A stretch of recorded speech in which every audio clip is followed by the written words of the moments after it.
Are you ready to dive into the world of magic, adventures, and school life at the academy? If so, this is the story for you. Meet Saron, our protagonist. As an infant, he was abandoned by his parents but was found by a family of hunters who raised him in a loving home.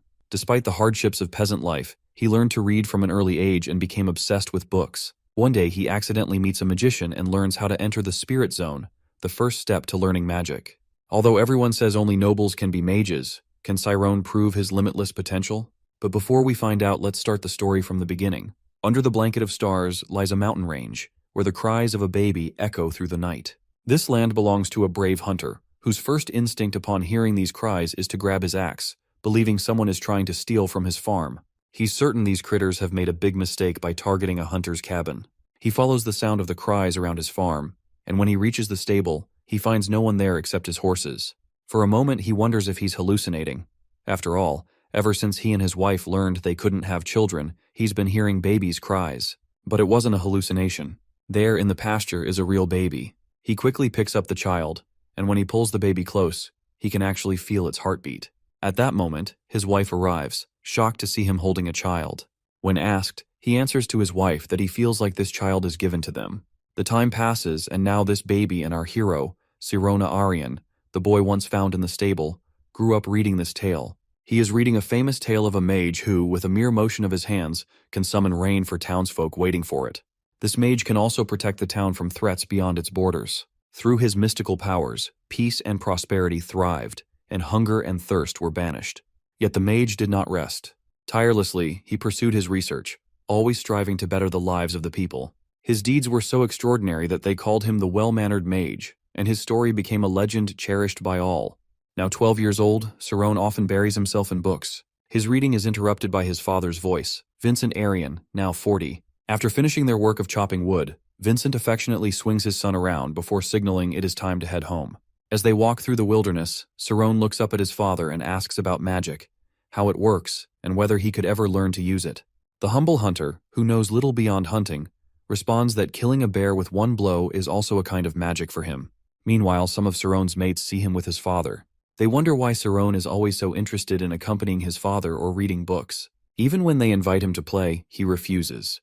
They begin doubting whether Saron can really read the books. As they see Saron walking beside Vincent, some of the children begin to think that Vincent is not really his father. One of them relies that his mother tells him that Vincent doesn't own Saron, claiming they found him somewhere when he was still a baby. Meanwhile, as the children talk, Vincent overhears them. He becomes angry inside but does not confront the boys. Instead, he holds on to his belief that he is Saron's father, no matter what.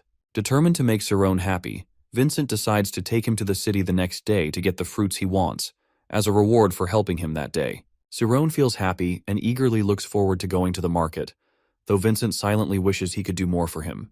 However, Saron remains desperate to learn about magic. The next day, they go to the city, Kreis, in the kingdom of Tormia. Saron marvels at the beautiful view of the city. When they reach a certain store, Vincent asks Saron to stay with a grandfather he knows while he runs some errands. He warns Saron not to wander around and to avoid nobles. Vincent quickly heads off, leaving Saron waiting.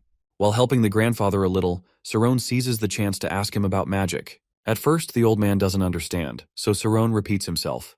The man then directs him to a bookstore in front of his shop where he can find books about magic. Excited, Saron quickly heads to the bookstore. Opening his book, Grandfather exclaimed how he used to read these kinds of fairy tale books in his childhood, but was stunned to see the content of this book, which is far beyond his comprehension. When our boy enters into bookstore and is about to grab a book, he is shouted at and told not to touch anything. The shopkeeper claims his hands are too filthy to handle the books. Saron asks if he can at least read one, but he is denied again. The books, the shopkeeper explains, are very costly and meant only for nobles. Her answer makes him wonder where his father gets his books from. After checking some books secretly, Saron walks out of the store. Then, he notices some nobles taking a stack of books somewhere. Then he throws these books in a corner on the floor. Recognizing the spot, he realizes that it might be where his father gets the books he reads to him. This makes Saron wonder why the nobles receive such privileges while he is excluded. Remembering his father's warning about avoiding the nobles, he starts to question what might be wrong as they can get what they want, but someone like him can't. As Saron prepares to leave the area, guards suddenly catch him. They demand to know how he managed to get inside the gates of the bookstore compound, which is reserved for nobles only. Saron explains that his father is nearby, but the guards do not believe him. They assume he is an orphan and decide to detain him. Before they can get a proper hold of him, Saron skillfully escapes. By the time they realize what has happened, they find themselves holding only his jacket. Saron has already hidden behind some flowers near a building. After a while, he comes out of his hiding spot to get his shoe and go back. But then Saron hears some children discussing magic. They are asking someone to explain what magic is. At first, the headmaster gives in to a demand to show a spell to the kids, but he asks them to answer his question. What is most important about learning magic? Our boy listens intently, thinking of his own answer. After many students respond that it must be knowledge, ability, or money, each answer is rejected by the headmaster. At that point, our boy wonders whether it's about being noble. But his eyes widen when he hears that the most important thing for learning magic is insight. At that moment, Saron feels he has found an answer he had been searching for. The students ask about the reason behind that answer, and the headmaster elaborates, saying that it's because insight is sharper than knowledge and swifter than ability. He also adds that with a little cultivation, anyone with enough insight can become a mage. As Saron listens intently to the conversation within the compound, he wonders whether he also has a chance to become a mage. Next moment, he suddenly hears an old man's voice, suggesting that he climb the wall if he wants to hear better. Saron is initially shocked that the old man seems to know what he is thinking. Unsure of what to do, he considers whether to follow the suggestion or walk away. Finally, he decides to climb the wall, feeling as though not doing so would be a regret he might carry for the rest of his life. So he climbs to the top of the wall and sees a group of children gathered around an old man sitting under a tree. The old man notices him immediately, and, to Saron's surprise, invites him to come down and join the conversation. The old man, Alpheus Mirhi, is the headmaster of Lauhia's School of Magic and a level 4 mage. Encouraged by Alpheus's warm invitation, Saron prepares to climb down from the wall to join the group. Finally, our boy stands in front of the headmaster of his dream school, and the kids surround him. But as soon as the kids spot him, they scoff at him for not having noble blood. They even ask him to go away. Totally stunned to see the scene in front of him, he breaks out of his trance when the headmaster asks about his purpose for jumping from the wall. Saron expresses his curiosity about seeing magic. The headmaster wonders if he has ever seen magic, to which he responds that he has only read about it in books. Some kids protest, while saying that he must be lying, as it's a common belief that peasants can't read. However, persistent in his wish, he just bows and pleads with the headmaster. The headmaster grants his wish by calling the wind, which excites the kids around him as well. He is stunned to see how it is possible. But he gets his answer the next moment when the headmaster calls the wind, which levitates him along with all the kids. He shouts as he is lifted into the air and wonders whether they are going to come down the same way. He winces and braces himself for the fall, but it never comes as the headmaster gives him a smooth landing. Then headmaster chuckles and asks about his opinion on his demonstration of magic. Instead of answering him, our boy asks the headmaster what exactly magic is. The headmaster pretends to think of an example, but our boy asks bluntly about the concept of magic, even though he doesn't understand it. The students gasp at him for demanding this rudely from the headmaster, something even teachers won't dare to do. The headmaster chuckles and explains that magic is something that goes beyond the normal rules of our world. In simple words, it is a way of using mental understanding to explore the hidden truths in phenomena. The headmaster comments that it must be hard for him to understand this concept. But he is stunned when Saron relates the concept of magic to anomalous events. He asks whether our MC has read this in his books. Saron answers negatively while explaining, it's noticed by him that every person who thinks differently is attacked by normal people. But later, the theories of these people become knowledge. He asks whether it has something to do with the anomalous. The headmaster confirms his theory. Without wasting time, Saron asks about the method of learning magic. The headmaster truly admires Saron's intelligence but also pities him for being a peasant. However, he answers him anyway with a demonstration of magic. He asks one of his students to enter the spirit zone. She complies immediately, and our boy can sense the change in her. Then, the headmaster asks about the quantity of the coins in his hand, and she immediately answers that it is 6, which is a correct answer. Saron wants to know the method behind it. While changing the quantity of the coins, the headmaster explains that the spirit zone is an extra-sensitive mental state, in which even great mages can tell the number of leaves on a faraway tree by merely sensing them. This time, the student once again answers correctly the quantity of the coins. While opening his fist, he explains to our boy that once he enters the spirit zone, he can control the phenomena. Saron immediately understands that she can't count the coins but feel them. He thinks maybe he also has a chance to do it. The headmaster encourages him, saying that he can also do it by erasing himself and finding himself. However, our boy counters that if he can't erase himself, he won't find himself. The headmaster is happy with his progress and believes that he can surpass him. Then, he asks him to try it out. The headmaster knows that he can't learn magic without entering the spirit zone. Our boy closes his eyes and meditates to find himself. He first tries to find himself in his brain but rejects this idea, as the brain is merely an organ. He needs to feel something that is not outside. Then, he tries to reach the feeling he can't define. For this purpose, he needs to erase himself. He finally catches the feeling with his sensitivity. After a while, he opens his eyes and sees everyone. The headmaster asks if he feels something. Siron defines that he can hear everything, which prompts a quip from the kids that he can hear because he is here. Meanwhile, the headmaster understands that he can't do it yet, because going into the spirit zone means entering another dimension where one can sense smells from sounds and tastes from colors, even experiencing a landscape of feelings in their body. The headmaster then pats his head and encourages him to keep doing this to hear more sounds. Then, he concludes the class and orders his students to head back to their classes. While going back, the headmaster feels pity for Siron, who had great chances to become a mage and achieve so much if he had been raised in a noble family. Meanwhile, our boy jumps from the wall, sweating profusely. He is in disbelief that he can actually do it. While running on the road, Siron recalls his experience of being in the spirit zone. He feels like he is split into thousands of pieces and scattered across the planet. It's as if he himself has become a world. He is on the verge of crying, overwhelmed by the intense experience in which he feels like he is unleashed from his body and has become infinite. In this state, he doesn't notice that he bumps into someone and falls to the ground.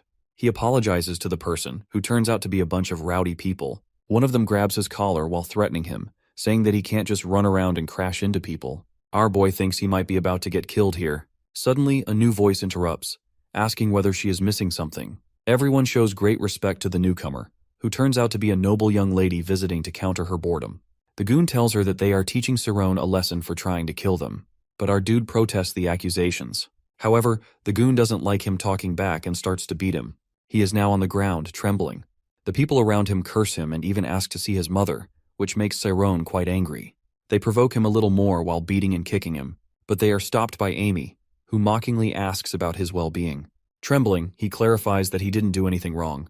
But he is shocked to hear Amy suggest selling him to the south. No one will care about him as he is just a peasant boy. Hearing this, he calls out to his parents. Unfazed by his misery, Amy even asks the goons to check him out, whether he is damaged somewhere, as he should be intact as a slave.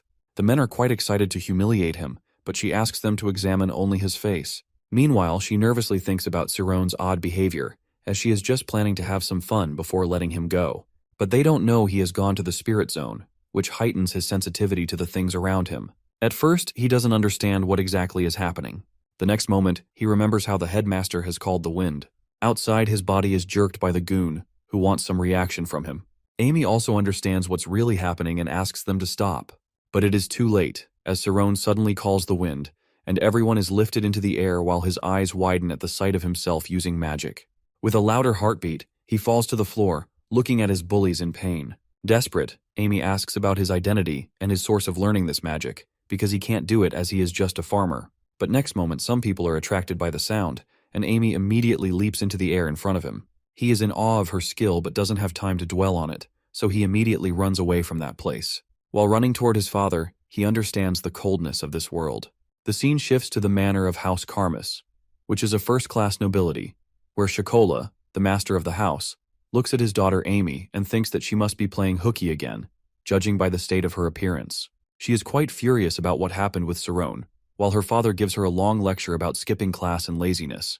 But suddenly she stops and abruptly demands that he introduce her to a magic school. Spring turns to winter, and inside the Aryan household, Vincent asks for his son. His wife informs him that their son has gone to the logging area to cut some wood. He is shocked to hear this, as it is snowing, and he becomes determined to find him. While on his way, he remembers the time when he almost lost him during the spring season. But Siron had come back, excusing himself by saying he lost his way. However, his father senses that something happened to him that day. Meanwhile, in the snow, Siron is thinking about the time when he was able to use magic while cutting the wood, but he can't use it afterwards. That time, he had done it subconsciously, so he doesn't know what he lacks to perform magic again due to his lack of knowledge regarding magic. But the good thing is, he can still enter the spirit zone, which he currently enters and senses everything in front of him, although he can't explain it. With that, he raises his axe and shatters the whole tree in one go.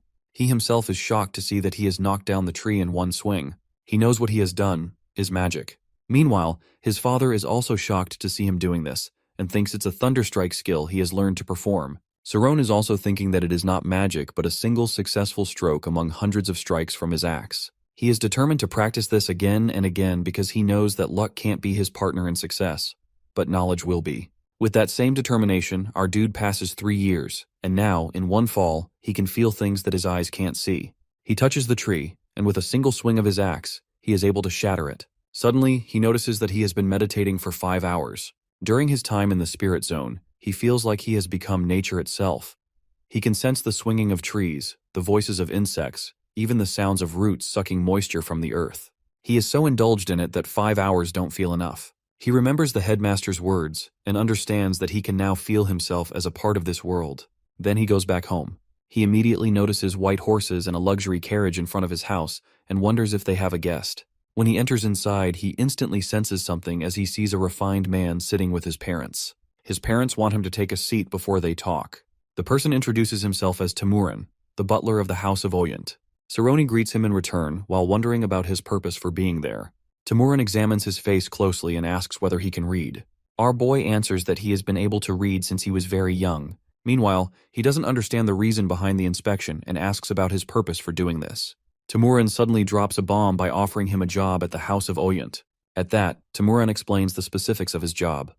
Oyent family's great library needs to be relocated. The library holds more than 10,000 books, and his job is to ensure that not a single book leaves the grounds. It will take more than 2 years for him to complete this job, as the heavy lifting will be done by porters, and his work will be sorting the books. He is stunned to realize that this opportunity will allow him to read thousands of books, some of which might be about magic. But the next words stop his thought process. His job carries a risk. If any book leaves the grounds, it will mean the death of his parents. Now he understands the reason behind his parents' grave faces. The butler adds that he will be paid a large sum of money, an amount so high that he couldn't earn this much in his entire lifetime as a hunter. Then, he tells his father that this is the reason he is selling his son. Vincent protests, saying that it is not his reason for making this deal. He wants his son to achieve his dream. The butler chuckles and doesn't believe him because if it's not for money, what else would make Vincent beg him to hire Cerrone for this job? Vincent asks if Cerrone will have a chance to read books there. The butler confirms it but reminds him that he won't be allowed to read books all the time. He reprimands Vincent, saying that he should be honest with his son because this job is not about him achieving his dream. This brings back memories of a 6-year-old Cerrone, who was taught some words by his mother and started reading books. His radiant appearance and sharp mind made Vincent wonder whether he had noble blood in his veins. He wished that were the case. If Cerrone were a noble, he would have a chance to go to school, but he rejected the idea because Cerrone was his son. However, as soon as our boy joined him in his work, Vincent realized with dread that he was turning his son into another lumberjack. That's why he begged Timurin to hire Cerrone so that he would have a chance to read books. But now, after hearing Timurin's words, Vincent clearly expresses that he doesn't care about his money and asks him to get out of his house. The butler knows that the conversation is over and puts on his hat, while Vincent seethes with anger at Timurin's attitude. While the butler is wondering how this family would throw away such an opportunity, but he stops when Cerrone firmly states that he is going to take the job. The butler asks if he is sure because even the tiniest rumor of a lost book can cost him his life. But our boy understands the risk and still wants to take the job and do it properly. At that, Timurin gives him 1 week to change his mind before he returns to take him. However, once he steps onto the manor grounds, he cannot change his mind. When the butler leaves, his father protests, saying that he was naive to ask for the job, but now that he understands its gravity, he is going to turn it down. But he stops in his tracks when he sees Cerrone crying tears of joy, calling this the best gift of his life. Vincent hugs him with teary eyes and assures his son that they will always be with him whenever he needs them. But he also wants his son to return in one piece. He is happy to finally do the right thing as a father. The family is teary-eyed while thinking about the upcoming departure. After a week, the servants of the Oyent family come and ask for Vincent's signature. After he signs, without wasting any time, they take our dude to the carriage and close the door behind him. As soon as they settle inside the carriage, Cerrone immediately enters the spirit zone to check on his parents, who are crying for him. During his time in the spirit zone, he wants to reach out to them but stops midway, realizing that he has a once-in-a-lifetime chance. But he also knows the risks of having this job and living among powerful people. He wonders whether he will come back in one piece after 2 years. After a while, they finally reach close to the House of Ogent, which is located within the Kreia city of the Kingdom of Tormia. Basically, the House of Ogent is a family of warriors, with its founder being a level 3 general, and the current head of the house is a level 4 knight. In other words, they hold city's military authority in their hands. Finally, they are in front of the great manor of the House of Oyent. He is frightened to see the grandiosity of the territory of the house. which makes the servants quip that he still needs to meet the family. Others warn him to be cautious with his words. He looks around, totally in awe of the second-class nobility, which is Oyent. The servants usher him to the servant quarters and offices, which will be his home for the next 2 years. A while later, he is in front of Timuran, who asks him to follow him to learn about his work. Timuran finally shows him the great library of the house, which stuns him. Timuran adds that he will be moving these books while classifying them. Each week, he will be handed the list of books he needs to gather. He also tells him the working hours, which will be from 9 in the morning to 6 in the evening. He can do whatever he likes with his free time, as long as he doesn't enter the main house or leave the grounds. Then he is handed the list and asked whether he has any other questions. Saron knows that his life is on the line in this kind of work, which he can't mess up. So he asks when he is going to start, and the butler answers, "From tomorrow." From tomorrow, he finally wears the uniform and starts his work by reading the list. Meanwhile, he clearly understands why the task of sorting is given to only one person. He needs to understand the sorting, whether to classify the history of swordsmanship in the history section or the swordsmanship literature section. While sorting the books, he also realizes how all of that knowledge is interconnected, and its root is none other than history. He then decides to read all of the history books, which are 850 among the 10,000 books, and supplement them with others. He needs to do it in order to become a mage. He then senses someone coming and immediately hides the books because he isn't allowed to read them. Timuran comes inside, compliments his work, and asks if he is going to work late again, which Saron confirms. Then, Timuran suggests him to take it easy, as they have a long way to go. The next moment, he turns toward him and grabs his shoulder. Our dude is scared, wondering whether the butler has caught him reading. But the next moment, Timuran dusts off his shoulder while advising him to maintain his appearance in front of his master and their sons. He further asks him to do something with his long hair, to which Saron complies. He takes a sigh of relief after this close call. Now he is on his own. He needs to maintain good work and decides to tie his hair like his father. Later that night, when he is reading the history of Tormia, he understands the biggest problem. Reading and understanding is harder than he anticipated. He wonders whether he should memorize them, but then decides to understand at least one part of the event and move on. Before he reads further, exhaustion catches up with him, and he dozes off in the books. While he is asleep, Timuran comes in and pulls the book from his arms. He looks at the history book and scoffs at Saron's idea of reading, knowing it would take him half a month to read it all. He doesn't believe reading can bring any success to the boy. In fact, he would forbid him from reading if it was practical information Saron was after. Timuran leaves with pity for our boy, thinking that he is nothing but a stupid dreamer with crazy ideas. It has already been 3 months since our boy started working in the great library of the House of Oyent. Currently, he delivers 4 piles for the porters to move to their new location. Meanwhile, he is also becoming a pro at sorting books and working as a librarian. When a servant takes a book for Master Lai, he protests that Lai hasn't returned the last book. The servant explains that he tried to persuade him to return it, but masters don't care about these books, because if one goes missing, Saron will be in trouble. At that, our boy concludes that nobles don't care as much about books as they let on. So basically, peasants like him have to walk on eggshells to avoid making mistakes that could risk their lives. So, he decides not to draw attention to himself. His thoughts are interrupted by a blue-haired guy rushing toward him. It is the youngest Ogent's son, Lian, who is running from his master to skip training. His master shouts that he is going to make him do 100 laps as punishment. But Lian immediately hides under the table before asking Saron not to tell his master where he is. Master rushes inside and asks about Lian.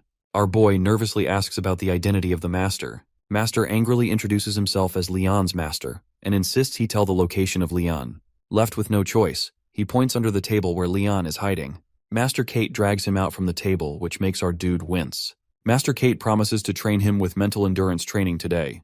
Meanwhile, Lian is glaring at him for doing this. On the other side, Saron nervously thinks that he has no choice because the instructor has the same power in the house as the master of the house. After this incident, the rumor spreads about how Lian is dragged by Master Kate to the mountains. A month has passed since this incident. During these days, it takes him 20 days to read his first book, but now he understands books of every level. For the next 4 months, he goes through more than 82 history books. Now that he understands the books, he realizes that there is no new information in the other books. After going through 200 books, the remaining books are a breeze for him. At first, he is nervous about whether he is right to spend so much time reading history. But after going through the books to understand the activities of mages in history, he understands that he made the right choice. He realizes from these books that if a scholar researches a theory, a mage is someone who turns this theory into reality. The only difference between a mage and a scholar is that a scholar can't enter the spirit zone. He shuts the book with a decision that he is going to add this vast backbone of knowledge into his spirit zone in order to become a mage. Before he can plan further, the door opens, and there stands a bleeding and furious Leon, who has been counting the days for this moment to come. Saron gulps nervously because he knows what's coming. Leon coldly tells him that even after climbing the same cliff again and again, he has gathered his courage just to come here and get his revenge on him. Saron understands that no matter what, Leon is blinded by his rage. Leon, on the other hand, demands him to say something. He even calls him a coward for throwing him to his master when he had asked for help. Saron protests that he only tells the truth, but Leon grabs his collar while telling him that he should have told him beforehand that he wasn't going to help him. At that, our boy realizes that it's not easy for him to do something like this because of his position as a peasant. To solve the matter, Saron asks him what to do to make things right for him. Leon immediately understands that he hasn't been working here for long because of his calm composure. Then he grins and asks him to follow him in the dead of night. After a while, they are inside the training field, which makes Saron wonder whether he is going to be a punching bag for Leon. Desperately, he is ready to take the beating just to hold on to this opportunity, which is provided by him at the risk of his parents' lives. But he is stunned when Leon throws a wooden sword at him. Leon then asks him to duel with him like a man, not a coward. Saron protests that he is not a coward but a servant who is expected to serve. Leon deadpans that it is because he had sold him to Master Kate to save his neck. He turned his back on him when he was in need. Now our boy, finding no choice, is holding the sword. With determination in his eyes, Leon is going to fight with him while giving him a chance of 3 swings head start. While looking at him, our boy understands that Leon's eyes are truly the eyes of an Orient knight. He is also thinking about his next strategy to tackle this problem. He knows that he will have to go home if he is beaten. Then he stops and realizes that he can go to the spirit zone because he has obviously been given 3 swings. With that, he starts his first swing, which is countered by Leon. Saron understands Leon's strength from his swings. This time, he clenches the sword more tightly and gives a second strike, which is again blocked by Leon, who grins widely. He taunts our boy, asking whether he has ever held a sword. But Saron is already in the spirit zone, knowing he has only one chance left. He knows that Leon won't be able to block him this time, and he strikes harder. Leon, who doesn't understand what happened exactly, nervously thinks that now it's his turn. But he is stupefied to see his sword burst in the next moment from the strength of Saron's blow. Saron is himself also stunned to see his success. His plan was to sense everything with the first swing, understand Leon's timing with his sword with the second, and finally hit the vital spot with the third blow. He had worked on Thunderstrike for the last 3 years and tried it now. Leon, who is totally shocked, finally finds his voice and asks about the source of Saron's swordsmanship. Saron answers truthfully that it was Thunderstrike. Seeing the confusion on his face, he elaborates that it's a technique he learned to chop trees in the mountains. Leon is totally baffled by his explanation that Saron is able to use a sword after cutting trees. On the other hand, Leon is training for 15 years. He is in disbelief that sword art is something that can be learned from chopping wood. Leon remembers the time when Lai had broken his sword in the same way and was praised by his father and master. His instructor even told his father that he didn't have anything more to teach Lai, as he was already far ahead of his age. At that time, no one gave heed to Leon while celebrating the genius genes of Lai. Leon was heartbroken that he couldn't be like his elder brother. Now he can see Lai and Saroni over again. So, he exclaims that he refuses to accept defeat. Saron wants to apologize but is shut down by him. The next moment, Leon unsheathes his sword and clicks it back. To the surprise of our boy, he throws the sword to Saron, who catches it. Leon reveals that just because he can do well with a wooden sword doesn't mean he can win. He gives him 1 month to prepare for the duel they will have with real swords. On the other side, Saron's hands tremble as he sees his death in the form of a real sword. He asks Leon to reconsider because he doesn't know how to use a sword.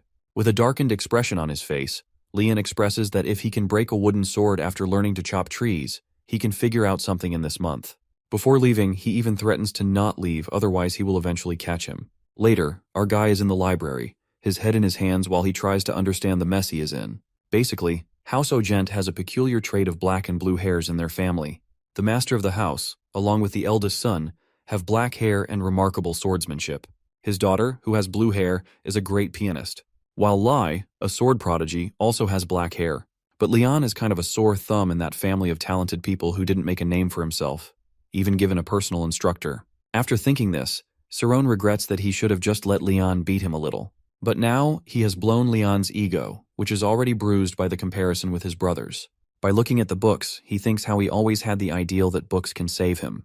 So now with determination, he goes to the shelf of books because he can't die here and risk his parents. He knows his time in the mountain gives him strength, so all he has to do is learn how to defend himself. For this purpose, he takes out a number of books on swordsmanship, so he will do what he can. Meanwhile, Leon is taking 100 laps according to the instruction given by Master Kate. Master senses that something is wrong because usually Leon complains during training, but Leon answers sassily that this crap can't be called training, which pops Master's eyes from their sockets. With exhaustion on his face, he replies that this training is not hard enough because he is still standing on his feet. But Master Kate immediately understands that something has happened, which he denies with shallow breaths. But Master Kate is curious and associates his behavior with Lai's achievement, but then rejects this thought as Lai already had his schema. Anyway, he warns him that he can die with vigorous training, but Leon eagerly complies. Meanwhile, our boy is also learning schema.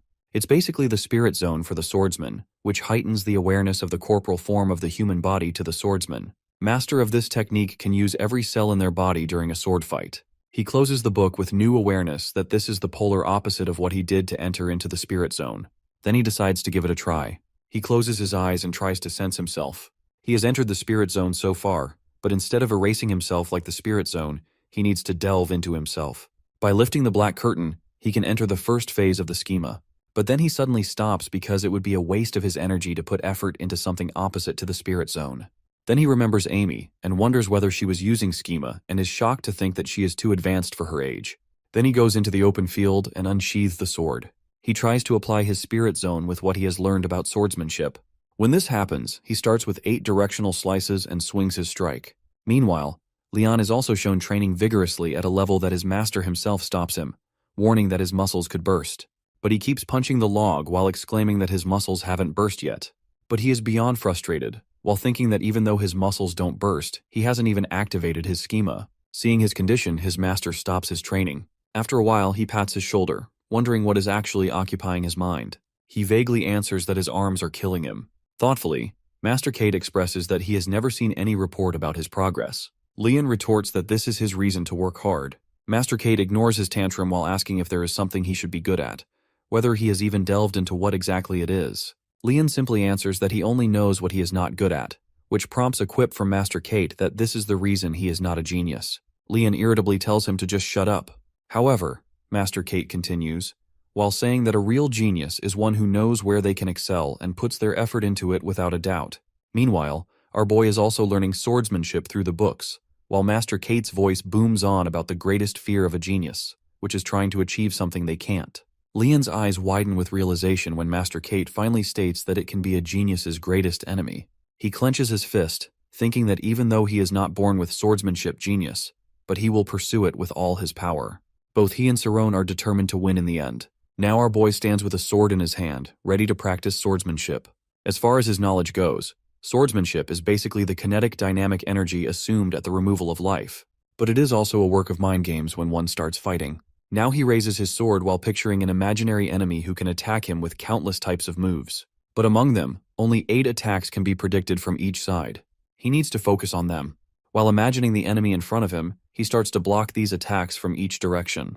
But after a while he stops when this imaginary enemy takes another direction, and he loses where to block the attack in his spirit zone. He pauses and steps back to laugh after finally understanding that the path of the swordsman is also limitless, just like the path of magic. This time his expression changes when he unsheathes his sword. He apologizes to his parents because he might not have been to them. But under the moonlight, he is satisfied because even staring at death, he has a chance to experience another great world. After a while, he finally stands in front of Leon, who ushers him to start the fight. When Leon unsheathes his sword, he is stunned to see the confident look in Cerrone's eyes after a month of training. Now, when he observes his wooden sword match with Cerrone's, he realizes that Cerrone is right, that our dude has never held a sword in his life. But he doesn't understand how our boy can be so calm after holding the sword for the first time in his life. He concludes that he must be a natural, like his brother. But regardless of natural talent, he rushes towards him, determined to beat his opponent. Meanwhile, our boy can see through his spirit zone that Leon is on another level compared to him. He immediately blocks Leon's attacks one after another. Meanwhile, Leon can sense that Cerrone is observing his sword moves. On the other hand, Cerrone decides to push off his fear of death, which lies in the future. He imagines that if he can't see what will happen next, he will have the courage to jump down from the cliff. When he steps toward Leon, it makes him gulp because he observes how Cerrone has surpassed all of his emotions. When he rushes toward Cerrone, he is determined to believe that he isn't afraid of death either. With that, he attacks his right side, which is blocked by our guy successfully. Leon immediately attacks him at full speed with unpredictable moves from every side. Our boy understands that Leon's sword strikes are brutal, heavy, and fast enough to make it difficult for him to dodge swiftly. It becomes harder for him to recognize the direction of Leon's sword. Leon's next move slashes his chest, which stuns him momentarily. With that, he subconsciously enters the spirit zone. Leon immediately strikes back, but again, our guy swiftly dodges the attack. Now he slides away from his opponent, panting heavily. He doesn't understand how Leon was able to injure him successfully. On the other side, Leon doesn't waste time and immediately strikes him again, which Cerrone blocks with his sword. With an evil expression in his eyes, Leon immediately understands that Cerrone is petrified by his move. He confidently thinks that there is a minimum chance for Cerrone to endure his sword because he is an Oyant after all. His strikes have the power to shatter bones. With that, he shouts and strikes again. But Cerrone is also observing his moves while dodging his sword strikes. Our boy notices that after injuring him, Leon should follow up with an upward slash to injure him further, but now he is only using wide strikes. While observing him keenly, Cerrone concludes that regardless of Leon's command of the sword, what he lacks is insight. His eyes shine with determination because now he can fight him at a lower level. With that, he rushes toward him with a new strategy in mind, to attack this time instead of just defending. Meanwhile, they are sword fighting. Leon also notices that our guy, despite being tired, is attacking him with basic attacks. But the problem is he is having difficulty blocking them. He also understands that, even though Cerrone was exhausted, he is now saving energy by keeping that low-level rhythm. He again remembers the time when he was left behind by his father after his defeat at the hands of his brother, while he was too busy celebrating Lai's success. Then he sees Lai smirk victoriously at him, and he doesn't want to have the same experience at all. Now he shouts, while exclaiming that he is going to be the world's greatest swordsman. With that, he strikes him with all his might, but our guy blocks it anyway. To see him this furious, Cerrone doesn't understand whether he is really following the rules of the duel or has gone berserk. Then he checks Leon's path of sword by his spirit zone, and is baffled to see that he can't read his movement anymore because of the random pattern. This time Leon is going to attack him from a lower level, but our dude immediately not only blocks it but throws Leon's sword away. Both of them are panting heavily, but Leon looks down in defeat. He is in disbelief at how he has lost. Then he remembers that Cerrone had changed his grip in a flash while thrusting his sword upward, which clashed with his sword. On the other side, Cerrone is also in disbelief that he really won. But he doesn't feel any happiness from that victory, because it's the second time he has bruised his ego, and he knows what the consequences of it will be. Leon, as expected, rubs his head nervously and admits his defeat. He turns to Cerrone and asks how Cerrone has the right to kill him, which leaves our boy stunned. Baffled, Cerrone asks whether he is joking. To see his confusion, Cerrone explains that whether he really thinks that he will spare you to see another day after killing a noble like Leon. Leon counters that it's the basic rule of a duel. Cerrone retorts it with a statement that it was a duel for him, but for peasants like our boy, it was a matter of survival. The next moment, they are arguing about how they ended up dueling each other, blaming one another for causing it. However, when Cerrone adds that the most honorable thing Leon can do is not drag his servant into this mess and follow his instructor's command, it hits hard to home for Leon. He remembers his behavior with Cerrone, and his expression turns to suppressed shame. Exhausted, our boy falls to the ground while exclaiming that he thought that he was going to die. Leon, assuming they are going to exchange good remarks after a fight, looks at our dude, confused as to why he's in this state when just a few moments ago, he was a cold-blooded warrior. Then he concludes that Cerrone is truly a natural warrior, but regardless of that, he doesn't mock him for his failure. He turns to our boy and asks him his name. After Cerrone gives his name, Leon introduces himself as well and extends his hand to him. Our dude is totally stunned to see him like this, but the next moment is a surprise for him when Leon offers him friendship. After this incident, it has already been a year since our boy moved to Ogent Manor. During that time, he has successfully classified 7,028 books out of 10,453. Seeing this, Temuren turns to him and compliments his achievement. To see him, Cerrone concludes that with each classification of the books, he is becoming more efficient. Now he only has 200 history books left to read. He has strategized to read 3 books per day to fully form the backbone of his knowledge. Besides his knowledge regarding swordsmanship, his essence of controlling fear boosts his stamina in the spirit zone. While remembering his fight experience with Leon, he gets a chill. But he focuses on his goal, which he can reach in no time with persistence. His thought process, however, is interrupted by none other than Leon, who is amazed by the gigantic stock of books his family has. He wonders whether they really read this many books. Cerrone answers that his father and big brother use libraries often, which is scoffed at by Leon. At that, he thinks about how Leon can be charming and affectionate. But he nearly gets a heart attack when Leon carelessly throws the bag aside. He pleads with Leon not to damage the book because it can risk his life. Leon scoffs at that, saying that his life can't be worth less than a book. Then he shows him a thumbs up while promising to back him up even if he burns all the libraries down. Our dude nervously thinks about how he should be mute, but then warns him not to touch the books and reminds him about his training. At that, Leon lazily lays down, whining proudly, and telling him that he only has basic training, so he comes here to study. Our boy angrily deadpans, asking his reason for now studying, but Leon is quite bored to read them. To see him, Cerrone understands that Leon is not lazy, but he is rather a fire elemental, and it takes only small things to fire him up. 10 minutes later, our dude is reading at his desk while Leon is sitting opposite him. Cerrone asked him to study, but Leon is looking at the books like they are his enemies. He asks Cerrone whether he really is going to read 800 of those books in order to become a mage. Cerrone admits, while adding that he started late, so he had to make up for lost time. While flipping through the books, he tells Leon that after reading 600 books, he almost knows what is written in the remaining books. To see him reading this fast, Leon is totally amazed by our boy and even thinks that one day Cerrone will wake up inside a book. To see him doing this while both of them are the same age, Leon finally looks at his book and finds it not so bad. Cerrone's reading is halted by Leon's voice reading aloud. He is reading the prologue in such a way that the author wondered about the question of who would come victorious in a battle between a swordsman and a mage. In this search for this answer, the author wanders around the world. He goes to the peaks of the Artuzna as well as carnivorous trees devouring the mountain birds. He stops reading and exclaims that it's really boring. Our boy protested that it's not boring. Leon countered that these books held no pictures, no swordsmanship fights, so it's boring. But Cerrone is already checking the book while protesting that Leon didn't even read one page and knows the answer to the question. Leon raised a question about why there is a duel between swordsmen and mages to fight in the first place. Before they could argue further, Lai interjected by answering that the swordsman will win the fight. Cerrone immediately greeted Lai, while Leon is irritated to see his brother and asks how he will know the answer. Both of them, however, are afraid that Lai heard them arguing. Especially Cerrone, who knows that he can be killed for being friendly to a noble. Leon wanted to change the topic and provoke his brother, asking whether he was saying this because he himself was a swordsman. Lai answers that if he wants to know the answer, he can observe the position of swordsmen and mages in the kingdom. Leon counters that the question is about who will win in a fight, because status doesn't mean anything in a battle. Instead of answering his brother, Lai turns to Cerrone and asks about his opinion. Cerrone is totally horrified to have his attention, and thinks about Lai's motives for having him answer that. He knows that he needs to answer while sounding impartial. Then he steps to answer that if both the opponents have equal skill, then the swordsman will have difficulty once the mage enters into the spirit zone. However, he adds that if the swordsman can attack before any spell is cast, he can have a chance. But his words are cut off by Lai, who firmly states that the mage will lose. Cerrone gets a chill after listening to this. To hear this, Leon immediately understands that Lai is doing this on purpose, because he finds Cerrone annoying and wants to discourage him. But Lai confidently asks whether Cerrone knows about the Armor of Sin from history books. This is the kind of artifact that can disrupt a mage's spirit zone. With a darkened face, Cerrone concludes that Lai is talking about anti-magic.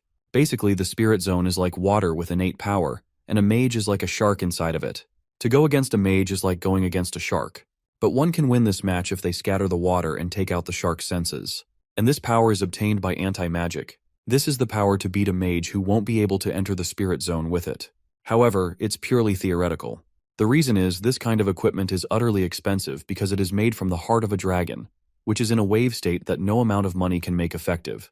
However, one expert, Yakra, who is an expert on the equation of the wave, calculated the efficiency of anti-magic to be 65%, which didn't make it worth the money. Its worth is more than the kingdom's 1 year of budget.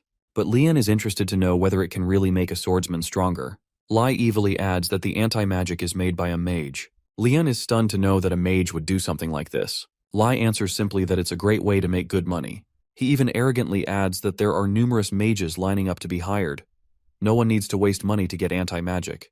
In his words, mages are nothing but people who leech off someone else's money. Leon is quite furious to listen to this and warns him, but his words are cut off by our boy, who calmly accepts Lai's statement. Both brothers are quite baffled to listen to this. Our dude continues that Lai is right about mages making anti-magic, but it can be used for good purposes as well, like in places where magic is forbidden and in training schools. In this way, it makes prosperity for the world. In this way, he can't say that a swordsman is stronger than a mage. Lai is quite irritated to listen to his argument, while Leon snickers to see his brother's face. Lai, who didn't come up with a good excuse, just exclaims that Sarone can think whatever he wants, but swordsmen are superior to mages. When he leaves, both of the friends laugh while our boy expresses that he thinks he is going to die. Leon hugs him for making Lai flustered. He even compliments him, saying he could be the greatest swordsman if his tongue were a sword. He is happy that Sarone bruised Lai's ego. But meanwhile, Sarone thinks that he is somehow not different from what Lai had said. He wonders if people will not be courageous enough to recognize their shortcomings. The world might not benefit from the concept called ideal. 6 months later, our boy finally completes his job sooner than anticipated. The person in front of Temurin is quite satisfied with Sarone's accomplishment of completing the work 6 months earlier and sorting the books that had been neglected for 20 years. He advises Temurin to make some excuse to extend Sarone's stay there, but Temurin sternly tells him to get back to his work. He finally leaves while the head butler is thinking about our boy. Meanwhile, Sarone is reading a book in his office while thinking that reading hundreds of books is not a simple matter. However, he sighs in relief for finally accomplishing his goal. But his thoughts are interrupted by the obnoxious voice of his friend calling out his name. Leon enters and asks whether he has really finished his work. With a satisfied expression on his face, Sarone replies that he has finally read everything he needs to. Leon jerks him, exclaiming how incredible our dude is. Leon congratulates him. At that, Sarone hesitantly asks whether he can see his house before leaving. Leon is taken aback by his question and explains that he always feels guilty hiding their friendship, and Sarone's question caught him off guard. Sarone also understands his feelings because they always meet in the library and pretend in front of everyone. He just wishes to see how real friends act before he leaves. But Leon gladly accepts his offer as his family is already out. After a while, Sarone is in front of the great manor, his eyes wide with an awestruck expression. Leon consoles him, while saying that everyone is outside and that they can come back at night. While going ahead, Sarone notices the quietness of the house. Leon answers that only servants are there. As they move forward, our boy is quite impressed by the giant doors of the room and finds it hard to imagine Leon living in such luxury. Leon's room is the smallest room at the end of the hall, which looks more like a small training area. Sarone has a feeling that he will likely visit it again after training. Once inside, both of them are playing cards, and our boy is proudly winning again and again. Leon is frustrated by the loss and accuses Sarone of using Spirit Zone to see his cards. Sarone reveals that Leon himself reveals his cards by the motion of his hands, which stuns him. Sarone explains that observation only works when someone is not obsessed with it. One can notice the small things when a person's intention becomes clear. Leon understands that it means he needs to see a bigger picture. He sulks, wondering whether he can use this skill to enter into schema. Sarone interjects, saying it might be because it helped him with his Spirit Zone. Our boy's attention turns to the fiction book and asks whether he can borrow it from him. But when he sees, he finds Leon totally exhausted. He looks at his watch and concludes that he should return because his family is going to come. On his way back, he stops after listening to the piano tune. He knows that the only person who can play piano is Lena Ogent, Leon's sister. Before he can say anything, Lena turns to him and asks his opinion. He nervously compliments her music while thinking about his next course of action. Lena expresses that she didn't see him here. Sarone clarifies his job purpose. Lena is totally impressed by his job and asks where he likes to play piano. Sarone thinks that he can't let his guard down, as she has the foulest personality in this manner, according to Leon. Then she offers him to sit next to her while she teaches him piano. Our boy is sweating, listening to her offer. To console him, Lena tells him that he won't get in trouble if he sits with her permission. Our boy knows he can't refuse now, but he doesn't want to miss the chance to sit at the piano. Lena slowly teaches him the basics of the keys and the sheet music she uses to symbolize the notes. She even explains how to make a chord. He listens intently. Nervously, he asks if he can try playing, to which she agrees. He embarrassedly tells her to cover her ears, but she encourages him, reminding him that he can't become a master in one go. At that moment, he begins to play the piano while Lena watches, curious to see what he will do with the chords he has learned. Lena is baffled to notice that, even though our boy is playing the wrong notes, he doesn't fumble at all. She is also amazed by how perfectly he imitates her, even while playing incorrectly. Meanwhile, our boy is using his Spirit Zone while playing, and Lena grows tense as she notices he begins to harmonize the notes. It isn't a masterpiece, but it feels like he understands the essence of the piano. Lena is stunned that someone like him, a servant, could have such an instinct. Before she can ask anything further, Leon shouts at them for playing such bad piano. He exclaims that normal people should rest at home, not play like a crazy person. But he stops when he sees his friend sitting with his witch sister. Lena casually comments that he seems to know Sarone. Sarone, however, is all nerves, afraid that she will find out about their friendship. But he is shocked when Leon openly admits that they are friends. Seeing his expression, Leon explains that Lena isn't someone who cares about such things. Saron still doesn't believe him, but then Lena addresses him directly, expressing that she has no problem with their friendship. Besides, she believes that despite being rowdy, Leon is good at keeping his word. Then she asks what exactly he has been playing, which boggles Leon that it was really Saron who had been playing the piano. Saron is completely in disbelief, not because of the question, but because Lena truly doesn't care about their friendship. He then turns to Leon and asks why he lied about his sister's foul personality. Because she actually seems quite nice. Leon darkly tells him not to be fooled by her behavior because she is quite the witch. Lena chuckles and calls Leon a fool, while expressing that she is glad he has intelligent friends like Saron. Saron too is thankful. But Leon has another idea. With a smirk, he tells Lena to marry Saron if she likes him that much. She counters, raising an eyebrow, that Leon must be really close to Saron if he is willing to set him up with his sister. Leon arrogantly starts to say that it would be a waste of Saron, but before he can finish his sentence, Lena grabs his collar and starts beating him. Apparently she has just been nice to him, and he has already ruined it. Watching their exchange, Saron thinks to himself how wrong he has been about nobles. When she is done, Leon, rubbing his bruises, asks why she is home when she is supposed to be on vacation. She replies that she came home to see Lai, who is about to receive his certification, and because their granddad is also going to be home. Leon is stunned to hear that Lai is already certified for the exam. Basically, the official certification is a system that grades swordsmen and mages. For this exam, thousands of people gather, but only 20 receive the certificate. Besides that, there is also an unofficial certificate given by the school after reaching a particular level. One can also gain ranks and points through guilds and associations. Yet, people still flock to take the official exam because of the prestige, money, and fame it grants. That is why this exam is such a massive event. And now, Leon is even more overwhelmed to think that his prodigy of a brother is conducting this exam at the age of 18. Lena tries to console him, while assuring him that his day will come too. But then she goes outside to prepare a special seafood dish from the palace. Before leaving, she bids farewell to Saron and asks him to say hello to her when they meet again. He is completely in a trance, wondering whether he will see her again, as he is leaving tomorrow. Thinking about it, he hesitantly asks Leon whether Lena has a boyfriend. At first, Leon is stunned, but then a big grin spreads across his face. Seeing this evil expression, Saron tries to brush off his words, but Leon is already rushing outside, leaving our miserable hero behind. Outside, he shouts at his sister, telling her that Saron wants to know her relationship status. Before he can say more, our boy shuts his mouth. Lena nervously chuckles, commenting how boys will be boys, and instructs the maids to continue their work. Meanwhile, Louis asks his subordinate whether Leon is expecting a visitor, and gets a negative reply. He thoughtfully looks at Leon with Saron and tries to remember his name. Suddenly he remembers and asks Timuran to come to his room. After a while, Leon is seen training in the mountains and whining about taking a 10-minute break. Master Kate understands that his fire from last year was only short-lived. He thinks further that it will change when he goes to that place and wonders whether he will work with his schema.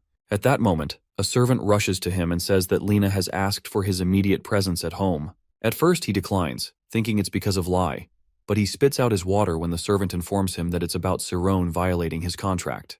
He asks the servant why, since Saron was supposed to go home today.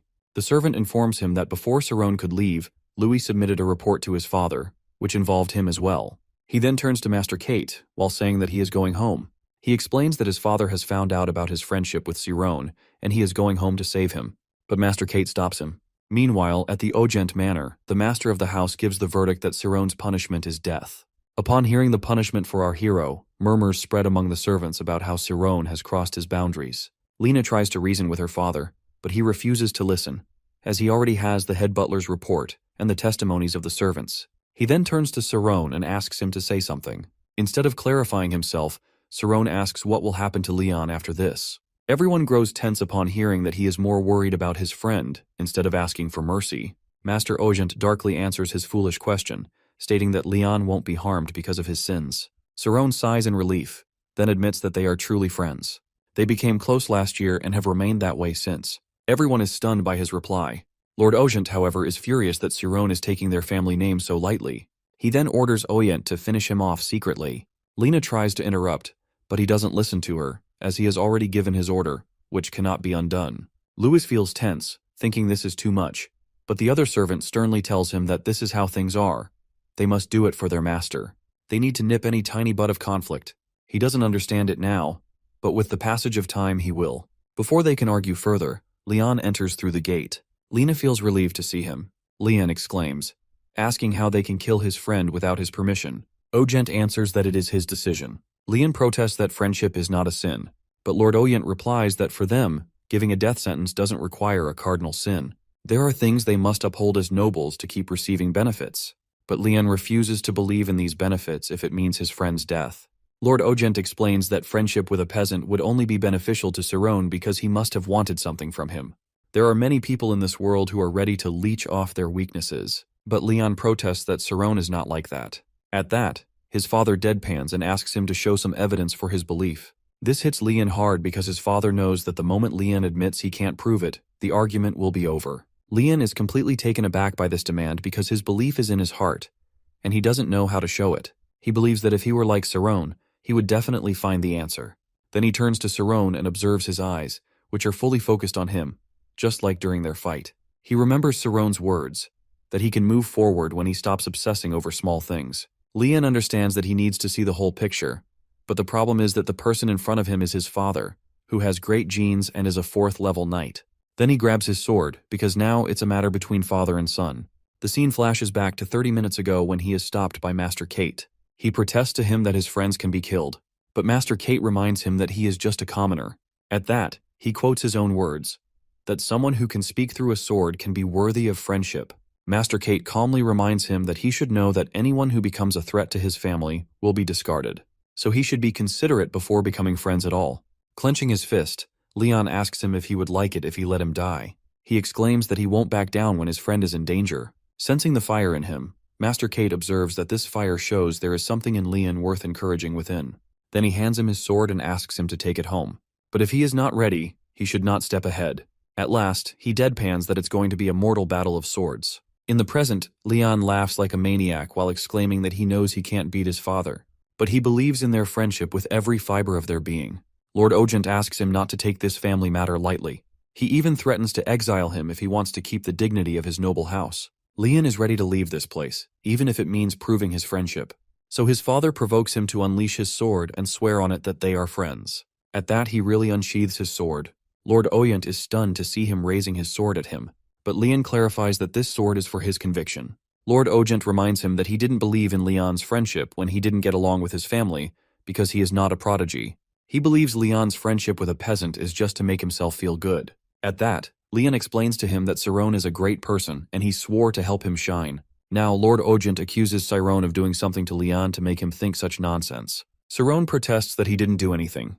Lian tries to stop him from clarifying anything to his father, but our dude addresses him seriously and expresses that he doesn't need to bear this burden alone. Our boy then takes responsibility for his part, expressing that he always knew the risks he took the moment he accepted Cerrone's friendship, but no matter if he dies, he won't regret it. To see this, Lian turns to his dad while exclaiming that this is also how he feels, as he will be happy to be exiled. Lena understands that, at the end of the day, they are humans who can't work with logic in this kind of situation. She looks at the teary eyes of the servants, thinking that everyone needs this kind of friend. Even Louis regrets seeing that. Before the argument can go further, their grandpa Clump interjects to see that. He compliments them, saying how he didn't know he would see something fresh at this age. Lena is quite happy to see Clump, as she is sure that now everything will be in their favor. Lord Oyent asks if he is going to come after a few days, but Clump answers that his friends enjoy the company of his young wife more than his. Cerrone is in awe to see Clump, who is a level 3 general in their kingdom, but Clump prefers to be here in order to get some fun. Lord Ogent is quite disappointed in his father, who is excited when his house's dignity is at risk. But Clump counters that he is more interested in listening to what everyone wants to say about Cerrone. Then he asks who will speak first, and Lena offers her testimony. She concludes that after meeting with our dude yesterday, she believes that he is a gifted man.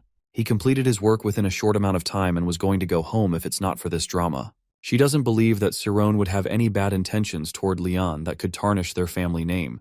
At that, Clump turns to Lai, who is quite irritated to be a witness.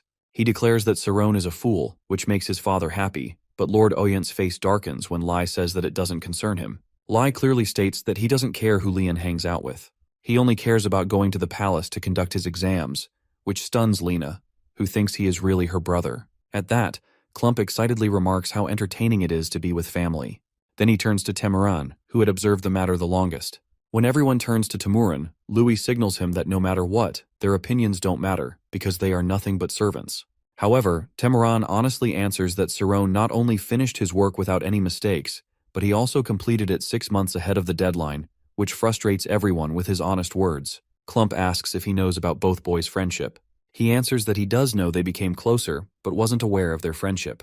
According to him, if Cerrone were some impulsive boy, he wouldn't be able to classify this much work in time. Everyone is still nervous and anticipates the verdict. Lena thinks that at this moment, only their father is adamant about punishing Cerrone. Everyone turns to him. However, the table turns when it's Clump who says no. Shocked, everyone looks at him. But he clarifies that it's not like he has any problem with their friendship, but it should be ended there. He adds that they have a position in the palace and there are Lai's upcoming exams. Besides, they can't abandon the people who depend on them. Then he turns to Cerrone and asks if he can understand that. But Leon is seething with anger. Seeing his grandson, Clump thinks, although he's eager to see Leon's fire, there are many people depending on them, and they can't tarnish their reputation. Then he turns to Cerrone and gives his verdict that he won't be punished for his deeds. But he needs to end this friendship here. Everyone's faces darken when Cerrone answers negatively. He clarifies that he can go away if he's in Leon's way, but he can't stop thinking of him as his friend. He is eager to do anything to keep it that way. Meanwhile, Leon clenches his sword with anger and shame at hearing his words, because for a moment, he doubted him. He now understands the words of Master Kate after seeing him. He concludes that it shouldn't have been a negotiation in the first place. With that, he raises his sword with a declaration. Seeing him, everyone, especially Lena, tries to stop him, but it's no use.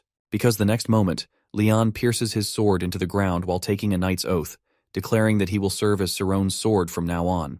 His father is the first to curse him after seeing this display. Basically, the knight oath is from the time of the founding of the Kingdom of Tormia at the hand of King Adolf I. As a newly established kingdom, it needed power to fend off other nations. So instead of purging the kings, they gave power to rule their land under the knight oath. This process is also what makes the receiver of such an oath noble if they accept it. Leon looks at Master Kate with hope in his eyes, who facepalms, realizing that he didn't give him the sword for this purpose. Cerrone immediately sits at Leon's level and worries about him.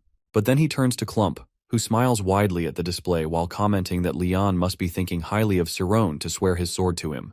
Then he asks the question whether it's the esteem of his brilliance, or if Leon thinks Cerrone is brilliant compared to him. At that, Leon exclaims that a sword is not something that can be judged, but something to protect. Everyone is quite disappointed to hear his answer. Clump laughs loudly, calling him immature, and he pities Cerrone for having a dull sword like Leon's, which prompts a protest from him. Then Clump walks to Cerrone and asks him to get a haircut. He pats his shoulder and tells him to take good care of Leon. In return, our boy is grateful for his support to their friendship. Then Clump turns to Louis, stating that both boys are sword friends, so they can't send Cerrone off. So he orders his head butler to bring Cerrone's parents there. The servants let out a sigh of relief to see that particular event and the mystery of life in the nobles. After a while, both boys are in Leon's room, and Leon is exhilarated, while remembering the faces of everyone when he took the oath. Cerrone reminds him that he didn't need to take one for him. Leon sits up and seriously states that he didn't take the oath because Cerrone was his friend. Instead, Cerrone had the power to attract people to him. His statement flusters the boy, who, in return, asks him to work harder with his sword if he is really going to protect him. However, this statement hurts Leon's pride and feelings. While he is down, Lena interrupts, coming to confirm whether Leon really lost to Cerrone in a sword fight. Already disheartened, Leon tells her to get out, which is reprimanded by Cerrone, who reminds him of Lena's help. Lena, wearing a prideful expression, takes a seat beside them and states that she has useful information for them. When asked, she clarifies that their father and grandfather are discussing both boys' futures. They plan to send them to Kaizen School of Swordsmanship after hearing that Cerrone is gifted with a sword. Our dude is quite surprised to hear this. Seeing his expression, Lena consoles him, assuring him that he is already part of the family, so they are going to invest in him. She has already told them about all of his talents. Leanne, however, doesn't like the idea of going to school and protests against it.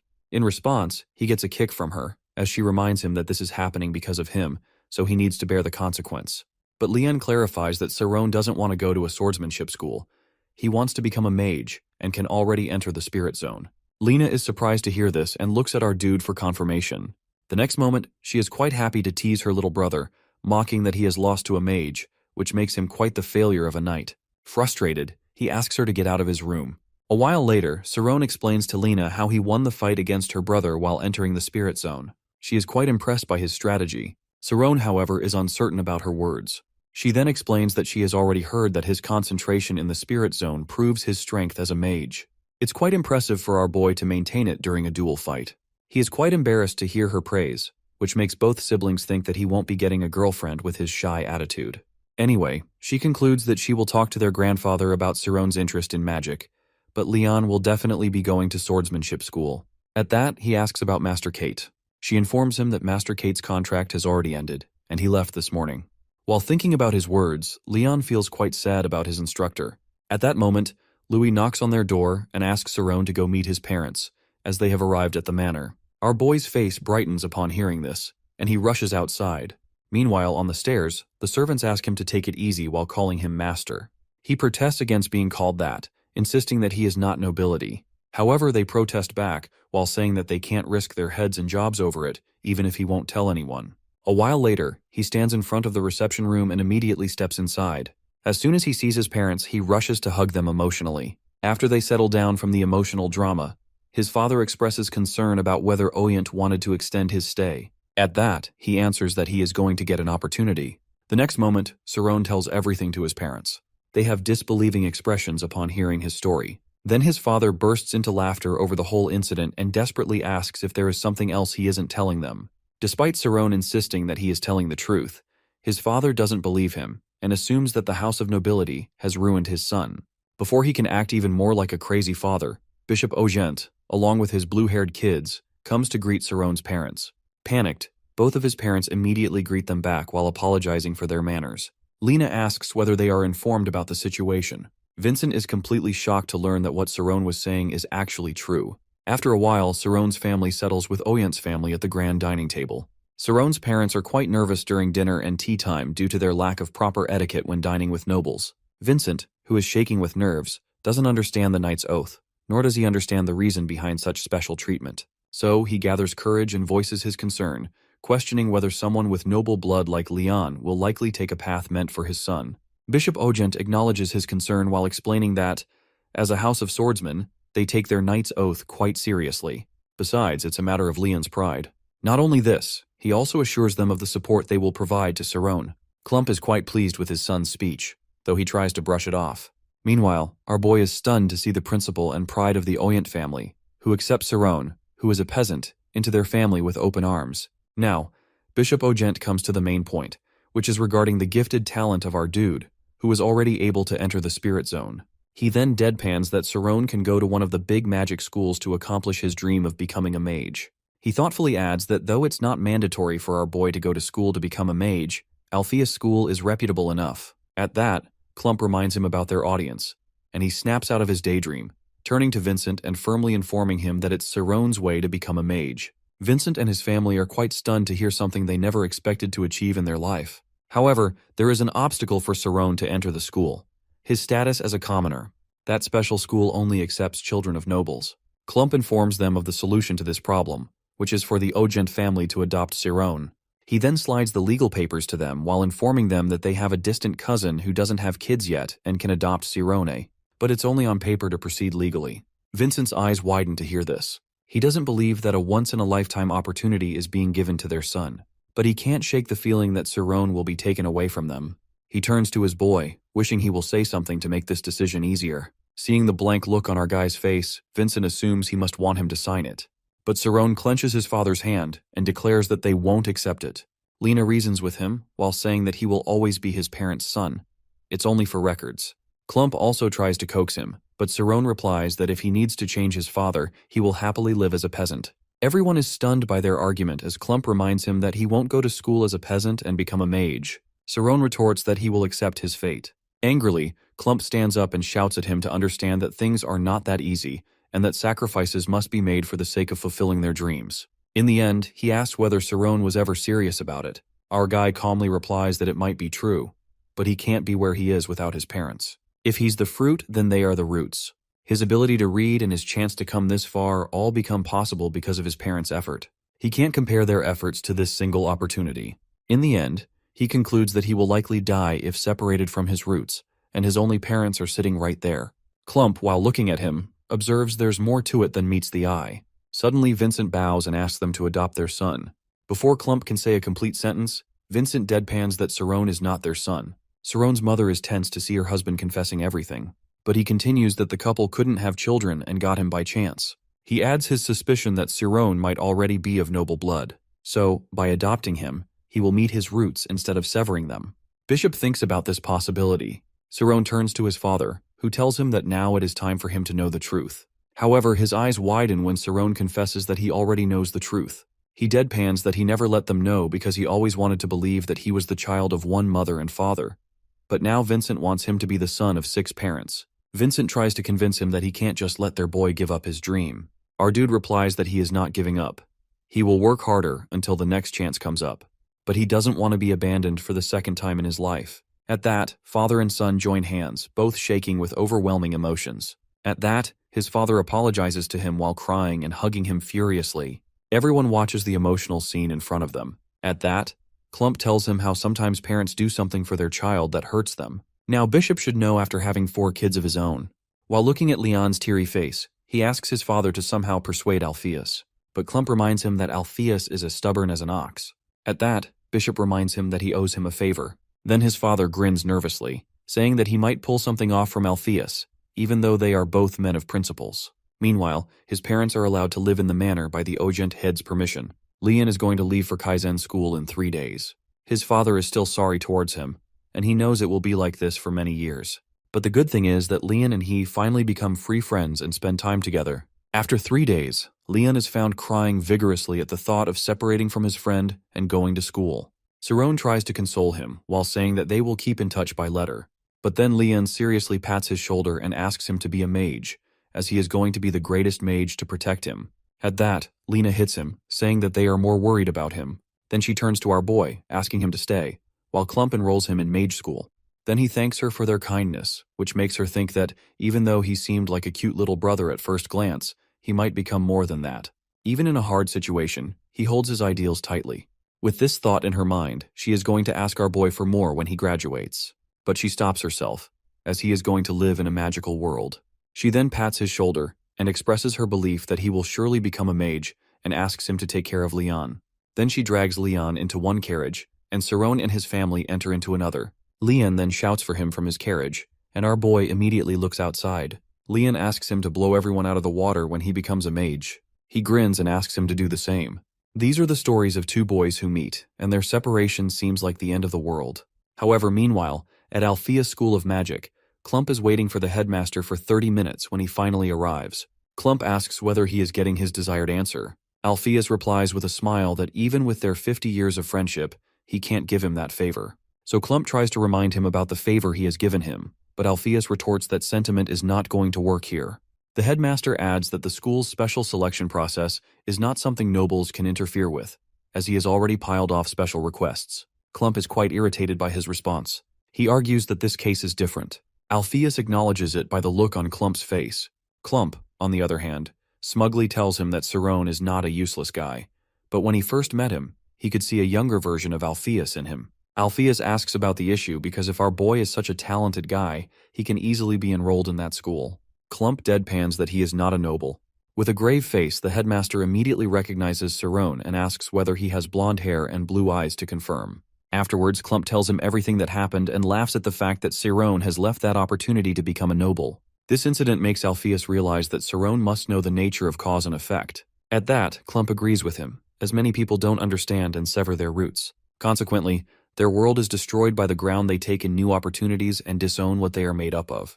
Clump concludes that Sirone is someone who never stops following what was right. Then he asks whether he reminds Alpheus of his younger self. Alpheus reminds him that someone like him sometimes also becomes others' judge, which makes it a dangerous business. Now Clump understands that Alpheus hasn't forgiven himself. He adds that Alpheus has done what was necessary and raised the talents of many, so it's time to let go. He then thoughtfully expresses that it is his pride that stops him from forgiving himself. That's why he developed this school to stop any other child from going down the same path as he did. Besides, he is also concerned that if Sirone is just like him, can he guarantee that he won't take the same path? Clump states how Alpheus was a genius with his magic, that he was called the Light of the House of Mirhi. Yes, he had taken the wrong path, which ended terribly, but now he should see where he is. He then teases him about how he became the old headmaster of the school, which prompts a remark from the headmaster that he became a level 3 general who didn't know how to swing a sword. They both laugh for a while, but then Alpheus turns serious. He says that how every decision is going to have some effect. Clump asks whether he thinks that it's fate that he met Cyrone 4 years ago. He grins and replies that he doesn't believe in fate. Then he thinks about the young Cyrone he met, and asks himself whether it is really fate that the boy he met 4 years later honed his talent in the meantime. He finally agrees to get Cyrone's admission. After 3 months in spring, 17-year-old Cyrone is ready to go to school and asks his parents to wish him luck. His mother hugs him immediately, feeling happy for him. He is nervous about his hairstyle, but she consoles him, saying it's what Lena suggested. Then he turns to his father, who is about to remind him of something. Sensing his intention, Cyrone immediately refuses to be kissed at the age of 17. But Vincent kisses his forehead and hugs him, expressing how proud he is of him. His parents are offered to stay in the city by Bishop Oyent, but Vincent declines, saying he will stay nowhere but in the mountains. They also give Cyrone money for living expenses, no matter how much he tries to refuse. Besides, they didn't tell anyone in the town about him going to magic school. As he looks at his parents while bidding them goodbye, he understands that they decline to stay near him so that they won't trouble him. Temurin is ready with a carriage and he immediately hops up and shouts for his parents. The journey to the school is quite awkward. Finally, after a while, they are in front of the school. After getting down from the carriage, Temurin informs him that his school fees and supplies expenses will be processed through him. Cyrone thanks him for it. He even thanks him for what he had done back in the manor for him, as he wouldn't have gotten here without his support. When Cyrone thanks him for his kindness, Temurin sternly reminds him that he is still a commoner, and regardless of his effort, he won't become a noble. However, he adds that he has been given the opportunity that wasn't given to anyone, so there will be people who will look down on him because of it. All he needs to do is ignore such people in order to graduate from the school in one piece. After saying that, he turns his back to our hero, who thanks him for the advice. Temurin asks him to follow him as he registers him. While going ahead, Cyrone wonders what he will learn in this school and what kind of people he will meet. On their way ahead, the guards declare in a chant that school safety is their priority. After registering him at the school, Temurin tells him that he is going to leave, and he can write him if he wants anything. When Temurin leaves, our boy wonders whether someone will pick him for the next procedure, but instead of waiting, he decides to look around. He looks at the class system, which is called the Class of Green. The senior class has 30 students out of 420 total students. Then he is shocked to see that the total number of graduates for the year is only 10. His shock is interrupted by the headmaster, who greets him and asks whether he remembers that they met before. Cyrone answers affirmatively and thanks him for what he had taught him that day. Then both of them walk ahead. During this, the headmaster informs him that he is going to take an entrance exam. But Cyrone doesn't feel he has learned anything. The headmaster consoles him that this exam is an evaluation to see which class he is going to be placed in. Then he asks whether Cyrone knows how to enter into the spirit zone. When Cyrone answers affirmatively, the headmaster is quite impressed that he has figured out this trick on his own. He wants to teach him the basics no matter how late he started. Besides, he understands that if he brings him to the testing ground now, filled with 10-year-olds, his ego will be hurt. So, he decides to show the school to our boy and lead him ahead. They enter into the classes of young students, which is called the novice class. This consists of classes 10 to 8. He looks around at the young students with amazement. He doesn't believe they all know how to use magic. But the headmaster leads him to the advanced class next, which is from classes 7 to 4. He looks around at the students who are about his age. When he observes 2 students talking about some magical theory, he is totally stupefied that he doesn't understand a word they are talking about. Suddenly, they see an explosion coming from one of them, and a red-haired girl apologizes to the headmaster. She explains that she tried to experiment with amplifying sound but made some mistakes. The headmaster suggests a solution to the problem, and she promises to try again. He is astonished to know that no one tried to stop her experiment. Looking around him, he feels like he has entered into another world. After a while, they are in front of the bulletin board. The headmaster informs him that this shows the rank of the students in the advanced class. He reads that Amy Karmas is the top student. He knows Karmas is from a first-class noble family. He is amazed that all of these people have the same talent as him. Seeing Amy's name, he is determined to compete for number 1 position as well. Then he hears someone calling Amy's name, which immediately gets his interest. He looks at the red-haired girl, and his heart thuds loudly. He immediately recognizes the girl who once tried to bully him with her goons on the street. She glances at him but is immediately distracted by Sariel, her friend, who asks her to slow down. Meanwhile, our boy nervously hopes that she won't notice him. Sariel, however, notices him and tells Amy about this new student who is quite handsome. Amy also notices that she has somehow seen him somewhere. Sariel immediately asks whether she is interested in him. She declines the claim while insisting that she really has seen him somewhere. But Sariel doesn't buy her excuse, which she declines firmly. Everyone is looking at Amy Karmas, who is not only the top student in the advanced class, but also the popular one, with her own fan clubs consisting of young and old boys. But no one knows her dark secret except our boy, who is trembling in fear because his own secret can be revealed by her. After a while, they are inside the magic school's testing ground number 3. The headmaster tells our boy to observe the kid in front of him and see what he is doing so that he will have an idea of the entrance exam. He adds that once the student enters into the spirit zone, the symbols on the floor will have some meaning to them. Based on their meanings, teachers will analyze the student's spirit zone density, flexibility, and much more. He warns him to answer the questions honestly, which he agrees to. Professor Thad asks student Kami whether he can use magic. Kami answers that he can make things float in the air. Then, he asks Kami to enter into the spirit zone, which he complies with. After he enters into the spirit zone, Thad asks about the numbers he sees, which he answers as 6.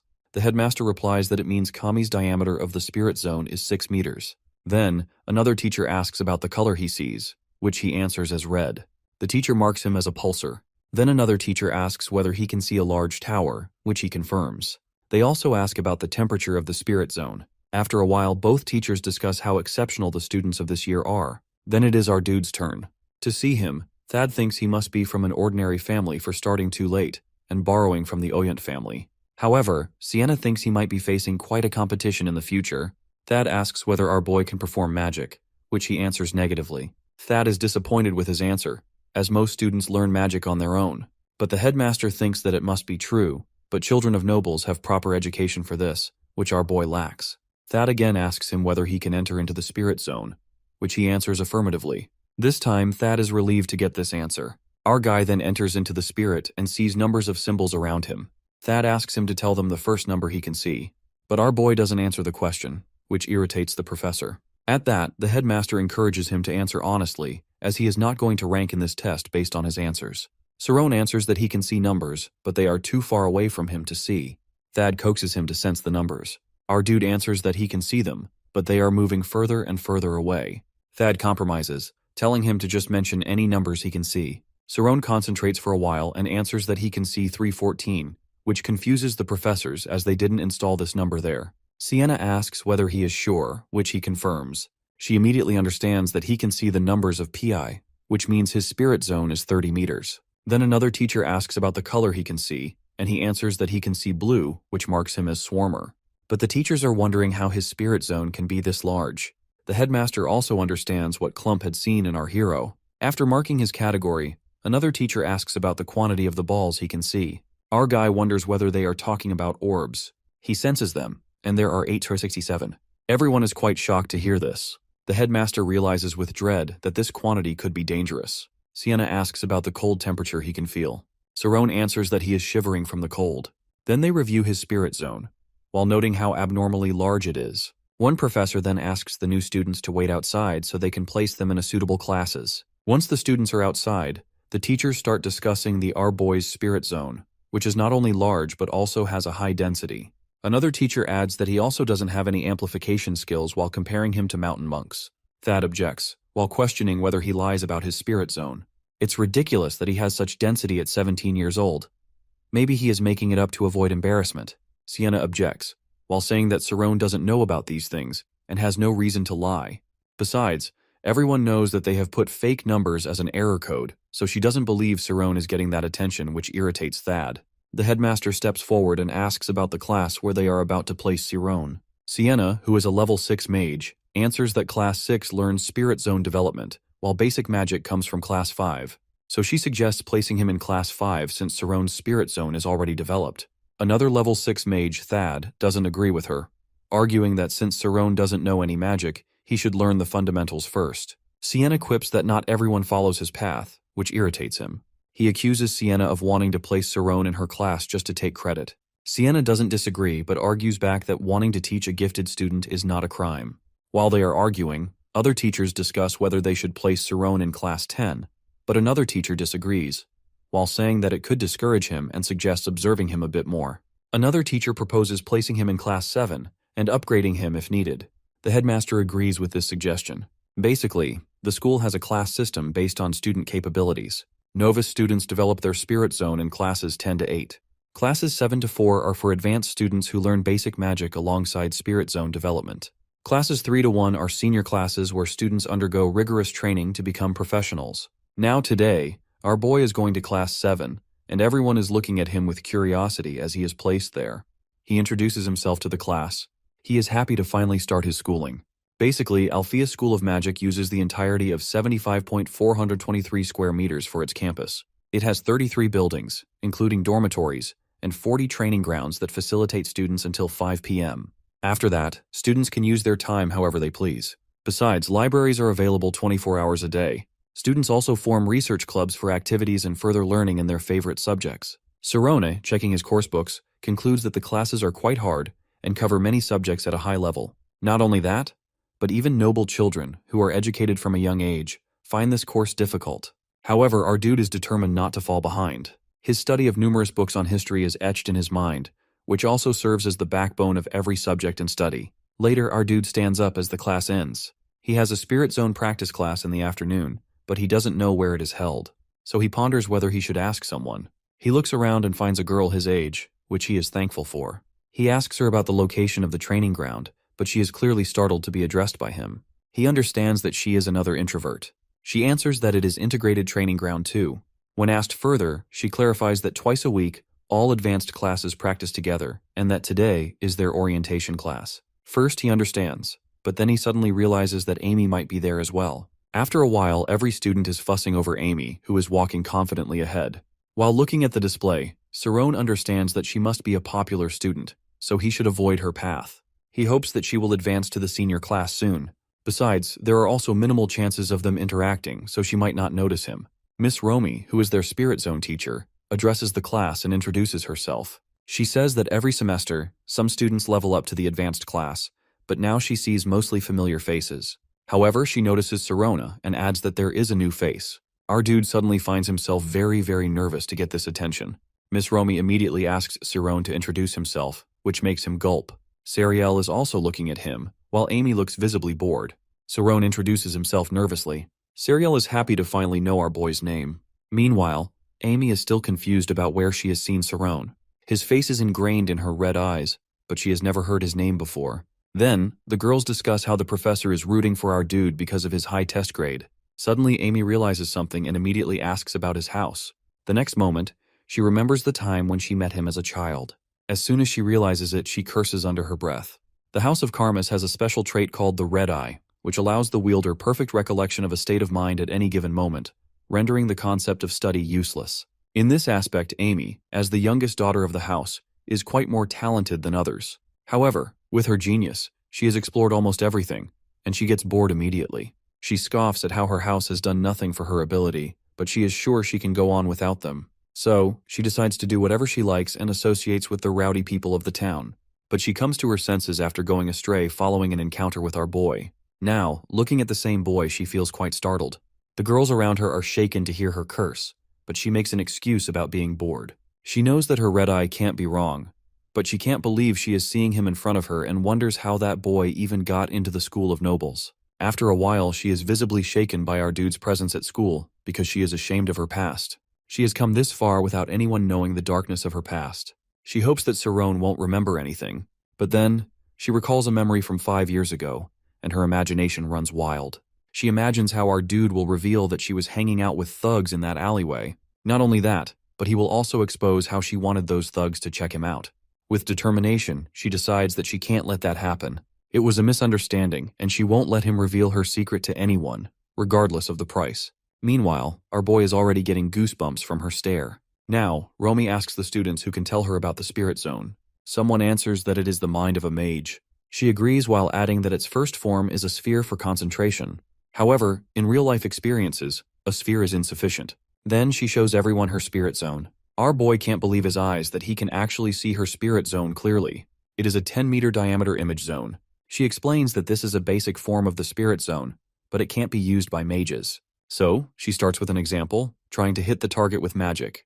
For this purpose, she explains that the Spirit Zone's diameter is 10 meters, while the target is 20 meters away. So, she tries to shoot a fireball. Sirone is nervously excited to finally see magic. He watches as Romy creates a small fireball on her fingertip and shoots it toward the target. However, as soon as it leaves the diameter of the Spirit Zone, it disappears. She explains to her students that magic can't be performed or controlled outside of the Spirit Zone. So, they need to change the shape of their Spirit Zone. With that, she alters the sphere, and now she can hit the target. She is amazed to see the shocked yet cute faces of her students. Our guy, however, is stunned to see that they can change the shape of the spirit zone. Romy continues her lesson, explaining that there is a downside to this method, as it requires a great amount of concentration. In situations like battle, it's not possible to change the shape of the zone with every spell. So she introduces the quaternion of the spirit zone, in which 4 shapes are introduced: defense, attack, cross, and schism. The defensive shape is like a cube, which helps them keep their spirit zone intact under significant disruption. They can also increase its defensive power by adding more layers. Next is the attack shape, which looks like a star and helps them reach their target for attack purposes. The cross shape, as the name suggests, looks like a cross, but people think it's not good for hitting a moving target. So, they need to add rotation to the cross. The class is in awe, while seeing that she has done all of this without any difficulty, and they wonder whether they can do it. Meanwhile, our boy thinks that the circumference of the cross must be around 10 meters for it to be used in battle. Romy comes to the last shape, called the schism shape, which is so difficult that even Class 5 is still taking time to perfect it. However, she decides to show it. The student behind our boy boasts that she can upgrade her class if she manages to do it, since she already has high marks in Class 8. But as soon as Romy does it, everyone is completely shocked to see this kind of spirit zone leave her body. Our guy also doesn't understand. If the spirit zone is the mind of a mage, how can she separate it from her body? He finds something at the center of the shape. Romy explains that this kind of shape is so difficult that some mages specialize in it because it makes the mage limitless. It can be pushed directly toward the target for direct invocation and has endless other applications, as they might imagine. Everyone is in awe, seeing how the teacher can do it without any difficulty. That's why she is a level 6 mage. She then turns to the class, while saying that they are going to practice before leaving the ground, which excites the class. Then she asks Amy to display her spirit zone. Amy's friends are excited, hoping she will surpass the boys and impress the teachers. But when they turn to her, they find Amy's expression quite grave. She is full of nerves, while dreading to reveal herself to Cerrone. Basically, the spirit zone quaternion known as the cross gains strength based on its length. The main challenge is dealing with fast-moving opponents or multiple enemies at a single time. However, those with the mental ability to control a spinning cross can overcome these limitations while using its long range and strong defense as an unbreakable shield. Amy explains this by demonstration of her magic. The students are amazed by Amy's skill. While most people keep changing shapes during the gun spell test, she achieves the highest score using only a cross. Our hero wonders if he could ever match her level while realizing that even as a beginner, she is already exceptional. He notices that her spirit zone spins steadily without a single target, yet she moves effortlessly while showing no signs of fatigue. Her graceful movements make her presence even more striking. Another student watches her in admiration while thinking that if he could be with a girl like her, school might actually be enjoyable. However, a nearby girl quickly dismisses his thoughts while reminding him that Amy doesn't pay attention to anyone, regardless of their status. Cerrone understands why they are so captivated, as Amy comes from a highly respected family and seems nearly perfect. What he cannot understand is why someone like her chooses to associate with thugs in her past. As the round ends, she reaches level 9 in just 20 seconds while leaving everyone speechless. All the students cheer for her. Some boys discuss whether they have seen correctly that Amy glanced at our boy. She becomes frustrated, as even a brief glance at him feels unbearable. Other students wonder if they know each other, but some dismiss the idea while pointing out that he is a new admission and making it unlikely. Meanwhile, our boy remains completely positive and confident. However, both of them realize that Other remembers them. Amy realizes it will be difficult if he reveals anything about her to everyone. Deciding to stay calm, she convinces herself that no one will believe a new admission, so she must avoid doing anything suspicious. Sariel approaches and asks what is wrong while noticing Amy's flushed face, but she insists that nothing has happened. During class practice, after the demonstration, all the students gather. Professor Romy instructs Class 7 to first prepare for a defensive position and master it while emphasizing that a mage must stay focused even in battle. Our boy realizes that the key is sensing the mind-tightening process, which involves compressing spirits into a structure and setting up its frame to prevent collapse. He believes he has already achieved this but remains uncertain since it is not visible to him. He asks Professor Romy if he can use the image zone while shocking her. She tells him he cannot use it, as only senior classes are permitted, but he remains undeterred, determined to seize this opportunity. She notices his confidence and acknowledges that no one else is using it at the moment while making it a unique chance for him. Meanwhile, Amy and Sariel stand together while watching. Sariel points out that the new boy is using the image zone, but Amy is shocked to see this, as he is only in Class 7. Sariel asks if she is all right, but Amy remains speechless. Students begin whispering among themselves as Cerrone steps into the center. Determined, he prepares to use the image zone while feeling an intense urge to connect with his spirit zone. As he activates it, the students are taken aback by its sheer size. The diameter continues expanding, and they are astonished by its enormity. Our boy wonders how much larger it will grow, but eventually stops. The image zone reaches approximately 20 meters in diameter. The students of Class 5 start questioning whether he truly belongs in Class 7. The students discuss how our boy has purposefully expanded the image zone while leaving them amazed. He soon realizes that he has successfully managed to stop it as well. Deciding to take a defensive shape, he suddenly notices the spirit zone collapsing, something he has never experienced before. Amy believes it is impossible for him to achieve this on his first attempt. However, he remains confident and focused while analyzing the difference between the inner and outer sides of the image zone. Recalling Professor Romi's explanation, he remembers that changing the shape of the spirit zone demands significant mental power. Since he has also compressed it into a smaller size, it is consuming even more of his mental ability. Understanding this, he decides to keep it at its original size rather than reducing it further. As the students watch in astonishment, they begin commenting on what is happening in the sky. They realize that the spirit zone is expanding again, now reaching 28 meters. Completely shocked, they struggle to comprehend what they are witnessing. Amy recognizes its immense scale, noting that the image zone has now grown to 41 meters. Maintaining balance, he keeps the sides of the image zone equal before folding them into the defensive shape. The students find it incredible and cheer for him, impressed that he has accomplished this on his first attempt. Meanwhile, he perceives himself as if standing inside a solid form of his image zone. Professor Romi observes his skill and acknowledges his remarkable ability to form the defensive shape on his first try. Sariel, while standing beside Amy, comments that this is why the teachers have been paying more attention to the new admission. Amy laughs but remains deep in thought. Recalling the humiliation he caused her, she begins to suspect that someone may have arranged his admission as a special request.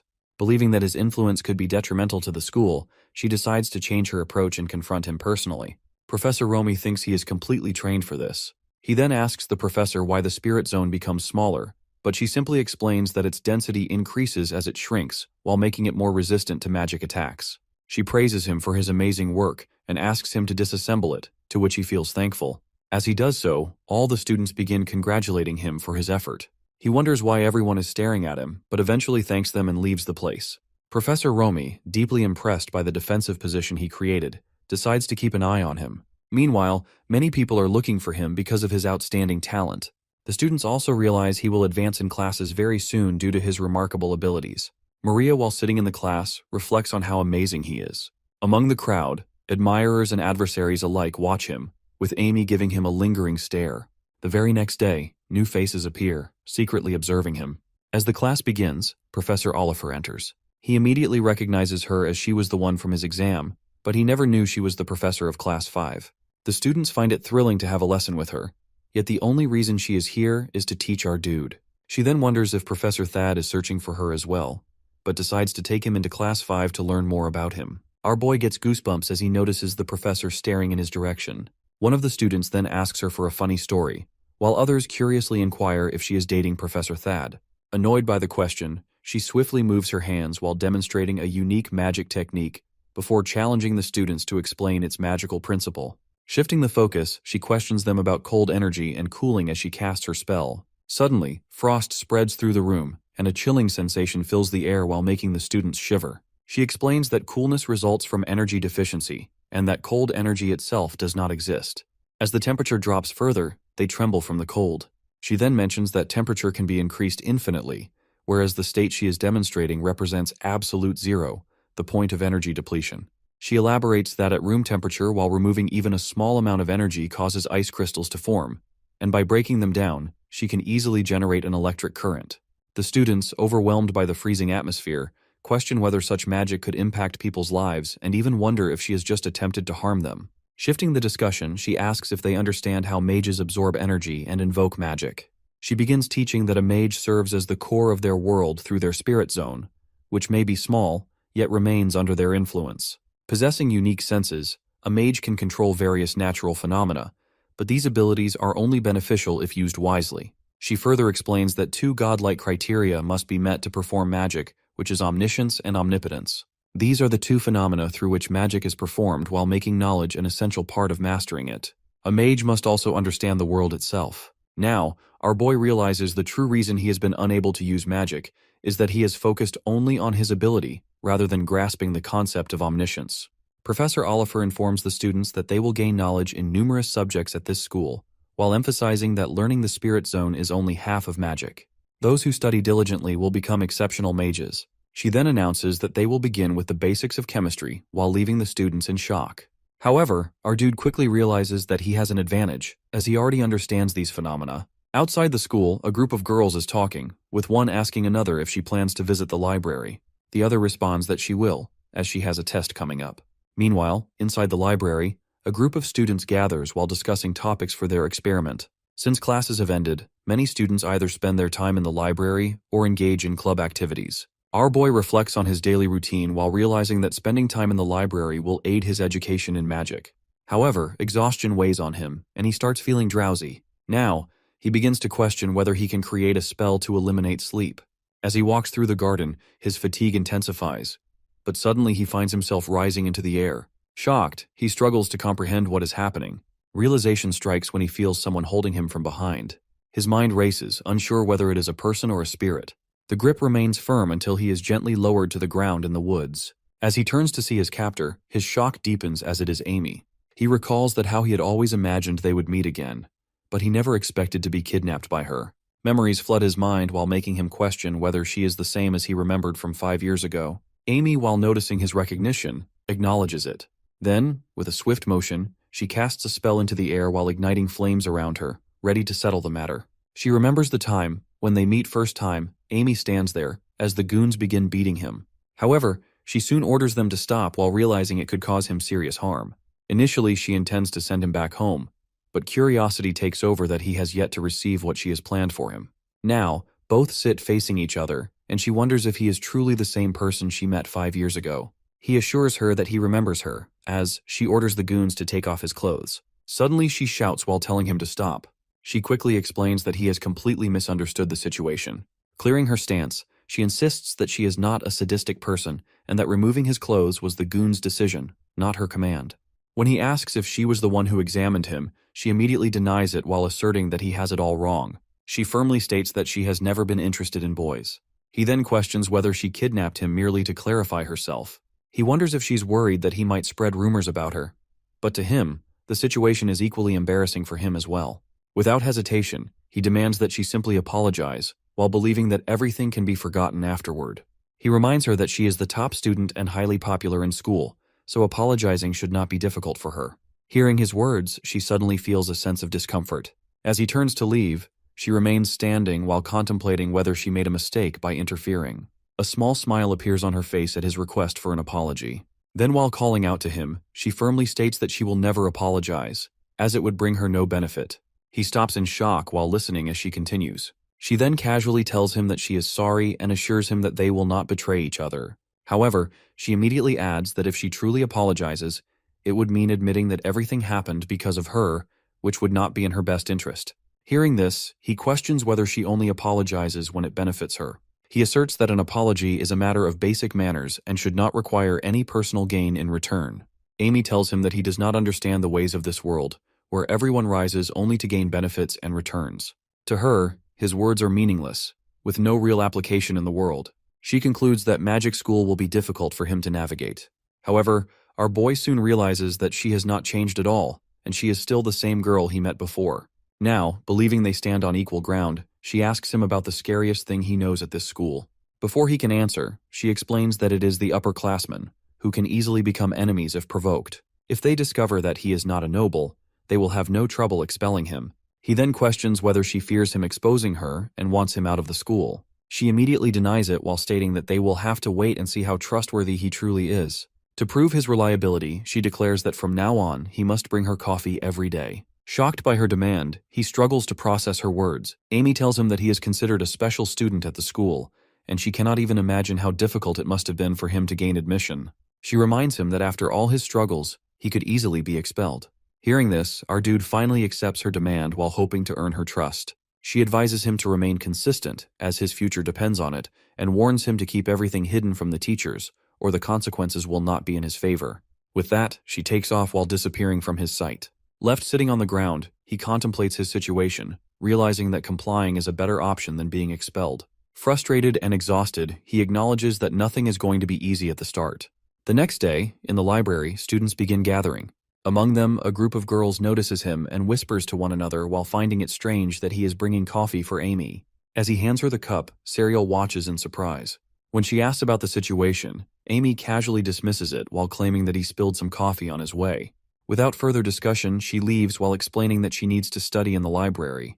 At that moment, frustration builds within him.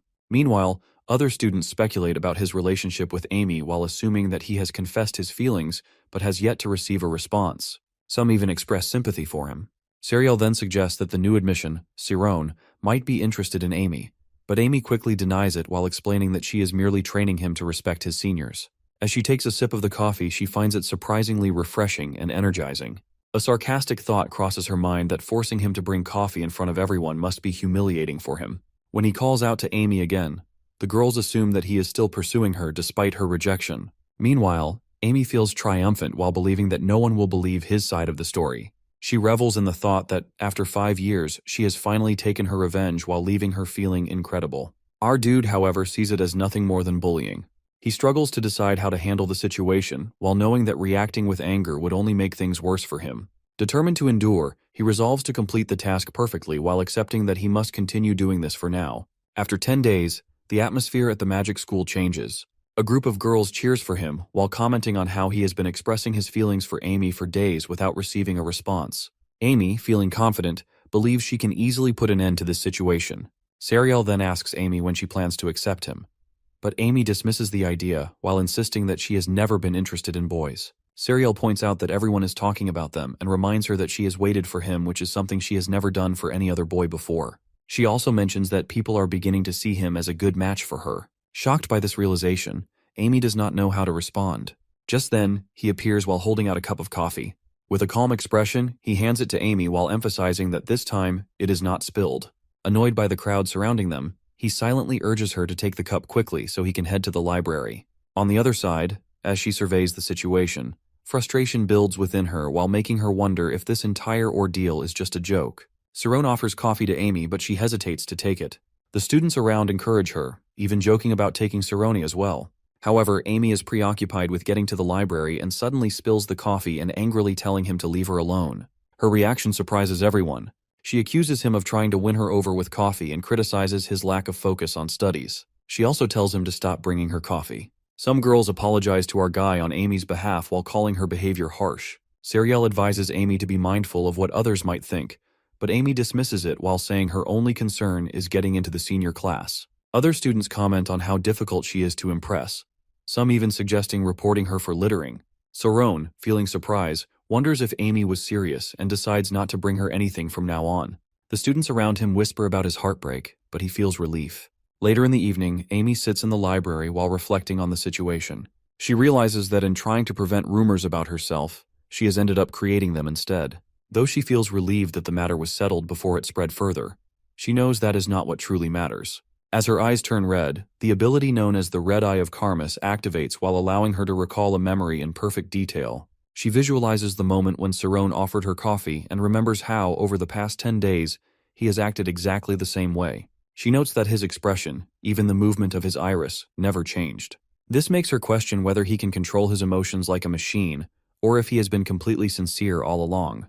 After closing her book, Serial notices her and asks if she is leaving early. Amy confirms that she is feeling a bit tired. When Serial starts walking with her, Amy reassures her that she can go alone. However, Serial guesses that Amy is still thinking about refusing Sirone's coffee, which she quickly denies. Serial reminds her that she can always confide in her, and Amy thanks her before leaving while feeling exhausted. As she steps outside, she thinks about how things did not go as planned while leaving her mind in chaos. She just wants some rest. Outside the library, Jake is waiting and greets her while mentioning that she finished early. He jokes that he expected to wait until midnight. She questions why he is there, and he brings up the rumors about Sirone following her. Frustrated, she assumes he came just to tease her, but he denies it and hands her a cup of high-quality coffee while stating that someone of her status should not drink anything inferior. His words irritate her, and she demands to know what he is trying to do. He openly admits that he is trying to win her over while claiming that, as the future heir of a prestigious family, he is a much better match for her than Sirone. Annoyed, she dismisses his advances while calling his actions ridiculous. Jake takes offense and questions her choice of words. She coldly reminds him that they are not close enough to have such conversations, and accuses his research club of constantly trying to undermine her. He tries to clarify but also warns her about disrespecting him, as it is the same as dishonoring his family. He expects her to understand, given that she belongs to the great house Karmas. Amy yells at Jake while calling him pathetic. She accuses him of letting his small amount of popularity inflate his ego and claims that, without the support of his family, he would not even be able to write his own name. Furthermore, she criticizes him for being nothing more than a parasite, while using the research club as an excuse to harass others. In her eyes, he has no honor. However, Jake simply laughs at her words. He expresses disbelief and dismisses her as just another arrogant noble from the first class, eager to flaunt status. Moreover, he questions who in the Karmas family actually holds any real power, while arguing that they survive solely on their name. In contrast, his family, backed by immense wealth, could easily crush hers. He then asks if she finally understands his position. At that moment, Amy nods while indicating that she does. She remarks that his eyes reveal his true nature, comparing them to those of a scoundrel. Unlike Cerrone, whose gaze feels genuine, Jake's eyes, in her opinion, resemble the dull, lifeless scales of a rotting fish. Shocked by her words, Jake demands to know if she truly believes that Cerrone is better than him. Realizing that he has approached the situation the wrong way, he concludes that he should have dealt with Cerrone before coming to her. Without hesitation, he then vows to ensure that our guy will never be able to use magic again. Jake declares that he will show Amy just how powerful he is. However, before he can act, she launches an attack while prompting him to shout at her while calling her an arrogant woman. He warns that her appearance will not protect her from him. In response, she confidently uses her magic and challenges him to make a move. As he observes her actions, he wonders how she managed to set up a cross formation from such a distance. Shocked, he reminds her that magic is forbidden in this place.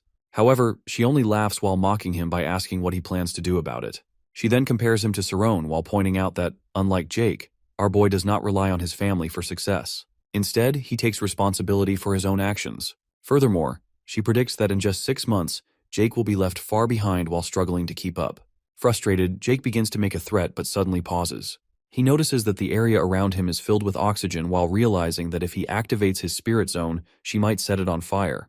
Acknowledging that he stands no chance in a duel against the top student in their class, he quickly decides on an alternative way to get revenge for what he sees as an insult. Before leaving, he issues a warning while vowing that she will regret this. Once he is gone, Amy takes a moment to reflect. She admits that she got a little carried away, but wonders why she reacted so strongly. Eventually, she realizes that her concern stems from the possibility of Cerrone being in danger if the truth were ever exposed. With a sigh, she acknowledges that she no longer has anyone bringing her coffee. However, at the very least, things feel much simpler now. Several days later, the consequences of Amy's actions begin to unfold. Sariel receives a note written by Amy. When Cerrone sees it, he immediately recognizes its meaning and realizes that Amy has gone to save him. A while ago, when Cerrone walks through the school, some students immediately notice him and point him out while calling him the coffee delivery boy. They express disappointment while remarking that it is unfortunate the situation ended, as it had been entertaining to watch. Meanwhile, he reflects on the past few days. Ever since that incident 3 days ago, he has been unsure of how to face Amy. However, he soon realizes that the situation did not last as long as he had initially expected. In fact, he originally thought he would be tormented for at least a month. But now, some of the suspicions surrounding him seem to be fading. Just then, he notices Sariel and tries to recognize her. As he recalls their last conversation, he suddenly remembers her apologizing on Amy's behalf when the coffee was spilled, and even encouraging him by saying that love is a struggle. At that moment, he acknowledges that she does not seem like a bad person.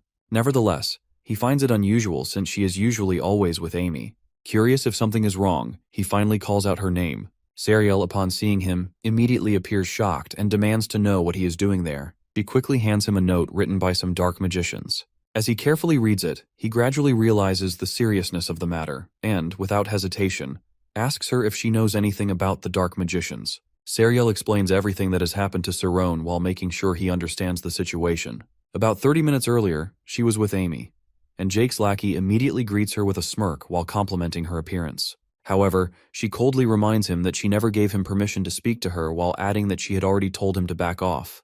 Ignoring her words, he simply laughs and mocks her for still acting superior. Without wasting any time, he informs her that the boss wants to see her and hands her a note. Sariel, clearly annoyed, tells Amy to ignore him. However, Amy sighs in disbelief while remarking that they have somehow made it to Class 5. At that moment, Jake delivers another message while warning her that she should come as instructed unless, of course, she does not care if her man is destroyed. Disgusted, Sariel snaps at him while calling him revolting before urging Amy to head to the library with her. Meanwhile, Amy looks down at the note and quickly realizes that Sarone has been kidnapped. As she recalls Jake's previous threat to make sure Sarone could never use magic again, she immediately suspects him while cursing his name in anger. However, a moment later, she hesitates and tries to convince herself that it should not matter, and after all, our boy means nothing to her. When she questions the boy about it, he simply reminds her that he is only the messenger. Sariel, while growing more concerned, mentions that the Dark Magicians are nothing more than a gang that bullies students who attract too much attention. She questions why they would target Sarone and how Amy could be connected to the situation.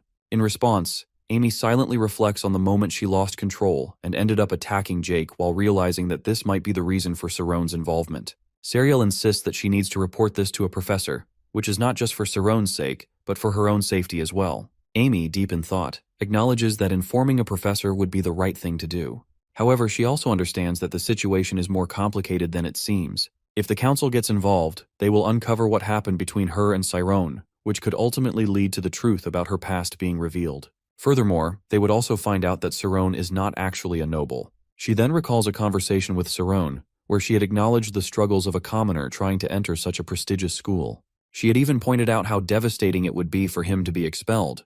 In that moment, she remembers his unwavering determination, as he had assured her that if proving his innocence meant earning her trust, he would do whatever it took. Determined, she makes up her mind to rescue him on her own. She tells Sariel that she will investigate the situation herself and inform a professor if she does not return by 7. Sariel, shocked, questions why she would go alone while reminding her that she has no idea how many enemies she might be up against.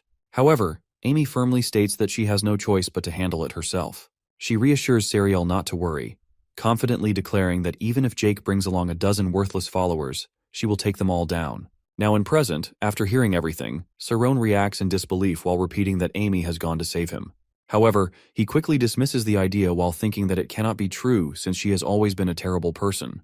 Turning to Sariel, he questions why she is just standing around instead of doing something, especially since she just admitted that Amy went alone. Sariel, while looking conflicted, explains that Amy insisted she had no choice. She admits that she has never seen Amy act this way before. Furthermore, Amy specifically instructed her to inform a professor only if she does not return by 7. Sarone repeats Amy's words while realizing that the 1-hour delay is a kind of insurance. Additionally, while keeping the matter from the professors must be her way of protecting a secret. He then comes to the conclusion that whatever secret she is hiding must be connected to his own. As a result, he understands that she went alone to ensure his secret remains safe as well. Determined, he declares that he must go find her. However, Sariel tries to stop him while insisting that they should wait until 7 as Amy requested. But just then, our guy suddenly remembers that Training Ground 14 is located near the mountain. Worried about time, he wonders if he can get there quickly enough. Seeing his determination, Sariel decides to accompany him and insists that traveling on foot is not an option. She then announces that she will photonize and tells him to hold on tight. Confused, he asks what she means by that. However, before he can fully process the situation, she uses her magic skills, and they begin their journey to save Amy. Midway, Sarone expresses concern while reminding her that using magic at school is prohibited. Additionally, he points out that teleportation is dangerous, while warning that if they crash into a tree, they will be in serious trouble. However, before he can react further, they suddenly hit the ground. Struggling to recover, he thinks about how he did not have enough time to prepare himself for the landing. Without wasting another second, they start searching for Amy at Training Ground 14. Looking around, Sariel notices that the area is completely empty and wonders why no one is there. Sarone, while thinking critically, suggests that they may have changed the meeting location at the last minute. He reasons that they probably did so to avoid getting caught in case a professor found the note. Frustrated, Sariel asks what they should do next and what will happen to Amy. Sarone, while realizing that the situation is more complicated than he expected, understands that now is not the time to worry about his status being exposed.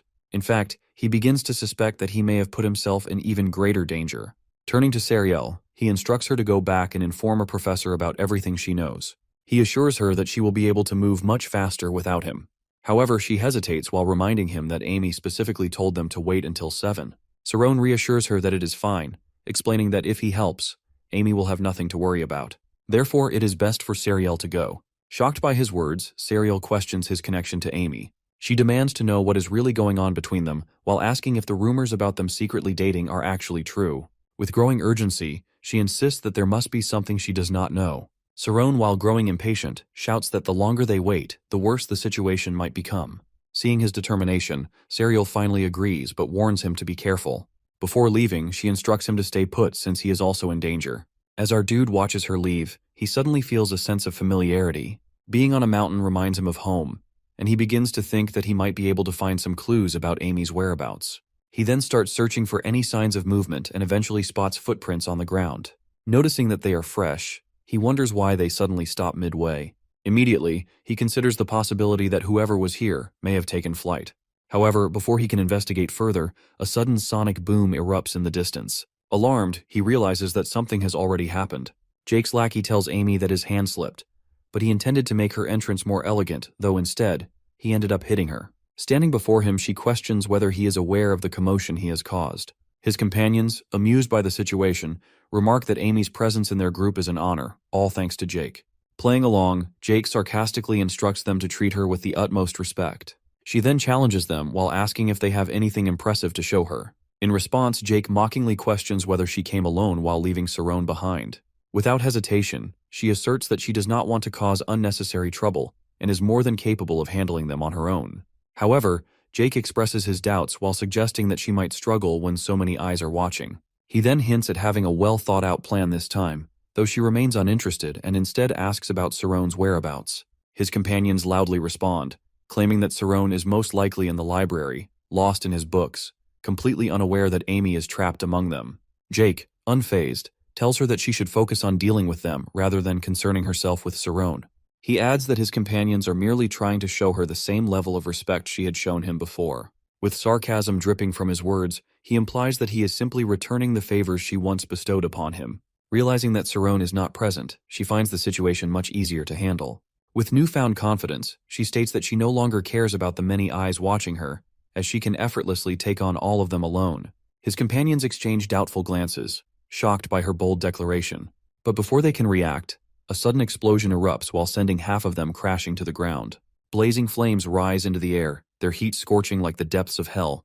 Jake quickly commands his companions to suppress the fire while realizing that their collective strength weakens when too many attackers strike at once. He urgently instructs them to keep track of Amy's movements, but before they can respond, they find themselves airborne, desperately trying to escape the overwhelming heat. Amy remains confident as she relentlessly attacks, determined to overpower her opponents. A sudden flash of light appears, and she demands to know where they are all running. Without hesitation, she traps them once more and conjures another wave of scorching flames. The heat intensifies while becoming increasingly dangerous and unbearable for the boys. One of them turns to Jake in distress while reminding him that he had assured them Amy would rely on the cross. However, now she is not only using it, but spinning it with incredible speed. Jake quickly realizes that her combat abilities have advanced far beyond what they were during training. A thought crosses his mind that has she fought in real battles before? As the searing flames lick their skin, they begin to feel burns spreading across their bodies. Despite their agony, Jake remains composed while knowing that every skill has a weakness. Taking to the air, he analyzes the situation while concluding that the flaw in a horizontal attack lies in its vulnerability to strikes from above. With this in mind, he makes his move. Channeling his energy, he forms a swirling wind cutter in his hand and prepares to strike. Amy remains unaware of his presence above her as he rapidly descends, convinced that he has successfully ensnared her in his trap. However, just as he is about to land his attack, a sudden shift in energy catches him off guard. In a shocking turn of events, Amy effortlessly evades his strike. With a calm yet powerful voice, she reveals the reason is schema. Before he can react, she seizes his hand in midair while immobilizing him. A fierce fire strike follows, its power erupting in a blinding flash. In an instant, Jake is sent crashing to the ground. As he struggles, waves of searing flames surround him, their intense heat scorching his skin. The unbearable pain courses through his body while forcing him to acknowledge the overwhelming gap in their abilities. Meanwhile, she observes him with newfound understanding. Now she finally realizes why Jake's grades remain low, because he lacks true knowledge of advanced skills. Jake, frustrated, tells Amy not to mock him, but she dismisses him while saying that it is over, and there is no need to exaggerate the situation. She warns him that if he continues, she will make things even more difficult for him. However, before she can react, a sudden wave of dizziness overwhelms her. A strange noise fills her ears while growing louder and more unbearable. Clutching her head tightly, she realizes that the boys have activated a skill. Jake smirks and instructs his companions to maintain the spell while enjoying the torment they are inflicting. This is his counterattack. He warns Amy that if she does not exit her spirit zone, her mental abilities will deteriorate, as they are using anti-magic against her. Shocked, she recognizes the forbidden magic at play and realizes she is unable to return to her red-eye state. Now completely out of control, her body twists unnaturally in the air. The boys continue their relentless assault while believing they have her completely at their mercy. Jake moves closer and with a smug expression, demands that she answer him properly, his frustration evident. Amy, while struggling to maintain consciousness, reflects on her past mistakes. She regrets neglecting Schema since she was 12, but she quickly forces herself to consider other ways to counter the attack. Jake, while sensing her helplessness, taunts her while declaring that she is powerless now. Taking a knife in his hand, he advances toward her with a sinister grin. Mocking her lack of interest in boys, he threatens to scar her face so that no man will ever look at her again.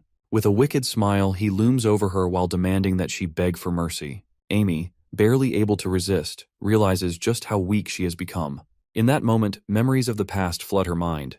She recalls the day she and her guards humiliated Cerrone, attempting to strip him of his dignity. Now, for the first time, she truly understands how he must have felt that is helpless and vulnerable.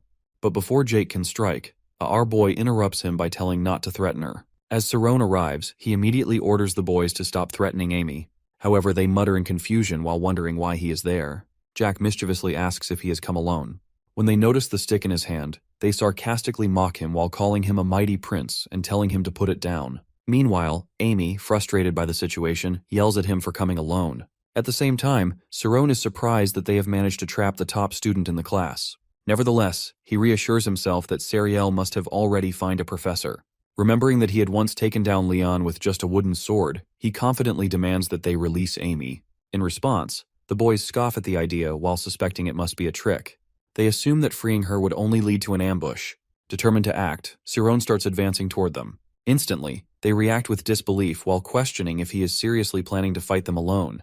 Just then, Jack suddenly commands the others to open sesame and a boundary appears around Cerrone. At first, he does not understand what is happening.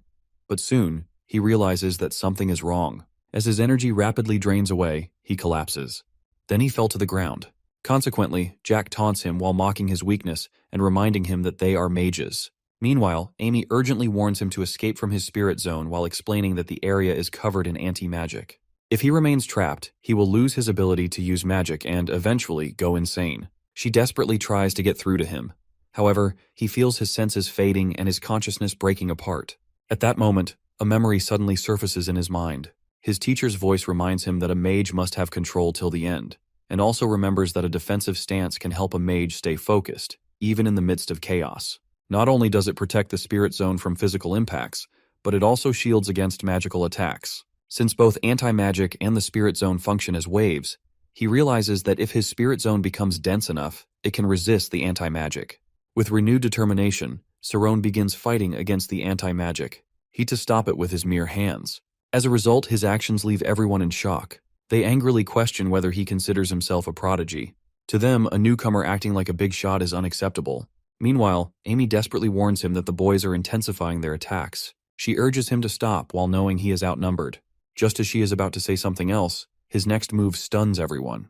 Against all odds, he successfully overcomes the anti-magic while proving his incredible power. As Cerrone continues to defend against the anti-magic, the boys watch in confusion. At first, they struggle to understand what is happening while noticing that the attack is simply bouncing off. One of them, while trying to keep the group calm, quickly warns the others not to panic. He reminds them that, if they lose control of their emotions, the wave will scatter while making them vulnerable to the attack. Meanwhile, Cerrone puts in immense effort while pouring high energy into breaking free from the anti-magic. After struggling for a moment, he successfully dispels it. Then he comes forward towards them and apply his techniques. Suddenly, blue waves appear and the opponents find it painful for them. As a result, the magic backfires while striking all the boys and causing them to collapse. At the same time, Amy watches the scene unfold, unable to comprehend what just happened. Since she is not using her spirit zone, she finds it impossible to grasp the situation.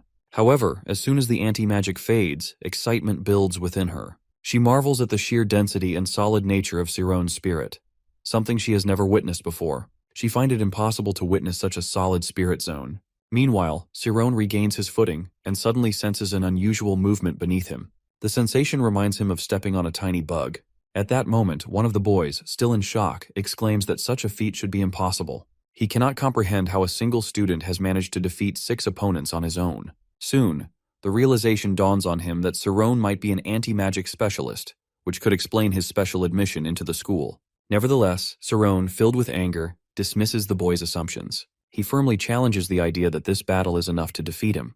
Despite his confidence, he internally admits that he lacks knowledge of any spells, which worries him. In response, the boy, now enraged, declares his intention to attack Sirone relentlessly. However, before he can make a move, Amy swiftly counterattacks while knocking him to the ground. She starts the fight while striking the boy without hesitation. Fueled by anger, she furiously declares that he has done enough harm. Sirone immediately attempts to calm her down. However, she continues her assault while shouting at the boy to repeat his words. Realizing the danger, Sirone warns her that using her schema with such intensity could kill him. Without wasting time, he quickly intervenes and stops her. She was not letting him go and asks him to fight again. In the struggle, both of them lose balance and fall. Concerned, Sirone immediately checks on her. He asks if she is all right, but unfortunately, she has already fainted. Panic sets in as he desperately pleads with her to wake up. Both of them are lying on the ground. Our boy initially assumes that Amy has lost consciousness from exhaustion. Feeling grateful for her help, he immediately thanks her. However, she quickly gets up, full of energy, and expresses disbelief that someone as weak as him would dare to face danger alone. Her words make him feel disillusioned while convincing him that there is no decency left in this girl. Meanwhile, she urges him to leave immediately, not wanting any professors to find them in this situation. However, he argues that Sariel has probably already informed one of them. When he asks for her help to stand up, she becomes frustrated. In response, she reminds him that she had specifically instructed Sariel not to say anything. Furthermore, she complains that he always makes things worse and explains how troublesome it is to get into trouble at their school. She emphasizes that mages never let matters go easily. Instead, they investigate every detail until they fully understand it. Consequently, she questions whether he truly wants both of their secrets exposed. Even so, he dismisses her concerns and points out that she almost lost her life. Instead of acknowledging his comment, she insists that they should leave immediately and discuss everything later. In her mind, she hopes that if a professor does arrive, it will be an older one who might overlook the situation. Shortly after, a bright light appears. Thad and Sienna arrive. As soon as they do, Sariel rushes to Amy, worried about her condition. She immediately asks if she is hurt and why her hair is such a mess. In response, Amy reassures her while saying that it is nothing and wonders why they arrived so soon. Just then, an explosion occurs. At that moment, Sirone recognizes it as the Fire Sun spell, known to be extremely difficult to cast. Meanwhile, Thad, surprised to see the scene in front of him, demands to know what has happened. He then turns to Amy while questioning how someone like her, who was one of the school's top students, got caught up in such a mess. Everyone focuses on her well-being while expressing concern for her safety. At the same time, Sienna approaches Sirone and explains that they rushed over as soon as they heard that he and Amy were in danger. Finally, she begins questioning him about the events that took place. A boy arrives and confidently tells the professor that he can explain everything. He admits that, to be honest, he challenged Amy to a duel because of a personal grudge while calling it a typical case of teenage frustration. Sienna, while looking confused, questions him about the duel. She points out that the letter they received contains signs of threats and blackmail. Furthermore, she states that she can tell he used anti-magic and reminds him of the strict rules against it. In response, he argues that he had no other choice since Amy was too powerful. Looking around, he insists that he is actually the biggest victim in the situation. Moreover, he accuses Amy of breaking the rules first by attacking him in the library, which, according to him, is the only reason he challenged her to a duel. He then claims that she must be hiding something, considering she went all the way there just to fight him.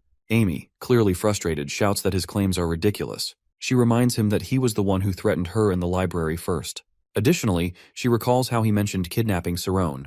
However, he quickly dismisses her accusations while asking whether they actually did such a thing. Once again, he insists that she was the one who attacked first. Furthermore, he points out that Sirone never reported anything to a professor before coming there. He then turns to the professor and claims that Amy and Sirone are the true instigators, not him. Amy, while trying to stop him from twisting the story, attempts to speak, but he cuts her off. He declares that it is time for her to tell the truth. In his thoughts, he questions whether everyone now understands why dark magicians are feared. Determined to raise the stakes, he warns her that no matter how much money it costs, he will expose her deepest secret. He threatens that once he does, Every newspaper, agency, and social circle in the kingdom will hear about it. However, Sienna interjects, then advises them not to act so confident. At that moment, she accuses the boy and his friends of using anti-magic, not for learning, but to attack students. She stresses that such reckless use could have destroyed minds or even caused deaths. Moreover, they were all fully aware of the risks involved. Sienna then firmly declares that their actions are more than enough reason for expulsion. However, the boy arrogantly questions whether she alone has the power to expel him. Thad, while trying to explain, reminds her that House Ardius, which the boy belongs to, holds significant financial influence over the school. Before he can continue, she argues that their duty is to guide students on the right path, not submit to power. Even if he disagrees, perhaps he should consider resigning. The boy, amused, bursts into laughter. He expresses excitement to see who will end up leaving either the professor or himself. Confidently, he declares that, in the end, money controls everything and that no one can resist its power. He advises her to take this opportunity to learn that lesson. However, she remains unfazed and responds that before she does, there is something he ought to learn first. Sienna suddenly attacks the boy, causing several blasts to erupt. Meanwhile, Amy, who is feeling overwhelmed, questions why things have escalated this way. At the same time, Thad quickly reminds Sienna that harming students is strictly forbidden. As Cerrone observes the attack, he is truly amazed by her precision. Despite the force of her magic, she does not land a single hit on the boy.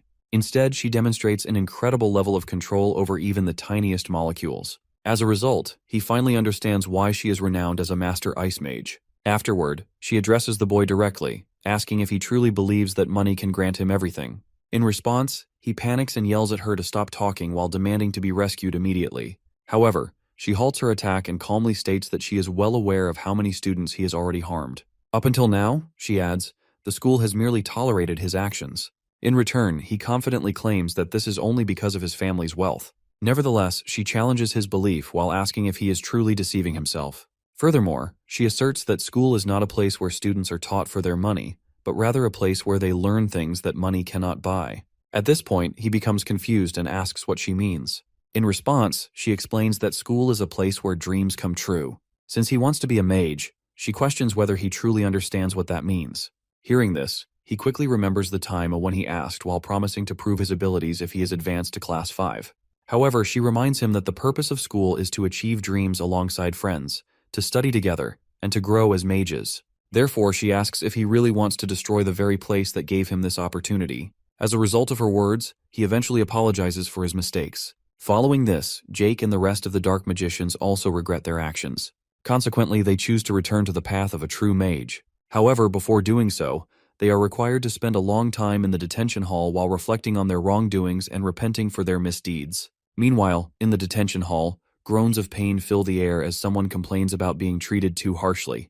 Another voice, however, reassures them while saying that it is just a minor injury and not worth making a fuss over. Shortly after, Cerrone and Annie find themselves facing the professors. One of them sternly questions why he did not report the incident immediately, while emphasizing that such matters must be reported at once. Similarly, Thad expresses his disapproval while stating that he cannot accept the fact that Cerrone attempted to rescue someone far more powerful than himself all alone. At that moment, Amy finally decides to speak up. She acknowledges that it is time to reveal the truth, realizing that keeping secrets will no longer benefit anyone. Additionally, she wonders how many people the headmaster has told. Then, she states that Cerrone is her boyfriend. The others become frustrated and shocked while she laughs. The scene changes to Amy pleads for help while the gang of bad guys surrounding her laughs cruelly while mocking her helplessness. They claim no one will come to save her, and add that if she had accepted their affection, none of this would have happened. Suddenly, the sound of hooves fills the air while breaking the tension. A horse appears, and the gang wonders who it could be. As the dust settles, they realize it is Cerrone. She is shocked to see him, unable to believe he has come. He tells her he has traveled a long way to rescue her. Without hesitation, he steps forward, holds her in his arms, and they come close to each other, their emotions intertwining. This scene is actually a story told by Cheryl, and the girls listening to the story find it incredibly romantic. Some are captivated, while others are skeptical while questioning whether it really happened. Serial, however, confirms its truth while stating that she has witnessed it herself. Just then, Amy appears and accuses her of spreading baseless rumors while insisting that everything is a lie. Despite this, the listeners remain engrossed, some finding the tale fascinating, while others grow envious. Meanwhile, Amy arrives and confronts Serial while demanding to know if she wants to risk her life by spreading falsehoods. Serial only laughs, dismissing the need for first-hand witness. confidently stating that Amy and Sarone are dating. She assumes they must have kissed before and remarks that it benefits Amy since it will keep other men away. Amy acknowledges this while agreeing to the unspoken advantage. However, just a few days earlier, during the incident, Thad is stunned to learn about Amy's involvement with Sarone, who is a newly admitted student. She explains that they had met when they were young and have coincidentally reunited at the Magic Academy. With a slight blush, she turns to Sarone, seeking confirmation. He nervously smiles and agrees while solidifying the truth behind their connection. Now those around them understand the reason behind his willingness to help her. Amy finds it more convenient to pretend as lovers rather than expose their past. In the present, Sariel has found the situation unusual and her curiosity only grows. Since they have integrated classes, she eagerly anticipates meeting Sarone and teasingly asks Amy if she will meet him for dinner after class for a date. The thought intrigues Amy, but she quickly reminds herself that she has plenty of work to do and no time for dating. Sarone, on the other hand, is just a normal schoolboy who is living his life without complications. Yet, despite her logical reasoning, she cannot shake off the uneasy feeling creeping into her heart. In the second intermediate class at the integrated training grounds, they are all present. Sariel calls out loudly while summoning Sarone. He comes forward to greet them while acknowledging their presence. She then asks if he has been missing Amy, but he finds her question silly. Amy, on the other hand, feels grateful that she is playing the love game with him. However, she notices that he seems too nervous when he is around her. Wanting to ease his discomfort, she advises him to remain calm and not to be overly concerned about the senior-junior relationship, as they are already familiar with each other. Sariel, while listening intently, is taken aback by Amy's words, which sound unlike anything she has heard from her before. She begins to wonder if this is the power of love. Sarone responds by saying that he simply wants to show respect. Before the conversation can continue, the girl reminds them that she has to attend class, and both of them head toward their respective classrooms. As Sarone enters his classroom and sits in his chair, he overhears the murmurs of other students talking behind his back. The boys discuss how he was admitted only because of his looks and that he is more focused on dating than anything else. They even question his magical abilities while assuming that he is incapable of performing any magic. Hearing these words annoys him, and frustration builds inside him. Clenching his fists, he recalls how it all started 2 days ago. At that time, students had begun whispering about Amy and Sarone dating. In Class 7's room, discussions had intensified after a note was posted, openly declaring their relationship. The revelation had stirred strong emotions among the students. Many boys had been frustrated and disappointed while feeling betrayed by Amy's decision. Some had even cried out in anger, unable to accept that she was with someone else. Meanwhile, conversations had continued, with some students concluding that their relationship was now official, which was disappointing for both certain boys and girls. However, not everyone shared the same sentiment, and some girls had been genuinely happy for the couple while embracing the news with excitement. Meanwhile, the students in the class eagerly check their midterm grades, desperate to see their results. As they scan the scores, they are shocked to discover that Sarone is the weakest in the class, having scored only 30 marks in each subject. Initially, many had believed he was a talented student, but some now realize that he lacks knowledge of even basic magic spells. Just then, a man enters the classroom. He states that Sarone's poor performance is expected since he was admitted as a special admission student. Others join in while laughing at him. He further claims that Sarone was able to enter only because of noble connections and that he is merely looking for a girl for himself. Many students feel it is unfair that he managed to get a girlfriend immediately after joining the school. Frustration spreads as they consider him undeserving of his place while believing that while they have been working hard to secure their futures, he has done nothing to earn his position.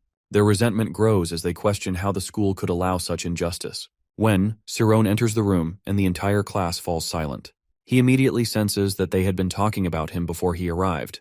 However, he chooses not to address it directly. Instead, as he starts a conversation with a classmate about the next lesson, the student deliberately turns away. Sarone notices the unusual behavior and realizes that something is wrong, but he refrains from asking since they clearly intend to keep it from him. Later, during Spirit Zone practice, the atmosphere remains tense. A girl practicing nearby becomes annoyed by Sarone's presence while feeling distracted by him. She questions why there is so much hype around his Spirit Zone. At that moment, Professor Athila appears and inquires if everything is fine. Sarone admits that he is struggling due to schism, which is causing his body to lose consciousness. The professor assures him that it is a normal phenomenon while explaining that his mind naturally aligns with the laws of nature while making schism more challenging for him. She then shifts the topic and asks about the other shapes. Since he finds no difficulty with them, she instructs him to give a demonstration of the image zone. Surprised by the sudden request, he hesitates, unprepared to perform at that moment.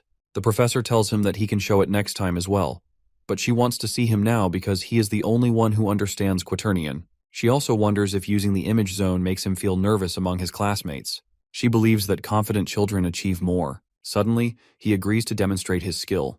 His classmates are surprised while questioning whether he is showing off again by trying to appear superior. The professor instructs him to demonstrate one by one since mastering all 4 shapes of Quaternion will enhance the class. He wonders if executing them correctly will allow him to advance to the next level. The students of Class 4 also watch him closely. Deciding not to worry, he begins with defense while causing a blast of light to appear. The students are impressed by his strength. One of them finds it amusing that he has displayed 144 sides, which is remarkable.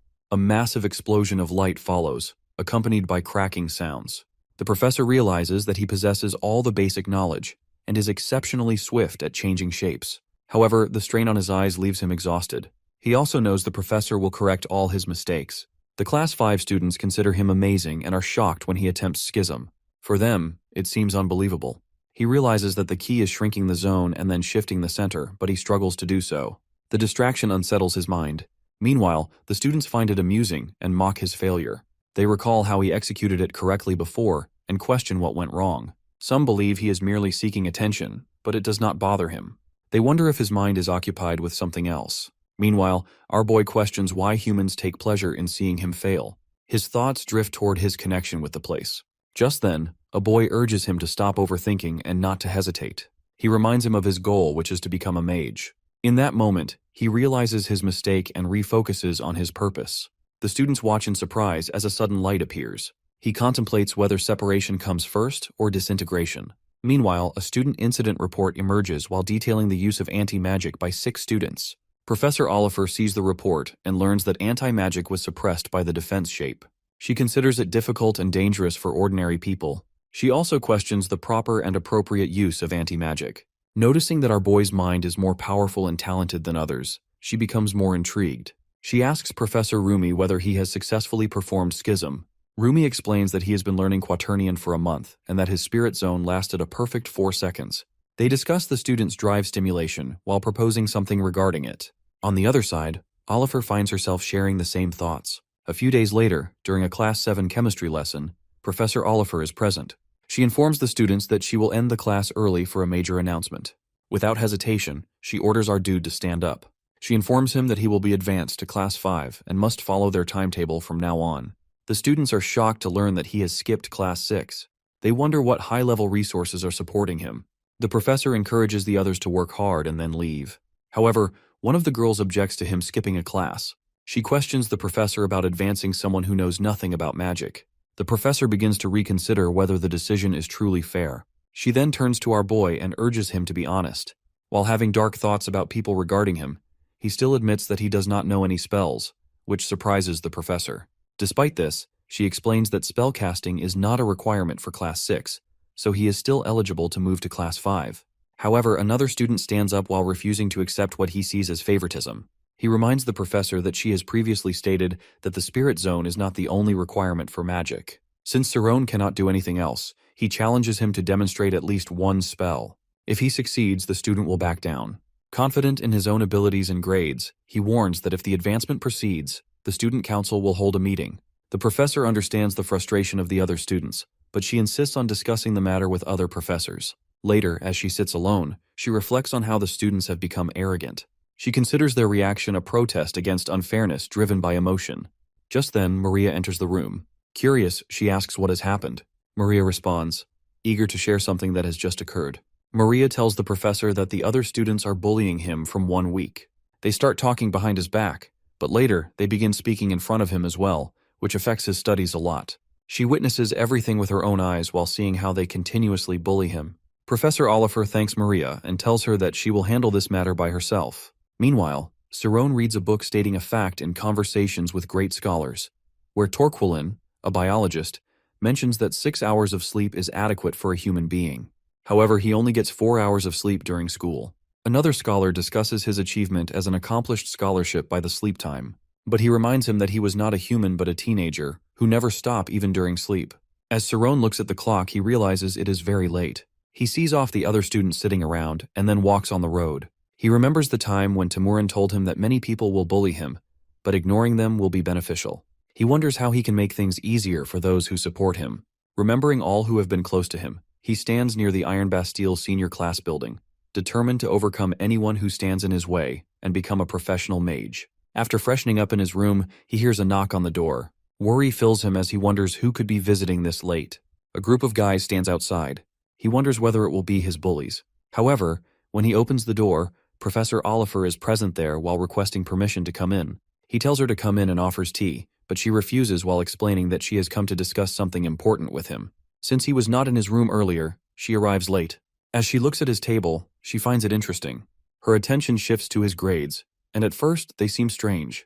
However, while noticing that all the low grades are the same, she assumes he might be learning everything at once. She also realizes he is focusing on improving his future, while prioritizing subjects other than magic first. Yet, she wonders about the reason behind his lack of proper education when he was young.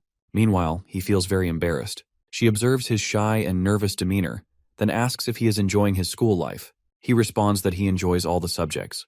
When she inquires about the bullying, he insists that he is completely fine and asks her not to worry. She urges him to be honest, but he maintains that he is unaffected and unable to make any friends in the class. However, it does not bother him at all. He expresses that while it is necessary to be among people, he cannot force them to accept him. He acknowledges that the students of Class 7 dislike him, but he believes that some may still understand him. She understands his words and realizes that he wants to leave Class 7. Later, during the meeting with the professors, she holds a book in her hand and expresses her intention to conclude the early advancement of Sirone. The other professors observe that the entire class is bullying a single student due to his lack of understanding of magic. In the meeting room, they also recognize that many students struggle to advance their skills, which might be the reason for their behavior toward him. They acknowledge the need for advancement and agree to move students to the next class. One professor believes he will graduate in the next 4 years, which would be beneficial for the school. However, Thad disagrees and does not share a positive view on the matter.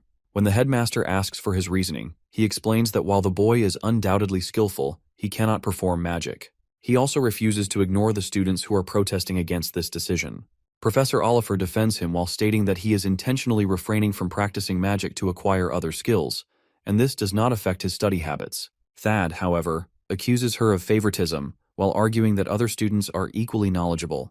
He insists that if only one student is considered for advancement, the others will feel neglected. Sienna counters his argument while asserting that jealousy should not be a reason to ignore a student's progress. Their disagreement escalates into a quarrel. The other professors perceive both of them as extreme mages. As the tension rises, the headmaster intervenes while ordering them to stop and sit down. He acknowledges the logic behind both perspectives and stresses the importance of preventing conflicts among students. After careful consideration, he informs them that he has a proposal. The next morning, a group of students gathers and heads toward the assembly hall. On the bulletin board, they notice an announcement for the advancement test. It presents an opportunity for Class 7 students to take the test, and those who succeed will be promoted to Class 5. As they process the information, some discuss teleportation, a skill required at the next level. They perceive it as extremely difficult and worry about the potential risks involved. Many express doubts about passing the test. Meanwhile, Sirone arrives and glances at the bulletin board. His eyes settle on the requirement while realizing that mastering teleportation is essential for the test. The Class 7 outcast incident gains significant attention throughout the school. In the evening, on the advanced class bulletin board, students from higher classes discuss how the situation is unfolding once again in Class 7. Some mention Sirone while acknowledging that he cannot perform magic, but they also recognize that Class 7 does not teach magic. Many assume that jealousy is the root cause since he is associated with Amy.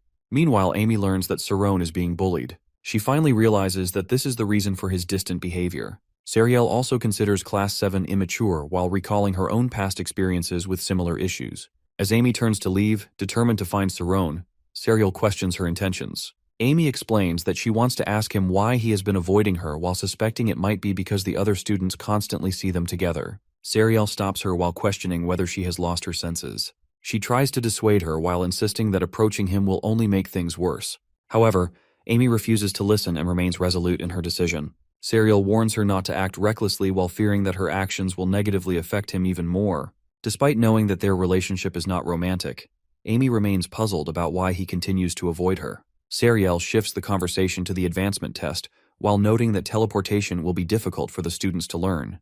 Amy, however, sees this as an advantage for Sirone while believing that its complexity makes it even more dangerous for those without prior magic training.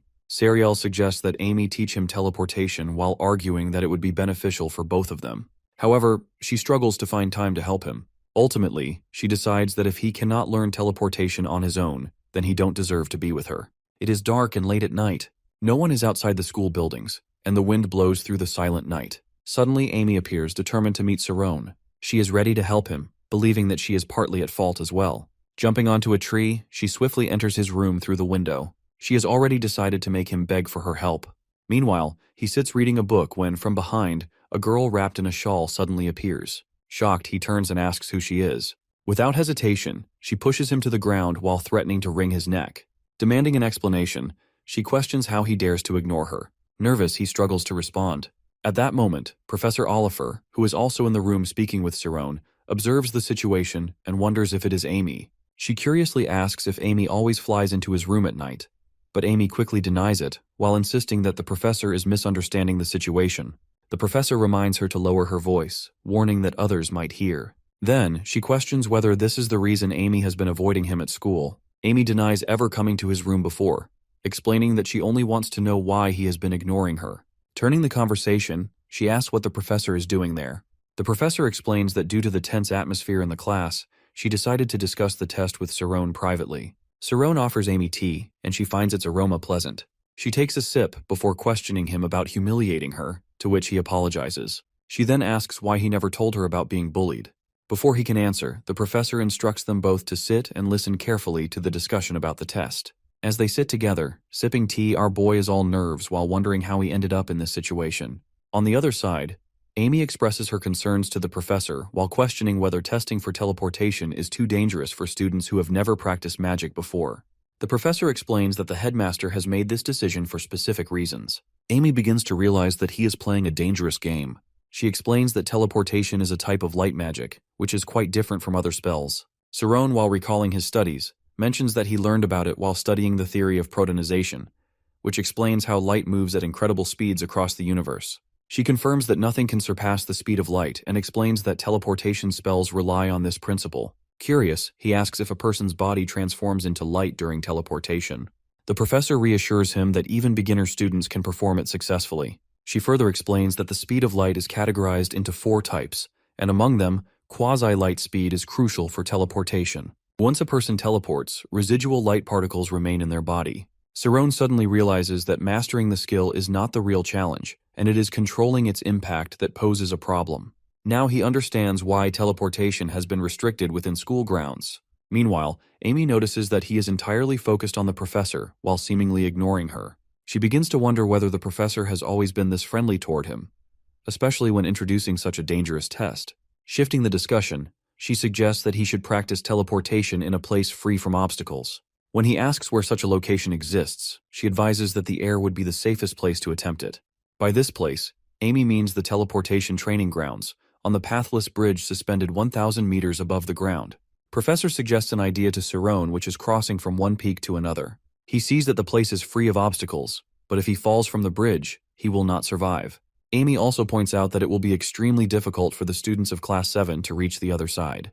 The professor explains that the student who travels the farthest will pass the test. She assures them that this is only a Level 1 testing ground, designed to be completely safe. However, the real issue is that Sarone will become the primary target of the other students. Despite this, he is prepared to take the test. Yet, the idea of facing everyone alone does not sit well with him. Doubt creeps into his mind as he wonders whether he should even participate. Sensing his hesitation, the professor reveals that she has already placed him in Class 5. Acknowledging her role in his current predicament, she sincerely apologizes while promising to guide him personally. Amy, puzzled and jealous by the situation, demands an explanation for everything. The professor explains that she is responsible for conducting the test, but Amy is unwilling to let Sarone be taught by her. She argues that since the professor is a judge, directly instructing him could cause problems if anyone finds out. To prevent any issues, she decides to train him herself. Confident in her abilities, she insists that she can easily teach him for the Level 1 test. Her attitude confuses our boy as she is angry at him a moment ago. However, the professor questions whether Amy has the time to train him while reminding her that she is also preparing for the advancement test. Sarone is surprised to learn that Amy is taking the senior class exam. Basically, in the senior class, students possess semi-professional capabilities, and those who excel can even be featured in the Royal Magic School Journal. Reaching this level marks the end of school days and the beginning of endless training, which Amy is about to enter. Curious, Sarone asks whether it is too early for her to apply. She responds that since he is advancing too quickly, she must enter the senior class to keep her distance from him. He finds it remarkable that she is taking a risk rather than settling as an advanced class student. Even more surprising is the fact that, despite everything, she is still helping him. Amy confidently assures the professor that she can handle the training. The professor, while recalling Amy's earlier claim that Sarone lacks magical knowledge, agrees that the professor like her might be the best person to teach him. Turning to Sarone, Amy asks him to choose between her and the professor as his instructor, playfully suggesting that it would be better if he were taught by his own girlfriend. Without hesitation, Sarone declares that he will learn everything on his own. Both of them are stunned by his response. She tells him that having his girlfriend teach him would be better. However, he insists on doing it himself. Frustrated, she shouts while asking if he understands what he is up against. He responds by mentioning that one of the judges is Professor Oliver and reminds her that she has her own test to prepare for. She points out that his competitors will be hiring the best tutors to secure first place, and they will all dislike him and warns that he cannot handle it alone. He then questions whether her situation is any different while noting that she is advancing to the senior class early. He explains that staying in the same place will not lead to greater achievements, as Class 5 is only a step toward becoming a mage. He expresses his determination while admitting he cannot guarantee victory, but promises to do his best without regret. Hearing this, the professor acknowledges his resolve and decides not to interfere. Before leaving, she reminds him that all students, including him, are welcome to seek guidance from her. He appreciates the support she offers, and she hopes he can resolve his issues in the meantime. She then addresses Amy while warning her not to enter into the boys' domains again, though she will overlook it just for the night. Amy agrees, relieved that she is safe. For a moment they sit there awkwardly, but then Amy decides to leave as well. Before she can leave, he stops her and thanks her for thinking of him. She then questions why he has been avoiding her while suggesting that he should have told her he was being bullied. She reminds him that it is not just about him and asks if he was embarrassed. He admits that he did not want their relationship to become more distant. Flushed, she starts to believe that he truly likes her. He clarifies that he actually looks up to her. When he first arrived, he saw her name at the top of the class and decided to catch up to her, though he never expected things to turn out this way. Since their relationship had already become awkward, he is worried that if she found out about the bullying, it would make things even more uncomfortable. She silently reflects on his words, while realizing she had let her imagination get carried away. However, she suddenly grows frustrated and accuses him of pretending to be polite while secretly targeting her all along.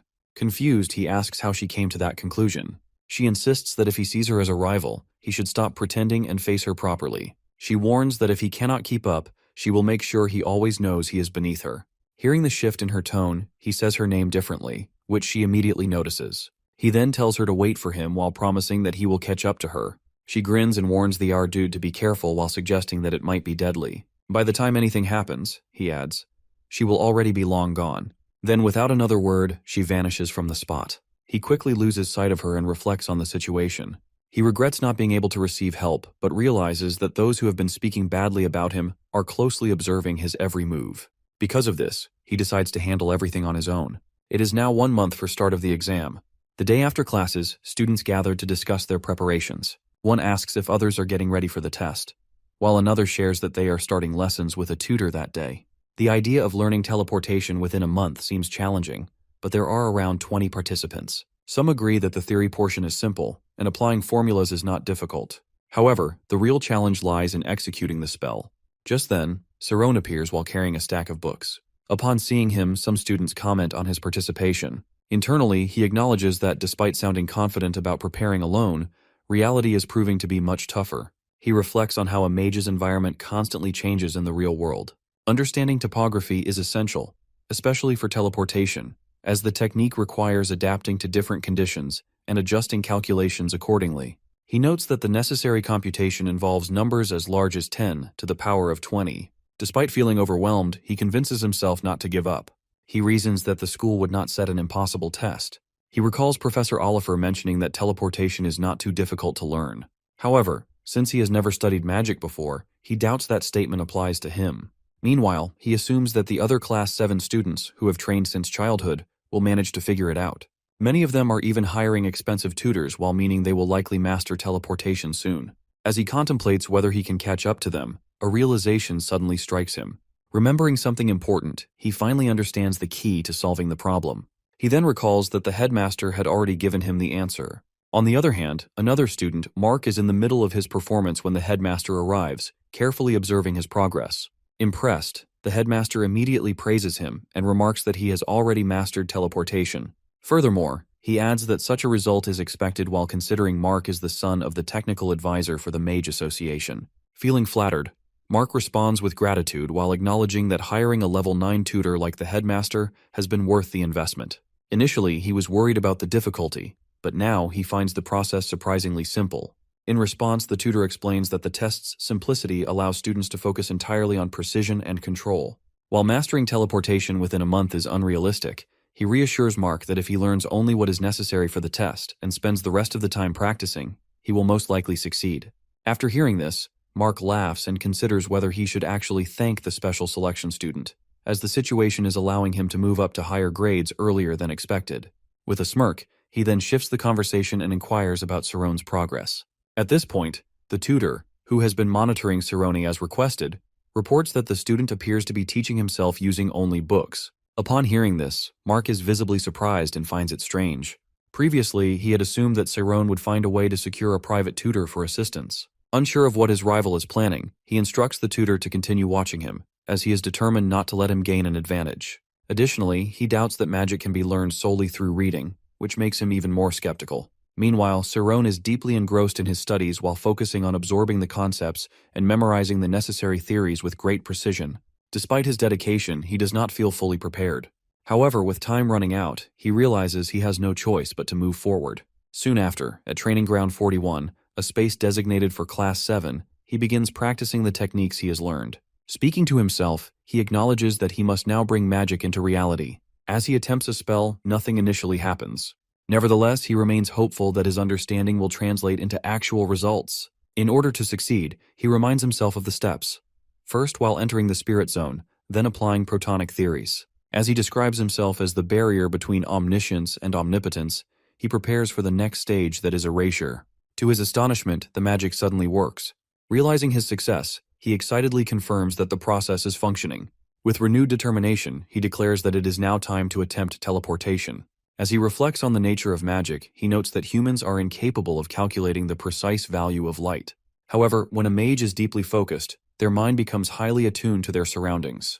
Moreover, he remembers the headmaster's words that the most powerful mages can even perceive the number of leaves on a distant tree. This heightened awareness, he realizes, represents the pinnacle of mental sensitivity, known as the spirit zone. Once a mage reaches this state, they perceive the world through an extraordinary sense, ultimately gaining control over natural phenomena. In the end, he concludes that teleportation is not about performing complex calculations, rather, it is about grasping everything in a single moment. 9 days were left for the start of the teleportation test. Students begin whispering among themselves when they see Sarone. Noticing his bruised face, some speculate that he must have been practicing without proper shield. As a result, they assume that his reckless training has taken a toll on him. Meanwhile, Sarone is lost in thought while reflecting on his failed first attempt at teleportation. In an effort to correct an error, he had no choice but to crash into the ground, fully aware that his knees were unstable. At this point, he questions whether his mistake was due to an error margin of plus or minus 0.02 milliseconds.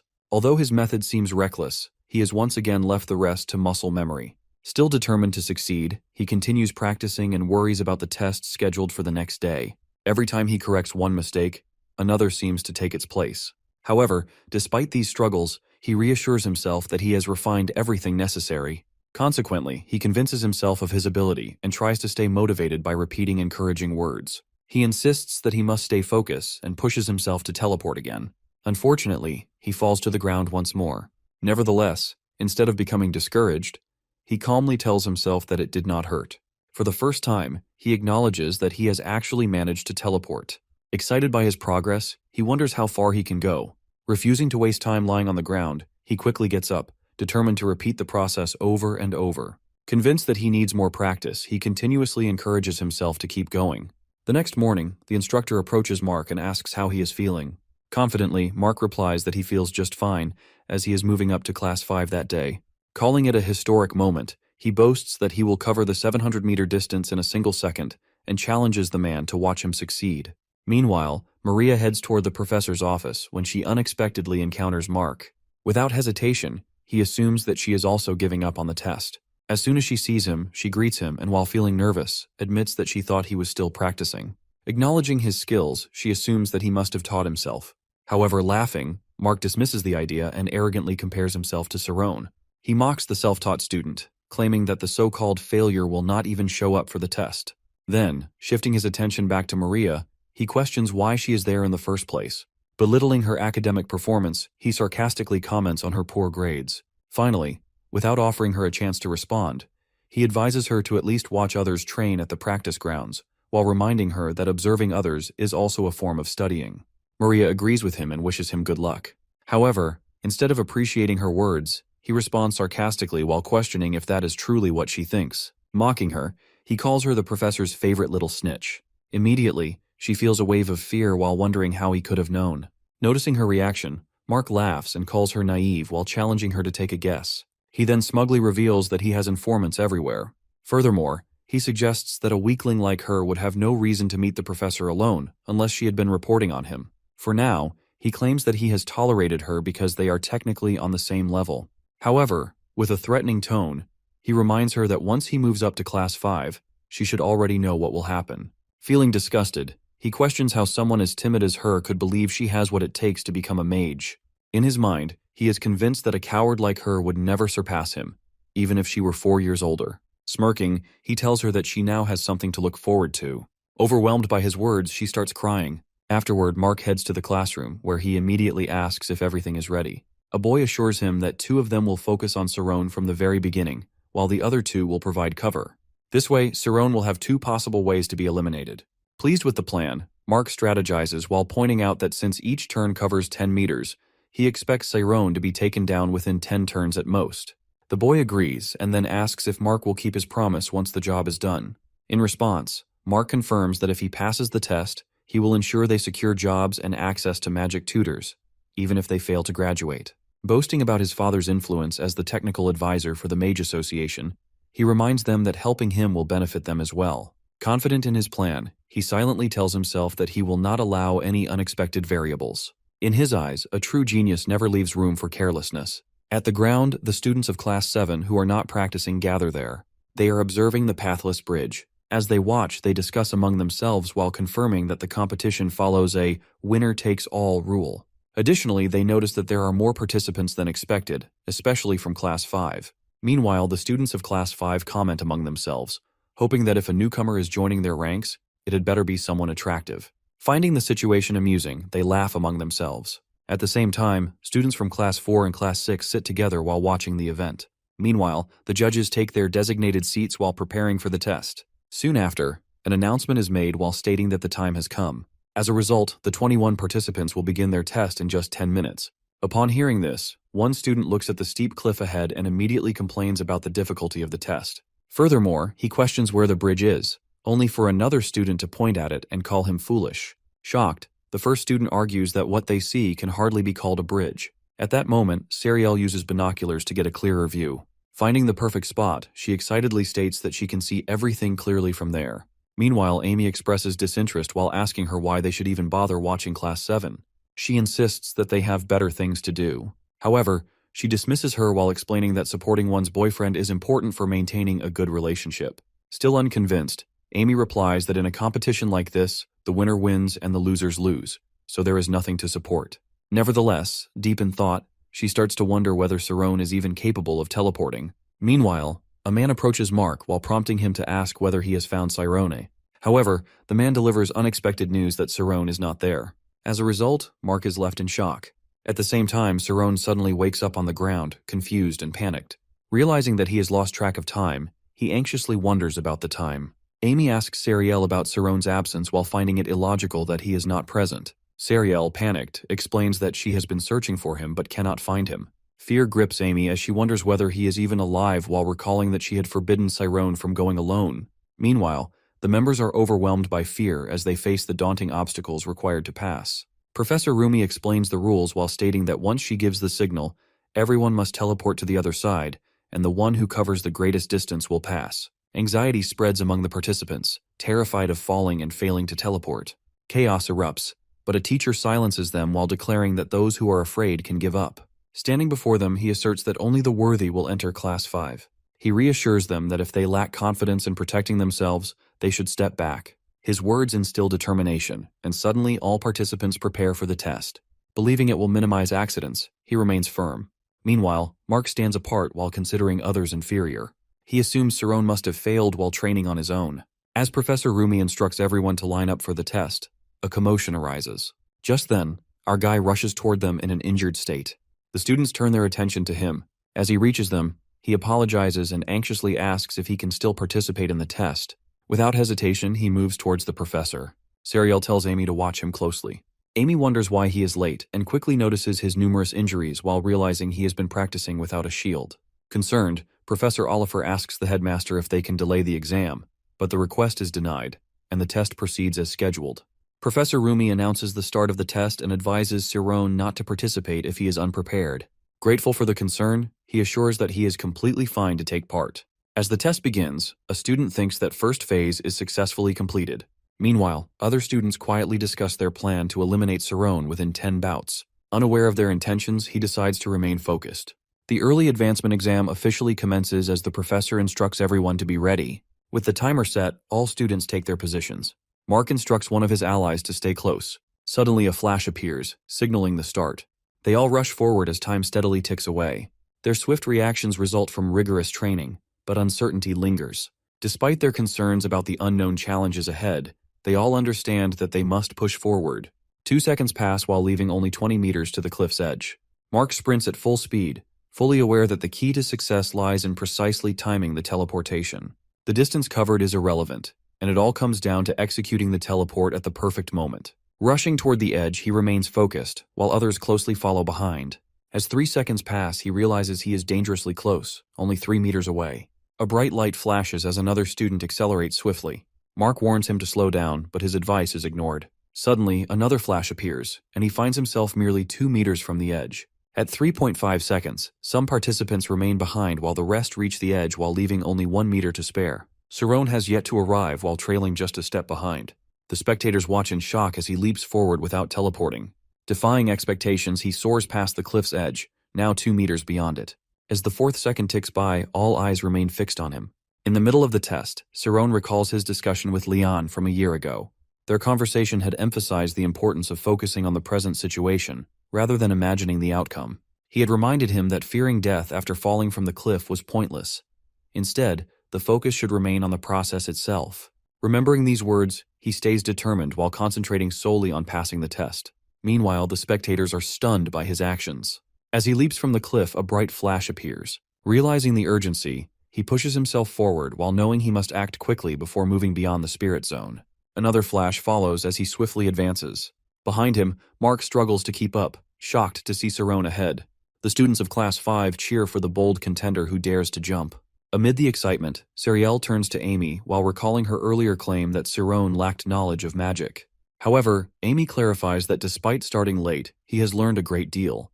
She also knows that if Cerrone manages the bouts effectively, he will maintain his lead. As he overtakes Mark, frustration builds within him. Another flash appears as he pushes forward, determined to reclaim his position. Meanwhile, Maria refuses to remain behind easily. However, she remembers her choice to stay in Class 7 while avoiding competition.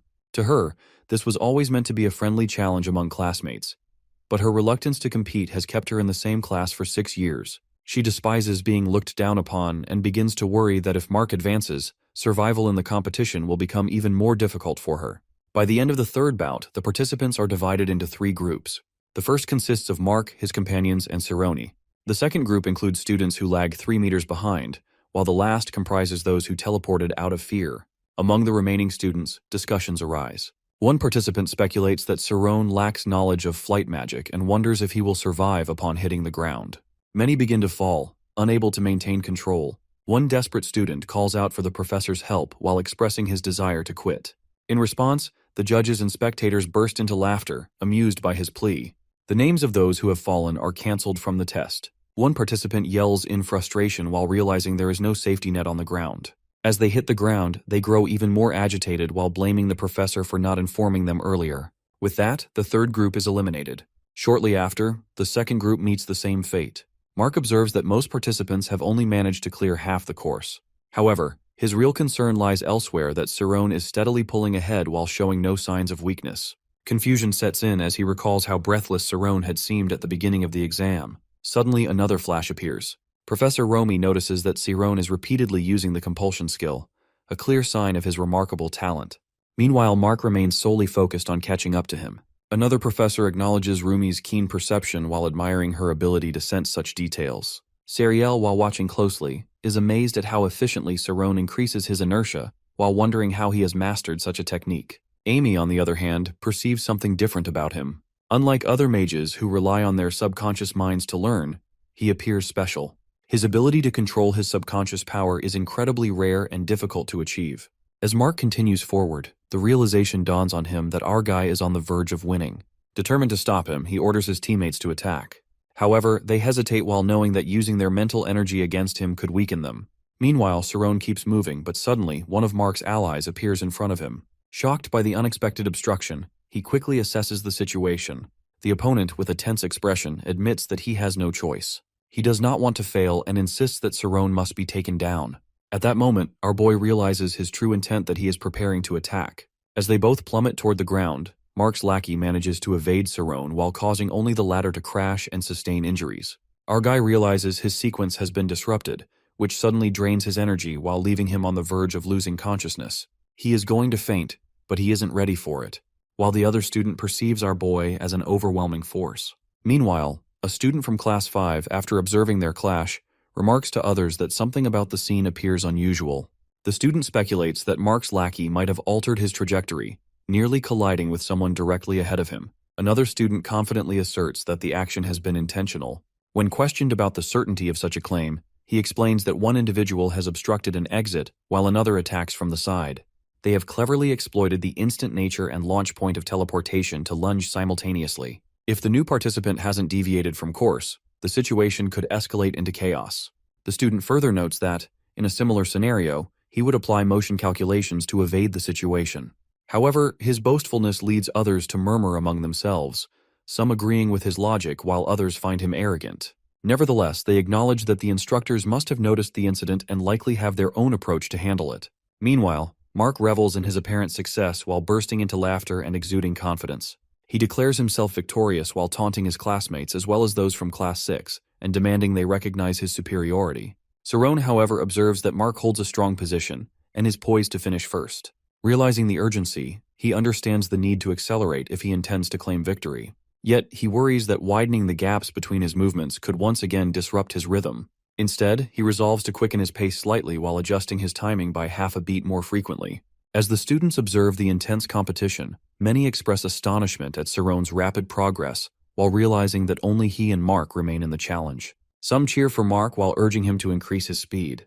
Amy, while watching closely, voices concern. She points out that since our guy is already injured, his reckless approach will only worsen his condition. Suddenly, an explosion erupts, leaving everyone in shock. Mark, caught off guard, reacts in disbelief, exclaiming that the blast has nearly taken his life.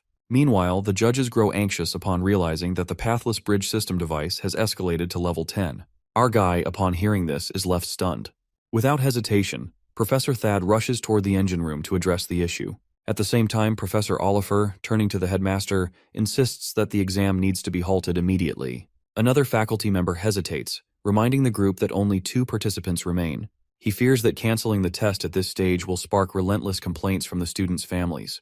However, the headmaster, visibly frustrated, rebukes the hesitation, demanding that the signal be sent at once. Shortly after, an announcement echoes across the arena, declaring the end of the exam.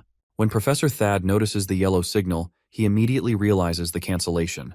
Irritated, he anticipates an overwhelming number of complaints heading his way. Expressing his frustration aloud, he recalls warning someone about the exam's importance and suspects that an individual might be intoxicated again.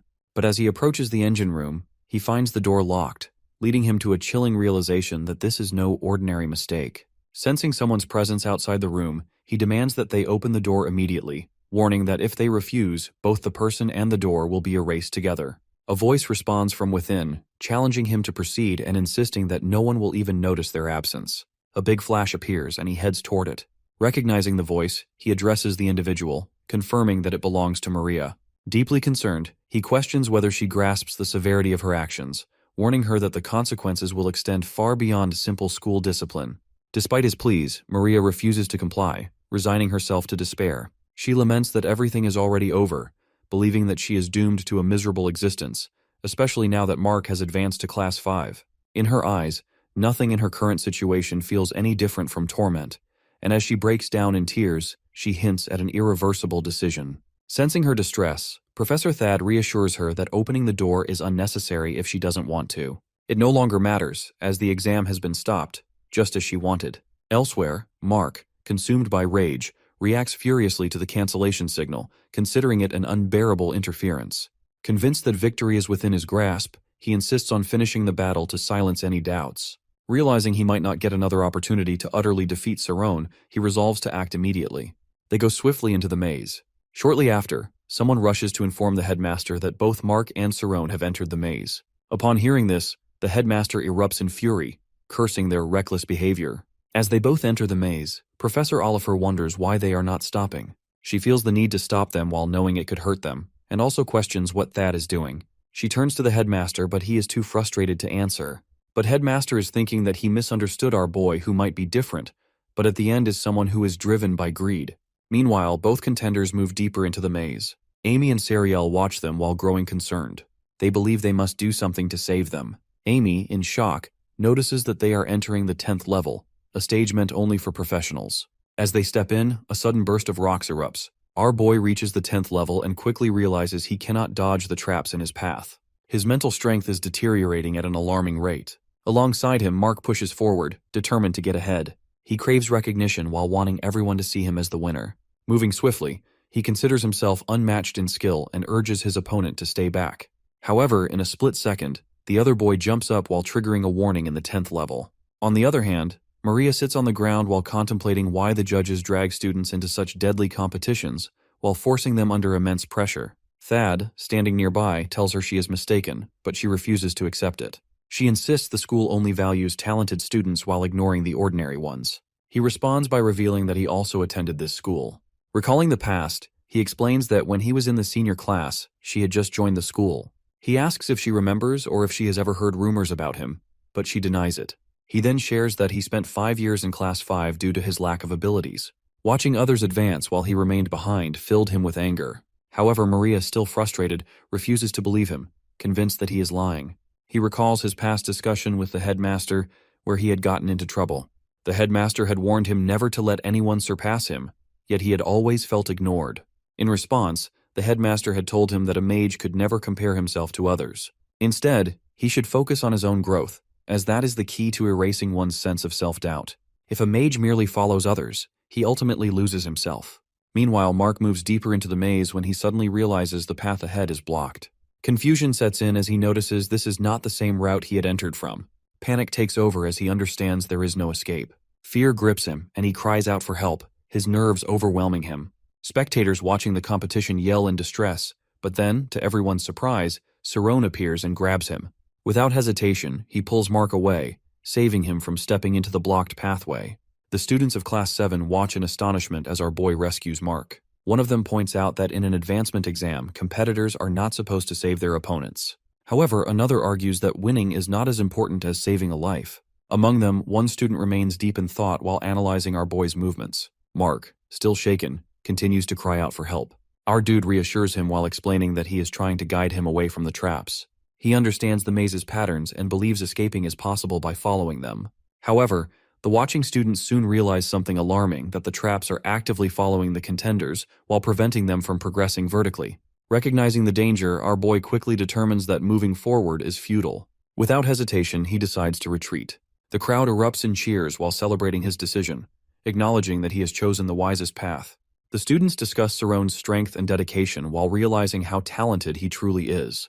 They begin to understand that they have misjudged him all along. As their perception shifts, they start cheering for him while urging him to be careful. Amy, however, remains uncertain about whether he has trained to the final level of the exam. She knows that advancement is a crucial step in the journey to becoming a mage. Reflecting on his determination, she realizes that he has always aspired to master magic at a professional level.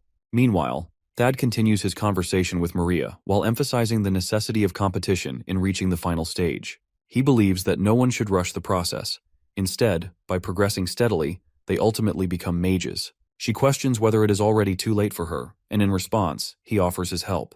He asks if she is willing to try again. Overwhelmed with emotion, she begins to cry.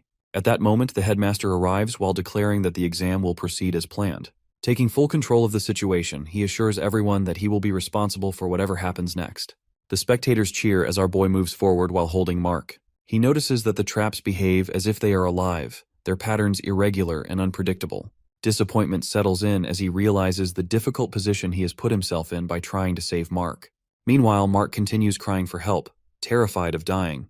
Determined to find a way out, he decides to perceive the entire structure as a single entity while focusing on each part individually, which is an approach he has experienced before. He also recognizes its similarity to schism. A sudden flash appears, and he surges forward while breaking through the traps. With precise movements, he dodges each obstacle while leaving them all behind. The spectators watch in shock, unable to believe what they are witnessing.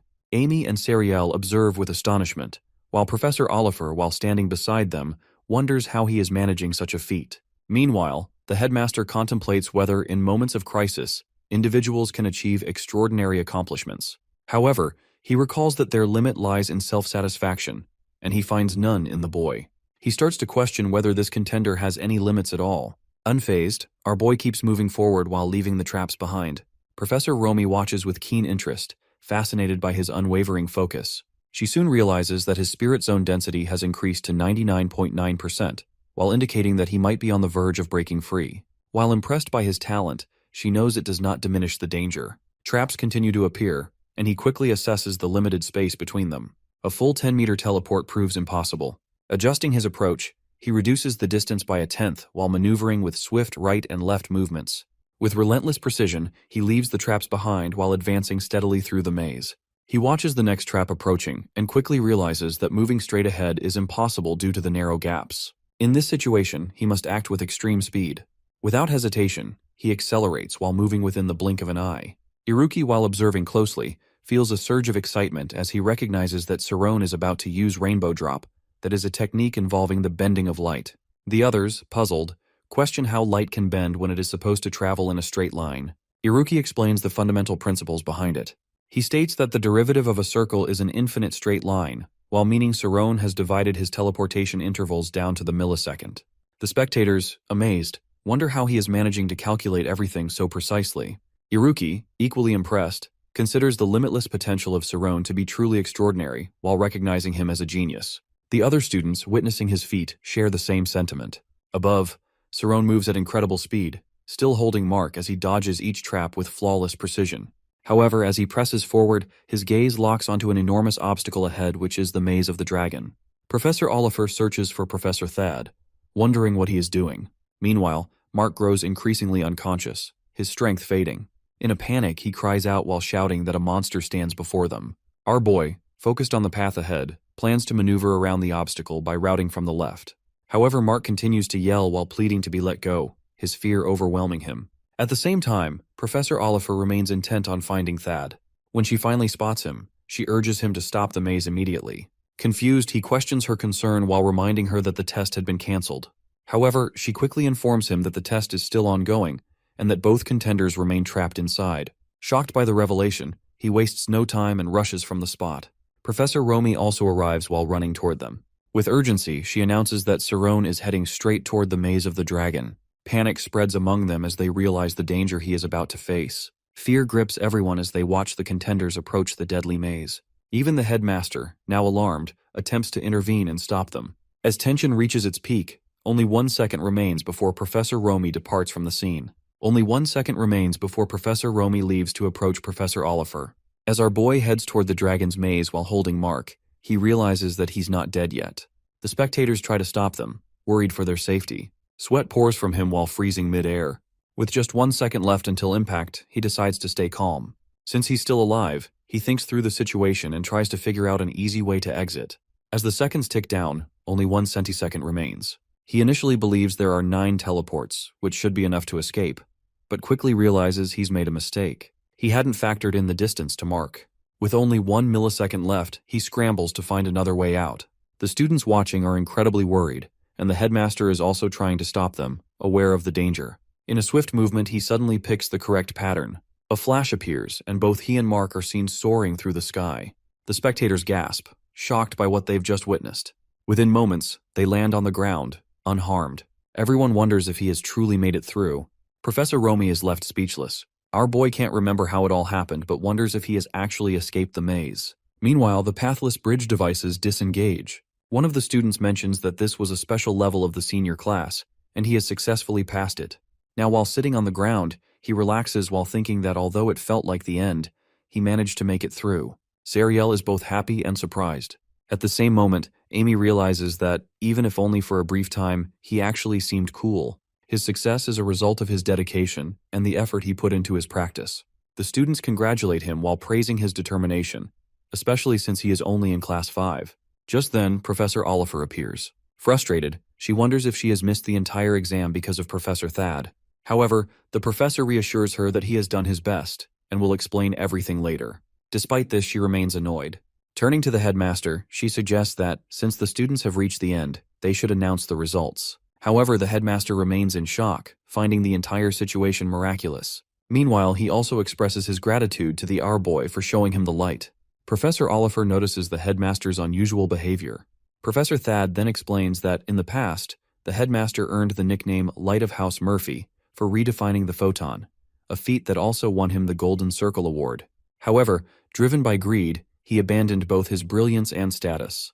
As Professor Thad approaches him, he remarks that their school now has a new brilliant star. The headmaster, still deep in thought, responds that watching Sarone's abilities reminded him of his own past. For the second time, he feels his heart racing. The headmaster commends all the participants for their bravery, while emphasizing that it will help shape their futures. He then announces our hero as the winner. The spectators erupt into cheers, but suddenly Mark appears. The other students assume he is about to argue for the title while considering he had launched multiple attacks and even been saved by him. They murmur among themselves while believing that Mark should not challenge the outcome. However, as Mark steps forward, he acknowledges that our boy is a true genius and admits that he had completely misjudged him. Bowing in front of him, he takes full responsibility as a mage while leaving everyone stunned. His team members also step forward, apologizing sincerely. They too bow before him while asking for whatever punishment he deems fit. Instead of reprimanding them, he simply advises them to strive for better lives while choosing not to punish them. Exhaustion weighs on him, and all he desires at that moment is rest. Meanwhile, Amy urges Sariel to leave with her, but Sariel insists for her staying by his side. However, she finds no opportunity to do so, and the realization dawns on her that it may be her turn to work hard for her exams. Just then, our boy calls out to Amy while telling her that he is coming for her. Both girls are taken by surprise. Sariel, even more shocked that he called Amy's name in front of such a large crowd, feels an unexpected pang of jealousy. She starts to see him as even more intriguing. Later, after Sarone finally gets a good rest, he wakes up without any recollection of that moment. Meanwhile, Professor Romy reflects on the events inside the dragon's maze while wondering if she had somehow lost track of him along the way. In the disciplinary board, a hearing takes place. Professor Thad states that Maria is willing to accept reprimand, but Mark and the conductor of the engine room argue against her punishment. Mark insists that guilt should be shared, as several others come forward with confessions while revealing their scheme to attack Sarone during the test. As tensions rise, our guy wonders if he is truly ready to take responsibility for his actions. He argues that Maria was forced into an impossible situation, and that her actions in the engine room were never meant to harm anyone. However, the headmaster declares that she will still receive disciplinary punishment. At that moment, Sarone steps forward while offering to accept punishment as well. He acknowledges that he ignored the signal and entered the maze regardless. While it may not have been intentional at the time, he also admits that he dragged Mark through the dangers. The headmaster, taken aback, realizes this is an unexpected turn of events.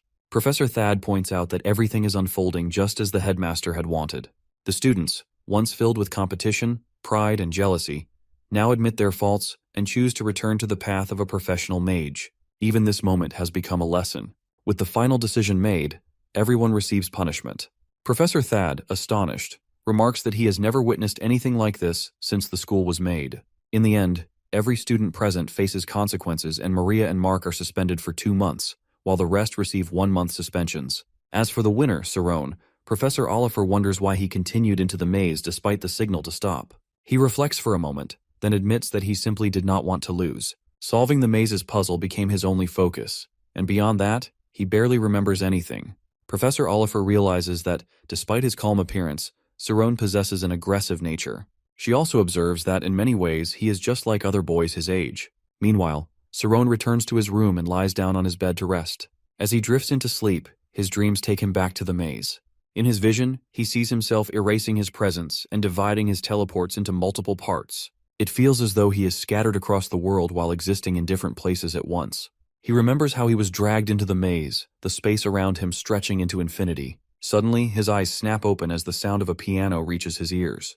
3 days have passed since the test ended. Surprised, he realizes he has been lost in his dreams for all this time. Reflecting on his experiences, he acknowledges the value of the book Amy had given him on magic. Grateful for her help, he decides to return the book along with a small gift of appreciation. Determined, he makes his way to Integrated Training Ground 2, where he finds Sariel and Amy. As he arrives, Sariel greets him warmly and inquires about his well-being. He expresses his gratitude to both of them and presents a token of appreciation. With a thoughtful gesture, he offers them apples. Amy, taken aback, looks at the apples in surprise. Sarone tells Amy that he has read the book she gave him and noticed her drawing of apples. Curious, she opens the book and realizes how he gets this knowledge. Suddenly, she runs away while leaving both Sarone and Sariel in shock, especially since their class is about to begin. As Amy dashes off, Sariel instinctively follows her. Although Amy has moved up to the advanced class, she struggles with a particular problem she has yet to solve. Time passes, and after 1 month, Sarone returns to class. The students eagerly welcome him back while telling him they have saved a seat for him. Now that Class 7 has returned from suspension, they seem excited to have things back to normal. However, Sarone finds their repeated announcements unnecessary. He begins to wonder if he has become intimidating to his class fellows. Seated in class, he notices Sariel approaching. She asks if she can sit beside him, to which he agrees while referring to her as his guest. With a teasing tone, she remarks that he looks bored without his girlfriend. However, he counters while suggesting that she seems more affected by the situation than he is. She admits to it and reveals that this is precisely why she took the advancement test. At first, she only wanted to graduate, but Amy's constant motivation has inspired her to push further. Now, she is seriously considering becoming a soldier. Sarone is taken aback by this revelation. Curious, Sariel shifts the conversation toward his relationship with Amy. However, he deflects and instead questions whether becoming a soldier and engaging in warfare would be dangerous. She dismisses the concern while explaining that war isn't the only factor to consider. Soldiers receive financial support and other benefits while making it a viable career choice. She then informs him that Amy has chosen long-distance magic as her major and aims to specialize in espionage. This revelation makes Sarone reflect on his own concerns. He wonders why he has been worrying about Amy so much. In Class 5, students must select their specialization to become mages, a decision that grants them significant advantages. Just then, Nade approaches and asks if Sarone has been training alone again. Offering his assistance, he expresses his willingness to help. Sarone appreciates the gesture while recognizing that Nade has an exceptional affinity for electricity, a rare and valuable skill. As he observes his new surroundings, he realizes that Class 5 feels vastly different from Class 7. He speculates that this change might stem from the students being closer in age and displaying greater maturity. Before he can dwell on the thought, several members of Class 7 appear while calling out to him. They insist that he listen to them at least once. Curious, he asks what they want to discuss, briefly wondering if the topic will involve chemistry, biology, or literature. However, to his surprise, they instead ask about his intentions specifically, whether he is more interested in Professor Romy or Professor Oliver. The unexpected question catches our dude off guard, but before he can respond, Nade immediately reacts while acting as if the choice is obvious. At first, Sarone feels relieved while thinking Nade shares his view. However, Nade then declares his support for Oliver while admiring her intelligence. In contrast, another boy strongly disagrees while arguing that Romy's protective nature makes her more appealing. Meanwhile, as the discussion continues, someone turns to Sarone and asks for his opinion. Feeling uncertain about how to fit in, he carefully responds while saying he respects both professors too much to choose between them. However, a boy insists that he will explain the correct answer later. Just then, their conversation is interrupted when someone arrives. Immediately, the group shifts its attention and greets Iruki, who joins them casually. They jokingly mention how the previous discussion was just about the attractiveness of their teachers. At the same time, Sarone observes how effortlessly Iruki interacts with the group. Nade introduces them while pointing out that Sarone has probably never met Iruki before since he usually keeps to himself. Iruki, however, greets him confidently and reveals that he already knows about him while suggesting that almost everyone at school does. Suddenly, Sarone remembers Iruki's voice and realizes he has heard it before. When they shake hands, our boy remembers Iruki once advising not to hesitate and to stay focused on his goal of becoming a mage.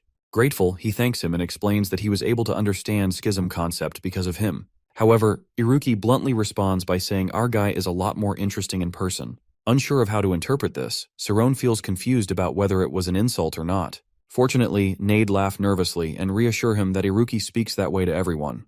Before leaving, Iruki wishes our boy luck and warns him that his class is full of stubborn people. Nade asks if he plans to stay for the lesson. He simply replies that he doesn't like it. This response surprises him, who quietly questions his lack of interest in magic class. Finally, he apologizes for Iruki's behavior while explaining that although he may seem difficult at first, he is not a bad person once people get to know him. Our dude responds by considering him special. One of the boys, however, dismisses the idea of trying to understand him while saying that it would only be a waste of effort. He describes Iruki as a genius, though more on the eccentric side. Curious, Sarone asks if Iruki is really a genius. Just then, the boys notice Iruki once again and point out that he appears to be lost in his thoughts. They joke about whether he will take off his clothes. Confused, our boy asks if that has actually happened. Instead of answering, one of them simply urges him to move along. Suddenly, a series of explosions occur while shocking everyone nearby. Observing the scene, Sarone quickly realizes that Iruki is manipulating a Schismid spirit zone. The others, still in awe, remark that no matter how many times they witness it, it remains impressive. They believe that no one else in the entire kingdom is capable of doing what Iruki does. Soon after, they spot a group of targets in the distance, where a professor is teaching Class 4. Some students call out to Iruki while asking him to stop, but he simply responds to detonate while forcing everyone to duck for cover. One of the boys calls him a madman. After a short while, Iruki casually bids farewell to our boy before leaving. At that moment, Professor Romi angrily shouts at Iruki while reminding him that he has just returned from suspension and is already causing trouble again. He defends himself by insisting that he hasn't broken anything. However, she remains firm while announcing that he has just earned 3 more days of suspension. Shocked, he complains that her punishment seems too harsh. Meanwhile, Sarone is deep in thought while trying to process what he just witnessed. He considers the nature of the Schismid spirit zone while noting its connection to detonation techniques. He can't help but wonder who Iruki really is. One of the boys then remarks that Iruki is probably the biggest oddball in Class 5. Despite having no friends and only average grades, he is still considered a genius. Explaining further, he describes Iruki as a textbook example of a biased thinker and someone who excels in one area while struggling in others. Apparently, he scores full marks in every subject he actually cares about. Furthermore, Nade brings up savant syndrome, a phenomenon where individuals with certain cognitive differences exhibit extraordinary skills in a specific field. In Iruki's case, his talent lies in computational physics. He is so advanced in this area that he can calculate conditions that only exist at absolute 0 or 100 million degrees. Nade continues describing Iruki's extraordinary abilities while explaining that he can determine the exact date 40,000 years into the future in less than a minute. Moreover, if he wanted to, he could also memorize the entire value of pi. However, on the other end of the spectrum, he struggles significantly with subjects like literature. Recalling an incident from the past, the boy mentions how a teacher had once confronted Iruki during a literature exam. At that moment, the teacher, while holding up Iruki's test paper, had accused him of mocking the subject. Showing his answer, the teacher had pointed out that the exam was about literature, not mathematics. Furthermore, while feeling frustrated, the teacher had warned him that deep thoughts and emotions were just as important as logical reasoning. In response, Iruki had confidently argued that everything could be explained through numbers. He had then questioned how anyone could fear rational explanations, while pointing out that even emotions followed logical processes. To support his claim, he had provided an example while explaining that the expression turning red with rage was not poetic, but rather a chemical reaction. He had further detailed how stress hormones and the autonomic nervous system could lose balance while causing blood pressure to rise and pulse to become irregular. As a result, the dilation or constriction of blood vessels would make a person's face appear red or blue. Upon hearing this, the teacher had furiously ordered him to leave the classroom while declaring that he had failed the exam and would not receive a single point. Meanwhile, listening to the story, Sarone feels deeply impressed. As he reflects, he realizes how strongly Iruki stands by his beliefs, while finding it hard to believe that someone his own age could be so confident. At the same time, Nade shares that, in the past, professors had once competed to become Iruki's head teacher. However, over time they had all given up. Surprised by Sarone's curiosity, the boy remarks that he hadn't expected him to show interest in anyone. Nevertheless, he adds that he is happy Sarone brought it up. In response, our guy admits that he simply couldn't help it.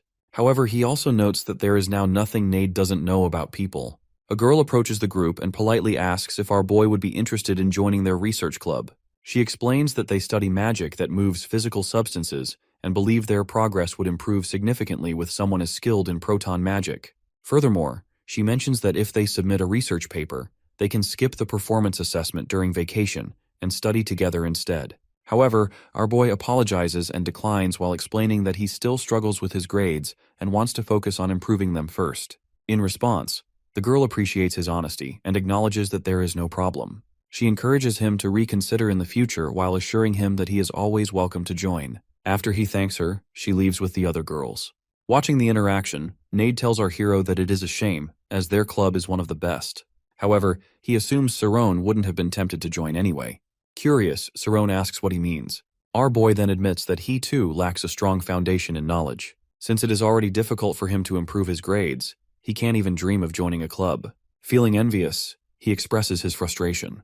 Meanwhile, our dude turns to Nade and asks if he is in a club while noting that he seems like someone who would fit into a good one. In response, Nade reveals that he does belong to a club and even serves as the club leader. However, he quickly clarifies that it is not a large-scale organization. In fact, he finds it embarrassing because they lost their research funding due to having only 2 members. He further explains that he became the leader only because all the previous members graduated. Hearing this, our boy becomes curious. He realizes that since seniors were once in the club, it must have been involved in something important. He then asks if he can visit the club. However, Nade reminds him that he initially seemed uninterested in going to club. In response, our guy insists that he does want to visit, though he worries about being more of a burden than a help. Reassuring him, Nade explains that a club is not a business, but rather a place where students study and have fun together. Soon after, he leads Saron to the club room while pointing it out as they arrive. Our boy, while noticing the location, immediately questions it.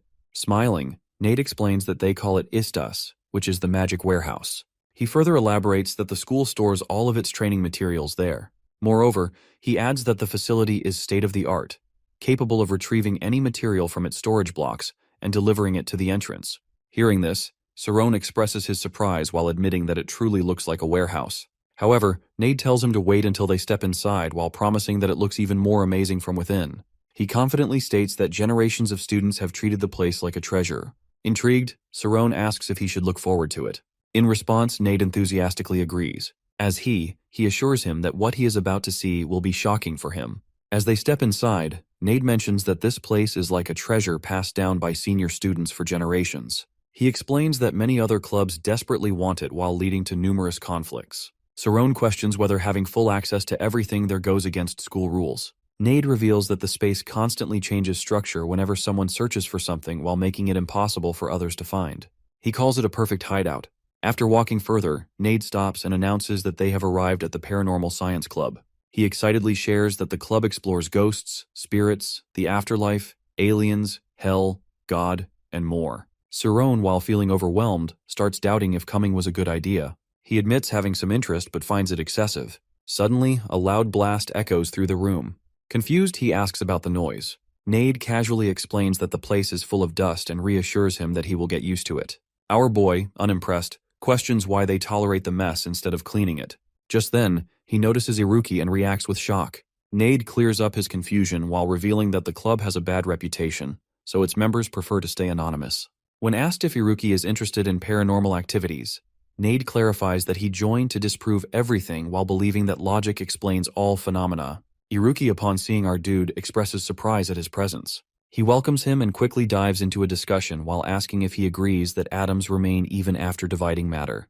He then points out that atoms themselves can be split and asks if our boy knows what happens next. Our guy, taken aback by the sudden shift to theory, admits uncertainty but guesses that atoms store great energy. Iruki, impressed, confirms the answer and praises his reasoning. Saron, surprised that he is correct, listens as Iruki elaborates. He explains that atoms hold enough energy to destroy an entire city, and then asks what happens in such a scenario. Saron, while thinking of the consequences, responds that people would get hurt. However, Iruki dismisses the concern and insists that the only thing that matters is the immense energy itself. Our boy tries to confirm if he understands correctly while mentioning that, according to the headmaster, mages always consider the effects of their magic on the world. However, Iruki questions whether satisfying intellectual curiosity is truly worth sacrificing lives while calling him dull. He then argues that mages do not limit themselves by choice, but rather because they lack the necessary knowledge. Furthermore, he insists that intelligence is meant to be used. In response, Sarone firmly states that if being a genius means harming others, then he would much rather remain ignorant. However, Iruki immediately counters while arguing that history has always been led by a few geniuses while the masses remain ignorant, and there is no exception. Moreover, he admits that nothing frustrates him more than idealism. Our hero, while unwilling to back down, disagrees and asserts that the logic of Iruki is clouded by defeatism. He argues that an ideal is not just a dream and it can be realized. Meanwhile, Nade, who has been listening, expresses his love for debates. However, Iruki quickly dismisses emotional arguments and suggests that they should all calm down, sit, and try again. Instead of engaging further, Sarone decides to leave while saying that he has nothing more to say. As he walks away, Nade quickly reminds him that he does not even know the way out. At that moment, Iruki, in a mocking tone, suggests that he should simply retrace his steps. He adds that if he cannot manage even that, then he must truly be clueless. Annoyed by this, Nade scolds him while pointing out that he could have explained his point in a much better way. At first, Iruki brushes it off while admitting that he got carried away. He then justifies his reaction by claiming that our boy is his rival. Surprised, Nade questions why he suddenly cares about rivals when, until now, he has only valued numbers. However, Iruki explains that it is precisely because he knows only numbers. As he continues, he brings up our boy's teleportation test while asking if Nade remembers it. Nade nods while recalling that it was the very reason Sarone advanced to their class. Building on this, Iruki highlights that Sarone had just learned teleportation, yet he still managed to clear level 10, especially the difficult dragon maze. He estimates that Sarone's time segmentation reached nearly 1,000th of a second, which is an extraordinary feat. Hearing this, Nade is completely shocked.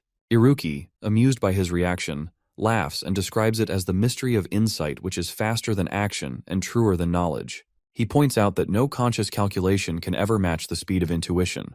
However, he then wonders aloud what would happen if he were the one competing instead. At that moment, Nade realizes Iruki's intentions and notes that this is essentially a battle between calculation and insight. Curious, he asks if Iruki plans to challenge Sarone. Without hesitation, Iruki confirms his plan while stating that he will put our guy to the test in the upcoming speedgun challenge. The next morning, a boy reminds our guy that there are 2 weeks left until the speedgun test.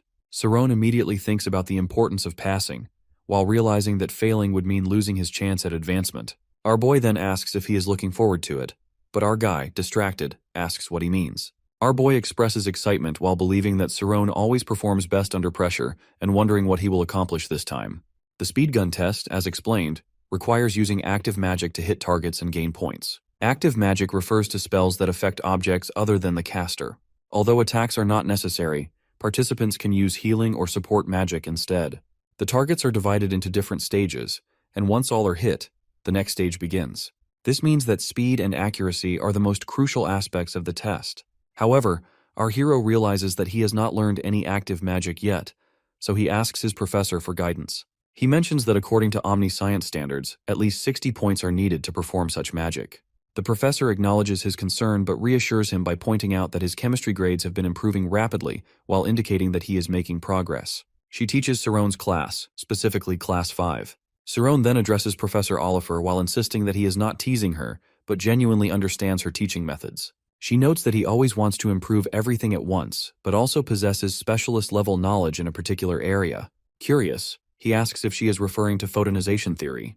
He recalls that teleportation magic originates from this theory, while classifying it as passive magic that converts the body into photons. Because the transition happens so quickly, it does not appear passive, but he admits that he has never considered it in depth before. He also never knew that active magic could be performed using photonization theory. In response, she informs him that this method was only recently registered with the Mage Association. Sarone, intrigued, wonders how magic involving photons will appear visually. The professor then presents several books while directing him to the relevant information. As he examines them, he realizes that this will be his first experience with active magic through reading. Despite his curiosity, he questions whether this is truly the best recommendation for him. Although it will help with the test, he struggles to see its practical applications in real life. However, the professor assures him that while it may seem useless now, its potential is vast.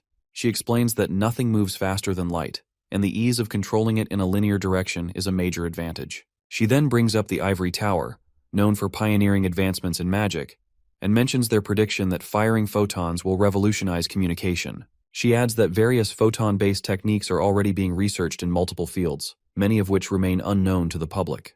With continued research, she believes the field will evolve significantly by the time he graduates. After considering her words, Sirone decides that becoming familiar with this magic early on could be beneficial. He agrees to follow her advice while feeling excited about studying a type of magic that has the potential to create a completely new field. Soon after, he begins applying the magic, but something goes wrong. Frustrated, he wonders why he cannot emerge properly. A sudden thought crosses his mind, making him question whether he is still not skilled enough to perform it correctly. At the Practical Training Ground 32, Class 5 gathers for their practice session. They focus on magical actions derived from the spirit zone, where photons emitted from the hand help in creating spells. Sirone quickly realizes that firing photons is not as easy as it seems. He begins to wonder if his difficulty stems from being a swarmer-type mage. As the students prepare, Professor Romy appears while welcoming the class and asking if they are ready to begin. The students stare in shock, immediately recognizing her as Professor Romy, though she has changed her clothes and appearance. Sirone notices her new outfit, while the others speculate that she might have just returned from training. One student informs Sirone that Professor Romy is a renowned bishop of the Karsus order. Curious, he asks about the significance of the title. The student explains that being a bishop is a prestigious rank given to those who protect the holy relics. Furthermore, only 12 bishops exist in the world, and Professor Romy is one of them. They also wonder if she has received the title of Jonah, that is a rare honor. When he shares this with Nade, his friend becomes even more enthusiastic while expressing his admiration for Professor Romy and his desire to be on her team. Excitement spreads among the students as they anticipate both the test and the practical training. Sirone, too, feels eager to learn magic under her guidance. Professor Romy asks if the students are ready for the speed gun test. She explains that each class will have its own designated time for practice, and the students express their gratitude. Before proceeding, she emphasizes the importance of strengthening their omnipotence, which serves as the foundation for their magical abilities. Then, while making a surprising announcement, she reveals that a special guest from the senior class has joined them. The students react with shock and curiosity while wondering who it could be. She welcomes Samuel, who steps forward and greets the class. He clarifies that he has no intention of becoming a teacher, but out of respect for Professor Romy, he has agreed to help. He hopes his guidance will benefit all the students. Professor Romy then informs them that Samuel specializes in incantations, which is a fundamental skill for every mage. She urges them to pay close attention, as mastering this skill is essential for their progress. While the other students discuss Nade, he questions when they started seeing him as their opponent. Meanwhile, Samuel explains that incantations enhance the strength of magic through the power of words. He adds that it is easier to demonstrate than to explain, so he decides to show the students a tornado spell. Raising his hands, he forms a ball of energy in the air. Sirone watches in shock, instantly recalling that the headmaster had shown him a similar technique when he was younger. Suddenly, a tornado forms before them while leaving the entire class in awe. The teacher instructs them to remember the strength of the initial spell before she proceeds to enchant it. Speaking sacred words, he begins the incantation process to amplify the tornado's power. At first, the students are fascinated, but as the minutes pass, they grow impatient, wondering when the spell will finally conclude. After 3 long minutes, Samuel completes the enchantment while casting the tornado spell. A powerful gust of wind surges through the training ground while sweeping past the students with intense force.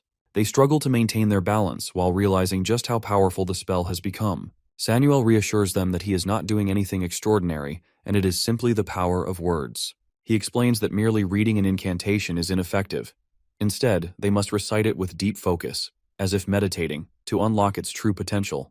He then asks the students to consider the magic within words, while emphasizing that incantations are based on this principle. However, he explains that this process is not practical for battles. To further demonstrate, he casts an ultrasonic spell.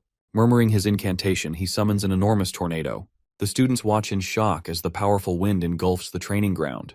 The intense gusts send them tumbling to the ground. As they struggle to regain their footing, the teacher asks if they have been paying close attention. Meanwhile, they are in awe of her power while realizing just how skilled she is. Sirone also comes to an important realization that when students graduate from the senior class, they become level 10 mages, though unofficially. Professor Romy then thanks Samuel for his demonstration. Samuel in turn acknowledges that while he is strong, Professor Romy, being a level 6 mage, is far more powerful. The students then ask if they will be practicing incantations, but Professor Romy informs them that they will focus on sequencing instead. She explains that sequencing is a technique where students count numbers while maintaining deep concentration, which strengthens omnipotence. The students are puzzled while wondering how mere counting could enhance their magical abilities. Some question why numbers in particular are significant. Professor Romy clarifies that numbers act as symbols that resonate with the spirit zone while making them essential for this technique. To demonstrate, she prepares to enhance her own spirit zone. She begins counting in increments of 10, and in a remarkably short time, she reaches 100. The students are astonished by her speed.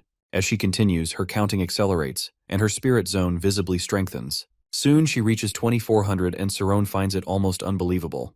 The rapid increase in her power leaves the entire class speechless while realizing the true potential of sequencing. He considers her speed astonishing as she rapidly counts to 10,000. Simultaneously, the diameter of her image zone expands while increasing fourfold. Observing this, she explains to the students that while incantation relies on verbal practice, while sequencing is purely a mental exercise. The faster they count, the more their spirit zone improves in accuracy, size, and power, while enhancing all their abilities. Our guy begins to wonder if this technique could help him control the firing of photons. The professor continues while emphasizing that strong willpower is crucial in sequencing. She also stresses that discipline and a composed personality play essential roles in strengthening the spirit zone. Then, she asks the students if they understand the concept. Meanwhile, Sarone reflects on his own counting speed while realizing that he has already reached 1,000 within a minute, whereas others struggle to count quickly. He then considers whether his ability to perform complex calculations, such as those required in teleportation, might also apply to sequencing. An idea forms in his mind. If he divides numbers into groups and processes each group separately, he could count to 1,000 in just 10 seconds. Determined to test his theory, he focuses his energy and attempts to fire a photon toward a tree. Suddenly, a brilliant flash of light appears. The students are stunned, unable to comprehend what just happened. They gaze in awe at the radiant display while finding it truly magnificent. The students speculate whether he has emitted a fire photon and if he is practicing for the speed gun test. They acknowledge that it moves at the speed of light while making it incredibly fast, but many consider it a waste of time to use this skill solely for that test. Meanwhile, Professor Romy reflects on her initial impression of him while having previously thought of him as more specialized in defensive techniques. She wonders if he has successfully performed active magic. Observing his progress, she notes that he is becoming proficient in sequencing, to which he admits. She then suggests testing his abilities in the image zone. With all the students gathered, they prepare for his speed gun practice.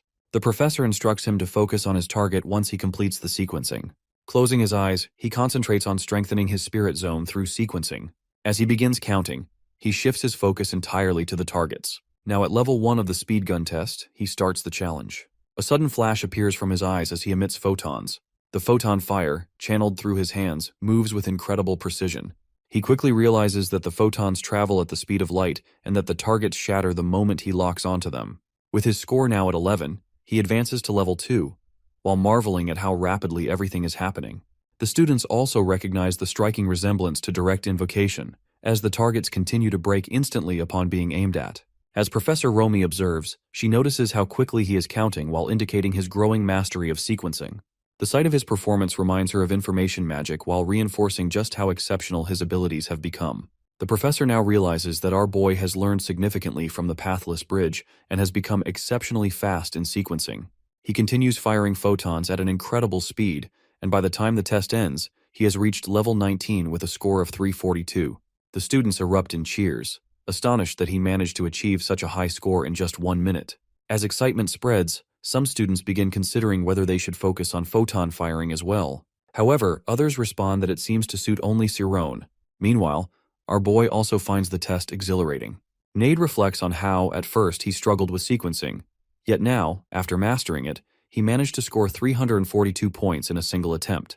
However, Iruki comments that the score is not particularly high, to which Nade replies that it is still impressive for a first attempt. Then, while raising his hand, Iruki asks the professor if he can try the test as well. The professor is taken aback by his request, but eventually allows him to proceed while warning him not to break anything. The students shift their attention to Iruki, eager to see how he will perform. Our dude wonders if Iruki genuinely wants to practice for the test, or if he is simply trying to impress everyone. Despite his curiosity, he watches closely. Iruki steps into the center of the ground and begins the test. To everyone's surprise, he starts using Schism for the speed gun test. The students question whether this technique will be effective since it involves hitting the targets by sight rather than by sensing them. Our boy watches in amazement while wondering how Iruki is managing to shrink his spirit zone so precisely. Suddenly, a blast appears in the sky while mesmerizing everyone. Iruki advances to level 2 while achieving a score of 13, with 57 seconds still remaining.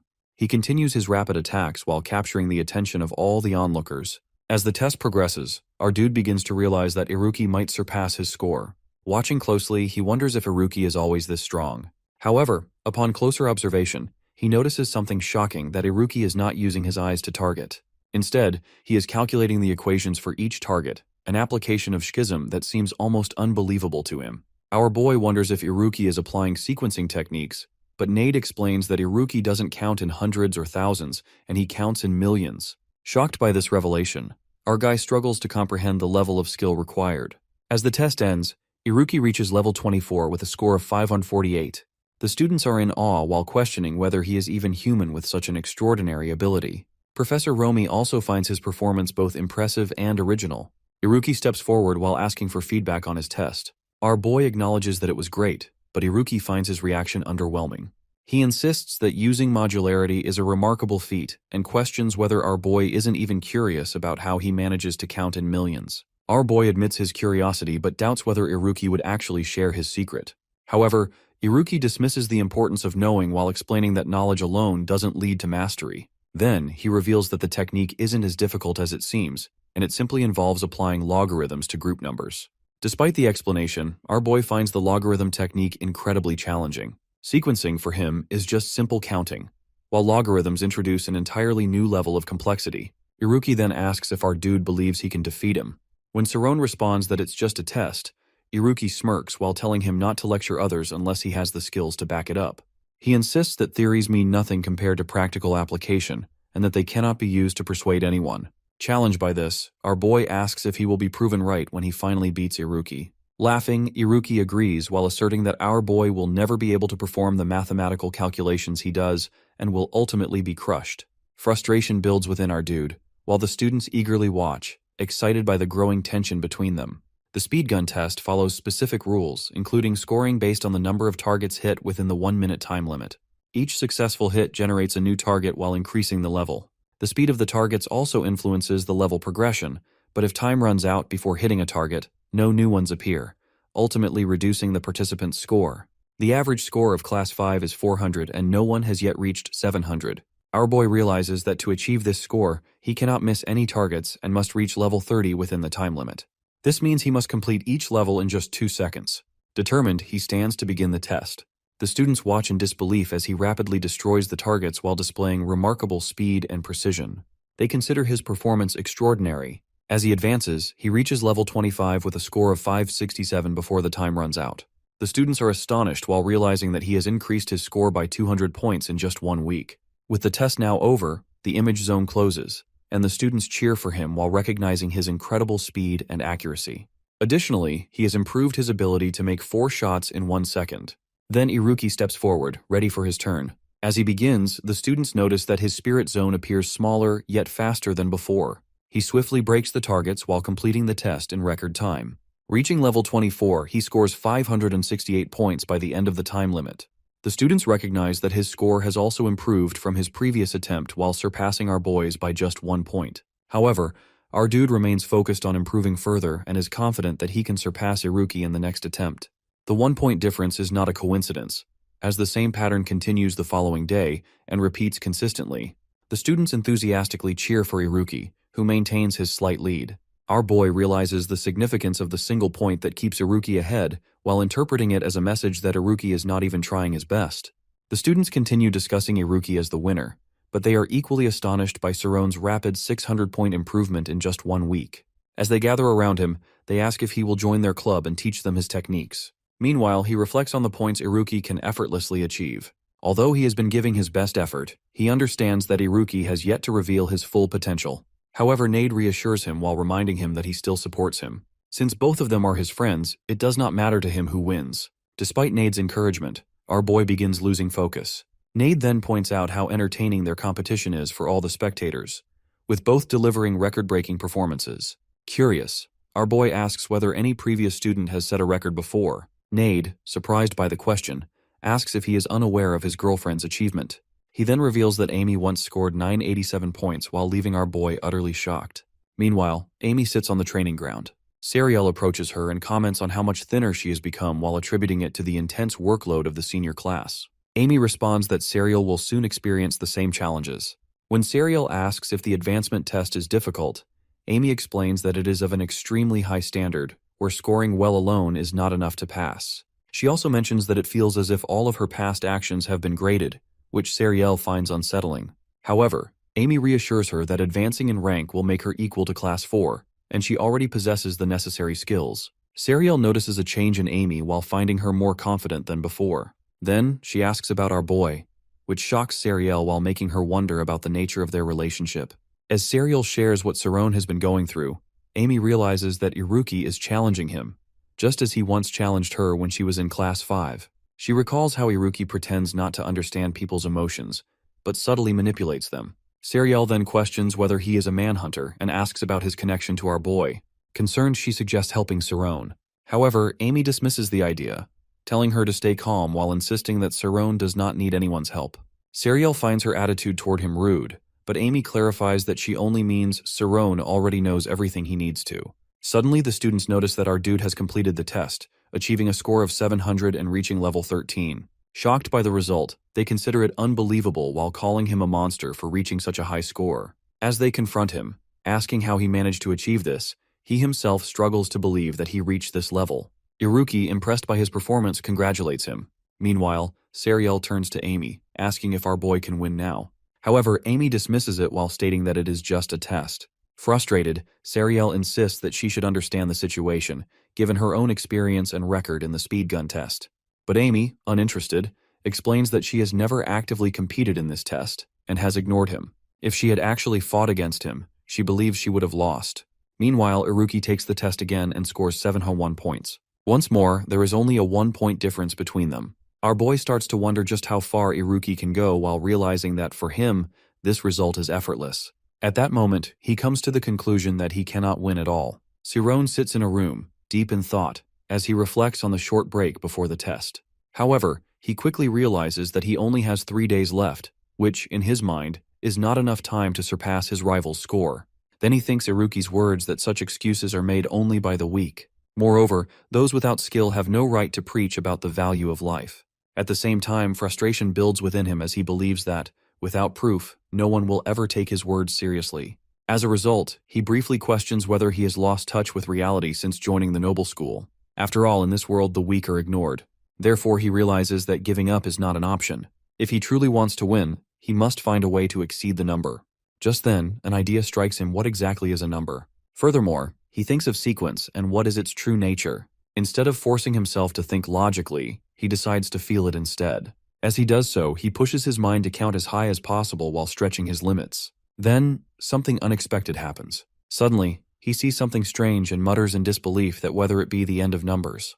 That shouldn't be possible after all. Numbers are supposed to be infinite. A sudden realization takes hold of him, and he starts unraveling the mystery. However, just as quickly, he snaps back to reality while feeling confused. Up until now, he had only been counting numbers and thinks whether he was hallucinating and stress is affecting him. Despite his uncertainty, he clearly remembers the intense pull he felt, something beyond explanation. Consequently, he begins to wonder whether numbers have a purpose beyond simple counting. Only later does he come to a shocking realization that his eyes had been closed for 40 hours straight. The next day, at Integrated Training Grounds 1, students gather for Class 5's speed gun test. Many feel nervous, their hands trembling. One wonders aloud why younger students have come to watch. In response, another explains that they want to make an impression while adding that they had done the same thing in the past. Soon after, Class 4 students arrive while causing even more tension. Some question their presence while feeling the added pressure. However, one reassures the others while suggesting that most people are likely there to witness the much-anticipated match between Sarone and Iruki. He confidently assumes that this is the main event everyone is waiting for. As the excitement builds, a student asks who is more likely to win. Another quickly points out that Iruki has consistently performed better so far. However, Sariel warns against making hasty judgments while explaining that the test pairs two competitors against each other and that competitiveness plays a major role. Moreover, our boy tends to excel in actual battles while making the outcome less predictable. Eventually, time runs out and the test concludes. One student proudly declares victory, while another, despite passing, feels a strange sense of frustration. Meanwhile, Sariel admits that although she had sounded confident earlier, but she is actually nervous inside. As another test wraps up, a student expresses satisfaction while realizing that he performed better than expected. Soon after, the professor commends Group 19 for their efforts. Without delay, he announces that it is time for the final group. As Sarone and Iruki step forward, the crowd erupts while chanting their names. The atmosphere buzzes with anticipation. Amidst the excitement, a boy eagerly encourages Cerrone, urging him to maintain his high spirits. The professor gives them 1 minute, reminding them that many eyes are watching. Moreover, he hopes they will fight fairly and give their best for the test. Meanwhile, Iruki turns to Cerrone and allows him to begin. Without hesitation, their battle starts, and both put in all their effort to win. As the fight unfolds, students watch in shock. For instance, one exclaims that every target explodes right from the start, amazed by their skill. Similarly, another agrees while calling them both incredible. At first, their scores remain equal at 12. However, as time passes, Iruki's spirit zone gradually shrinks. At that moment, a student whispers to Serial while mentioning that he has heard about Iruki's schism before, but never expected it to be such an impressive sight. In response, she nods in agreement while admitting that Amy was right to call him a tough opponent. While speaking, she suddenly notices a change that Cerrone's score has now surpassed Iruki's. At this point, Iruki holds 119 points, whereas Cerrone reaches 121. As a result, some assume that Iruki is playing around again while pretending to lose before making a comeback. One even calls him arrogant for his tactics. However, Iruki surprises them by laughing and clarifying that, this time, he has been giving it his all. Then, he turns to Cerrone, suspiciously asking what he did during the past 3 days. Meanwhile, the professor silently observes while realizing something important. He notes that a new path may seem long at first, but if someone has walked it before, they can move down it much faster. Furthermore, he compares it to counting while wondering just how far Cerrone has pushed himself. In the end, Iruki, still stunned seeing the performance of Cerrone and considers him monster. As the professor observes their performance, she recognizes modularity in action. She notes that our guy is getting more numbers as they appear in his calculations, while making it an effective strategy. Additionally, she realizes that our boy can consciously count to his limit each time. Meanwhile, our hero remains deeply focused while understanding that his concentration has been pushed to its limit from the moment he stepped up. However, he also knows that if he makes even a single mistake, the entire sequence will collapse. Therefore, he cannot afford to lose focus for even a second. A flash appears and at that moment, his score rises far beyond Iruki's. While Iruki holds 432 points, Cerrone reaches 469. The crowd erupts in excitement while cheering him on and urging him to go even faster. On the other hand, Iruki struggles with the pressure while comparing the situation to psychological doping. As a result, his calculation routine interrupts. He then realizes that he has underestimated our guy while acknowledging that they are equally intense. Nevertheless, he believes his own risk-taking strategy is on a different level. In a sudden turn of events, he pushes past Cerrone's score. Everyone watches in shock as Iruki's points skyrocket. However, despite the shift, our boy does not seem to slow down. Instead, the sound of Iruki's rhythm exploding fills the air. A student suddenly notices something unusual and questions whether Iruki's spirit zone has become blurry. Serial quickly corrects him while explaining that Iruki is not losing control and he has actually formed 2 spirit zones. This revelation leaves the entire audience stunned. Even the professor expresses disbelief while questioning how a double spirit zone is even possible. Meanwhile, our guy processes what he just witnessed while realizing that Iruki has mentally divided his schism. Furthermore, she recognizes that Iruki is now performing 2 separate calculations within each spirit zone while using logarithms. The professor acknowledges that such an ability is extremely rare, even among prodigies, and finds it astonishing that Iruki has kept it hidden all this time. A flash appear and Iruki was outstanding. At this point, Iruki's score surges far ahead while reaching 845, while our boy remains at 692. As the gap widens, a student declares the battle over, certain that the winner is already clear. Another comments that Cerrone performed well but simply had bad luck. As reality sinks in, Cerrone starts doubting himself. He believes he has given everything he has, yet he still cannot produce even half of what Iruki achieves. His heart fills with sadness as he questions whether his best is truly enough. However, as uncertainty clouds his mind, a new thought emerges that he must not let fear consume him. Instead, he resolves to push forward, determined to transcend numbers themselves. As our guy unveils his new technique, everyone watches in shock. Meanwhile, students excitedly point out that the lights around him are growing brighter. More targets were appearing in front of him. At the same time, he pushes himself harder, determined to give his all. Meanwhile, Iruki lets out a sarcastic laugh while taunting him to go as fast as he wants. Moreover, he confidently declares that his calculating power will always come out on top.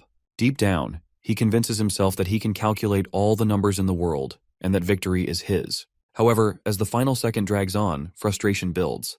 Time suddenly feels unbearably slow. Finally, the test ends. At first, Iruki checks his score while believing it to be a strong result. Naturally, he assumes he must have won. However, before he can celebrate, he notices Saron's reaction.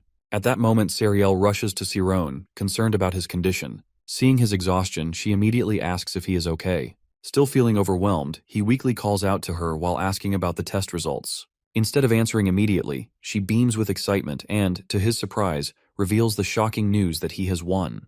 Not only that, but he has also set a new record. Suddenly, cheers erupt from the crowd as students rush to congratulate him. Meanwhile, Saron stands frozen while struggling to process the fact that he actually won. Meanwhile, Iruki approaches him while bringing up a rule violation. Specifically, he points out that area of effect magic is not allowed in the speed gun test. In response, Saron realizes what happened and admits that he unintentionally lit up the entire room. Hearing this, Iruki sighs while calling his reaction dull. However, he quickly reassures him that firing protons does not count as area of effect magic. With a smirk, he formally acknowledges Saron's victory. As a result, the crowd gasps at his words, unable to believe what they just heard. One student even jokes that the sun must have risen in the west that day. Afterward, our boy takes the opportunity to address a lingering debate. He asks if Iruki now accepts his belief that human lives are more important than research. After a brief pause, Iruki reluctantly agrees. Consequently, this unexpected admission leaves Saron completely stunned. However, Iruki quickly adds that our guy has misunderstood something. Specifically, he explains that an explosion by itself is not inherently violent. Instead, it is simply a massive release of energy. Furthermore, he clarifies that for an explosion to be truly violent, it must be set off with harmful intent. In response, our boy argues that people are the ones who manipulate energy, and that fact does not change how dangerous it can be. Iruki nods but asserts that this is exactly why responsible individuals must be in charge of handling such power. Then, with a serious expression, he declares that, from now on, Saron must take responsibility for him as well. Iruki explains that if someone could control the energy, a single blast could sustain 10,000 people. He believes it would mark a new era without conflicts over resources, though he personally does not care much. Our boy questions why he did not explain it that way earlier, saying it would have prevented misunderstandings. Iruki admits he was testing Saron's reaction while wanting to see whether he would exploit power or respect its dangers. Understanding Iruki's intention, our guy realizes that his opponent fears his own strength. Iruki acknowledges Saron's victory as proof of his strong resolve and declares that only Saron can stop him. He warns that if Saron does not accept this responsibility, he will not back down. Determined, our boy vows not to leave until he fulfills this duty. The surrounding students react with shock while wondering if Iruki has been holding back out of fear. One of them expresses confusion about whether Iruki is a realist or a dreamer, but recognizes that his fear is genuine. Finally, our hero reassures Iruki by taking his hand and promising to stop him when the time comes. A boy then embraces them both while declaring how proud he is to be their friend. Soon after, a professor calls for Saron and leads him away. She questions whether he understands what he has done and if he truly intended to leave them. When he hesitates, she warns that stepping into that realm means losing oneself completely. Surprised, he apologizes, unaware of the danger. She explains that the place he entered exists beyond numbers, known as the Immortal Section by mages and Nirvana by monks. She cautions that although a human can reach infinity, anyone who ventures too far ceases to exist. Later, our boy reflects on his recurring nightmare, where he sees a vast void pulling him in. As he wakes, he realizes it is the same dream he has every night since stepping into that realm. He also notices a strange sensation affecting other students. When he accidentally spills a glass of water, he decides to seek answers from Professor Romy. However, she assures him that there is nothing wrong with his body. Saron wonders aloud what is happening to him, while admitting that he feels as if a ghost has taken control on his body. While sharing his concerns with his friends, Nade laughs while saying Saron's serious expression made him nervous for a moment. However, our boy insists he is not joking, and reminds them that they are part of the Paranormal Science Club. Iruki comments that it is unusual to hear such concerns from someone as brilliant as Saron, who even managed to defeat him. Nade questions why Iruki is reacting so seriously as well. Our guy then chuckles while considering whether it was foolish to bring up the topic. But Iruki brings up Saron's dream while recalling that he described being in complete darkness, surrounded by stars that were being pulled somewhere, and at the end, he saw a pulsing string of light. Nade confirms that the light resembled a heartbeat. Iruki then states that the vast scale, speed, and nature of the place Saron described are impossible to observe on Earth. However, if the dream represents something real, he explains that such a phenomenon could only exist in outer space. Shocked, our boy compares it to what they have read in books and questions how he could dream of a place he has never seen. Nade reassures him that it is possible while claiming he has heard of similar cases before. When Iruki asks for clarification, Nade recounts an experiment from 200 years ago. He explains that scientists performed a spiritual electrolysis test on a criminal sentenced to death while believing that if the soul had a physical form, electricity could break it apart. The man was placed inside a metal box that acted as a conductor, and a continuous electrical current was applied. However, since the experiment was highly unethical, it was shut down quickly. Surprisingly, the man survived and regained consciousness after a month. When he awoke, he spoke of distant countries he had never visited or even heard of. These places existed beyond their land, yet he described them with remarkable accuracy. Nade emphasizes that everything he said was later confirmed to be true. He then explains a possible theory, while suggesting that if the man's soul had truly been broken down and ionized, it could have turned into an electromagnetic force capable of attracting global information. The odd tingling sensation he experienced during the process was referred to as supersight. Our boy reacts with shock while realizing that the tingling sensation Nade described is exactly what he has been feeling. Iruki then questions how Saron could have seen outer space, while suggesting that if the soul is electrically ionized, it might cause a quantum phenomenon that allows it to transcend time and space. However, our guy struggles to understand his explanation. Iruki clarifies while stating that this occurs at a level smaller than electrons, where events happen beyond human comprehension. He describes it as a world that cannot be measured or observed simultaneously, while existing only through probabilities. He then proposes that if the soul is lighter than an electron, the usual connection between time and space collapses while making it possible to perceive the universe itself. Nade excitedly points out that the theory fits Saron's situation perfectly. Amazed, Saron admits that they have explained his experiences in a way that makes sense. He praises their knowledge while joking that they truly are a science club despite not looking like it. Nade proudly agrees, while Iruki reminds them that this is still just a hypothesis. To understand more, he insists that Saron should be honest with them. He then brings up the unusual results of Saron's proton firing during the speedgun test, and connects it to when the nightmares began. Curious, he asks what really happened. Our guy hesitates before revealing what Professor Romy told him. Before he can finish, Nade interrupts with a shocked reaction to the mention of the immortal section, and immediately asks if Iruki has heard of it. Laughing, Iruki recalls learning about the immortal function from his father, while describing it as the ultimate mystery in mathematics. He believes this function holds the key to understanding everything. Our dude then mentions the professor's warning about its dangers. Iruki agrees while explaining that in a way, infinity and nothingness are fundamentally the same. He suddenly realizes how Saron managed to defeat him and laughs at the irony of the situation. Surprisingly, while hearing the others discuss it casually makes Saron feel more at ease. Determined, Saron announces his decision to join the Paranormal Science Club. Nade cheers excitedly, while our boy explains that he no longer wants to live in fear. Instead, he wants to study the phenomenon and face it head-on, while believing that together, they can uncover something important. Nade enthusiastically declares that they are coming for the immortal function, while celebrating the fact that their club finally has enough members to regain official status and school funding. Iruki, however, questions whether the professors will approve Saron's membership, while reminding them that their club has the worst reputation in the school. Confidently, Nade assures them that he will take care of it while revealing an application form he plans to submit secretly. The other two express concern, but he dismisses their worries and suggests celebrating at the cafeteria. Saroni offers to pay, despite Iruki reminding him that he is broke. Laughing, our boy insists that since it is now his club, it is only fair. However, he also points out that they should clean up their club room first. Unfortunately, despite Nade's efforts to be discreet, the application is discovered by the professor he least wanted to find it. She is shocked when she sees our boy's name on the form. Professor Oliver asks Professor Thad what he is doing, and he replies that he is carrying the new admissions for the club since there are many before the vacations. He explains that every year, the club is formed, and once the students perform well, it is dissolved. As he speaks, he accidentally drops one of the slips on the floor. Oliver quickly picks it up and is shocked to see that it does not belong to this club. She is even more surprised when she notices the name of their student on the application. Holding it in her hand, she immediately goes to meet Professor Romy. Arriving at Romy's place, she apologizes for interrupting her training, but Romy assures her that she must have come for an important reason. They both take a sip of tea as Oliver reveals that Saron has joined the club. Romy is surprised by the news. Oliver reminds her that it is the Paranormal Science Club, notorious for a major incident when they were students at this school. Parents often complained about it, and she wonders why Saron, being one of the most talented students, would choose this club instead of focusing on his studies. Professor Romy, however, explains that the club has changed significantly under the presidency of Nade. He is a responsible person with a good group of students who do not cause any trouble. She further mentions that Gold Machia, the head of the Mage Association of Tormia, was also a member of this club. Confident in its new direction, She believes that Cerrone will benefit from joining. Meanwhile, on the other side, Nade is lying down and calls our boy. Our guy asks if they are not going to attend class, but Nade, feeling unwell, admits that he usually skips. Nearby, Iruki plays chess, eager for another round. As Cerrone looks around, he notices the state of the room, which he had cleaned earlier, now messy again.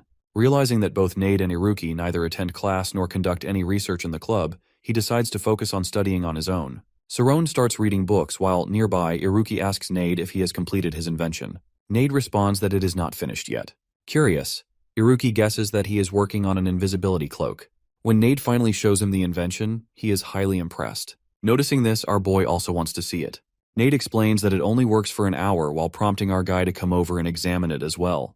Meanwhile, Professor Oliver and Professor Romy continue their conversation. Professor Oliver clarifies that she is not concerned about Nade but rather about Iruki, who, despite pretending to remain in Class 5, is far more capable than he lets on. She points out that Cerrone has already surpassed him in the speed gun test.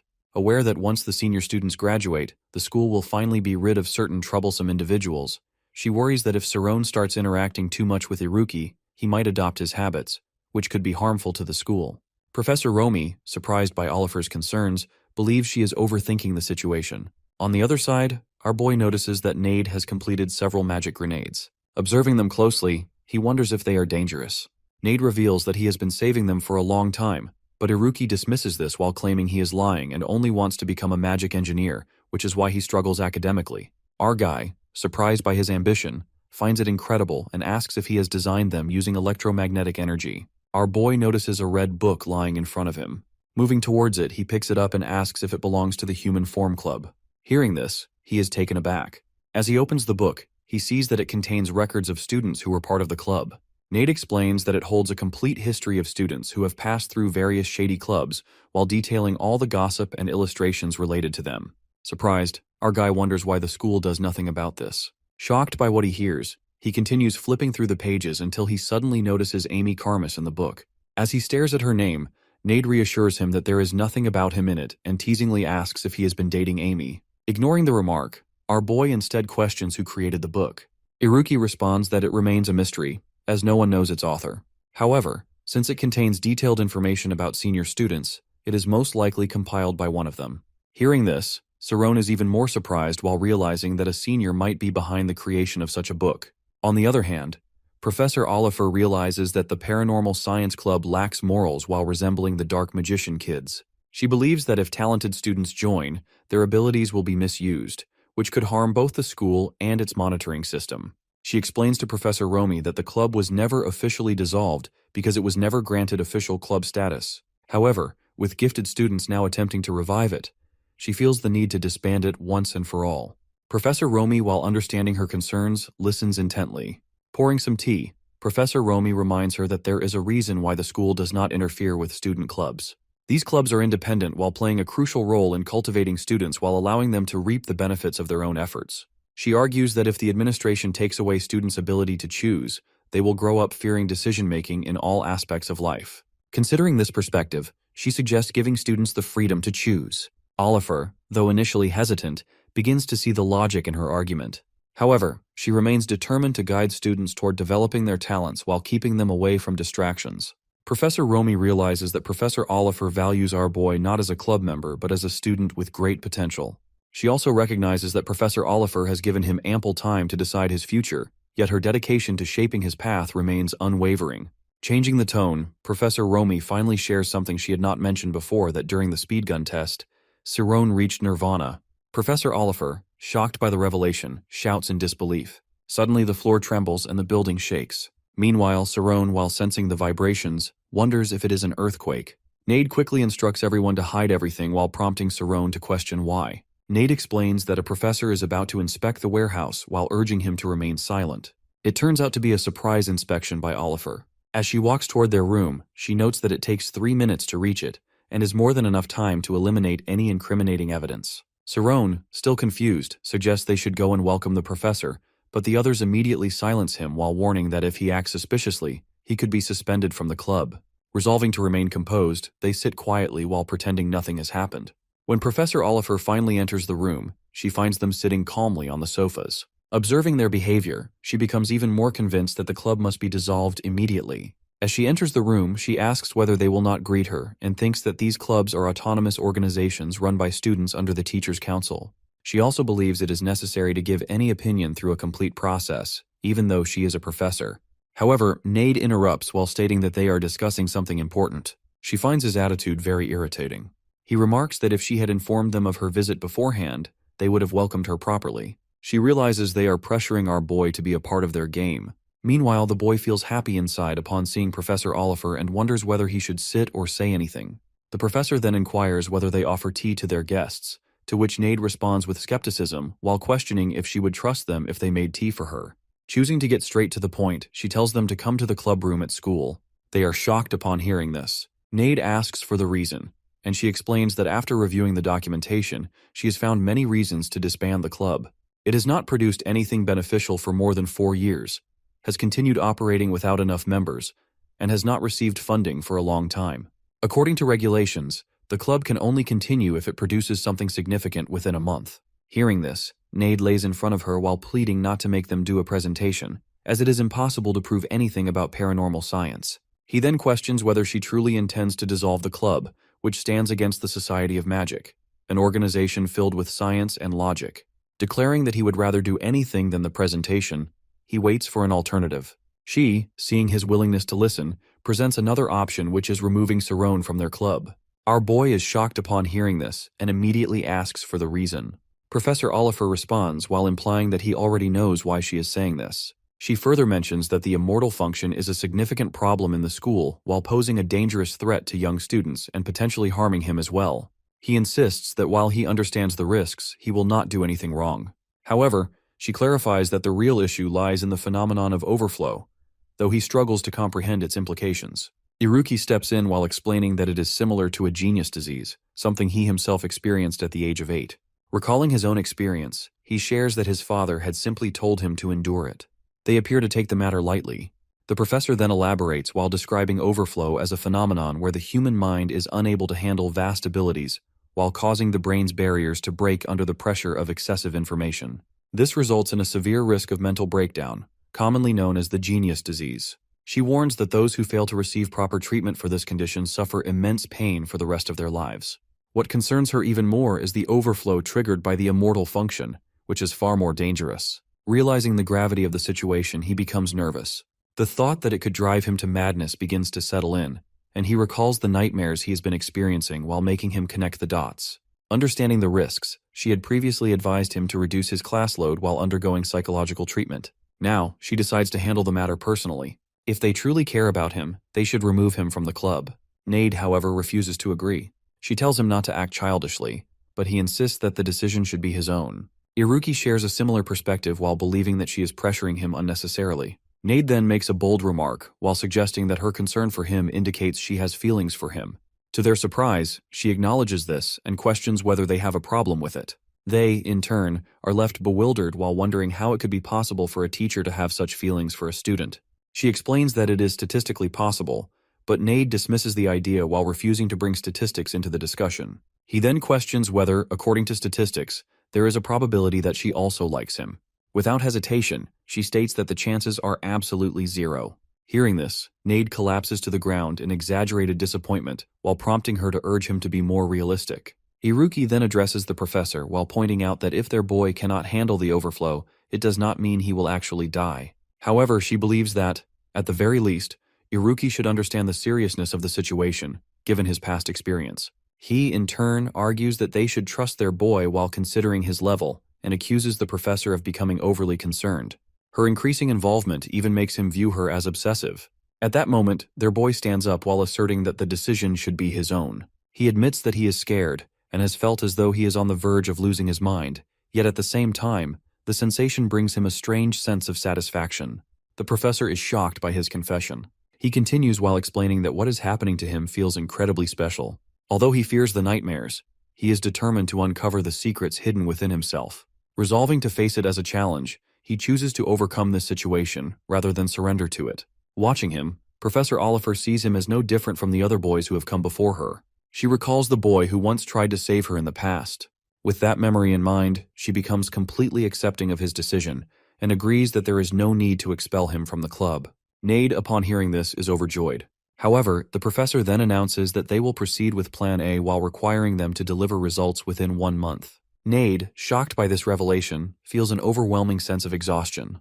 Their boy then asks whether they are expected to give a presentation within the given time frame and whether they can reference any old records. Iruki, however, informs him that the club has never conducted a presentation before. If they had, then paranormal science would already be a subject of study in their classes, as there is no definitive way to prove the existence of the soul. Nade, while feeling utterly disappointed, finds himself helpless in the moment. Trying to change the mood, Iruki directs Nade's attention to a pretty girl. Their boy immediately reminds him to stay focused, but Nade becomes fixated on her. Curiously, he asks whether she is a senior or a graduate.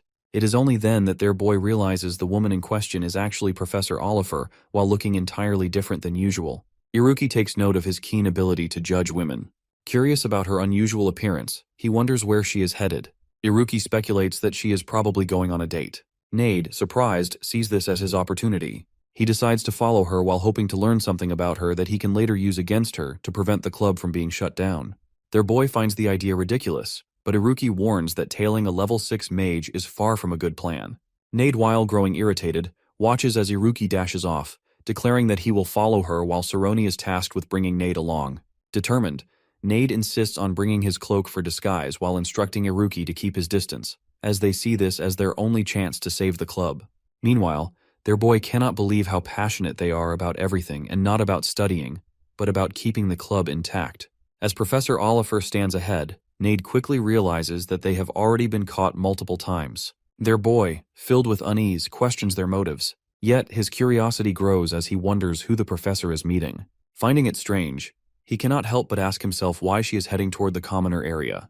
As she enters the market area, the boys begin to speculate whether she is selling something on the black market. However, instead of heading toward any vendors, she moves toward a nearby house.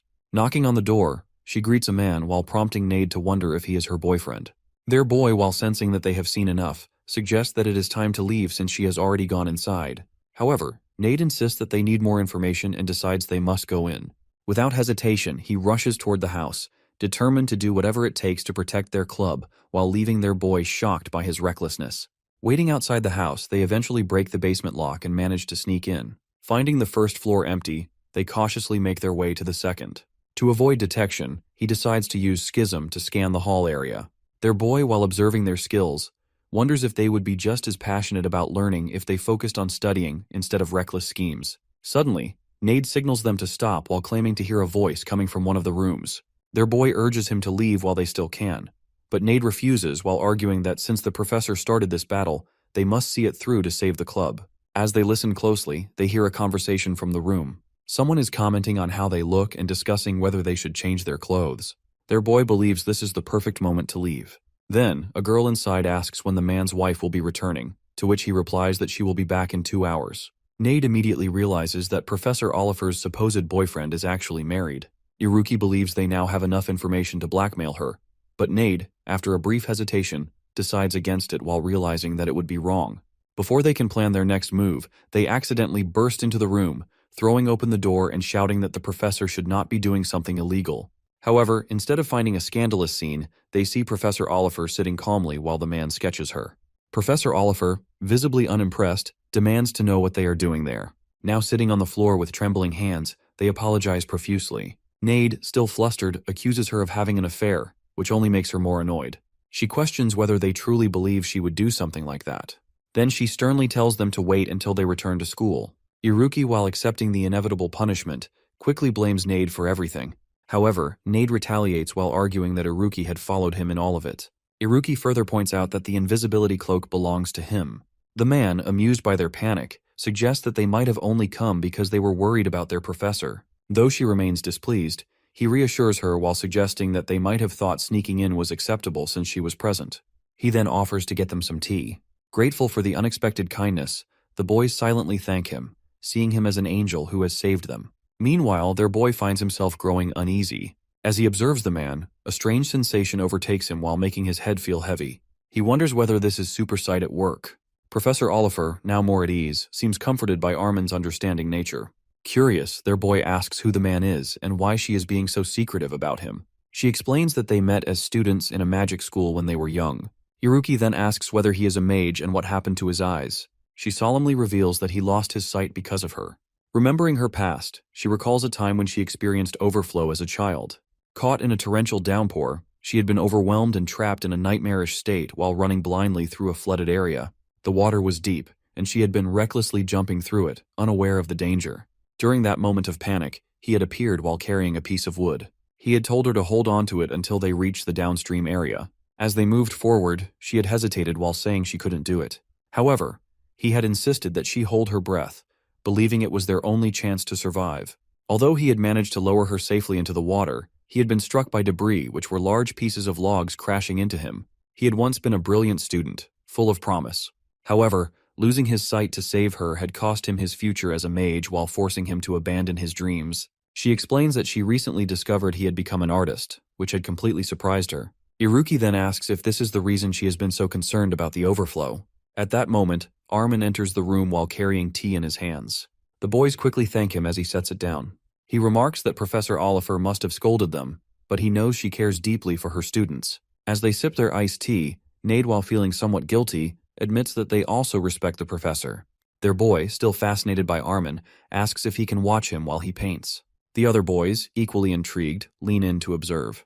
Iruki, curious about Armin's abilities, questions how he manages to paint despite being unable to see. Armin, unfazed by the question, simply suggests that they begin and asks if the professor is comfortable with it. Sitting on the bed, she allows him to sketch her while the boys watch in amazement. Iruki, closely observing him, suspects that he is using his spirit zone. Nade also recognizes him as a zoner, further confirming their suspicions. Feeling a bit uneasy, their boy eventually apologizes for asking whether Armin can truly see. Instead of being offended, Armin smiles and admits that he had been waiting for someone to say that. He then acknowledges Saron for noticing it first. With a calm gesture, he reaches up and removes the cloth covering his eyes. Armin almost doubts our boy would notice, but then he reveals his eyes while leaving him stunned. Nade and Iruki also react with shock while realizing that Armin's eyes hold something unusual. They struggle to believe it, but Armin calmly explains that it is a magic called pause. Our guy, overwhelmed by disbelief, recognizes that a time mage capable of reaching the speed of light is right before him. Armin gestures for Sironi to sit while assuring him that there is no rush since time is on their side. Admitting his own nervousness, Armin reveals that he has sensed Siron's awareness for a while.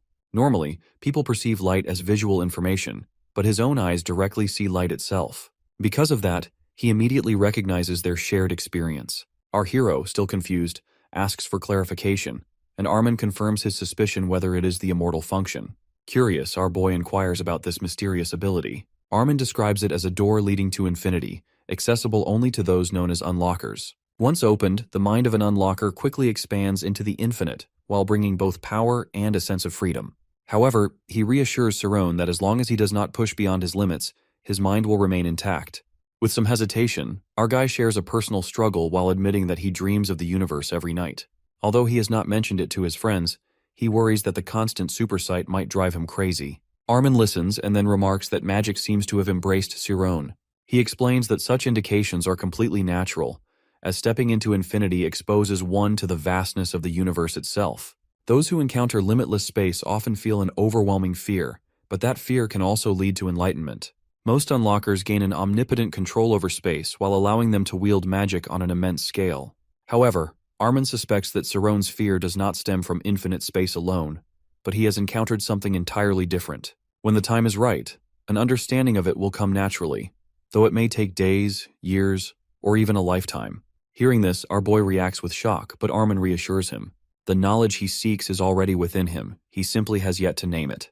Trying to make sense of everything, our guy reflects on a strange string of light he once saw in his dreams. Armin considers the possibility that it might be connected to gauge symmetry, while suggesting that the answer our boy searches for lies somewhere within that mystery. Our boy feels shocked when he hears the term gauge symmetry. Armin explains that scholars once believed the world to be flawless while following precise laws of physics, fixed numbers, and an unchanging speed of light. To them, this perfect balance seemed like the work of an intentional force. However, as research progressed, they discovered that this symmetry had actually been broken. Siron recalls something Iruki mentioned about the microscopic world, where everything follows probabilities rather than certainty. Armin agrees and adds that the universe is not as perfect as once thought.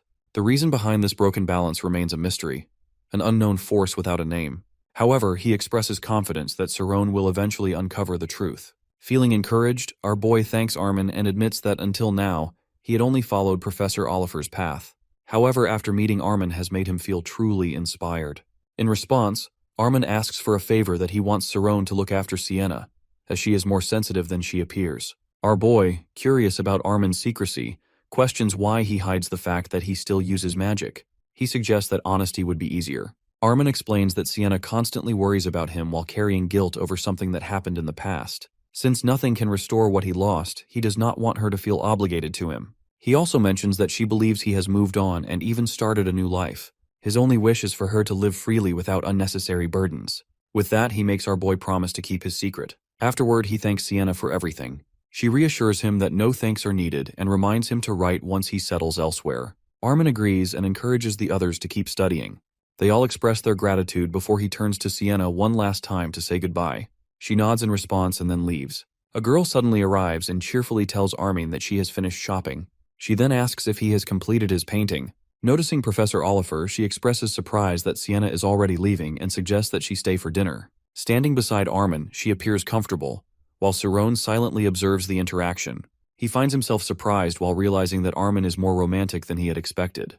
The girl then turns to Sienna and notices her flushed face. With a playful tone, she mentions that Sienna looks unwell and points it out to Armin. Soon after, the group leaves together, with Armin bidding farewell.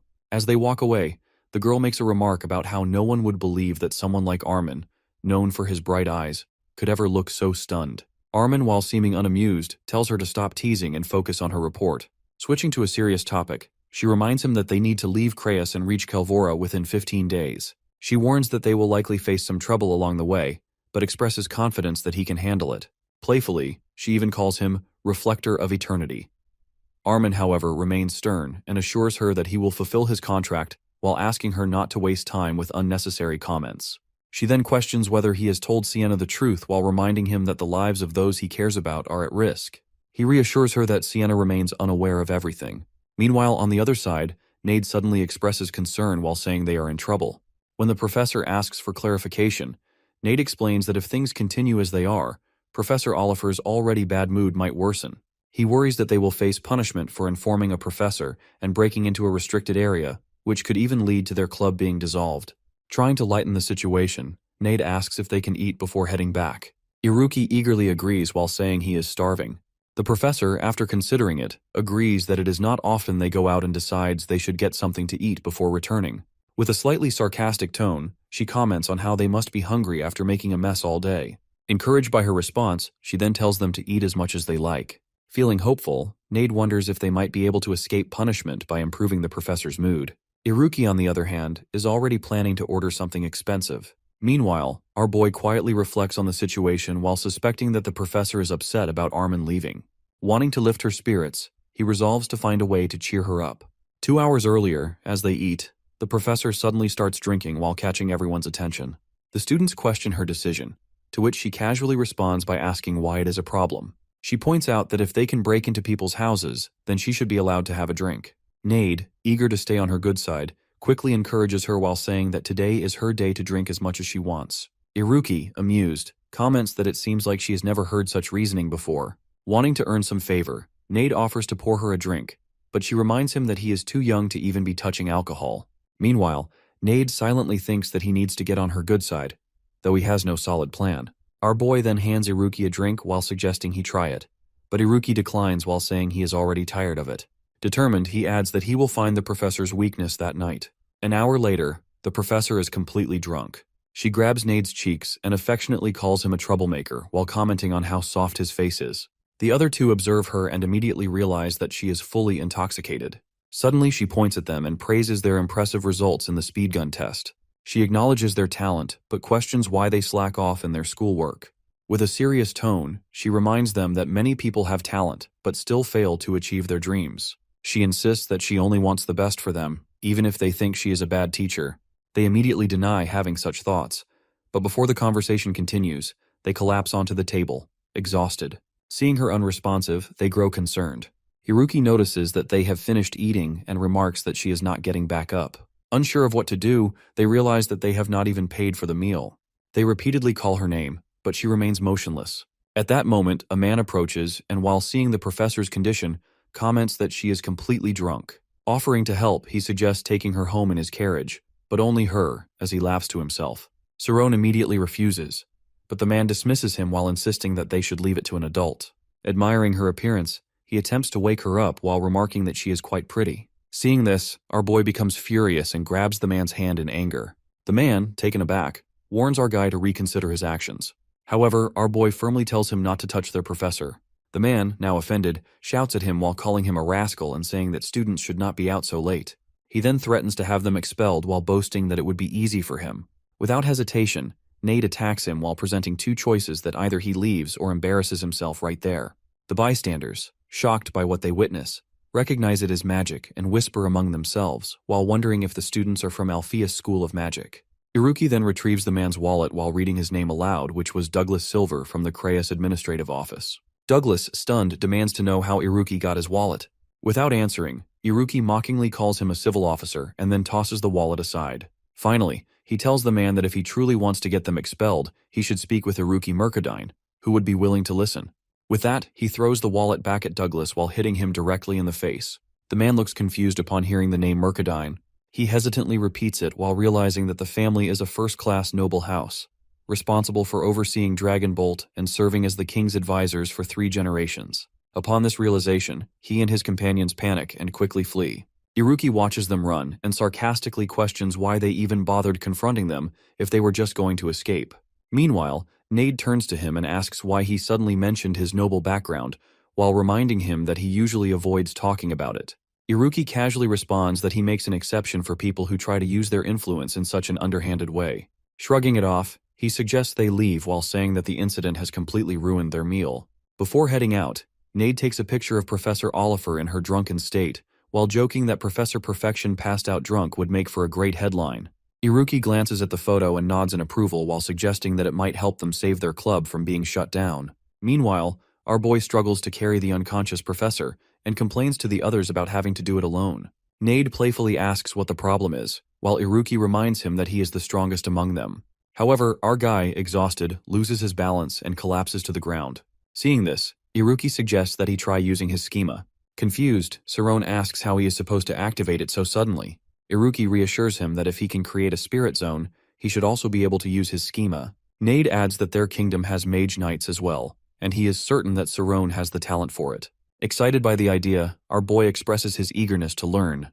Iruki instructs him to close his eyes and focus inward while following his voice. Saron agrees while listening carefully as Iruki tells him to sense himself and dive deeper into his consciousness. Iruki asks if he can still hear him and instructs him to take deep, slow breaths. Our boy follows along and confirms that he is listening. Satisfied, Iruki then mischievously asks where his first kiss with Amy took place. Nade bursts out laughing and remarks that the two are complete opposites. Realizing he has been tricked, our boy gets frustrated, while the others find the situation amusing. Soon after, they continue on their way back. After some time, Saron suddenly suggests that they should stop using blackmail. Surprised, Nade asks why while reminding him of how much effort they put into getting the photo. Saron reasons that the professor must have had a difficult and emotional day. Iruki agrees, while realizing that she only wanted to protect them from experiencing the same pain she had gone through. After thinking it over, Nade also agrees, though he expresses concern about the club's future. Since the club was passed down to him by its founder, he feels responsible for keeping it alive. However, after a moment of hesitation, he decides that they will figure something out on their own. Determined, they all agree to solve their problems without relying on blackmail. Just then, Saron excitedly shouts to do it. To their shock, the professor suddenly wakes up and asks about what they were doing. They freeze in surprise as our boy nervously asks if she is sober. She sighs and apologizes while admitting that she owes them one. She assures them that she will not report their actions to the school and that they will not face any punishment. The 3 of them stare at her in disbelief. As if that wasn't enough, she then announces that she will give them an extra month to prove their club's worth. She challenges them to find a ghost or any convincing evidence to justify the club's existence. If they truly care about it, they must convince the school why it deserves to remain. Encouraged by her words, Nade eagerly accepts the deal, determined to prove their club's importance. Iruki, though less enthusiastic, acknowledges that they will have to use their brains for once. Nade, full of excitement, calls them rascals and tells them to get ready for a challenge. Our boy, relieved but curious, asks how long the professor has been awake. Smirking, she replies that a little alcohol isn't enough to cloud the mind of a mage. The three students exchange confused looks while realizing they have been fooled once again. Several days later, at the magic school, students gather in confusion. They stare at a large announcement board displaying details about a mysterious club presentation. Some question when Sarone became a member, while others are surprised to see Iruki involved. However, what shocks them the most is the name of the club, which is the Paranormal Science Club. Murmurs spread as they read the title of the presentation, which is the Paranormal Science Club, the terrifying truth about Althea's School of Magic. The school's long-kept secret will soon be revealed. A group of students notices the club's name and questions whether it is truly an academic club after recognizing two members, Sarone and Iruki. About 10 days earlier, at Istas, Nade struggles to come up with ideas while expressing frustration. Iruki reminds him that they have spent the entire night brainstorming yet still lack a solid topic. Nade, while feeling hopeless, believes that even if past events actually occurred while recreating them for the presentation, would be impossible. 3 days after making a deal with Professor Oliver, our guy feels relieved that they have a chance to present and keep the club active. However, the subject of paranormal science raises concerns. Nade wonders how they can present something invisible, and the thought begins to overwhelm him. He regrets discarding a certain photograph. Iruki, unfazed, remarks that others have always considered him strange, but he no longer wants to continue. Meanwhile, our boy recalls an incident where Nade sees a shadow and falls in fear. Nade, while considering a trick, wonders if they could make others believe it is a ghost. Sarone initially reacts in fright, though only for a brief moment. Iruki doubts that the trick will deceive mages, but Nade points out that Sarone was fooled, even if only for seconds. Suddenly, Sarone realizes they don't need to prove anything. Nade, while sensing a breakthrough, suggests seeking guidance from Professor Oliver again. Iruki, however, believes the professor already has an idea. Our dude then explains that fear arises from within, rather than from external proof. Iruki understands the shift in perspective that they should make the audience believe first, then provide proof, instead of the other way around. Nade compares it to a psychological game. Sarone, recognizing the importance of this approach, expresses gratitude for saving the club, but jokingly comments that Nade has gone days without showering. Iruki praises the innovative thinking, but remains concerned that their magic trick is too unimpressive, even for believers. He suggests making it appear creepier. Nade confidently assures them that he can improve it using a continuous lightning shadow effect.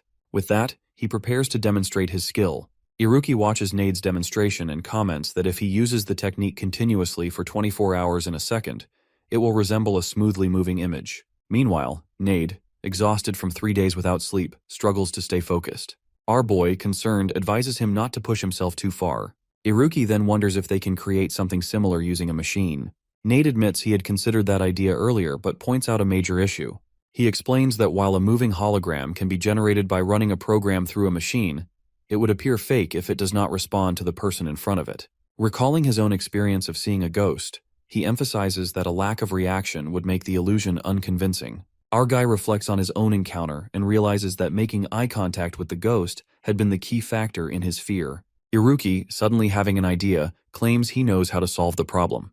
When the others ask for details, he explains that they can predict people's reactions in advance. Curious, they ask how such predictions could be made. He suggests using complex systems theory while analyzing numerous behavior patterns and incorporating them into a program. Giving an example, he describes how Sarone might instinctively look over his right shoulder, so the ghost could be programmed to appear on the left, while ensuring direct eye contact and triggering a fearful reaction. Sarone, impressed but skeptical, questions whether such a plan is feasible. Iruki remains confident, stating that most people follow similar daily routines at school while making it possible to predict their behavior. However, he acknowledges that an enormous amount of data would be needed, while requiring vast storage capacity, and a method to transmit the program to multiple machines at once. Nade, while realizing his electric energy may not be sufficient for the task, suddenly turns to our boy while recalling that he can fire photons. Sarone, initially surprised, quickly remembers something Professor Oliver had mentioned about the ivory tower always being at the forefront of magic. He recalls her explaining that photon technology is predicted to revolutionize communication. Confirming the idea, he acknowledges that photons can indeed be used for transmitting information. Nade, thrilled by the breakthrough, excitedly declares that they are on the verge of creating the perfect ghost. Iruki, however, reminds them that merely scaring a few people will not be enough. Looking at Sarone, he assumes he has something bigger in mind. Our guy, while hesitating for a moment, admits he has an idea and proceeds to show them a set of keywords. Observing their unimpressed expressions, he asks why they dislike it. After thinking for a moment, he suggests mixing in different keywords. Nade, instead of rejecting the idea, praises it as brilliant. Sirone, unsure whether his keywords are actually effective, becomes confused. Nade, still excited, admits he never imagined using the presentation in such a way. Iruki, convinced of the plan's potential, confidently states that if it works, it will shake up the entire school. Sirone, now feeling more confident, finds the idea fascinating. Nade takes charge and decides to start building the device immediately, while assigning Iruki to create the program and instructing our boy to prepare for photon transmission. With renewed energy, they all become excited about saving their club in a completely unexpected way. However, Iruki suddenly pauses and brings up a concern. Nade, while noticing his hesitation, asks what the problem is now. Iruki explains that after roughly calculating the number of photons required for data transfer, he has realized that Sirone would need to produce 3 times his current projection and maintain it for 10 minutes. Turning to our guy, he questions whether he can handle such a challenge. Our boy, shocked upon hearing that he must maintain his photon projection for 10 minutes, struggles to process the challenge ahead. 10 days later, Nade excitedly enters the room after putting up posters and expresses his amazement at the response. Meanwhile, Iruki has spent the entire day writing behavior pattern equations, and Sirone has dedicated his time to practicing photon firing. Curious about Nade's reaction, our guy asks what has happened now.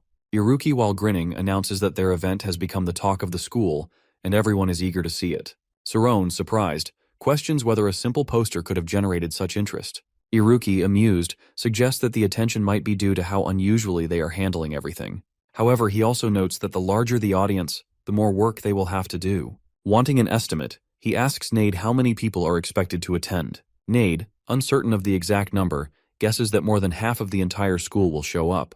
Worried about their reaction, he calls out their names and warns them not to faint from the pressure. 17 days before the presentation at the Paranormal Science Club, students gather in anticipation. Some express excitement while believing the event will be entertaining. One student, confident in Sirone and Iruki's abilities, predicts that the presentation will be anything but boring and wonders what they will reveal. As the professor passes by, someone stops her to ask if the Paranormal Science Club is really giving a presentation. She responds that the club's fate is still uncertain. According to the latest information, if the presentation fails, the club room will officially be reassigned as planned. A man nearby comments that the club is as good as finished, as its former prestige has long faded. However, he acknowledges that Iruki, as a servant, and our boy, known for defeating the dark magicians, cannot be underestimated. He also mentions Nade's significance. Still, since they are only lower-grade students, the real concern lies in what happens afterward. He predicts that once the presentation is over, a battle will begin among the shadow clubs over who will take control of Istas. Our boy practices intensely but suddenly collapses. The mental rebound technique, which quickly increases magical output, is extremely risky. It drains all mental strength at once, requires 20 minutes of recovery, and then repeats the process. On Everest, the energy used per spell is equal to 40 minutes of focus, while making it a life-threatening method. He realizes his professor would be furious if she knew, but he still isn't satisfied with his progress. After all his effort, he can only maintain his magic for about 5.5 minutes. With just a week left until the presentation, our guy continues training. To reach 10 full minutes, he knows he must push himself to the limit, even if it risks his consciousness. He wonders if he can truly do it. Nade arrives while asking about his progress, and our boy confidently assures him that he will be ready soon. He acknowledges the difficulty of the task while admitting that it's far beyond what a Class 5 should handle. However, if Sirone fails, their club will suffer. Our hero reassures him and shifts the focus to Nade's work. Nade confirms that he is about to test his project and invites Sirone over. They soon notice Iruki, who appears exhausted. Concerned, our boy asks if he is all right, and Nade questions whether he has slept at all. Iruki dismisses their worries, determined to finish on time. Our guy realizes that there is no stopping him now, calling his dedication madness. Then, Nade reveals something, which our boy identifies as a prototype. Laughing, Nade explains that the final step requires testing the fiber optic cable Iruki's father sent. He instructs Sirone to grab it and use magic. When Sirone follows the instructions, he is stunned by the results. Nade, satisfied, remarks that it turned out just as they had imagined. As the presentation nears, Nade looks for Sirone and finally spots him. Excitedly, he exclaims that our boy has succeeded. Laughing, our guy confidently responds that it's time to show everyone what they have accomplished. At the Paranormal Science Club, the day of the presentation arrives, and the students eagerly gather. Many express their excitement, while others remind everyone to grab snacks and stand in an orderly line. A boy brings the school's special cherry juice, and someone calls out not to forget the flyers. Mark arrives and, noticing the large crowd, questions the reason for the gathering. A girl hands him a flyer and instructs him to get in line. He thanks her, feeling confused, and then examines the flyer. Noticing the childish design, he assumes a kid must have drawn it. However, when he reads the names on the poster, he is shocked. He immediately recognizes one, realizing it's a name he could never forget. Dismissing the event as a joke, he doubts anyone would be interested. He had expected better. Maria then appears, and while noticing Sirone's name, excitedly suggests they go watch. She insists that Mark must be attending and urges him to join her. Though hesitant, he agrees while thinking he might learn something. Excited, she pulls him toward the line. During their suspension, Maria and Mark had received special lessons from Professor Thad. However, Mark had intentionally placed himself between Maria and Thad. Meanwhile, some girls in the crowd notice senior students and curiously point them out. One identifies them as Amy and Serial, while questioning why seniors would attend a lower grade presentation. Another girl reminds them that our boy is Amy's boyfriend. Amy, clearly uncomfortable, complains about having to attend. Serial, slightly annoyed, reminds her that she has asked the same question multiple times. Since her boyfriend is presenting, it only makes sense for her to be there. Amy, regretting her situation, mutters that it remains embarrassing no matter how many times it happens. As the crowd grows, someone notices a student from Class 1, which surprises many since they rarely appear at such events. Serial suddenly spots someone and nudges Amy while pointing out Fermi. She wonders why he would attend and realizes he isn't alone. Alongside him stand Herky from Sonar, Raikon the Electric Monster, Richard the Alchemist, and Caden. Confused by their presence, she questions what is happening. Amy then asks if Serial knows what all these individuals have in common. When Serial appears puzzled, Amy confidently reveals that they are all rumored to be members of a secretive group that is the Shadow Club's Golden Circle. At the auditorium, the professor notices the headmaster and curiously asks what brings him there. He responds that the three boys have worked hard for this day, and he couldn't help but feel curious. She welcomes him and offers him a seat. Chuckling, he takes his place, eager to see what they have prepared. Meanwhile, the students, filled with excitement, scramble for seats. Some call out that all spots are taken, while others urge the crowd not to push. Amy, while feeling uncertain, wonders if there is something about the presentation that she is overlooking. Soon, an announcement echoes through the auditorium, officially beginning the Paranormal Science Club's long-awaited presentation. The students turn their attention to the stage as the event unfolds. However, 30 minutes later, disappointment spreads through the audience. Some murmur in frustration while regretting their expectations. A few express disbelief, admitting they had hoped for more from Class 5. Others complain that attending was a waste of time. Feeling deceived, several accuse the presenters of completely tricking them. The presentation of the Paranormal Science Club begins, and the audience erupts in cheer. Nade smiles and thanks everyone for attending. He introduces himself as the club president and mentions that he will be leading the presentation. He explains that the main topic for the day is spirits. Maria appears extremely excited, while Mark, on the other hand, looks irritated and wonders aloud if a spirit is something like a ghost. Nade continues, warning that viewers might be scared and advises them to be careful while watching. Suddenly, the chandeliers start changing colors, and the screen behind him lights up. Headmaster Alpheus smiles and comments that the students seem well prepared. Sienna silently agrees, thinking that the hologram background is a great idea, but she wonders what the students are planning next. At that moment, an image of school appears on the screen. Nade asks if anyone has heard the story behind the school's construction. He explains that 520 years ago, the area was originally a small farming village. However, during a famous war of conquest, everyone, including civilians and soldiers who did not want to fight, took refuge deep in the mountains. As he speaks, the lights suddenly go out. It shocks the students. Nade resumes, revealing that non-human entities had appeared in history. A loud scream echoes through the hall. Some whisper among themselves, trying to convince each other that nothing scary will happen. Just then, a foot appears on the screen. Nade explains that it belongs to a person possessed by an evil spirit. The students burst out laughing as they recognize Iruki, who appears like an evil spirit, running across the stage before crawling back into the wings. Serial laughs loudly, finding it amusing, while Amy, sitting next to her, looks confused and wonders if this is a presentation or a play. Nade continues the story, and suddenly he dramatically runs out from the stands, appearing in pain and calling out for Alia, while claiming that he lost the most precious person to him while escaping the war. Maria, deep in thought, speculates that he must have lost his lover while running away. Mark remains speechless, questioning if this is still a presentation. Just as he is thinking, a voice suddenly comes out, calling for Noah. The unexpected call makes Mark choke in surprise. A worried blonde girl runs backstage, screaming for Noah. The students react with loud gasps, and the female students blush. Everyone immediately recognize her as Sirone, and the male students laugh. Miss Sienna gasps in shock, while Head Mai smiles. Sariel is also surprised to see Sirone pretending to be a woman. She turns around and notices Amy blushing and gaping in disbelief. She looks speechless, while Sariel quickly tries to calm her. Meanwhile, Nade dramatically shouts, expressing how much he misses Alia. As the scene unfolds, the audience watches closely, anticipating what will happen next. Two characters lean closer to each other, their faces almost touching. Thad's expression darkens, and Maria covers her face, unable to believe what she is seeing. The students gasp and wait for what will happen next. At the most dramatic moment, Iruki, playing the evil spirit, suddenly appears behind Nade and bites his shoulder. The students freeze in shock, their eyes wide with horror. Nade screams for help and the hall plunges into darkness. Maria looks around nervously, admitting that it is a little scary. Mark, trying not to tremble, swallows hard. A light suddenly shines on Nade, who returns to normal.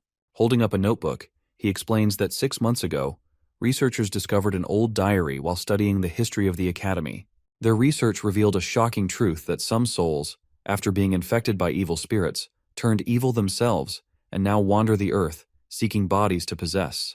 Nade is about to continue when a bell rings behind him, making the students uneasy. Some whisper that the bell usually rings at midnight, but it is not even 7 yet. Nade explains that when the light disappears at midnight, evil spirits will appear. Maria and Mark frown slightly in fear. Nade reassures the audience, while telling them that they have likely never seen an evil spirit at night, because spirits only reveal themselves to those they choose. However, after watching this presentation, the audience might become more curious about them, or even attuned to their presence. He suggests that when the midnight bell rings, they should look around to see if any spirits are near. The students react with a mix of fear and disbelief. Some exclaim that they are too scared, while others argue that it is impossible. One student worries about staying in the library until midnight. Nade smiles while saying that if they are lucky, they might get to see a real spirit. With that, he concludes the presentation. As the lights return, silence fills the hall. A student from the audience suddenly speaks up, reacting in disbelief. Immediately, crumpled paper bags are thrown onto the stage, and the students' voices echo in frustration. Some complain that there were no real findings, and that it was foolish to believe in Sirone and Iruki. Others express embarrassment, feeling that they had expected something more serious. Amy stands up angrily, feeling humiliated, and storms out, saying that she knew this would happen when her so-called boyfriend got involved with these strange people. Sariel runs after her, calling her name. One by one, the first-year students leave without saying anything. Sienna quickly bows to the principal, apologizing and promising to punish the students involved. However, Headmaster waves his hand dismissively, saying that since it is a paranormal group, their approach is understandable. Sienna sighs, wondering if she was wrong to trust them. Meanwhile, the headmaster silently watches the audience and thinks that if it was going to end this way, they should not have started in the first place. In the wings, Nade laughs heartily and asks Iruki if he saw the students' expressions. Iruki smiles and replies that it was obvious from their eyes that they were affected. As the students leave, trying to hide their fear, Iruki remarks that the seed has been planted. Behind him, Sirone removes his wig and declares that step 1 was successful. Now it is time to show them what a real spirit looks like. Now at the Magic Academy, the clock shows 11:30. Nade walks in and tells Sirone that it is time and asks if he has completed the meditation. Sirone turns around, nods, and leaves with Nade. A day earlier, Nade installs hundreds of ghost-dimensional projectors around the school. These projectors are programmed to predict Iruki's actions. Sirone enters the room, and Nade reminds him to walk carefully. Iruki looks at the clock and states that there are 5 minutes and 15 seconds left until midnight. He instructs them to wait for 9 seconds, emphasizing that they cannot be too early or too late. They must show the ghost exactly at midnight. Iruki raises his hand and signals them to proceed. Nade turns to Sirone and tells him it is his turn, as everything depends on him. Sirone nods. Iruki checks his watch and confirms they are ready. Nade hears the command and prepares to place his hand on the button. At that moment, Iruki shouts for them to begin. Sirone immediately infuses magic into the ball in his hand, releasing a powerful golden light. Iruki watches and acknowledges Sirone's progress, noting how much he has developed his magic in just 1 month. Nade is pleased and praises Sirone as expected. However, Sirone suddenly frowns and finds the situation strange. He describes it as if he is pouring water into a bottomless bowl. Nade turns around in shock and asks if something is wrong. He shouts in alarm, demanding to know what is happening. Iruki quickly asks about the issue. Nade, with tears in his eyes, reports that the energy output has not increased. Iruki is stunned and questions how this could happen. He asks if they can fix it. Nade, frustrated, admits that he does not know, as his calculations were perfect. He wonders aloud what is going wrong. Suddenly, they discover that the energy transmission line has been chewed by rats. Iruki sighs, looks at the clock, and declares that it is over, and they have failed. Nade lowers his head and blames himself, calling himself careless and incapable of properly assembling the device. Iruki frowns, while Nade, in tears, apologizes for getting everyone involved and for making them a laughingstock. He promises to take full responsibility at any cost. However, Sarone stops him and insists that they all worked hard, sacrificing their sleep and efforts. He acknowledges Nade and Iruki's dedication and refuses to let it end like this. Sarone opens the spiritual field. Iruki frowns and warns Nade to stop him. Nade, confused, does not understand what our guy is doing. Suddenly, Nade realizes in shock that our dude is about to use his immortality. Sarone opens his eyes and enters his own spirit zone. In reality, Nade and Iruki desperately try to pull him back. They beg him to stop, warning that he will disappear if he continues. Nade, in tears, pleads with Sarone, saying that they can abandon the research group because he does not want to lose him. However, our guy smiles and reassures Nade that he is no longer afraid. He grits his teeth and looks forward, recalling the words of Mr. Armin. He declares that he will not disappear. A beam of light pulls him forward as he resolves to remember who he is. He refuses to run away anymore. At the moment when it seems Sarone will vanish, he suddenly returns to his original form.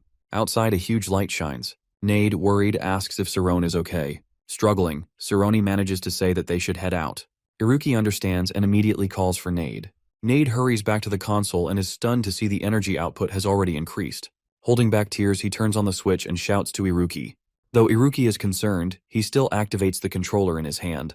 Meanwhile, in the girls' dormitory, Maria sits at her desk, closes her book, and decides to sleep since she has class the next day.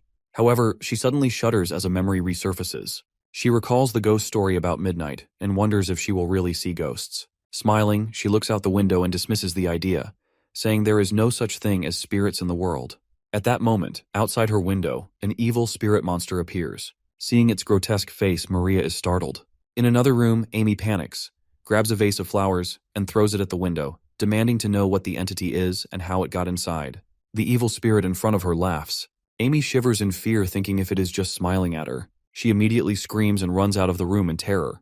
As soon as she reaches the hallway, she encounters Sariel, who too shouts in fear, claiming that she has also seen a ghost. Both of them turn around in fear, realizing the horrifying truth. At that moment, other girls rush out of their rooms, as they meet a group of evil spirits behind them. Fear spreads throughout the dormitory as the girls scream and run, terrified of the ghosts. Not only the female dormitories, but other buildings also light up.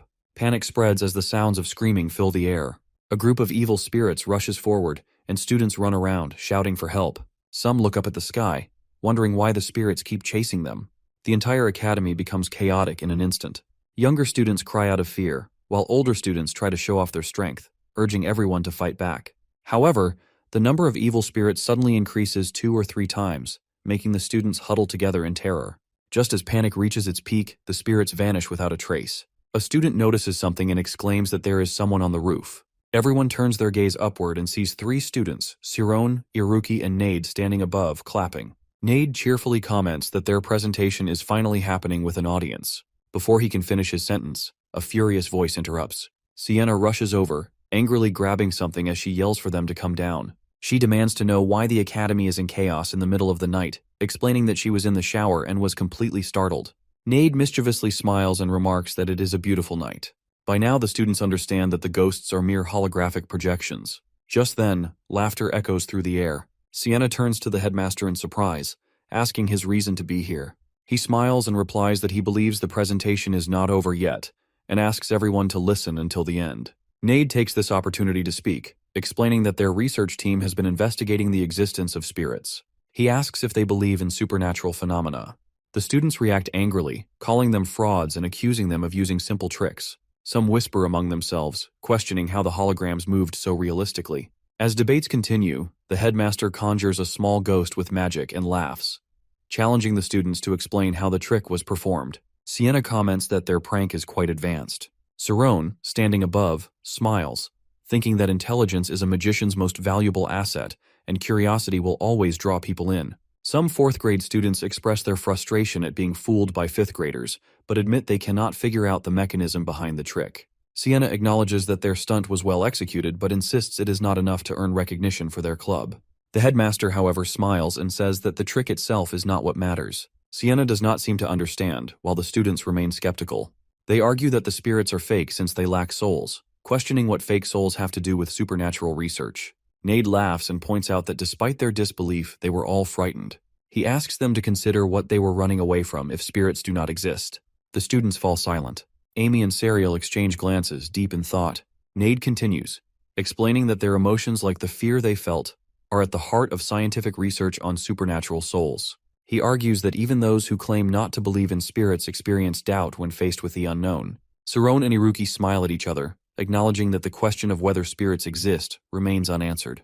Nade states that their research focuses on exploring that doubt because that is what science is about. The students begin to reconsider. Some reflect on how knowledge once dismissed as false later became accepted as truth. Nade raises his hand and declares that their experiment has demonstrated the value of their research team. The three students bow in unison, marking the end of their presentation on the science of supernatural souls. Some students exchange surprised looks, while others burst into laughter. Eventually, cheers erupt. Excited voices fill the air, praising the research team for their impressive work. Some admit they would not mind being fooled like this again. The teachers observe the enthusiastic students, and the headmaster comments that the presentation holds significance. At that moment, Professor Thad walks out and gently remarks that he has no objections. Sienna sighs and, after a moment of consideration, announces that the professors have decided to officially recognize the club. Iruki, Nade, and Sarone rejoice. But before they can celebrate further, Sienna suddenly raises her voice and declares that they will all be suspended from school for 3 days. She scolds them, calling them idiots, but the three do not seem to care. They hug each other, overjoyed at their success. Below, the students continue congratulating them. Despite Sienna's stern warning, Maria smiles brightly and comments that Sarone is truly impressive. Mark, standing beside her, agrees, calling Sarone a genius. Seriel also expresses admiration, saying that everyone dreams of doing something remarkable at least once in their lives. Amy remains silent for a moment before smiling to herself. She thinks about how, while she focuses on her studies to graduate, they are spending time on what she considers a pointless pursuit. Meanwhile, Nade sobs, and Sarone, feeling emotional, watches their reactions. In another corner, some students speak with disdain, criticizing the club. They argue about the hierarchy within the Academy's various research groups, questioning if they should take the supernatural studies seriously. One student remarks that the 5th graders will graduate soon, advising others to leave if they do not want to face them next year. Among the murmurs, a voice calmly advises everyone to stop arguing, warning that attracting attention now would only bring trouble. Another student smirks, suggesting that waiting for the right opportunity would be more beneficial. Meanwhile, Sienna silently observes the group and sighs, thinking to herself that those troublesome students in that unconventional research group and clubs need to grow up. The headmaster is quite impressed by Sirone's magic, smiles, and says it is impressive. Even he, a specialist in light magic by how it was used, is impressive. Looking up at the sky, he admires Sarone. He believes that in the future, our boy might be capable of fulfilling his dreams. Meanwhile, our guy lies on the grass, grinning with happiness. Next to him, Nade asks with concern if he is really okay. Sarone reassures him that he is fine. Iruki, smiling, says who would risk their life for a game though it was great. Nade agrees, explaining that without Sarone's immortal ability, it wouldn't have worked. Iruki appreciates the way our guy has dealt with the immortal function with the defensive spirit zone. Sarone insists that they are geniuses too. Iruki has predicted how the entire school will react, and Nade has built large numbers of machines. Iruki resembles it with a term, big fish in a small pond. The three lie down on the grass. They tease our guy for being so humble. Sarone looks up at the sky again and with a bright shine in his eyes, says that he wants to reach higher, like the shining North Star above. Iruki asks if it is time to think about senior class now that they have played enough. Nade suddenly sits up excitedly, saying that they must graduate together. Once they step into the real world after graduation, they will have even more fun. Sarone, surprised by the mention of society, falls silent. Nade lifts his hand and, smiling, says they must promise to go all the way together. The three put their hands together in the center. Iruki asks what they should have a motto to boost their spirits and seal their promise. Nade cheerfully replies that they can use anything. The three raise their hands in the air and shout the mottos like Long Live Paranormal Science Club. Their plan to graduate together? Then, they burst into laughter. Nade points at Iruki and asks why he is cheering for something so silly. Sarone smiles happily, thinking that together, they will become the strongest mages together. At midnight, the school grounds still hold the energy of the three friends. The next morning in the boys' dormitory, Nade shakes Sarone, trying to wake him up. He tells him not to waste his suspension time and to go out and play. Iruki beside them comments that Sarone must be exhausted. Even when shaken, Sarone does not open his eyes. He feels trapped in sleep paralysis, unable to move. Once again, our guy sinks deep into his own spirit zone. He sees himself drifting toward infinity in the dark space, moving alongside the stars. At the end of his path, a massive galaxy surrounded by swirling light awaits him. But this time, something feels different. Normally, he would wake up by now, but something has changed. Suddenly, rays of light appear, creating cracks in the darkness. Sarone looks ahead in surprise as a burst of bright light flashes. Our guy suddenly wakes up. He realizes that his dream was different this time. Looking around, he wonders if what happened yesterday caused this change. He silently stares at the ceiling, feeling like something is different. Getting up, he immediately checks the paper on Nade and Iruki's desk. They have left a note that they are going to the casino, and Iruki's calculation skills will help them. Our guy sighs, figuring out that they will probably come back empty-handed again. With 3 days of suspension ahead, our guy wonders what to do. He considers going home, but rejects this idea while thinking about the reaction of his parents. Deciding to keep his suspension a secret, he dresses neatly and stands in front of the mirror, smiling. He suddenly remembers something he has really wanted to do. As he steps away, his heart pounds for no reason. Unnoticed by him, his reflection in the mirror changes and a beam of light identical to him appears. Later, our guy stands in front of an old bookstore. He hesitates before reaching for the doorknob, thinking about how he has spent years studying without a break. Now he just wants to buy a novel for himself. He misses those days. A memory comes back, one where he was not allowed to touch books. He is scared if someone stops him again. Taking a deep breath, he finally opens the door. As soon as he enters, the shop owner greets him warmly, smiling brightly. The owner jokingly asks if Sarone has come to deliver goods. Startled, our guy quickly clarifies that he is here to buy a book. The shopkeeper remains cheerful, telling him to take his time and search. She suddenly comments on how handsome he is. Sarone, speechless, thanks her, thinking she probably does not even recognize him at all. He picks up a book and wonders if he has really changed that much. After paying 2 gold coins, the shopkeeper beams with joy, calling him generous and thanking him excitedly. Sarone lifts the book, The Dragon Tamer Who Slayed the Dragon King, toward the sky, thrilled to have finally bought his own novel. Spinning around with happiness, he does not notice the shy glances people give him. Feeling lucky that he still has money from Ojeni family, Sarone walks with a smile. Just then, a voice calls out his name and a hand grabs his arm, making him shocked. A pink-haired girl appears and asks if he is Sarona. He stammers, confused, and asks who she is. Ignoring his question, she turns and calls out to others, confirming his identity. Sarone, still in shock, slowly recognizes her. A long time ago, while reading, he had been approached by a group of friends. Now those friends have grown up. Seeing him, they happily call his name. Our guy exclaims in surprise, recognizing one of them. Rumina smiles and teases him for forgetting her face. Sarone awkwardly admits that he didn't recognize her at first, saying she has become very pretty. Rumina pouts, recalling that when they were younger, Sarone told her something different. Sarone, feeling shy, nervously laughs, trying to brush it off. The other friends gather around, chatting excitedly. They comment on how noble he looks, wondering if his outfit is expensive. They are amazed at how much he has changed. Our guy, feeling a little overwhelmed, does not know how to respond. At that moment, another person approaches. He is the leader of the village children, Altor. He smiles and greets Sarone, saying it has been a long time since they last saw each other. He asks how he has been, mentioning that even when he asked Mr. Vincent but got no answers. Sarone, unsure of what to say, thinks for a moment. He realizes that they will find out eventually. If he lies, it might hurt them, especially Altor. Making up his mind, he decides to tell the truth. He simply says that he has been studying at the Magic Academy. Everyone is shocked hearing this. Altor's expression changes slightly, showing a hint of annoyance. Altor has a strong body and a generous personality, so he naturally becomes the leader. When he is 10 years old, he sees Sarone reading a book and asks if he is reading again. Seeing Sarone with a book, Altor frowns immediately, finding the words overwhelming. The friends around start whispering, calling Sarone smart since they don't even know how to read books like that. Hearing this, Altor picks up Sarone's book and questions why he is reading when he doesn't even go to school. He insists that training strength is more useful for society, especially in a small mountain village where danger is common. There, everyone follows a rule to obey the leader. From that day on, whenever such a situation arises, Sarone simply smiles and agrees, knowing that this prevents further conflict. Seeing Sarone agree, Altor returns the book. He then declares that he is going to play soccer and invites him to join. Just then, a loud voice rings out and Rumina, a 10-year-old girl, yells at Altor, accusing him of bullying Sarone.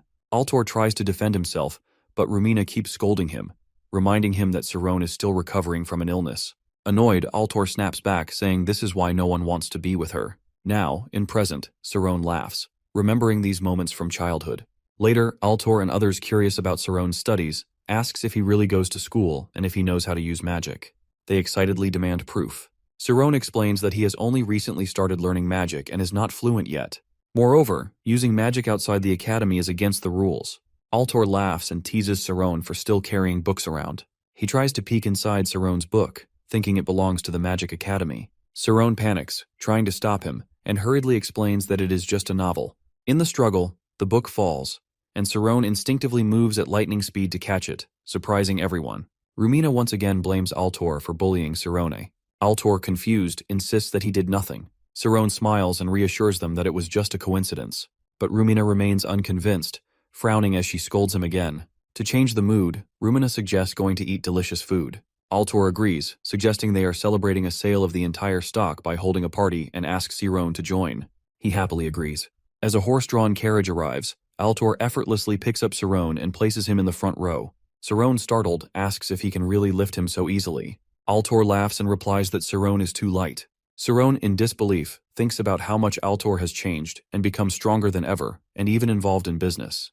There is a high possibility that Altor will become the village's new leader. Watching him, our boy falls into thought.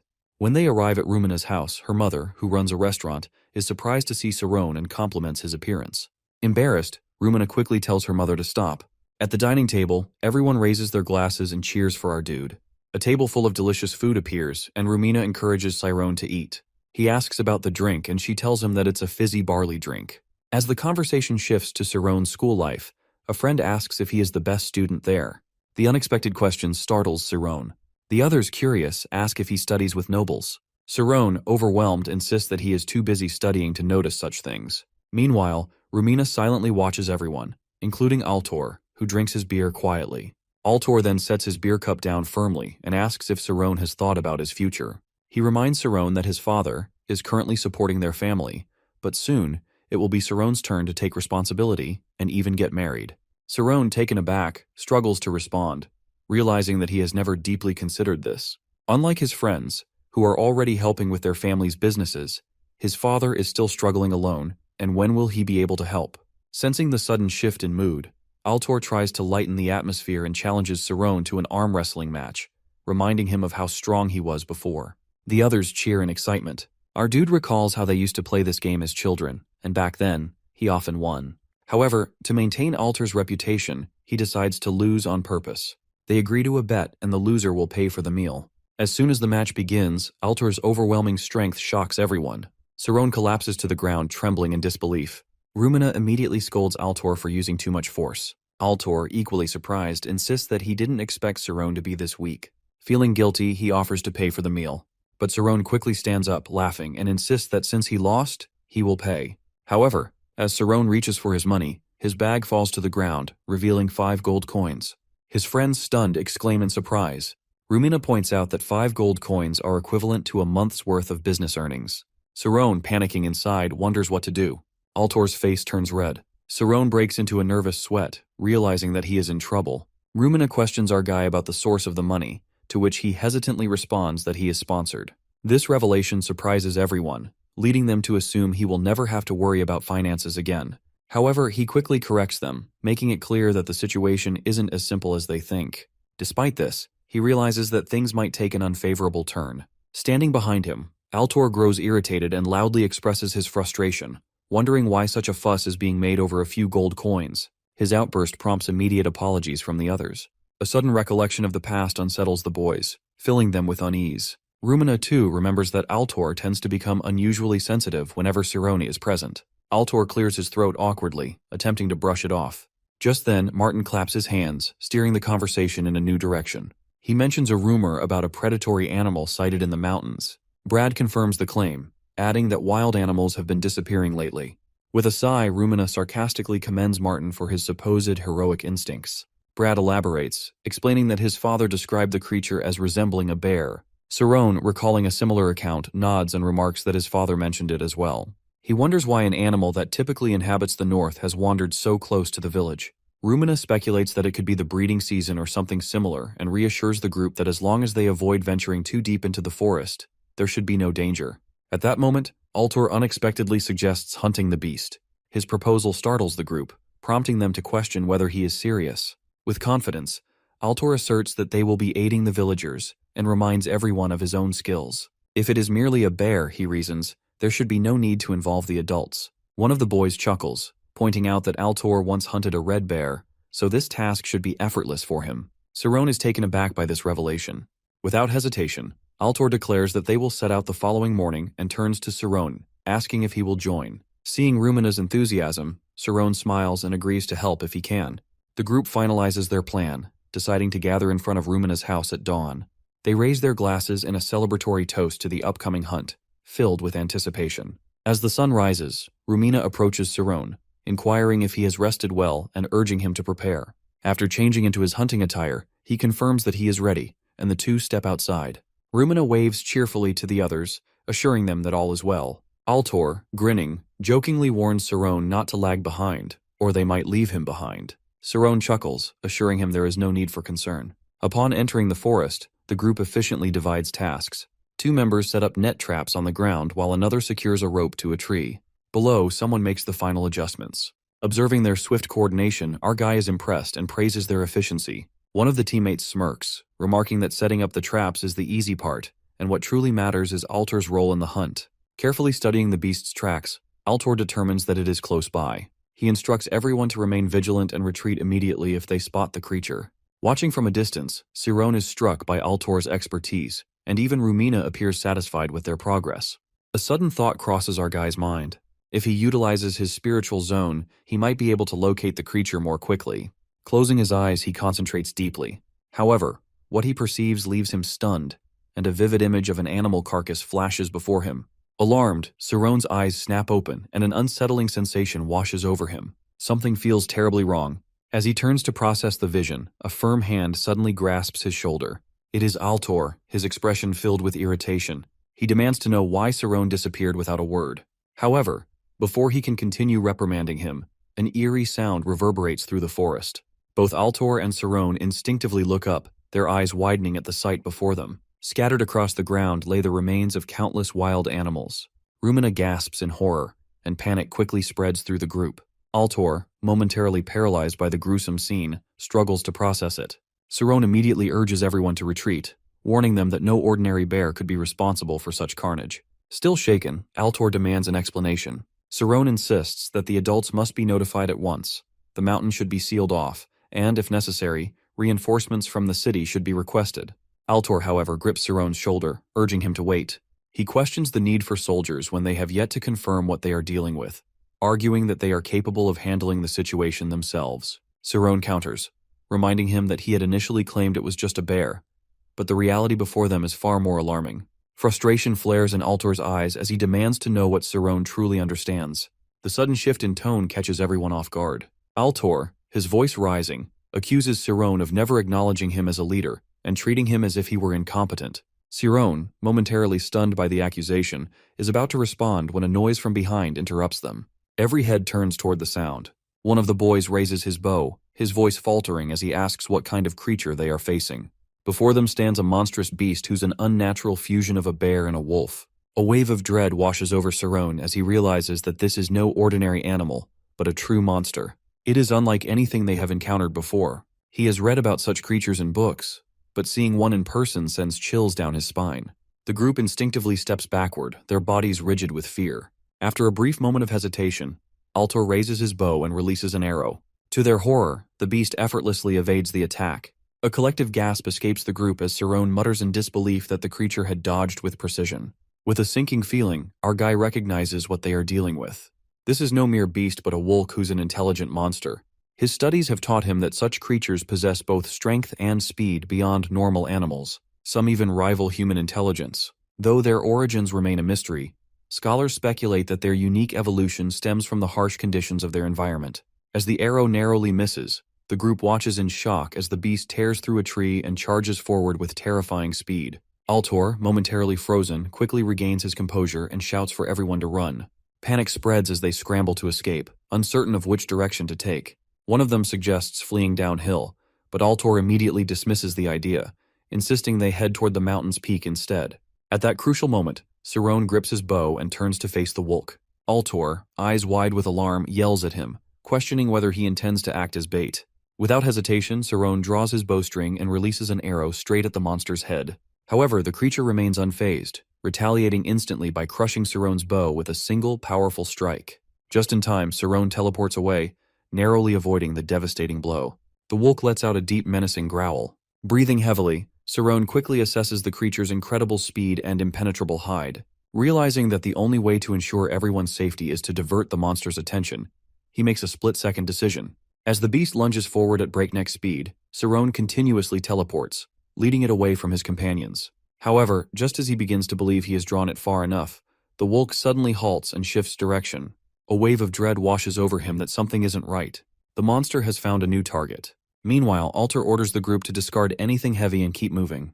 But just as they press on, he abruptly stops in his tracks. Turning back, he tells them to continue without him. Rumina, her voice trembling with panic, calls out to him, demanding to know what he is doing. Tears welling in his eyes, Altor confesses that he cannot bring himself to abandon Cerrone. Rumina, equally distraught, turns back and calls his name once more. At that very moment, the Wolk closes in on Altor. In that fleeting second, he wonders if Cerrone has already fallen. A crushing sense of guilt grips him, that if he had only listened when Cerrone suggested fleeing downhill, and if things have turned out differently. But before despair can fully take hold, a brilliant golden light suddenly flares between him and the monstrous beast. For a brief moment, Rumina watches in stunned silence, believing the creature has been slain. The others, equally astonished, exchange bewildered glances, questioning whether they have just witnessed magic. However, their relief is short-lived. From a distance, Cerrone's voice pierces the tense air as he shouts for everyone to run. The monster has taken a hit, but it is far from defeated. Desperation creeps into Rumina's expression that how could it have survived? If it was that dazzling light, nothing more than an illusion. Before anyone can react, the Wolk launches another attack, this time aiming for the people positioned above. Altor stands frozen in sheer terror, unable to will his body into motion. Rumina, gripped by fear, tries to escape, but the beast's massive claws slash toward her. As she stumbles, falling to the ground, a crushing sense of helplessness takes hold. Just as all hope seems lost, Cerrone rushes in, intercepting the attack and seizing the monster. Altor's voice rings out, crying Cerrone's name as the Wolk retaliates with another strike.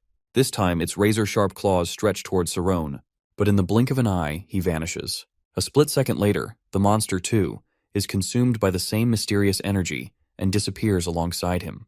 Rumina, still sprawled on the ground, screams in horror. Cerrone reappears, having teleported both himself and the beast to an entirely different location. His mind races, searching for his next course of action. His original plan was to let go of the creature as soon as he severed its connection to Rumina's essence, but doing so now would leave him exposed to attack. At the same time, keeping it close any longer is equally dangerous. He quickly scans his surroundings. Both he and the monster are now outside the clear light's reach. The question remains how he can defeat it. A thought flashes through his mind. He recalls old stories about silver coins and fragments of knowledge buried in his memory. Something capable of manipulating gravity or disrupting symmetry might hold the key. Within his spiritual realm, he extends his hand toward a reflective mirror, channeling his aura into it. A luminous beam of energy bursts forth. In that instant, realization dawns upon him that mathematics holds the answer. As the transparent barrier shatters around him, Cerrone grasps a fundamental truth. Mass is an intrinsic property of matter, one that remains unchanged regardless of location or state. It determines inertia and the total energy of an object at rest, what physicists call rest energy. Cerrone contemplates the nature of existence, questioning why the world exists and what it truly means to exist. His mind wanders to the concept of mass. Why does matter possess it, and what governs its presence? Within his dream, he envisions space, a realm of symmetry breaking apart. A thought emerges. If the universe existed before anything came into being, then survival for species must depend on disrupting its symmetry. He begins to understand that mass plays a crucial role in this process, and that he might have the ability to grant photons mass. In reality, a deafening explosion shatters the silence, scattering debris in every direction. Cerrone swiftly teleports downward, landing just beyond the impact. His breath catches as he peers through the thick smoke. Lying motionless before him is the Wolk's lifeless body. As he gazes at it, a realization strikes, and Armin's words echo in his mind. Symmetry can be broken through a form of spatial knowledge, an elusive force known as unnamed knowledge. There exists a mechanism that endows matter with mass, and if manipulated correctly, even light could gain substance.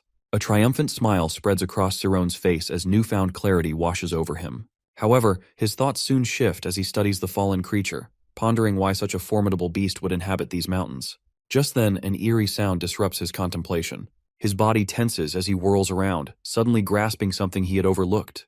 These monsters do not roam alone. Lifting his gaze, he sees what lies ahead. He is no longer facing a single wolk. On the opposite side, Altor and the others stand frozen in fear. Before them looms a vast pack of wolks, their piercing eyes fixated on the humans like predators eyeing helpless prey. Terror spreads through the group. Some begin to weep, overwhelmed by the imminent danger. Determined, Altor takes charge, declaring that he will draw the creatures away while the others descend the cliff. His words are met with immediate protest. A companion, horrified, calls him reckless, asking if he has lost his mind. But Altor remains resolute. He insists that this is their only chance at survival. With tears brimming in his eyes, he urges them to live, ensuring that his and Sirone's sacrifices will not be in vain. Just then, a brilliant light pierces through the sky. A luminous figure descends, and Sirone, having teleported at just the right moment, lands dramatically, his presence exuding power. The group rushes toward him, voices overlapping as they cry out in relief. Some had feared he was dead, and sobs of joy fill the air. Sirone simply smiles and offers a quiet apology. Altor, standing nearby, calls out, but Sirone speaks first, apologizing for causing him worry. Without hesitation, he tells Altor to leave the wolks to him. Alarmed, Altor moves to intervene, but Sirone reassures him, stating that this does not violate the school's rules. A deafening roar erupts as the wolks, driven by fury, charge at Sirone with incredible speed. He remains unmoving, his hand glowing as photons gather at his fingertips. Rumina and the others watch in stunned silence. The light is unlike anything they had seen before. Its nature has changed. A distinct glow forms on Sirone's forehead as he recognizes what has happened. He has successfully infused mass into the photons. With a single motion, he unleashes an immense force, a radiant energy slicing through the oncoming monsters. Altor and the others gasp in shock at the sight. As Sirone watches the aftermath, understanding dawns upon him this is his magic, something he had always been capable of but had never realized. The remaining wolks, now consumed by rage, launch another assault.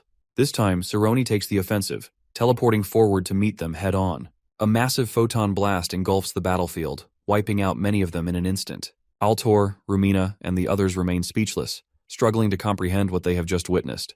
Altor murmurs in disbelief that Sirone is a true magician. However, Sirone is all too aware of the cost. This form of magic demands an immense toll on his mental strength. Suddenly, a presence looms behind him. A wolk stands, poised to strike. Sirone reacts instantly, turning to launch another attack. Yet as the dust settles, the monster opens its eyes and it is still alive. Shock flashes across Sirone's face. His magic, once unstoppable, has weakened. Sensing an opportunity, the wolk lets out a piercing howl. Within moments, the pack surges forward in unison. Cries of warning erupt from Altor and the others, urging Sirone to flee, but he stands firm. There is no turning back. His mind races that there is only one path forward. The question remains if he can succeed. He questions whether he can maintain his balance as the powerful currents surge around him. The monsters, swift as lightning, close the distance in an instant. Urgent cries from his companions reach his ears, urging him to flee. At that moment, his eyes snap open, glowing with an intense blue light. Within the spiritual realm, the cracks widen further, and a dark vortex, resembling a black hole, begins to form, pulling everything into its depths. His consciousness shifts, returning him to the state he once reached when performing before the entire school. His arm gradually fades, yet he still struggles to lift it. In the real world, an immense torrent of magical energy erupts from him, crashing into the advancing creatures. The sheer force of the attack hurls several wolks backward. Its power is so overwhelming that neither Rumina nor Martin can remain steady on their feet. Altor, staring ahead, struggles to believe what he is witnessing. Even as it unfolds before his eyes, it feels unreal. Before them, an enormous surge of energy radiates from him. Yet, the relentless creatures refuse to falter, some managing to push forward despite the devastation. A sudden realization dawns upon him that his energy is depleting rapidly. If this continues, his spirit domain will dissipate like mist in the wind. A memory surfaces, reminding him of a similar moment in the past. Understanding what must be done, he recognizes that there is only one option left, which is to unleash every ounce of energy he possesses. Resolving to act, he follows his instincts. The previous outpouring of magic had been powerful, yet this time, he amplifies it to an unimaginable degree. The resulting energy surges outward, its brilliance eclipsing everything in sight. The ground trembles, and the very air seems to rupture. Rocks explode into dust, and the wooks, frozen in terror, recoil at the sheer magnitude of the force before them. As the energy dissipates, the battlefield is left unrecognizable. The ground beneath them has been leveled into a perfect line, a testament to the sheer force of his attack. The surviving creatures, their bodies trembling, stare at him in horror. He meets their gaze, his piercing blue eyes unyielding, and commands them to leave and never return. Without hesitation, they turn and flee, vanishing into the depths of the forest. Exhaustion takes hold, his breaths ragged and unsteady. His body wavers, and before he can collapse, Altor moves swiftly to catch him. The others rush forward, their voices trembling with concern as they check his condition. Rumina places a hand on him, assessing his state. Standing close, Altor suggests that it is time to return, declaring that the hunt has come to an end. At night, he sits on the grass, gazing at the sky in silent contemplation. Altor approaches, a small smile on his face, and inquires how he ended up there. A faint smile plays on his lips as he takes a deep breath, explaining that he simply wanted to look at the stars. It occurs to him how long it has been since he last slept so soundly. The memories of restless nights filled with nightmares and visions feel distant. Upon waking, he finds himself surrounded by his companions, their faces streaked with tears. Rumina, his voice shaking, admits that for a moment, he had believed Sirone would never wake again. It dawns on him that his slumber had been so deep it had resembled death itself. None of them had moved from his side until he stirred. Turning to Altor, he inquires about the others. A relieved smile crosses Altor's face as he explains that they are busy preparing a meal. He then adds that aside from Rumina's minor fall, no one was harmed, though all had been left in awe of Sirone's strength. Sirone nods, agreeing that it is indeed fortunate. Altor lifts his gaze toward the sky, remarking that by morning he will settle everything with the adults. He casually mentions that the monster's skins and fangs hold considerable value. Curious, he asks Sirone if he knows the creature's name. Without hesitation, Sirone identifies them as wolks and recalls hearing that their fangs are especially valuable. A laugh escapes Altor as he nods in agreement. A moment of silence lingers before Altor suddenly apologizes. Puzzled, Sirone questions what he means. Before he can respond, Altor hesitates, then admits that it is jealousy that weighs on him. Sirone is taken aback by the confession. His thoughts drift to a distant memory that a quiet afternoon when he had been reading after chopping firewood. He remembers Altor's friends passing by, one of them casually remarking that at times, Sirone looked undeniably impressive. Altor had simply observed him in silence back then. Snapping back to the present, Altor speaks once more, bringing up the dream Sirone has always pursued. Surprised, Sirone asks what he means. Altor nods knowingly, acknowledging that it is the very dream Sirone has been chasing. A faint blush dusts Altor's face as he expresses his hope that Sirone will one day achieve it. Hearing this, Sirone's lips curl into a smile. Both of them shift their gaze toward the endless sky, and with quiet certainty, he assures Altor that he will. The following day, Altor asked if the boy intended to extend his stay. Though he expressed a desire to remain, he explained that numerous unfinished studies at school required his attention. After a firm handshake, Altor wished him well and encouraged him to pursue his path as a magician. The others joined in, smiling warmly as they voiced their support for his journey. In response, Sirone smiled and assured them that he would return. At that moment, Rumina rushed toward him and embraced him tightly. Insisting that he had to visit again after mastering magic, she jokingly warned that if he ever ignored her on purpose, he would have to face the consequences. Sirone chuckled gently and promised to remember. As he prepared to leave, he wished everyone well, and they responded with their goodbyes. Watching him depart, Altor placed a hand on Rumina's shoulder and teasingly remarked that if she missed him so much, he could always bring him back for her. Rumina wiped her tears and shook her head, stating that he was not gone forever. Smiling, she added that she had always admired how determined he looked while chasing his dreams. Sirone made his way back to school, heading first to Istas. As he entered, he opened a small notebook and recalled a past conversation in which he had wondered how they could locate their research group's room among 89 blocks. Nade had smiled at the time, assuring him that as a new member he would be guided through the process. He had pointed ahead, instructing him to check the number on the ceiling, which was 19, and to note the color of the door. Sirone had taken notes and observed that room 19 with golden doors was number 5. As he climbed the stairs, he continued reading his notebook, analyzing the structure, and determining that 3 other rows were connected to the place. He had then represented them as X, Y, and Z, forming an equation to calculate the total key of Istas. He remembered being amazed by the logic and had wondered who could have come up with it. Nade had immediately responded that one of the founding members, a savant, had created the equation and had memorized the entire Estes system. He had also recalled showing the equation to Iruki for the first time. Returning to the present, Sirone opened a purple door and found himself inside the Paranormal Science Club's room. As he stepped in, he admired the elegance of the equation. From within, voices could be heard arguing over a calculation error. One person was complaining about wasted time, insisting that increasing the sample size would improve accuracy, while another retorted that such a method was only viable with unlimited funding. Slowly opening the door, Cerrone reflected on how his journey to locate the club had mirrored his growing realization of the value of bonds and shared moments. Smiling, he greeted Nade and Iruki, remarking that they had finally returned after losing everything. Nade urged him to listen carefully to understand, while Iruki, noticing his pleased expression, questioned why he looked so happy. Cerrone, silently expressing gratitude in his heart, smiled and announced that he was back. At the 48th training ground, the three of them gathered. Cerrone extended his hand, and a stream of bright energy converged in his palm. Nade, observing the phenomenon, speculated that it was photon emission and questioned whether he had enhanced its output power. Iruki, however, sensed something unusual. Analyzing the energy, he realized that while photon emission typically radiated outward, Cerrone's energy was instead condensing inward. Before Nade could fully grasp what was happening, Cerrone unleashed his self-luminescent source, creating a force reminiscent of when he had fought against a group of Wooks. Stunned, Nade and Iruki examined the resulting hole, their expressions reflecting disbelief. Nade exclaimed in shock that Cerrone had used light to punch through a solid surface, calling it magic. Iruki, still processing the situation, inquired about the spells involved. Smiling nervously, Nade dismissed it as a joke. Cerrone then explained that he had developed the spell himself and had named it the Photon Cannon. Iruki, deep in thought, noted that anything related to photons was usually complex, making the spell particularly remarkable. Cerrone offered to elaborate but suggested relocating to a different place. At a restaurant outside the school, Nade and Iruki, while eating noodles, expressed their disbelief at Cerrone's ability to add mass to photons. They wondered whether the same principle could be applied to electricity. Nade admitted that the thought alone was overwhelming. He pointed out that if Cerrone had truly achieved such a feat, it would mark a groundbreaking advancement in the world of magic. While Iruki acknowledged the brilliance of the discovery, he also noted that simply understanding the theory did not guarantee mastery over photonic magic. Even those who attained almighty enlightenment, he argued, would struggle to comprehend its intricacies. Nade agreed, adding that the implications were far greater than they had initially assumed.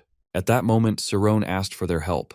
He wished to deepen his knowledge, but due to the vacation, they could not access the library. Furthermore, he was unable to enter the Nam library alone and requested that they accompany him. Nade, curious about the restriction, speculated that it might be related to what Cerrone had hesitated to say earlier. Iruki also pondered the reason behind it. Cerrone hesitated, uncertain about how they would react if he revealed the truth. However, he ultimately decided that he would no longer run away. Taking a deep breath, he confessed that he was not a noble, but a commoner. He explained that as an infant, he had been abandoned in a stable before being adopted by his parents, with his father working as a simple hunter. A heavy silence filled the table. Nade, observing him closely, admitted that he had noticed the change in his mood recently. Iruki, however, reacted differently, questioning why it even mattered. Nade was taken aback by Iruki's response, but Iruki continued, emphasizing that despite Cerrone's background, he had accomplished extraordinary feats. He pointed out that Cerrone had studied for only a year, reached the 5th grade in just 3 months, and even managed to defeat him in front of the entire school. He then questioned how someone from such circumstances had even managed to date a genius mage. Before he could say more, Nade quickly interrupted, reassuring Cerrone that his origins were irrelevant. With a warm gesture, he expressed his affection for Cerrone as a friend. Cerrone, touched by their words, smiled and thanked them with teary eyes. Iruki, appearing deep in thought, suddenly asked whether Amy was already aware of this truth. Nade, equally surprised, inquired how long Cerrone and Amy had known each other. Smiling, Cerrone explained that they had been acquainted since childhood, though their relationship had not been particularly good at first. Intrigued, Nade urged him to share more details. 5 years earlier, in the slums of Radom, a boy had been desperately fleeing while clutching a stale loaf of meat. A tall man wielding knives had been chasing after him, cursing and shouting threats. The frail and sickly boy, Canis, had struggled to escape, eventually slipping into the sewers. Inside, Canis had whispered his sister's name, Erin. She had been lying on the ground, her head resting on a pile of straw, her face filled with pain. Rushing to her side, Canis had asked if she was in great distress. He had shown her the stolen bread, pleading with her not to die. As he had gazed toward the exit, hoping for help, the 3 men from earlier had appeared behind him, laughing wickedly. One of them had immediately punched Canis aside, mocking his futile attempt to hide. They had continued kicking him while taunting him for stealing such a precious piece of meat for his sister. One of them had then lifted Aaron onto his shoulder, while the others had mercilessly beaten Canis. He had screamed threats, vowing to kill them if they dared to harm her. However, they had only laughed, ridiculing him for making such bold claims. One of them had drawn a dagger, and another had given the order to finish him off. At that moment, Canis had despaired, thinking that if only he had power, things would be different. Just as all hope seems lost, dark energy had suddenly surrounded his attackers. In his wide-eyed shock, he had witnessed the gangsters being effortlessly dealt with. As the darkness coalesced, it had gently placed Aaron beside him before taking on a distinct form. A mysterious figure had then stood before them and, with a calm voice, had asked Canis whether he found magic fascinating. Stunned, Canis had remained silent until a sudden realization dawned upon him. In that moment, it had felt as though he had glimpsed the light of his life. As evening descended upon the capital of the Tormia Bashuka kingdom, Canis stood atop a well-lit building, surveying the security forces below. Speaking into a communication device, he reported their overwhelming presence. The voice on the other end acknowledged his observation, noting the unprecedented number of artifacts within the structure and emphasizing their immense archaeological significance. Shifting the conversation, Canis inquired about their target. His contact detailed that their objective was the dragon's hearts, the core of the magic restriction device, securely encased on the 3rd floor and heavily guarded by 15 personnel. However, before the relic could be seized, the core's presence would suppress his ability to access the spirit domain within the building. Canis straightened, muttering to himself that, with magic rendered useless, he had no choice but to enter directly. A cautionary reminder from the other side was met with nothing more than an amused smirk. With a question about the lingering shadow of his past, he leaped from the rooftop. As he descended, a surge of dark energy radiated from his form, its source tethered to the very building he aimed for.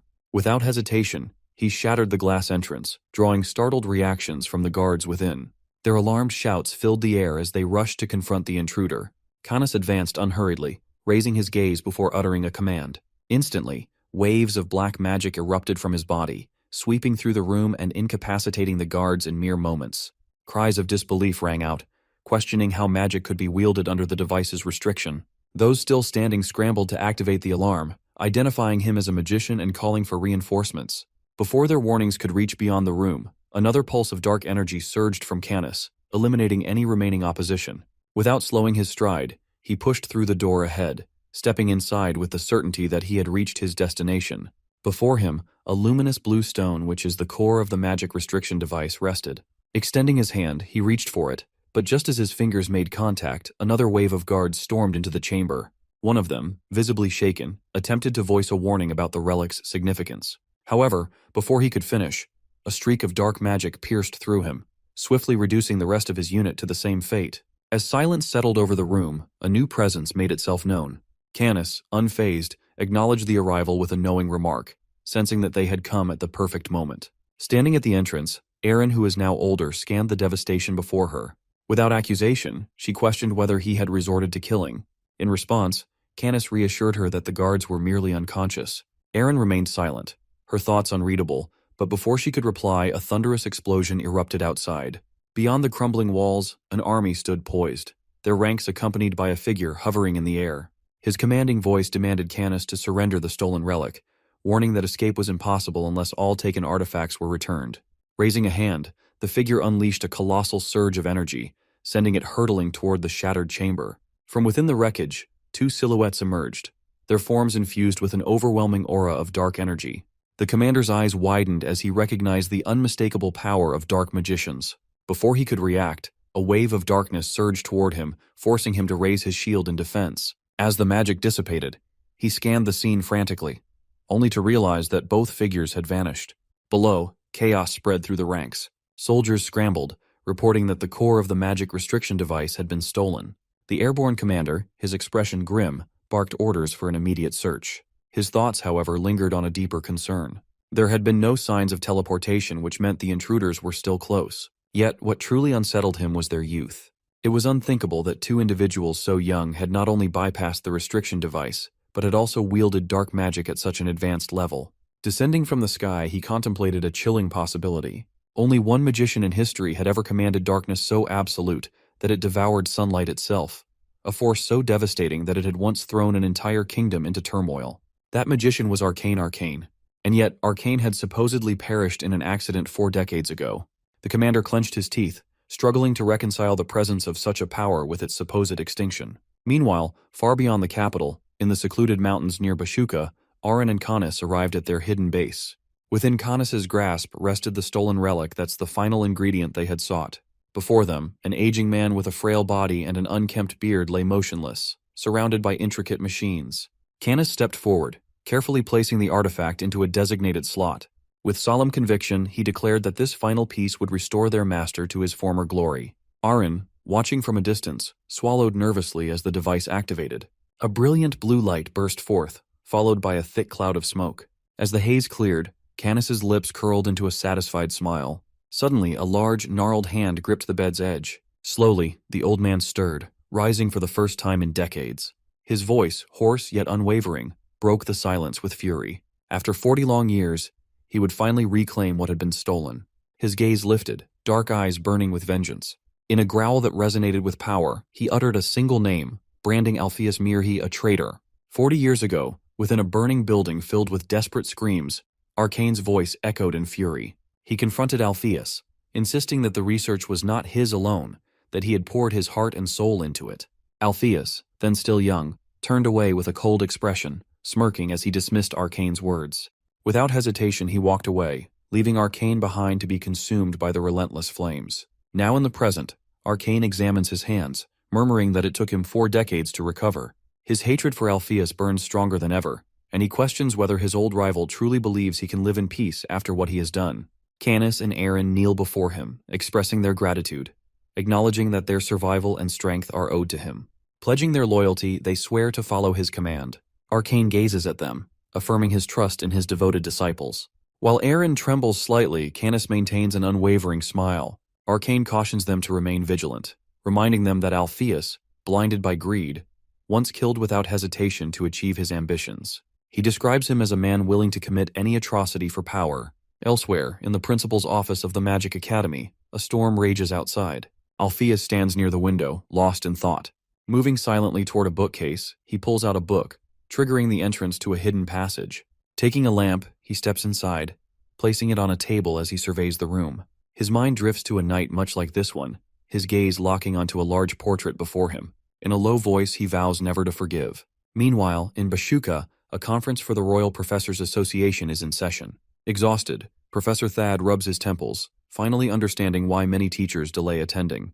The endless discussions and debates stretch on for days. Taking a sip of water, he sighs, longing for the moment he can return home. This year, he represents Alpheus's academy, observing the noble scholars still deep in conversation even after the official proceedings have ended. Their persistence impresses him, but his real reason for staying is personal, and he hopes to speak with someone. In the center of the gathering, a striking blue-haired woman commands attention. Thad recognizes her instantly. Lena Ogent, a celebrated member of the prestigious Elite Artists 99 Club and a royal pianist, trained under the renowned Merchant of Melody. She appears unbothered by the crowd surrounding her. Thad sighs, thinking how much easier life would be if someone he knew were even half as graceful. His thoughts clearly drifting to Professor Oliver. Just then, Lena's gaze meets his. Startled, Thad nearly spits out his drink, his mind racing as he wonders if she is truly looking at him. Before he can compose himself, a voice greets him. Lena addresses him politely, recognizing him as a professor. Thad, still in shock, stammers in response, struggling to believe she knows him. She casually mentions that she is aware of his role and that House Oyent has ties to Kreus. Overwhelmed by the unexpected interaction, his thoughts drift into a daydream, where he envisions a future with Lena, married with children. In his fantasy, she smiles and calls out a name, Sirone. The image shifts abruptly, and the child in her arms bears Sirone's face. Reality crashes down on him. Recognizing the name, he immediately understands the implications. His mind spins with the realization that this may be a conversation with a concerned parent. Quickly regaining his composure, he responds with a polite smile, praising Sirone's exceptional abilities and calling him the pride of the school. Lena, visibly pleased, inquires about Sirone's social life. Thad reassures her, explaining that the boy is well liked by both male and female students, even admitting his own envy. When he mentions that Sirone has a girlfriend, Lena momentarily stiffens, though she quickly masks her reaction with a forced smile, stating that she is glad he is doing well. Noticing her shift in demeanor, Thad offers to relay a message, but Lena declines, expressing contentment in simply hearing about Sirone's well-being. He reassures her, emphasizing that Alpheus's Magic Academy is one of the kingdom's finest institutions and that Sirone is in good hands. Her surprise at his words quickly turns into gratitude as she thanks him for looking after Sirone. Moved by her smile, Thad impulsively invites her to return to Creuss with him the next day for a meal. Lena, delighted, claps her hands but regretfully declines, explaining that she has a performance in Bashuka. Seizing the opportunity, Thad eagerly asks if he can attend. Lena, amused, accepts his request, saying she would be honored to have him in the audience. Thad feels as if the world around him is blooming with joy, but Lena's expression soon darkens. She shares her concern that attendance might be low due to recent turmoil in the capital. Curious, Thad asks what she means. Lena's frown deepens as she reveals that Inferno was recently attacked, and a Class B prisoner has escaped. The culprit, a dark magician, remains unidentified. As a result, the capital is under strict martial law.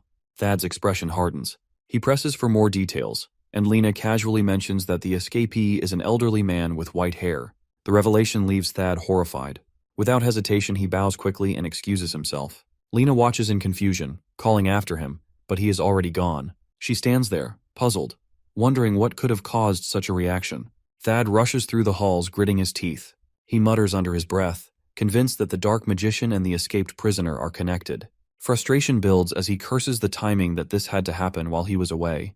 The previous night, within the burning ruins of Inferno, flames engulf the facility. Bodies litter the ground, unmoving. Amidst the chaos, a man is lifted by dark energy, his throat crushed in an unrelenting grip before being impaled and left to die. Dark magic is characterized by two fundamental properties, which are absorption and assimilation. It consumes energy, integrating it into a singular force. Canis's spiritual energy absorbs the dark power, minimizing its impact on him. He remains still, silently witnessing the immense force taking shape before him. Despite his unease, Canis confronts his fears, fully aware that his power is at its peak in darkness, but diminishes when exposed to sunlight. He reflects on the inevitable truth that darkness can never completely overcome light. Just then, Arcane places a hand on his shoulder, commending his progress. Canis recalls his master's teachings, particularly the time he spoke of their benefactor, the great mage Arcane, who had once rescued both him and Aaron from the depths of despair. Speaking in a composed tone, Arcane assures Canis that with greater effort, he can eradicate light entirely. With his growing strength, extending shadows toward the sunlight and annihilating the giant ants before him becomes an effortless task. Observing the chaos around him, Canis allows himself a moment of satisfaction. Agonized screams pierce the air as people beg for mercy, only to be mercilessly consumed by the dark force. Aaron, standing behind him, voices his doubts, questioning whether their actions truly serve the purpose of avenging their master, or if they have gone too far. Canis, unwavering, insists that they must have faith in their master's intentions. Meeting his brother's gaze, he asserts that their master's actions are never without reason. In the midst of death and darkness, he smiles, while Aaron, though unconvinced, merely mutters his acknowledgement. As the dark force violently demolishes the barriers in their path, they advance into a vast chamber where prisoners are confined. Suddenly the iron gate creaks open, moved by an unseen force. One prisoner emerges hesitantly, soon followed by another, both awestruck by what has just transpired. They exchange glances before turning to Canis, expressing admiration and inquiring whether he is a magician. However, their moment of awe is short-lived as they burst into laughter upon noticing Canis and Aaron mocking them for bringing children to a battlefield, as if on a casual outing. Among the prisoners, one man steps forward, introducing himself as Kraken, the Night Cat, his demeanor exuding confidence. Arcane, observing in silence, finally speaks, his tone cold and filled with disappointment. He dismisses them as insignificant, mere minnows in an ocean. His words immediately provoke outrage, and the prisoners, frowning, advance aggressively, convinced that their sheer numbers will give them the upper hand against him. A sudden wave of darkness engulfs them, plunging them into a world of confusion. Their vision is stolen as the walls seem to close in, trapping them in a suffocating abyss. Panic erupts, and in their desperation they shove against one another, struggling for an escape that does not exist. Their terrified screams soon fade, drowned beneath the overwhelming force of the void, until only silence remains alongside a vast pool of blood. Standing amidst the chaos, Arcane speaks once more, declaring that everything is but a grand conspiracy. His gaze shifts to the last remaining prisoner, a man who now fidgets uneasily. This prisoner is Lucas. Bound in heavy chains, a tattoo of a parrot imprinted on his shoulder, he takes a step forward, acknowledging his capture. Yet, his voice carries an accusatory tone as he challenges the group's intentions, suggesting they are conspiring against the kingdom. A knowing smirk plays across his lips as he insinuates that his suspicions must be correct. Canis and Aaron are taken back by Lucas's confidence. With deliberate movements, Lucas raises his bound hands, using the heavy shackles as weapons, attempting to strike the dark magician before him. However, he soon realizes that his attacks barely make contact. He is stunned, questioning the identity of the old man standing before him. The dumbbells never touch Arcane's face, halted by an unseen yet formidable magical barrier. Then without hesitation, Arcane speaks, declaring that Lucas has passed his test. The prisoner recoils, struggling to comprehend the meaning behind those words. A nervous chuckle escapes him as he insists that he had never volunteered for any role among them. Arcane offers no response. Instead, darkness surges forward, rushing toward the prisoner with lethal intent. Lucas clenches his teeth, unwilling to believe this is where his fate is sealed. Yet, in the blink of an eye, the chains binding his wrists shatter. Arcane, unfazed, makes an observation that Lucas's greatest weakness is money. For a moment, the prisoner remains frozen in place, processing the words. But as Arcane continues, offering him wealth beyond imagination, his expression shifts. Greed flickers in his eyes, and in an instant, he grins, accepting the proposal without hesitation. Canis, still standing in the background, watches in silence, his brows furrowed in contemplation. He struggles to decipher the true intentions of his master. Meanwhile, beneath a sky thick with storm clouds, rain crashes down onto a dark road where a carriage speeds through the night. Inside, Thad leans forward, his voice rising in urgency as he demands that the driver move faster. He insists that he has paid all the gold coins necessary, but the driver, unfazed, reminds him that no matter how swiftly they travel, they will not reach Kiraz before dawn. Frustration twists Thad's features, and he curses under his breath, while the driver sighs at the misfortune of being on the road at such an hour. Slumping back against the seat, Thad rubs his forehead, thoughts racing. He knows that Arcane was released from prison just the night before. Given his history, there is no doubt that his next move will be to exact vengeance for events that transpired 40 years ago.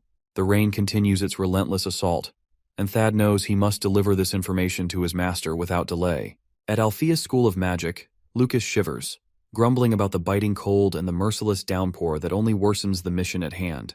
Canis, indifferent to his complaints, orders him to focus on fulfilling their agreement rather than wasting time whining. Lucas smirks but remains unfazed, demanding a generous reward in exchange for his cooperation. His gaze drifts toward Arcane, and with a low mutter, he tells his regrets that had he known they would dare to assault the school on such a stormy night, he never would have joined them. Yet Arcane remains silent with his eyes fixed ahead. Lucas joins the group for the money promised to him, yet he soon realizes that their mission feels no different from rebellion and treason. His curiosity piqued, he questions Erin's presence, suggesting that someone as beautiful as her does not belong in such dangerous work. He even offers her a chance to leave with him. But before she can respond, Canis cuts in, reminding Lucas to focus on guarding the hostages. When Lucas presses for details about the hostage, Canis remains vague, telling him he will find out in the morning. Frustrated, Lucas wonders why their master follows someone like Canis, but quickly dismisses his doubts. Everything is unfolding according to their master's plan, and questioning it serves no purpose. Above them, Arcane rises into the air, spreading waves of dark energy across the field. Long ago, mass disrupted the symmetry of the universe, setting off events that shaped the world into its present form. Now Nade, exhausted from hours of reading, stares at a pile of books and ponders whether the world could exist without mass. He speculates that mass must have emerged suddenly, perhaps in an explosive event. Nearby, Iruki, sprawled lazily on the floor, dismisses his thoughts, calling it nothing more than mass. Irritated, Nade presses him for clarification, asking if he believes God created everything. Then, with a hint of sarcasm, he asks if Iruki is just too hungry to think straight. Iruki shrugs and simply says he does not know. Their endless search for answers about mass has led them to the same conclusion that it is something beyond human understanding. Sitting up, Iruki remarks that they have come as close as possible to viewing it from an omniscient perspective. He glances to the side and sees Cerrone, buried in books. Curious, Iruki asks him what mass truly is from an all-knowing standpoint. At this, Cerrone explains that a magician's omniscience allows them to form an unbiased and objective view, while their omnipotence remains entirely personal. Pulling out a book, he admits that defining mass in words is difficult. Instead, he recalls an experience in the spiritual field, a moment when a wall crumbled, revealing a vast sky filled with stars. Holding a piece of a broken puzzle, he had watched as it transformed into radiant beams of light. Now he believes existence itself has a purpose, though Iruki struggles to grasp his meaning. Cerrone senses an undeniable force, as if existence itself longs to be acknowledged. Theoi finds this idea profound, comparing it to the need to prove one's own existence. Intrigued, Nade suggests calling it the Particles of God, a name that surprises Cerrone. Iruki agrees, and Cerrone decides that the term fits perfectly. Nade believes that understanding this concept will strengthen their omnipotence and imagination, while Cerrone, fascinated, resolves to study it further. The next morning, at Alpheus Magic Academy, Nade complains about the end of their vacation, though Iruki argues that it has only been interrupted. Sarone reminds them of their shared promise from the day before to work hard for their 4th year. However, his words do little to reassure them. Nade and Iruki exchange skeptical glances, with Nade joking that if anyone needs extra time, it is Sarone, who might end up staying another year. Sarone protests, pointing out that their grades are actually higher than his, making him the most at risk of failing. Nade then suggests spending their last day of break at the clubhouse. Sarone refuses, saying he has somewhere else to be, urging them to go ahead without him. As Iruki also takes his leave, Sarone reflects on how much has changed in the past 6 months. Once an inexperienced first-year student, he has since learned about the God particle and gained invaluable friendships, not to mention the guidance of someone who helped him reach this point. Meanwhile, at the Iron Bastille senior class building, students file into the room one by one. Amy and Sariel walk in together, chatting casually, when Sarone suddenly rushes toward them, balancing 2 cups of coffee in his hands. Startled, they step back as he grins, apologizing and explaining that he just wanted to surprise them. Shyly, he thanks Amy, acknowledging that he owes her. However, instead of a warm response, Amy coldly questions why he is speaking so informally. Shocked, Sarone asks what she means. Sariel, standing beside Amy, gives him a wary look and reminds him that as a student, he should be focusing on his studies rather than approaching those in the graduating class. As they pass him, Sariel mutters that she had hoped for some peace and quiet. Confused, Sarone follows after them, asking if they are upset because he has not visited them in a while. Before he can process what is happening, Sariel and Amy shove him to the ground. They accuse him of stalking them and warn that if he does not leave immediately, they will take disciplinary action against him. Trembling, Sarone insists that this must be a misunderstanding. He cannot comprehend why they are treating him this way. Amy, seeming to lose interest, tells Sariel that it is enough and reminds her that lunch is almost over. As the two walk away, Sarone stands frozen in disbelief. His mind rejects the reality unfolding before him that this cannot be happening. In a sudden panic, he turns and runs. Sariel watches him go, frowning as she comments that despite his innocent appearance, he is oddly persistent. Amy remains silent. Sariel, noticing her expression, reassures her not to dwell on it too much, playfully reminding her that she already has a handsome man by her side. Amy hesitates, then looks toward the person across from her. Meanwhile, Sarone sprints through the halls and collides with a tall student, Mark. Recognizing the class badge on Sarone's shoulder, Mark immediately bows and apologizes, addressing him as senior. However, Sarone, now more confused than ever, asks if Mark truly does not recognize him. Mark hesitates, rubbing the back of his neck, and admits that he does not. Shocked, Sarone insists that they took the teleportation test together. But Mark, still uncertain, apologizes once more. At that moment, Oliver approaches and asks what is going on. Sarone, relieved, turns to her, calling her name, but she only looks at him in confusion. The professor then speaks, staring at him with unfamiliarity, and asks who he is. A chill runs down Sarone's spine as he realizes that no one remembers him.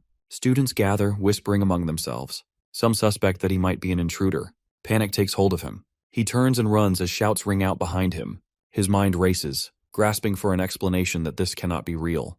It must be a lie. Desperate, he reaches the classroom where his friends should be and bursts through the door, calling their names. Nade and Iruki, sitting inside, lift their heads to look at him. Out of breath, Sarone pleads for recognition.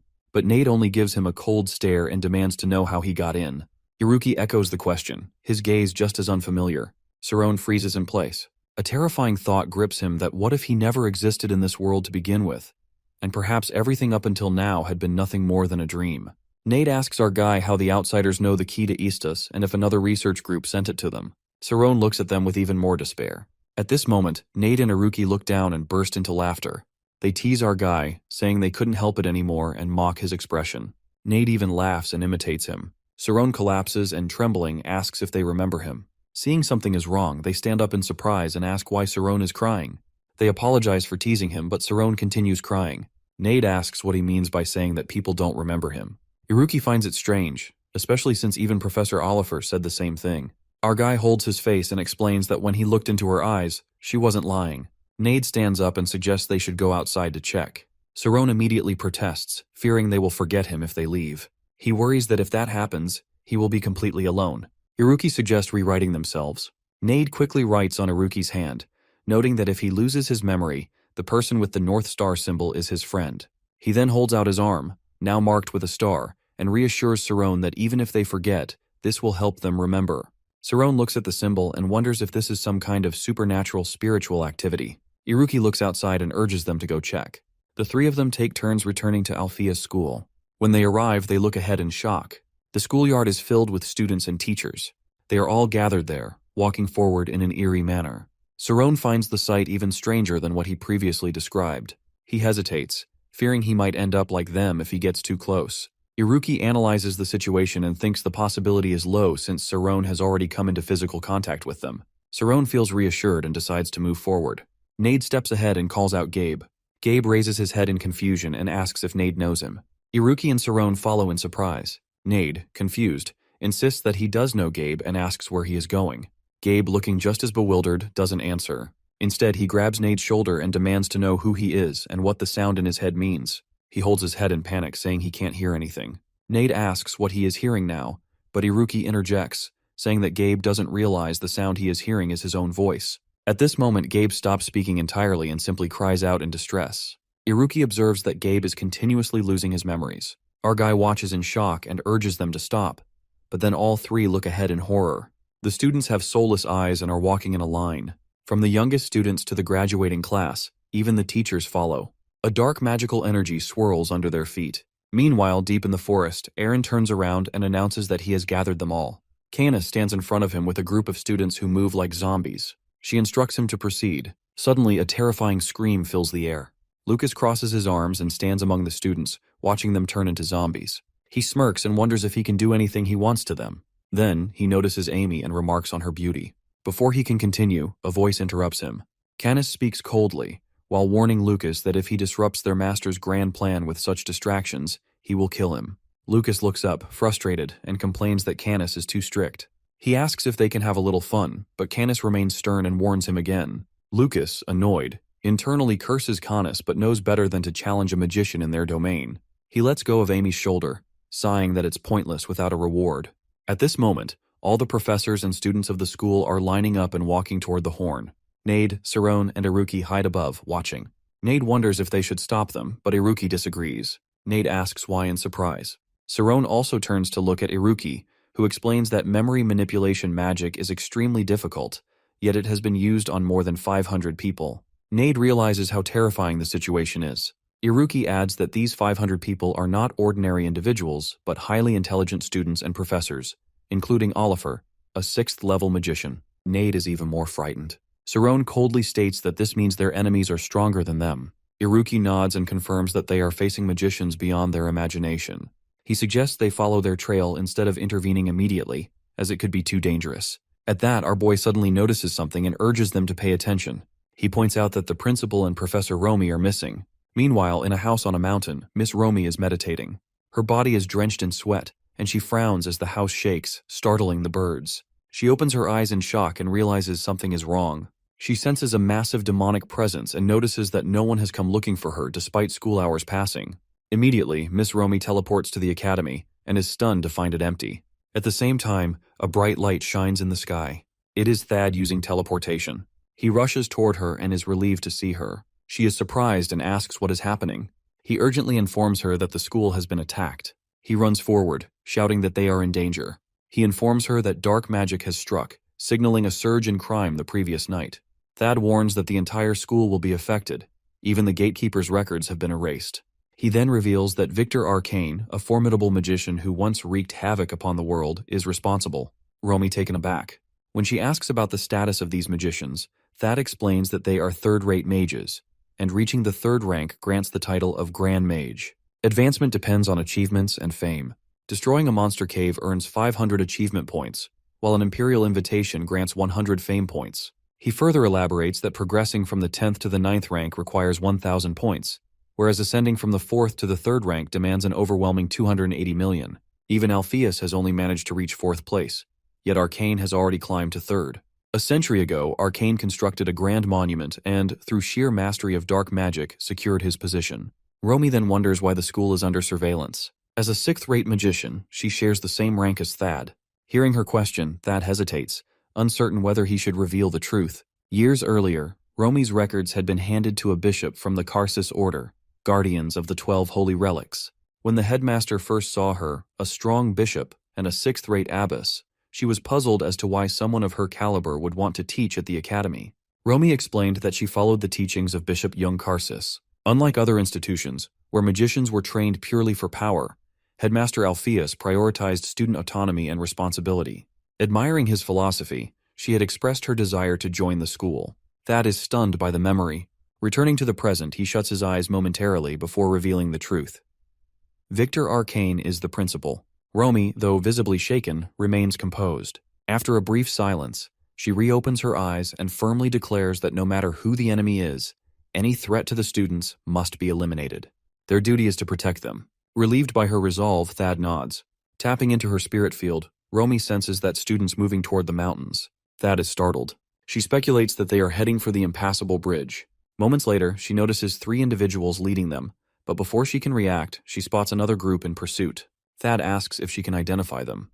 With a serious expression, Romy admits their faces are unclear, but their uniforms are recognizable. Nade, taken aback, questions why they have brought the students there. Ahead, a long procession moves toward the cliff's edge. Nade fears they might be planning to push the captives down. Troubled, he wonders how anyone could commit such an act. Iruki, agreeing, points out that unless there is a motive, eliminating the hostages would be meaningless. He considers calling for help, but Nade stops him, urging him to stay calm. Sirona reassures them that even if the principal is absent, Romy and Thad remain at the academy. Surely someone has noticed the situation and sought assistance. However, if their enemies intend to harm the hostages before help arrives, they will have no choice but to fight. Though Nade and Iruki agree, Iruki warns of the overwhelming numbers. Nade acknowledges the danger but insists they must wait and observe. Watching closely, Sirone realizes the hostages are not about to be thrown over. Rather, they seem to be waiting for someone. Meanwhile, Lucas grows impatient and yells at Canis, demanding to know why their leader has yet to arrive.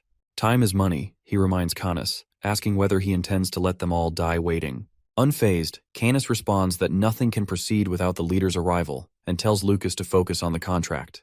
Aaron, using magic, communicates with Canis, questioning the leader's delay. Canis admits he is unsure that it has been too long. He trusts the leader but cannot comprehend why he, of all people, is late. No one has awaited this moment longer than their leader.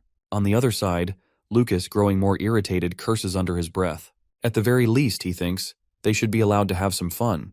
Canis, gazing at the sky, wonders why their leader chose that particular person for this mission. Turning back to Lucas, he scowls and calls him trash. Amused, Lucas bursts into laughter, mocking Canis for believing himself noble while labeling others as worthless. Suddenly, a student in the back collapses. Lucas smirks, noting that while the brainwashed no longer think for themselves, their bodies still function.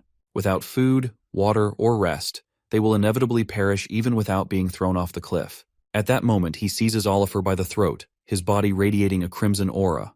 With a twisted grin, he asks Canis if he intends to kill everyone. Canis shouts that they are hostages, not victims, but Lucas only laughs, claiming that's exactly why thinning their numbers makes sense. Oliver struggles as Lucas lifts her higher, warning that by the time this is over, everyone involved will be labeled murderers. Furious, Canis demands to know if he plans to break the rules. Lucas scoffs, saying it would be a shame to kill a girl, but before he can act, the ground beneath him suddenly erupts. Canis and Aaron turn their gaze forward. Nade and Iruki stand there ready. Nade, smirking, remarks that he had hoped to blow off one of Lucas's legs, but unfortunately, he dodged in time. He then demands to know their identity. At that moment, a blinding light flashes across the sky. Lucas, startled, turns his head just in time to see Sirone teleport Oliver to safety. Gritting his teeth, Sirone declares that he will not let Lucas escape. Canis, bewildered, questions how they resisted mind control. Meanwhile, deep in the forest, Arcane stands in a secluded cave. Sensing something, he asks if he comes alone. Thad carefully assesses the situation and suggests that the hostages be entrusted to the children, believing their intelligence will buy them time. Romy acknowledges his reasoning and promptly inquires about their next course of action. Without hesitation, Thad emphasizes the urgency of locating the headmaster, the only one capable of resolving the crisis. Understanding the weight of the moment, Romy realizes her path is already set.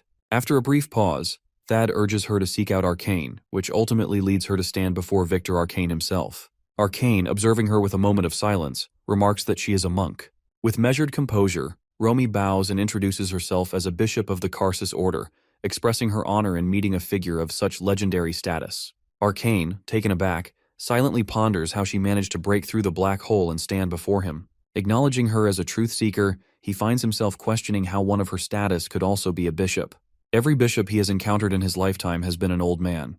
Yet here stands a young woman who has defied expectations, surpassing the eightfold path and reaching the pinnacle of sainthood at an extraordinary age. A smirk plays on Arcane's lips as he muses over the ever-unpredictable nature of the world.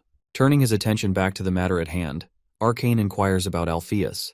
Romy, unshaken, tells him that any attempt to stall for time will be futile. Arcane's eyes narrow at her statement, demanding clarification. She calmly explains that given the powerful magic he cast the night before, his current strength must be severely diminished, forcing him to wait until nightfall to regain power. At her astute observation, Arcane falls silent. Seizing the moment, Romy proposes a deal that if he lifts the spell affecting the students, she will allow him to face the headmaster. At first, Arcane merely chuckles, but soon his laughter erupts, filling the chamber. He scoffs at her assumption, questioning whether she truly believes he is the one stalling for time. Before Romy can react, a sudden wave of dark energy encases her like a cocoon. Her breath catches as Arcane's voice resounds above her, his tone laced with finality. Calling her a fool, he remarks that while killing her would be a waste, he has no choice. The dark magic morphs into thick wooden branches, tightening their hold around her as they ensnare the space where she stands. Meanwhile, at the impassable bridge, Lucas observes the scene below with a smirk. He comments on the perfection of the plan, pointing out that despite his warnings, 3 unexpected witnesses have appeared. Offering to handle the battle in exchange for additional payment, he awaits a response. Canis, already irked by Lucas's incessant chatter, remains unfazed. Aaron, just as she is about to intervene, halts as Canis raises a hand. Without looking at her, he orders her to secure the hostages while he takes control of the confrontation. His voice is cold, his confidence unwavering. Hearing this, Lucas leans back, amused by their perceived recklessness, convinced they will ultimately pay a steep price for underestimating their opponents. Canis then directs his attention to Cerrone and Iruki, demanding to know how they managed to resist mind control. A silence follows before Nade bursts into laughter, boldly claiming they shattered the black magic through sheer strength. Canis steps forward, entering the spiritual realm, and scoffs at the absurdity of such a claim. If their power was truly that formidable, they would not appear as battered as they do now. As the seconds slip away, a formidable energy radiates from Canis, his patience thinning. Without warning, he commands his forces to advance. Nade instinctively attempts to warn his allies that magic will be ineffective against their opponent. But before he can finish, all 3 find themselves frozen in shock. Iruki, his voice barely above a whisper, acknowledges the overwhelming murderous intent emanating from Canis. Cerrone, maintaining his composure, swiftly instructs Nade to assist Miss Oliver while he himself steps forward. His reasoning is clear that since black magic is influenced by compatibility, his own abilities provide an advantage. Volunteering to engage Canis alone, he leaves the swordsman to the others. However, Nade immediately objects, arguing that attacking together would be far safer. Although the swordsman shows no signs of interference, Cerrone insists that they remain vigilant, reminding them of Canis's past atrocities. He grimly states that Canis is far stronger than he appears. Lucas, observing it, looks at Cerrone with disdain, recognizing him as someone who swiftly analyzes the battlefield. To Lucas, this makes him all the more irritating. Iruki too acknowledges Cerrone's insight. Though typically an easy target for deception, Cerrone transforms into an entirely different individual in the midst of combat. As the moment of confrontation arrives, Cerrone's blue spiritual energy collides with Canis's ominous dark purple aura. A shiver runs down Cerrone's spine as he takes in Canis's lifeless gaze, an eerie sensation washing over him. He cannot read his opponent's expression. Then, without warning, Canis unleashes a massive wave of shadow magic. Reacting instantly, Cerrone raises a luminescent symbol to block the attack. However, to his horror, the shadow magic effortlessly consumes the light. Disbelief floods his mind that how could his magic fail? With no other choice, he teleports to evade the onslaught, refusing to concede defeat. Gathering his strength, he amplifies his luminescent attack fourfold, sending wave after wave of searing light toward the encroaching darkness. Nade and Iruki watch, stunned, as the darkness refuses to yield even under the relentless assault of light. Canis, unfazed, smirks in satisfaction. Cerrone grits his teeth, his frustration mounting as he realizes the disparity between their abilities. The sheer magnitude of Canis's power bends the very laws of nature. Canis, his expression filled with condescension, ridicules Cerrone, questioning whether he truly believes that compatibility alone will grant him victory. In response, Cerrone raises his hand, summoning an immense surge of pure light energy. Canis, sensing something amiss, attempts to react, but it is too late. A blinding force crashes into him, hurling him backward with staggering force. Shock floods his features and he cannot comprehend what just transpired. Aaron, witnessing the event in horror, calls out his name. The barrier has been breached and Canis is thrown to the ground. As Nade and Iruki remain frozen in disbelief, Lucas looks on, thoroughly impressed. A slow grin spreads across his face. Their guy, against all odds, had just managed to land a decisive blow. Somewhere else in the forest, Romy is imprisoned in a cocoon by Arcane's power. Inside, she looks around cautiously. An old voice rings out, calling her stupid and useless and telling her to die. He points his finger straight at her. Romy is startled. She thinks it is dark all around, but if synesthesia is used, Arcane immediately launches a dark magic attack towards her. Her entire body radiates a bright golden light. A stream of light power passes through the rays of darkness and uses teleportation to avoid it. When Arcane sees this, he exclaims that it is impressive but reminds her that darkness is everywhere. As expected, another stream of dark magic rushes toward her with enormous power and speed. She realizes that if she used teleportation, her leg would be disabled.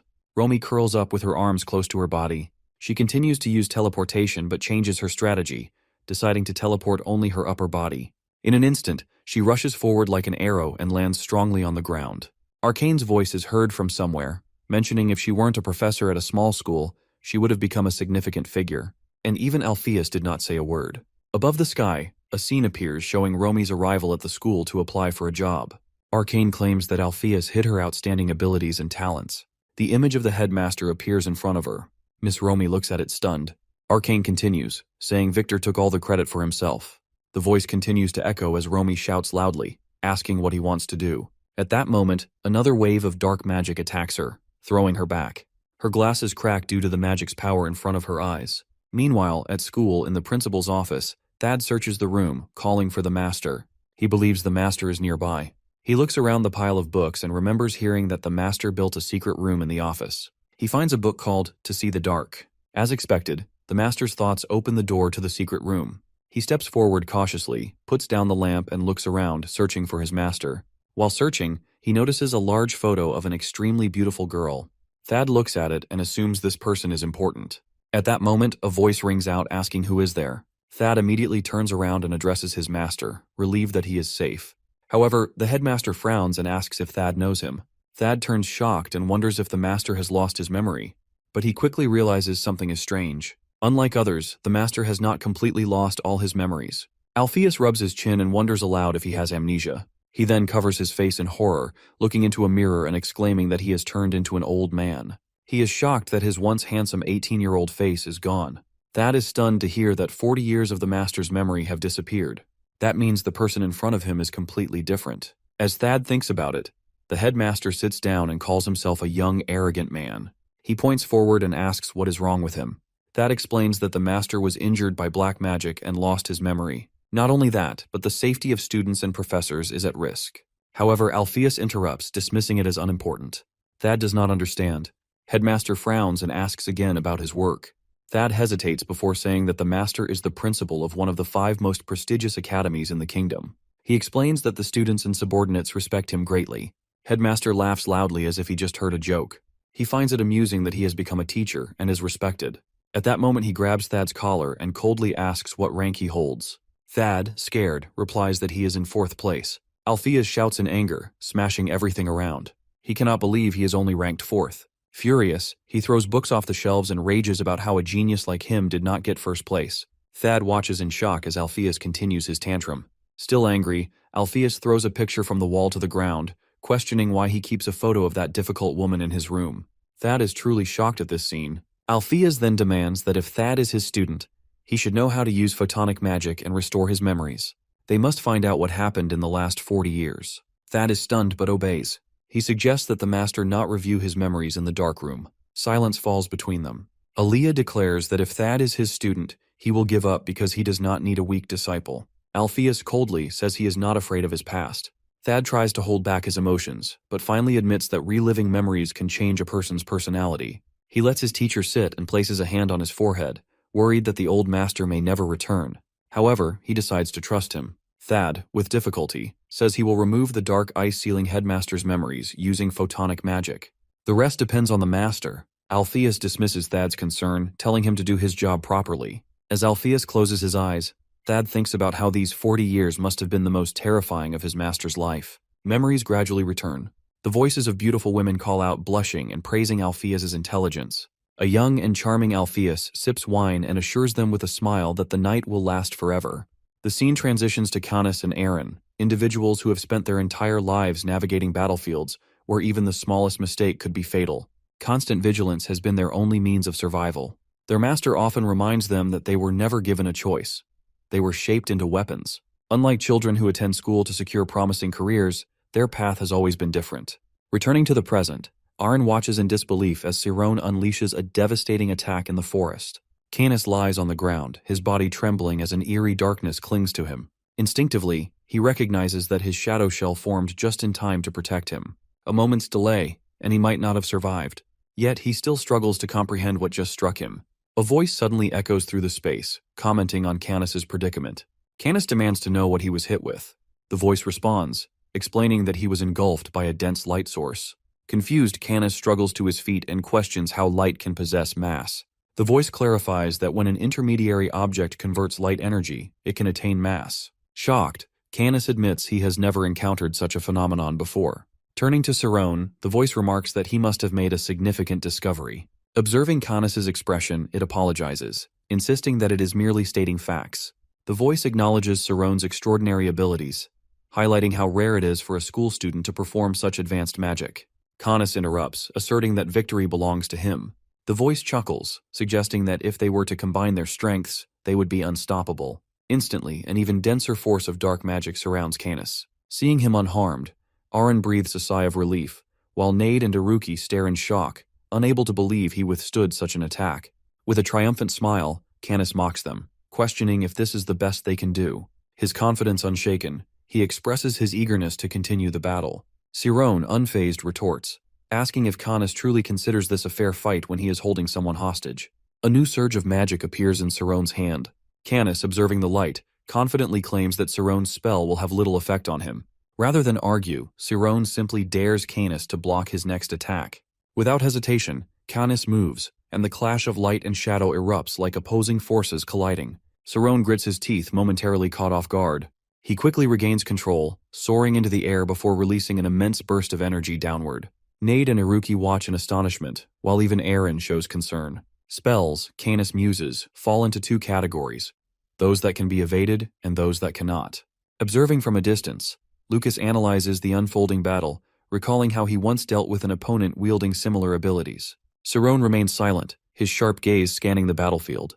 The uneven terrain reveals the intensity of their fight.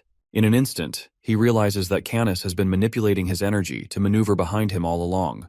Before he can react, darkness surges forward. Stunned, Sirone senses another shadow closing in from behind.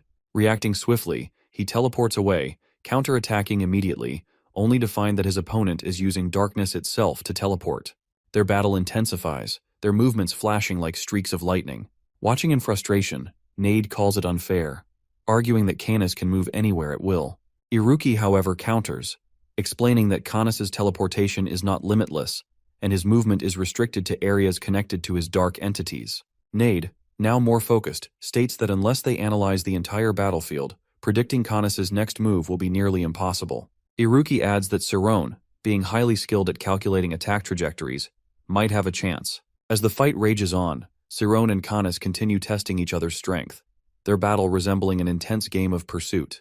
At last, Sirone extends his hand, believing he has finally cornered Canis. A flash of light bursts forth, and Canis is forced into view. Nade and Iruki watch in awe that Sirone has succeeded. His energy hurtles toward Canis with unstoppable force. However, just before impact, a shadow barrier materializes, absorbing the attack. Stunned, Nade and Iruki stand frozen. Canis grins in satisfaction. In the next moment, darkness engulfs Sirone's light from all directions, swallowing it whole. Emerging from the shadows, Sirone breathes heavily. Just then, a chilling voice echoes from the depths. A grotesque figure steps forward, its grin stretching wide as it declares that the dazzling energy was quite a treat. The narrative then shifts 40 years into the past, to a pub in Bashuka. Two students, seated at a table, discuss Seraph's groundbreaking work, expressing admiration for his research in the field of light magic. They note how remarkable it is that Dragonbolt himself has taken an interest in his thesis. Seraph humbly responds that he has invested great effort into his work and promises a celebration if the results prove successful. Among scholars specializing in light magic, Seraph's voice holds significant recognition, second only to Alpheus. At that moment, Alpheus approaches, tapping Seraph's shoulder. Seraph, caught off guard, tenses as Alpheus acknowledges having read his thesis. While he commends the effort, he bluntly states that Seraph's research is outdated, pointing out that the nature of light waves has already been uncovered. Seraph is visibly shaken, arguing that his theories have been verified through rigorous experimentation. However, Alpheus insists that the knowledge is becoming obsolete, questioning how long Seraph expects it to remain relevant. He further asserts that light behaves more like a particle, rendering Seraph's work futile. Enraged, Seraph abruptly rises, declaring that he has no desire to speak to Alpheus again, and storms out. Alpheus, bewildered, remarks that he merely spoke the truth. A woman beside him nods in agreement. Meanwhile, Clump Oyent comments on Alpheus's habit of provoking intellectuals, noting that many now refer to him as Alpheus the Arrogant. Back in the present, Canis smiles and describes the creature behind him as the ultimate dark magic bio-creature harvest. He watches the others leaving and comments that they look really angry, laughing smugly. Nate is stunned and wonders if the bio-creature can talk. Iruki looks at it and says he has seen it in books but has never heard of it having intelligence. Our guy, also shocked, observes that alchemists and magicians create many things, from items to medicines, but none of them have been able to solve the riddle of creating life. He recalls that biological magic is considered an extremely difficult field, beyond human imagination. Looking at the bio-creature, our boy remarks that it is incredibly smart. The bio-creature smiles smugly and boasts about its intelligence, adding that its backside is also beautiful, though it cannot show it to anyone. Nate and Iruki listen in disbelief, finding its arrogance overwhelming. Canis, still smiling, confirms that the bio-creature is indeed intelligent, explaining that it is a demon with the mind of a great mage. He asks if they understand now. Cerrone is startled as dark energy suddenly rushes toward him at the speed of light. He quickly uses teleportation to dodge, but Canis remains unfazed, admitting that our dude possesses very special magic, but insisting that he is still just a student. Just as our dude dodges, another ray of dark magic appears behind him, causing him to fall. Even so, he tries to release another source of power to block the darkness in front of him. Canis sees this, raises his hand angrily, and declares that Cerrone's magic will not work against him. He slams his hand down, unleashing a massive force toward Cerrone. Nade and Iruki rush forward to protect their friend. A second before the shadow reaches him, Cerrone wonders what to do. He fears death but knows that if he loses, everyone else will die too. Thinking of Amy, Shreyla, and Oliver, who are still in danger, along with the unpredictable Lucas, he realizes he has no choice but to use everything he has. However, his quantum optics are not working, and he struggles to find a way to fight the monster. At that moment, Cerrone remembers something. Just as darkness is about to consume him, he immediately uses rainbow teleportation to escape. Canis is shocked, realizing that Cerrone can bend light. Cerrone quickly jumps out of the shadows. Nade and Iruki attempt to run to him, but this time, Cerrone stops them. Raising his hand, he states that monsters cannot move without a source of magic power, and that confronting them drains a person's will. Bio-creature remains silent, but Canis bluntly agrees, saying that they are one. He adds that if they combine their strength, they can defeat Canis. Cerrone considers this and recalls that his earlier attack with light caused damage, proving that the dark bio-creature has its limits. Canis laughs mockingly, questioning if Cerrone believes willpower has a limit. Cerrone gathers his strength and declares that he must test his theory to find out. Canis looks up in surprise as Cerrone's light source grows larger. Gritting his teeth, Cerrone challenges Canis, wondering which side will fall first. The bio-creature is stunned as a massive beam of light rushes toward it. The bio-creature urgently orders Canis to retreat into the forest, where darkness is stronger. Canis, confused, asks what he means, insisting that they can handle Cerrone. However, the bio-creature laughs and mocks Canis for not realizing Cerrone's strategy. He explains that Cerrone intends to keep attacking until Canis is completely exhausted. Kiss laughs in disbelief, calling it a foolish tactic. The demon, however, says that there is no need to fall for Cerrone's plan. Instead, they should lure him into the forest and kill him there, as he is too desperate to hesitate. Canis finally agrees, realizing the bio-creature is right. Canis, thinking that if he follows Harvey, who possesses his master's wisdom, he will win, immediately dashes into the forest without hesitation. Argai follows without a second thought. Nade shouts in concern, warning that the forest is dangerous. But Cerrone continues, channeling light into his hands and attacking relentlessly. The entire forest glows with powerful light. Nade and Iruki are shocked, but Iruki remarks that they cannot interfere and must leave it to Argai. Turning his head, he continues watching. At this moment, Lucas stands up, draws his sword, and announces that it is his turn. His body radiates immense power, and he smiles confidently, ready to fight. Back to Alpheus's past, 40 years ago, at a party held by the Bastad family, Clump Oyent, smiles, and asks if he can invite a young lady to dance. After hearing this, she immediately runs away in fear. Clump feels confused and does not understand why. Alpheus tells Clump that he should find a partner instead of scaring them away. Clump replies that it seems Alpheus's hair looks better than his own. Alpheus smiles and assures him that if he grows his hair and dresses well, he will look fine, as long hair is in fashion at that time. Clump, feeling uncomfortable, sips a glass of wine. At that moment, Alpheus hears a female voice from a distance. A woman introduces herself as Irina. Meanwhile, a man walks away from her, apologizing and saying he is busy. Alpheus does not understand why he avoids her, as she is beautiful. Clump, although bitter, explains that she is the eldest daughter of the party host, the Bastad family, and seems to have some problems. Alpheus does not understand and asks what could be wrong with a noble lady. Clump, speechless, softly tells him that Alpheus must have come without knowing anything. He then explains that Irina had an accident when she was young, which left her intelligence stuck at the level of a 10-year-old. Usually her family does not allow her to leave her room, but today, they did not stop her. In the distance, a voice mocks Irina, calling her a disgrace to the family. Someone complains that she loves to party too much and should be controlled. Alpheus, with a cold expression, recalls how the elders in his clan would react in such situations. He suddenly decides to help Irina improve her reputation. Seeing this, Clump is startled and tries to stop him, warning that pitying Irina will only make her look even more pathetic. However, Alpheus waves his hand dismissively and reassures him that he has never been fake in front of a lady. Clump panics and calls him reckless, but Alpheus has already approached Irina. He bows politely and tells her that the night is as beautiful as she is. Irina trembles and introduces herself hesitantly. Alpheus feels confused, as this is not the reaction he expected. From afar, a few people whisper among themselves, wondering what he is doing with the poor child. Some even speculate about his intentions. Alpheus, still confused, tries to continue and asks if he can invite her to be his friend. However, before he can finish, Irina bursts into tears and calls for her mother. Alpheus suddenly finds himself in danger. 3 years ago, on a stormy and rainy evening, Iruki stood in the rain and coldly asked Nade if he was going to fight. Bursts of lightning flash across the sky. Raindrops fall down their faces. He remembers that he didn't want him to fight if it was in his hands. Returning to the present, Nade has a serious expression. Iruki just says his name, and Nade immediately understands, while saying that he knows already. His eyes turn blue, a sign of entering the spirit zone. He acknowledges Iruki's warning and confirms that he understands. In front of them, Lucas smiles, surrounded by a red aura as sharp as the 2 swords in his hands, and mocks them. In an instant his body disappears, and he rushes toward them at lightning speed, declaring that no matter how careful they are, they will not be able to stop him.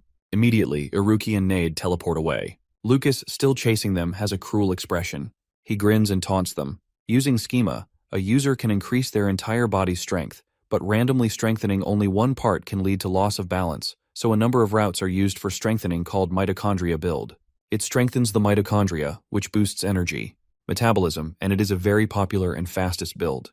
Lucas keeps up with Nade and Iruki using sheer strength. Nade suddenly shouts a warning to Iruki, who quickly reaches out and summons a bolt of lightning. A bright flash appears between Iruki and Lucas, startling the latter. At that moment, Iruki detonates the lightning, causing an explosion at Lucas's position. Lucas quickly moves away, gritting his teeth as he realizes their strength. He watches them and thinks they are merely inexperienced fighters who have never faced a fake schema before, yet they are fighting surprisingly well. The next moment, Lucas has to dodge wildly to avoid the continuous combination of explosive and lightning attacks from Iruki and Nade. Both of them frown, struggling to land a hit, thinking that this fight is even more challenging than the speed test. Lucas dodges skillfully but notes that his mitochondria are draining too much energy. He realizes he must finish the fight quickly. Pushing his mitochondria to the limit, he speeds up his metabolism to generate twice as much energy. Suddenly, Lucas appears behind Iruki, startling him. At that moment, large drops of blood stain the ground. Meanwhile, Romy, held captive by the darkness, is also bleeding. Arcane stands in front of her, admiring her perseverance. However, as soon as he finishes speaking, a huge vortex of darkness forms beside him. He declares that it is time for her to die, and darkness immediately descends upon her. She is shocked and realizes that if she gets hit by this attack, death is inevitable. Refusing to accept this fate, she takes a deep breath and lets out a powerful scream. The sound is so intense that it tears through the night. Arcane watches in shock as his darkness is dispelled. He recognizes the attack as the Parma's roar, which is powerful enough to shake the spirit zone. Looking back at his cocoon of darkness, Arcane sees a massive hole punctured through it. Immediately, Romy uses teleportation to escape, appearing in another location. Looking down from above, She acknowledges that when it comes to spells, she cannot rely on magic. Taking a defensive stance, she decides to switch to using schema. Suddenly, the silent cocoon erupts with a loud noise as a gigantic dark monster emerges. It attacks her immediately, catching her off guard. From above, she notices that the dark monster has brought many of its dark brothers. Arcane smirks and tells her that since she enjoys using a fake schema, they will do the same. Following his command, the shadow monsters charge forward. At that, Romy quickly takes a stance and rushes toward the monster's hand, raising her own hand and preparing to strike. 40 years ago, at the Bad Family Party, everyone watches as Irina cries loudly, calling for her mother. Alpheus, confused, asks her what is wrong. Through her tears, Irina says that her mother told her anyone who talks to her is a bad person. Alpheus, trying to calm her, asks if he is a bad person just because he wants to talk to her. He urges her to look into his eyes and talk calmly. In the crowd, a man named Seraph watches speechlessly and wonders if this crazy guy is bothering the host's daughter just to gain attention. Others in the crowd whisper among themselves, concerned for Irina's safety. Terrified, Irina insists she must go back to her room quickly, afraid of making her mother angry. Alpheus suddenly realizes that she is not afraid of him, but of being scolded. At a distance, the family heads discuss something among themselves. Clump, standing in the crowd, worries that Alpheus is meddling in another family's matters and urges him to apologize and leave before the situation escalates. Just then, Alpheus calls Irina's name loudly, startling her. Looking at her seriously, he tells her that she seems afraid of something. He reassures her with a smile, telling her that no one gets scolded for dancing at a party. Encouraging her, he asks if she wants to dance, promising that it feels freeing. With a gentle expression, he extends his hand to her and invites her to dance. Slowly, Irina places her hand in his, looking up in surprise as their fingers touch. The battle between Romy and the shadow monster continued with unyielding intensity. As she landed, she found herself questioning whether what she was witnessing was real. She wondered if this was truly the dark magic she had known. Without wasting any time, she swiftly raised her arms and unleashed a relentless series of attacks. Above, Arcane and the dark entity observed the fight. He smirked, noting how powerful her punches were. Below, Romy fought against the dark scarabs when, suddenly, the shadow monster lifted its hand and struck the ground with immense force. Fortunately, she managed to dodge the attack just in time. Arcane made a subtle motion with his hand, and the creature below mirrored his movement, slamming its palm down once more. Struggling to evade, Romy gritted her teeth, reminding herself not to overanalyze the situation, but to focus solely on destroying her opponent. Without hesitation, she launched an overwhelming barrage of punches, each radiating a golden aura. Arcane observed intently, realizing that her attack was more than just raw power, and it was a wave designed to dismantle its target from within. With so many waves colliding at once, the interference multiplied by hundreds, and he found himself unable to contain his excitement. Laughing maniacally, he shouted that this was madness, repeating that had Romy dedicated herself to training, she could have stood at the pinnacle of the world. Before she could react, a powerful blow sent her flying. Arcane continued, declaring that she had squandered her potential in pursuit of truth.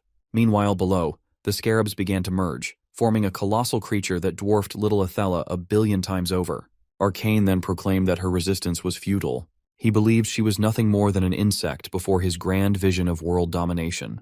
Without hesitation, he hurled a wave of darkness toward her, triggering an explosion louder than anything before. Yet, in that very moment, he looked up in shock that Romy had evaded the attack.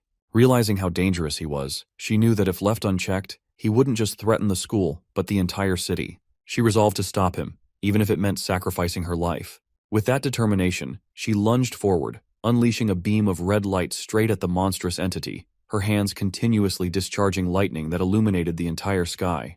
As Romy ascended, Arcane, overwhelmed by her attacks, screamed in agony. It was only then that he understood her previous strikes had merely been a setup for this decisive blow. Feeling the unbearable pain, he admitted to himself that he had almost forgotten what such suffering felt like. Summoning his strength, Arcane suddenly raised his hand with an intensity as if he had never attacked before. The dark entity mimicked him, lifting its own arm in unison. He convinced himself that fate had pitted him against the greatest minds of his time. Seeing this, Romy's eyes widened in shock. Arcane's expression twisted into a crazed grin as an overwhelming force of darkness surged toward her. She was momentarily stunned, questioning whether her lightning strikes had truly been insufficient. Doubts clouded her mind that if her master had been stronger, this outcome would have been different. Just then, a deafening explosion erupted, sending debris flying across thousands of miles. Not far from the battle, in the same chaotic battleground, Nade cried out in alarm, calling Iruki's name in panic. Reaching out, he desperately attempted to channel his lightning magic while frantically asking if Iruki was all right. Placing a hand over his bleeding chest, Iruki reassured him that it was nothing more than a scratch. He then turned his gaze toward Lucas, who was being struck by bolts of lightning, and, despite the situation, commended Nade for a job well done. Meanwhile, Lucas, still reeling from the lightning, seethed with anger, cursing the blue-haired brat. He realized that Iruki had only feigned his attack, using it as a cover to envelop the entire area in a magnetic field, effectively rendering him defenseless. As Iruki waved his hand once more, a flicker of blue flame suddenly appeared behind Lucas. Determined not to lose to these so-called brats, Lucas clenched his teeth. At that moment, Nade, preoccupied with his attack, failed to notice the presence of a ghostly figure clinging to his leg. The realization struck him like a cold shock. His lightning had stopped responding. He turned his head in alarm, stunned to see an unexpected figure. It was Erin.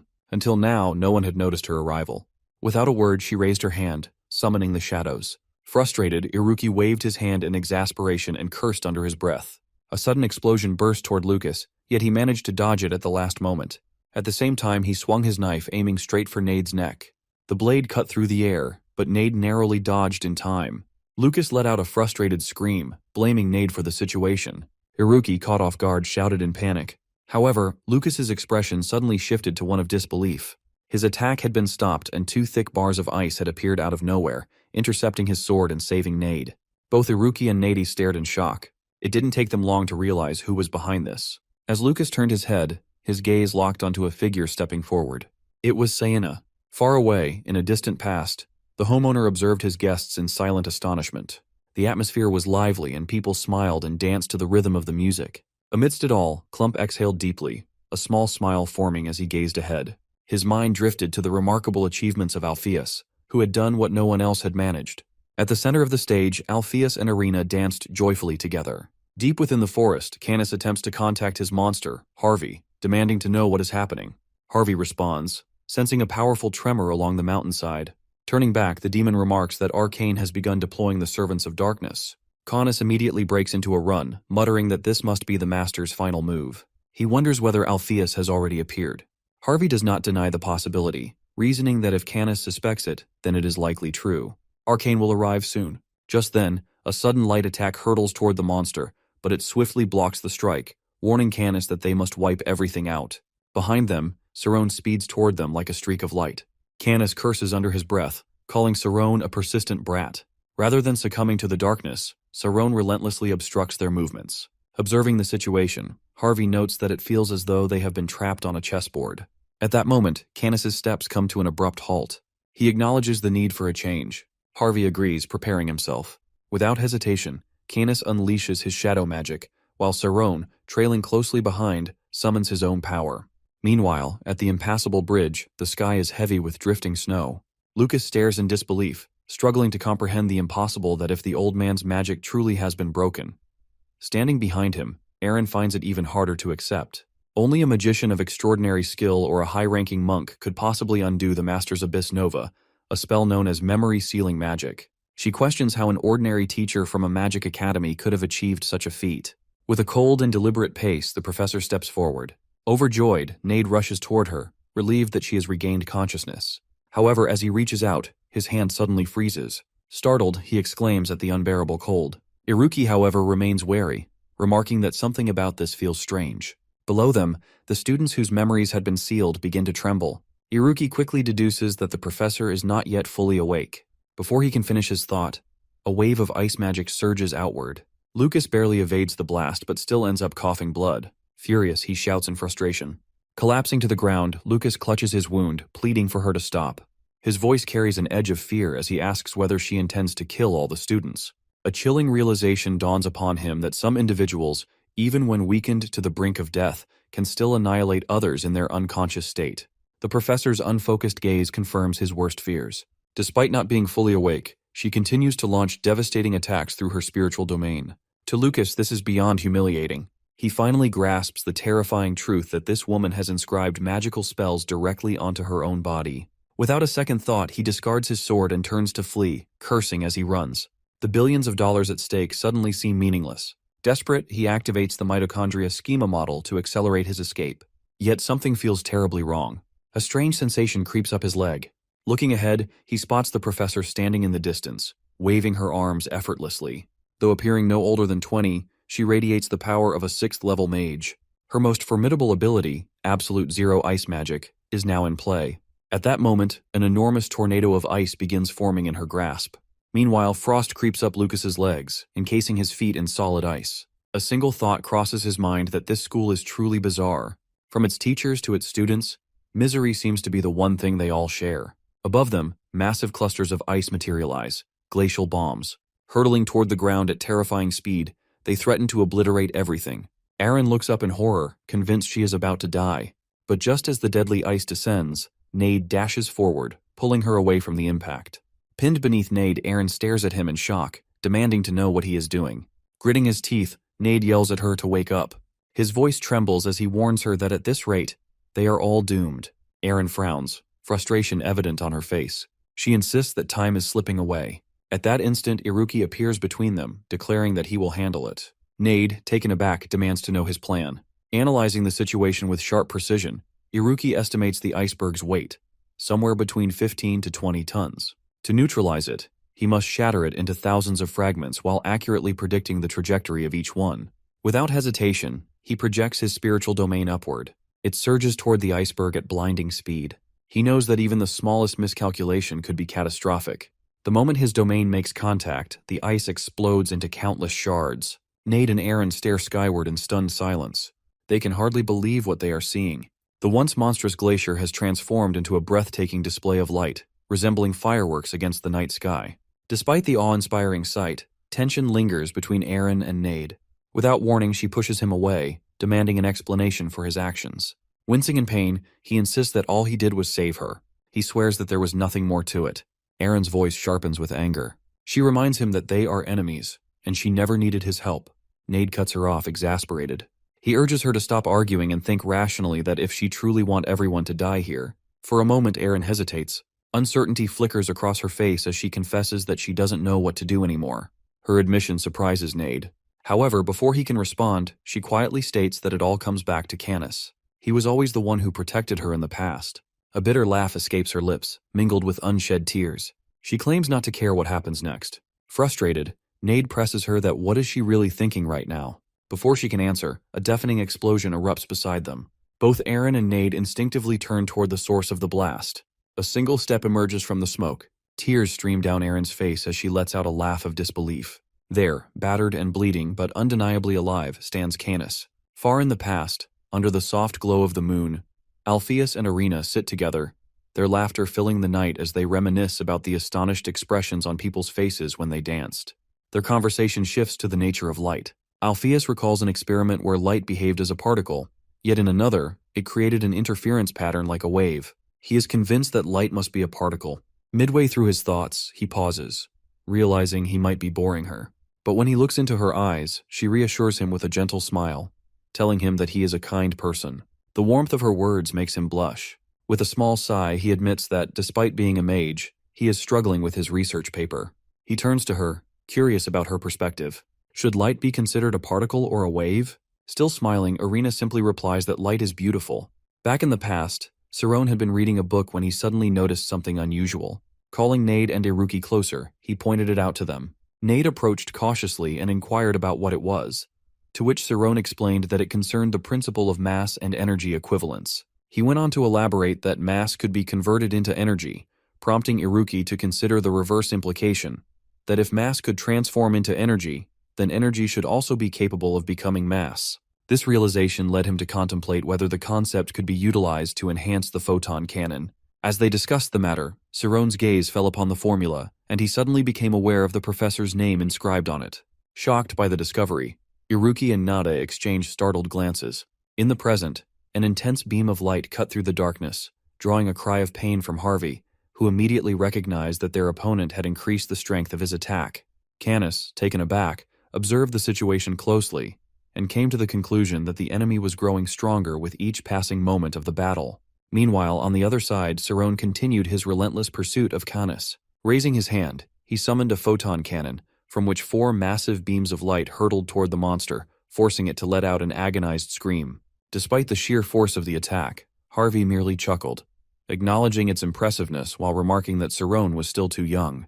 However, Cerrone dismissed his words with a mere wave of his hand, stating that it was nothing more than practice. Harvey, caught off guard, found himself momentarily speechless. Just as another attack was about to strike, Harvey hastily warned Canis that blocking it would be impossible and urged him to retreat. Canis, however, refused, arguing that if they withdrew now, they would lose their momentum. Instead, he commanded Harvey to absorb his willpower immediately. Understanding the urgency, Harvey rushed forward, muttering curses under his breath, and somehow managed to block Cyrone's light attack. The battlefield trembled as a series of massive explosions erupted. Elsewhere, Aaron and Nade stood frozen in shock, their eyes wide as they took in the scene before them. Overcome with emotion, Aaron broke into tears, while Canis, barely able to process what he was witnessing, questioned whether what he had just seen was truly a photon cannon. Iruki, equally astonished, commented on Cyrone's ability to apply a formula he had only learned the previous day. From above, Cyrone utilized teleportation to move forward with incredible speed. As he landed, the professor and Iruki approached him, their eyes immediately falling on the wound on his hand. The professor, appearing concerned, inquired about the injury. Cyrone, offering a faint smile, apologized before turning to face them once again, this time with an expression of resignation. He admitted that he did not believe they could win. Perplexed by his sudden shift in attitude, Nade questioned why he now sounded so uncertain. Cyrone simply reaffirmed that their opponent's strength was far greater than they had anticipated. Iruki, realizing the gravity of the situation, understood that the battle ahead would not be easy. Nade, disheartened, lamented the fact that even after perfecting the photon cannon to such an advanced state, it still did not seem sufficient. Meanwhile, Iruki observed Cyrone closely, sensing the immense pressure he was under. However, he also recognized that they had no choice but to take responsibility for what was to come. Stepping forward, Iruki addressed their opponent directly, questioning whether they truly believed they could handle two adversaries at once. He proposed that they admit defeat and spare the students, arguing that no lives had been lost yet and that it was not too late to surrender. Canis, however, rejected the suggestion outright, asserting that the battle was far from over. He warned them that his master would see to it that they were punished. Confused, Nade pressed for clarification, demanding to know what punishment he was referring to. Canis, with an ominous tone, responded cryptically, suggesting that they could ask Alpheus when they met him in hell. His words sent a wave of shock through the three of them. Continuing, Canis accused their principal of an unforgivable act, claiming that the academy had been established after being stolen from his master. Everything they currently possessed, he insisted, had originally belonged to the one he served. His statement left Cyrone visibly shaken, prompting him to demand an explanation. Iruki, refusing to be swayed, cautioned the others against falling for Canis's words. Even if what he said held some truth, he argued, the people of the academy were not responsible for any past wrongdoing. Canis, however, dismissed his reasoning, maintaining that he was merely acting in accordance with his master's will. Frustrated, Nade retorted that it would not change anything. At that moment, Cyrone took another step forward. Raising his hand, he summoned an immense surge of light. Canis and Harvey exchanged amused glances, questioning whether sheer brute force would be any more effective than words. However, just as they were about to mock him further, their expressions changed.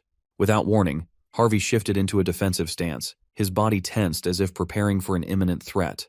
Confused by his sudden reaction, Canis questioned what was wrong and urged him not to be afraid. But Harvey, with a grave tone, warned that the incoming attack was unlike anything they had faced before, and it was far more dangerous than they had anticipated. Canis, in disbelief, asked whether it was truly their opponent's doing. Insisting that they could stop it if Harvey absorbed enough of his power, he prepared himself for battle. However, as his eyes locked onto the blinding light ahead, a cold realization washed over him. It was brighter than anything he had ever seen. Cyrone, his voice devoid of emotion, gave them one final opportunity to release the students. Iruki and Nade were left speechless, while Aaron gasped audibly at the sheer intensity of the moment. Canis, filled with rage, declared himself the representative of the great magician and vowed that even if he perished, his master's will would remain unshaken. Cyrone, however, responded that he had no desire to take any lives. Yet, if people were suffering because of Canis's unwavering devotion to his master's ideals, then he had no choice but to put an end to it. Back in the past, under the glow of the evening sky, Irina sat on the grass, gazing up with a serene smile as she admired the light. Alpheus watched her in silence, captivated by the gentle radiance of her presence. Irina softly remarked that while stars, fireflies, and light itself were undeniably beautiful, the words spoken by people did not always carry the same warmth. Alpheus, acknowledging her sentiment, carefully asked why she found light so enchanting. Without shifting her gaze, Irina explained that light allowed them to see through the darkness, and it was only because of light that they were able to witness the beauty of the night. Surprised by her words, Alpheus turned his eyes toward the sky as well. In that instant, it seemed as though he had arrived at a profound realization. A look of understanding crossed his face before he solemnly knelt before Irina, who watched him in bewilderment beneath the moon's gentle glow. With quiet sincerity, he asked whether she would be the light of his life. Alpheus would never forget that moment. The stillness of the wind, the scent of the grass, and Irina herself. No matter how much the world changed, those memories remained untarnished. Meanwhile, in the present, Alpheus, now much older, reflected on the past with a quiet smile. In stark contrast, Thad was exerting his full power, struggling against the principal's overwhelming resistance to light magic. He marveled at Arcane's unparalleled abilities, urging the principal to wake up. A sudden sound shattered the tension between Cerrone and Canis, causing both to tense in alarm. Canis, reacting instantly, called out to his master, and as the shadows stirred, Arcane emerged, his dark aura consuming the space around him. Arcane comes, his gaze sweeping across the surroundings in silence. Meanwhile, Lucas collapses beneath the ice, while Canis and Aaron, standing above, bow their heads in apology to their master. Arcane, regarding them as fools, shifts the blame entirely onto that child. Cerrone, his expression cold, demands to know whether Arcane was the mastermind behind the incident. At a distance, Iruki and Nade remain watchful, carefully analyzing the old man. Arcane, noticing their persistence, smirks and remarks on their stubbornness. Turning his attention to Cerrone, he inquires about his name. However, Cerrone refuses to answer, stating firmly that he will not reveal his name to a murderer. Instead, he orders Arcane to release his mind control and leave at once. In response, Arcane bursts into laughter, stroking his beard as he rejects the demand. He declares that every student of Alpheus must face punishment, including Cerrone. Suddenly, an overwhelming surge of power erupts. Cerrone stares in shock but reacts immediately, unleashing his own energy in retaliation. His attack is powerful enough to shake the ground, yet Arcane remains completely unscathed.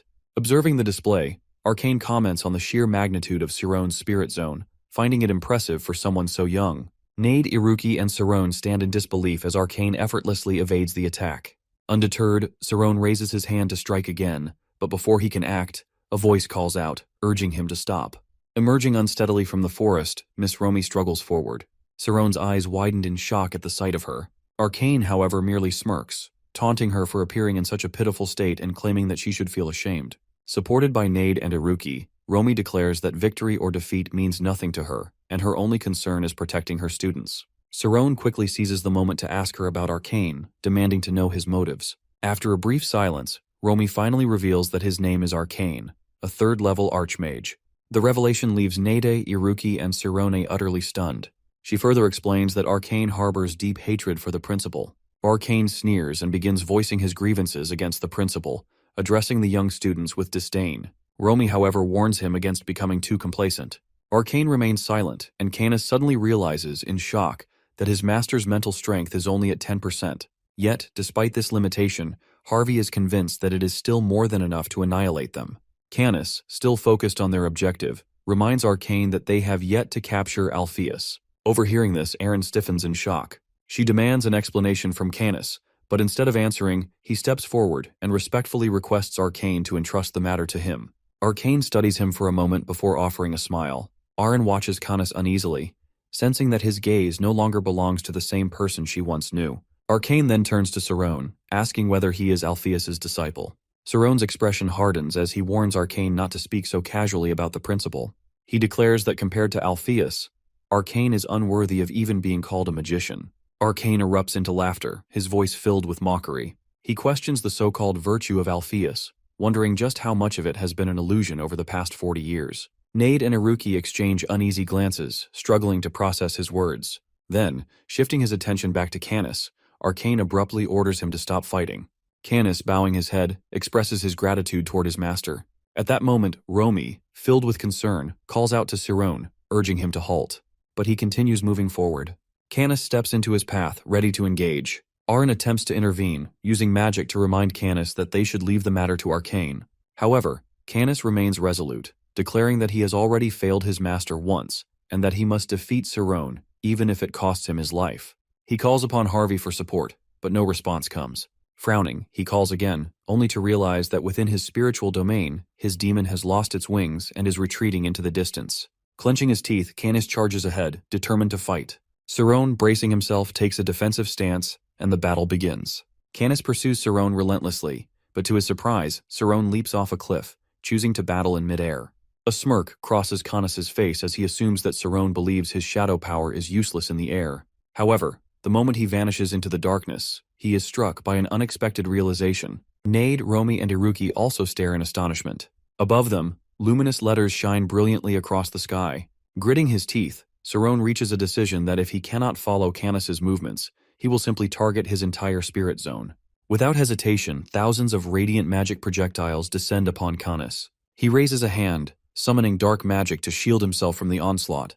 As the battle unfolds, the heavens above resemble a clash between angels and demons. Within moments, Cerrone's luminous attacks pierces through Canis's darkness. He immediately turned around and dodged, realizing that the opponent must have been out of his mind. Everything unfolding before him seemed entirely real, leaving no room for doubt.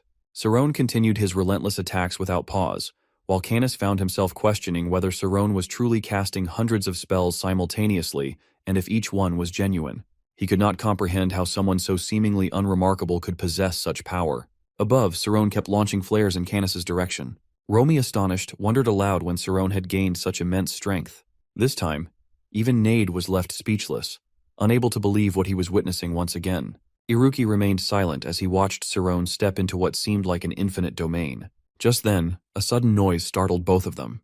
Romy, puzzled, observed the sky still glowing above and thought that the end had already arrived. Meanwhile, Canis continued fleeing, desperately trying to establish contact with Harvey. He called out for an answer, fearing that if things persisted this way, their deaths would be inevitable. As soon as he voiced his concern, a formidable attack approached. However, to his surprise, he remained unscathed. Confused, he glanced up at the shining sky and realized that Cerrone had not been targeting him directly, but rather his master. Cerrone's light magic kept surging forward, and Canis finally understood that his true objective was to eliminate the darkness Canis relied on for teleportation. Feeling a chill run down his spine, Canis clenched his teeth, acknowledging the sheer terror of the moment. Goosebumps covered his skin as he recognized that this madman's mental strength was beyond comprehension. Standing before the vast brilliance of the light, Canis felt a deep sense of disgrace and unfairness, and he did not want to die in front of his master. Meanwhile, Arcane silently observed the ongoing battle, his arms crossed as he watched the unfolding events. Just as Canis resigned himself to his imminent death, an irritated voice cut through the air, dismissing the situation as bothersome. Stunned, Canis recognized it as Harvey's. At that moment, the radiant beams of light were intercepted by an overwhelming darkness. Canis screamed in agony, bewildered by the sudden failure of his mental force. Harvey's voice rang out again, his awareness returning as he fixed his attention on Cerrone. He declared that the dazzling display of light had been successfully blocked by his shadow. Cerrone, caught off guard, struggled to understand why this was happening. A fierce struggle ensued between light and shadow, one relentlessly pursuing, the other desperately evading. Cerrone swiftly dodged the shadow attacks, yet the battle began tilting against him. A shadow attack slashed through his hand, and without hesitation, he darted downward, narrowly escaping the encroaching darkness. Clutching his wounded hand, he recognized the danger of continuously using the immortal realm. Analyzing the situation, Cerrone pondered how Harvey could possess such extraordinary physical resilience against light spells. Alongside his remarkable intelligence, close combat abilities, and extreme speed, he questioned why Harvey had refrained from using these capabilities earlier. Then, a realization struck him that he suspected that the magic bio-creature was depleting Canis's mental energy. Romy, shifting her gaze toward Arcane, remarked that his cruelty knew no bounds. It was clear to her that, in his eyes, disciples were nothing more than vessels meant to sustain the bio-creature. Aaron, watching Canis collapse and vomit, felt a growing unease. Struggling to breathe, Canis weakly murmured Harvey's name, unable to comprehend what was happening. Meanwhile, the bio-creature continued its battle with Cerrone, its power surging with each passing moment. Cerrone now grasped that if his opponent had undergone such a transformation, neither physical attacks nor magical light would be effective. The solution lay within the luminescent world. Resolute, he raised his hand, altering his strategy. A colossal beam of light surged toward the bio-creature. Harvey howled in agony, unleashing curses, but Cerrone remained unwavering. Despite his relentless attacks, Cerrone furrowed his brow, realizing that even with his limitless mental reserves, he was bound by his own limits. However, a thought crossed his mind called omniscience. If that was the key, there remained only one path forward that he needed to elevate his omniscience. He recalled the equation: energy equals mass times the speed of light squared. This time, he resolved to convert all available mass into energy. The bio-creature, sensing the impending catastrophe, stared at its own hands in horror. Its pulse turned erratic, and it hissed in terror. Aaron gasped, while even the usually composed Arcane widened his eyes slightly. Nade and the others stood frozen in shock. After a long silence, Iruki finally identified the phenomenon that Sirone's magic had transformed into a laser. The laser beam locked onto the bio-creature. Harvey screamed in agony as his body burned under the scorching light. Canis collapsed, writhing in unbearable pain. Aaron, noticing that Harvey's suffering was being transferred to Canis, grew increasingly anxious. Meanwhile, Harvey reached his limit, yet Sirone showed no sign of relenting, his magic continuing to shine with unyielding intensity. The bio-creature shrieked in desperation, warning that if the attack continued, annihilation was inevitable. The beam of light remained steady, cutting through the darkness. Romy looked up to find Arcane observing the scene with an unreadable expression. Suddenly, she called out to Sirone, urging him to stop. Sirone turned to look at her, but before he could react, the bio-creature responded with a grim declaration that it was already too late. In that instant, the bio-creature exploded, sealing its fate. The day before, Harvey introduced himself to Aaron and Canis. Holding her brother's hand tightly, Aaron remained silent while Canis, with a cold demeanor, demanded that Harvey submit to him. Harvey, observing the two without immediate response, simply asked for an explanation. Later, Arcane met Harvey in private and inquired whether he was interested in Canis. However, Harvey clarified that this was not the case. Instead, he believed that merging with Aaron would yield better results. He pointed out that Aaron had spent a decade in Rodham, yet no one, aside from Canis, had ever laid eyes on her. This prolonged isolation had sharpened her psychic perception, allowing her to see what ordinary people could not.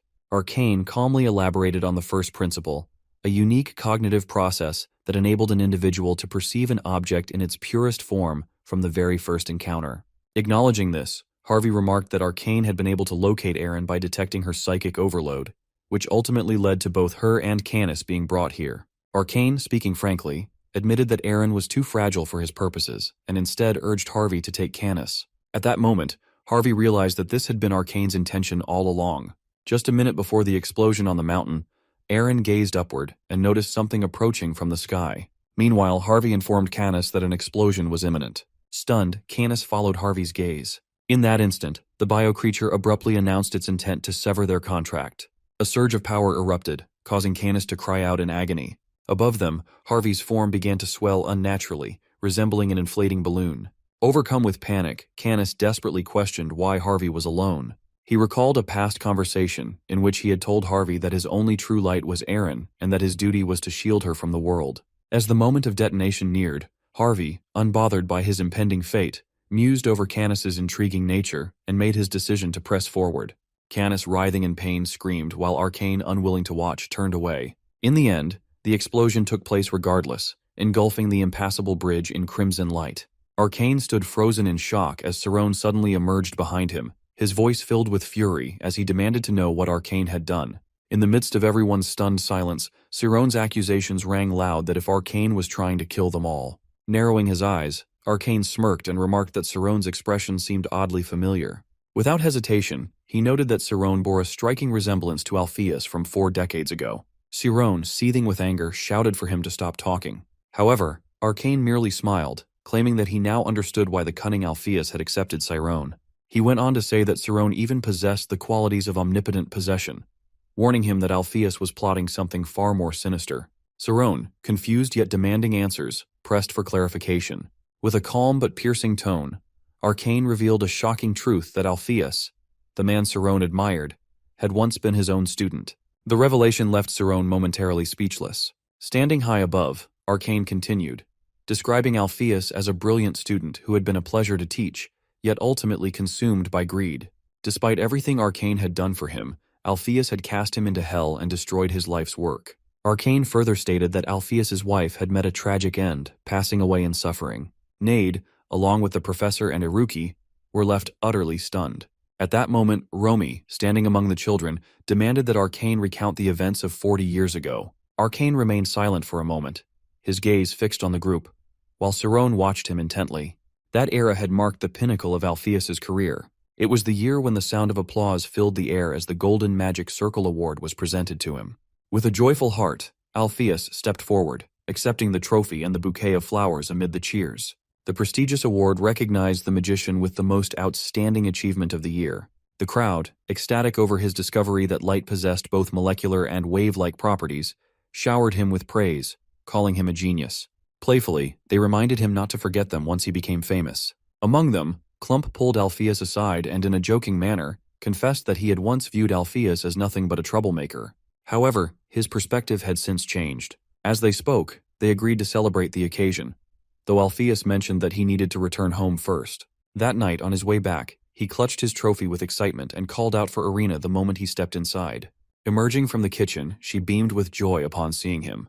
Without hesitation, he placed the golden medal around her neck, telling her that it rightfully belonged to her. The medal, bearing the Empire's seal, signified that the entire world had recognized her ideas. Overcome with emotion, Irina shed tears of joy and congratulated him. In response, Alpheus lifted her into his arms, announcing that he had a party to attend before carrying her upstairs. Confused, she protested, worried that the bread would burn. But he simply laughed, remarking that his own excitement burned even brighter. At the age of 23, Alpheus had already risen to fame as the continent's most distinguished magician. Invitations poured in from around the world, yet he chose his opportunities carefully, valuing principles over personal gain. However, despite his success, opposition from both families remained strong regarding his marriage. As he stepped into a carriage, he reassured himself that Irina only needed to wait a little longer. When the time was right, the Miri and Bastad families would have no choice but to accept them. Meanwhile, back at their home, a group of men arrived. Seraph, among them, voiced his dissatisfaction with how things had unfolded. Another man commented that had they acted sooner, they might have avoided this situation. They approached Alpheus's house but hesitated before knocking. Seraph, uncertain about whether to bring a gift, was reassured by the others that it was unnecessary. When the door finally opened, Irina stood there, taken aback by their presence. She cautiously asked who they were, to which they introduced themselves as friends of Alpheus, inquiring if he was home. Upon hearing that he was out, Seraph asked when he would return, but Irina was unable to provide an answer. Seraph then requested to wait inside, insisting that standing outside was inconvenient. Although hesitant, Irina eventually allowed them in. Later that night, Alpheus returned home, apologizing for being late. However, as he stepped inside, he noticed that only the kitchen lights were on, leaving the house dimly lit. As he approached, voices filled the room mocking him. Seraph, now drunken, laughed as he claimed that Alpheus had only achieved success because of his marriage. He scoffed, suggesting that Alpheus had never written a single thesis himself and was nothing more than a lucky flirt. Turning to Irina, he asked if she agreed with his assessment. Confused, she simply replied that she did not know. Seraph dismissed her response, stating that she would not understand. Before he could continue, however, he was suddenly struck in the face. Furious, Alpheus cursed him, his anger boiling over. The others quickly intervened, questioning how an educated man could resort to violence. Panicked, Seraph admitted fault, insisting that he had spoken recklessly. As they stumbled toward the exit, the men assured Alpheus that they would never show themselves again. Once they were gone, Alpheus turned to Irina with anger still burning in his eyes. He demanded to know why she had allowed them inside. Caught off guard, Irina explained that they had claimed to be his friends. However, Alpheus refuted the notion, stating that no true friend would ever insult his wife in such a way. His frustration mounting, he accused her of failing to recognize who his real friends were. In a moment of desperation, he called her foolish. The instant the words left his lips, regret washed over him. Turning away, he covered his mouth, unable to stop the silent tears from falling. Irina sheds tears and bows her head without saying anything. Alpheus remains silent, then turns around and tells her to forget everything he just said. He adds that just because her intelligence is lacking, it does not mean her thinking is stuck at the level of a 10-year-old. Irina bows her head and apologizes, saying that she will never do it again. These words hurt Alpheus even more, but he believes that the weaker side must always yield. He simply says that he is going out for some fresh air and leaves, while Irina silently bows her head. Later, Alpheus angrily puts his beer cup down on the table and curses himself, calling himself trash. He did not expect to say such things to someone who only knows how to look at him and follow him. Clump, sitting nearby, responds that it is normal to argue sometimes. Then, with a smirk, Clump suggests taking the opportunity to have a baby, saying that it would surely improve their relationship. Alpheus remains silent but admits that he has thought about it. Hearing this, Clump immediately advises him to have children no matter what, as it would help stabilize the family, just like the Oyent family. Alpheus sighs and says he understands, but the doctor has told him that he is unsure whether a person with the intelligence of a 10-year-old can endure the pain of childbirth. Clump falls silent for a moment before saying he should not have brought it up, but Alpheus had already known this when he decided to get married. Alpheus interrupts, saying that he knows and does not regret it. Clump sighs and questions why someone as smart as Alpheus would act like this, telling him he has no other choice at the moment. Alpheus suddenly raises his head upon hearing this. Meanwhile, in another place, Arcane writes something and comments that it is not bad, the person has successfully made it here. It has been 48 hours since someone broke into the Archmage Arcane dungeon. Outside the door, a bruised and battered Alpheus asks if he is Victor Arcane. Arcane responds with amusement, while saying that he did not expect Alpheus to be alone, overcoming traps and monsters by himself. He then asks who he is. Alpheus remains silent before introducing himself. He takes out a paper and says he has read his thesis on storage of memory. Arcane, intrigued, smiles and notes that the genius behind the light quantum theory, known as Light of Mirhi, is interested in darkness magic. Before completely collapsing, Alpheus states that he wants to give his memories to his wife. Then, he loses consciousness. When Alpheus wakes up startled, he finds himself lying in a pool of water. Arcane sits nearby, reading the papers. He tells Alpheus that he has read his notes and finds them interesting. He explains that Alpheus wants to use the absorbing ability of dark magic to store memories, and light magic to create a virtual nervous system, which would then be used to assimilate and transfer the stored memories. Alpheus wants to use the properties of light to transmit information. Alpheus remains silent as Arcane folds the papers and comments that it is a novel and wonderful idea. However, he warns that this involves transferring an entire person's life to another, which will not be easy, not to mention the moral concerns. Alpheus immediately requests Arcane to accept him as a disciple. He firmly states that he will find a way to make it work, because he wants to protect his wife from the world. Arcane looks at Alpheus and asks whether his wife has agreed to this experiment. Alpheus grits his teeth and remains silent. However, Clump is the first to object, calling Arcane a criminal and questioning why Alpheus is seeking him out. Slamming the table, Clump insists that Alpheus must be stupid if he wants to transplant memories into someone else's brain, calling it impossible. Alpheus, speaking softly, tells Clump that Arcane is the continent's greatest scholar of dark magic, even if Clump does not recognize it. Clump immediately scoffs, calling himself a fool, but insists that even though he is not as smart as Alpheus, he at least understands that Alpheus is about to throw away all the blessings he has. Clump tries to reason with him, warning that if he gets involved with Arcane, his position in the royal family will be stripped away, and his family will disown him. But Alpheus only says that none of that matters as long as Irina is happy. If the experiment succeeds, he will be even happier than he is now. Irina, stunned upon hearing this, closes her eyes and thinks about her husband's happiness. Without hesitation, she agrees to the experiment. Clump panics even more, while urging Irina to reconsider, but she simply says she trusts her husband. Alpheus approaches, smiles, and reassures her, saying that he, the magician who received the golden circle, will cure her weakness. Then, he will no longer have to endure contemptuous looks. Clump watches them seriously. Afterwards, the Alpha family sells all their assets to move into Arcane's dungeon. There, in a space complete with laboratory rooms, Irina can live comfortably. Clump occasionally brings them food. In the laboratory, Irina lies on a hospital bed as Arcane nods approvingly at both of them. Alpheus looks exhausted but deeply happy. Irina gazes at her husband and smiles. Only Clump remains silent. 2 years pass. Clump, standing by Irina's bedside, jokes that after today, she will have all of Alpheus's memories, including the embarrassing ones, like wetting the bed as a child or glancing at other girls. Irina simply smiles. Alpheus gently strokes her cheek and acknowledges her suffering. Irina, still smiling, thanks him. Alpheus in turn says that he is the one who should be grateful. He promises they will live happily together and have children. At this moment, Arcane reminds Alpheus of what is about to happen. Alpheus plugs the machine into his forehead, fully determined. The experiment uses technical magic, biological magic, alchemy, light magic, and darkness magic, the most advanced technology available. The clinical examination shows no issues, with a 100% success rate. Arcane activates the machine. Wires on Alpheus's forehead emit light, causing him pain. A ray of light appears to be drawn upward, then shines toward Irina's experimental chamber. Emotions pour into her pure, without deception, prejudice, or calculation. She feels something very pure, love. Irina, overwhelmed, silently thanks Alpheus. She is grateful to have met him. Suddenly, a warning alarm blares. Alpheus sits up in a panic, asking Arcane about the experiment. Arcane seriously replies that it was successful and perfect even.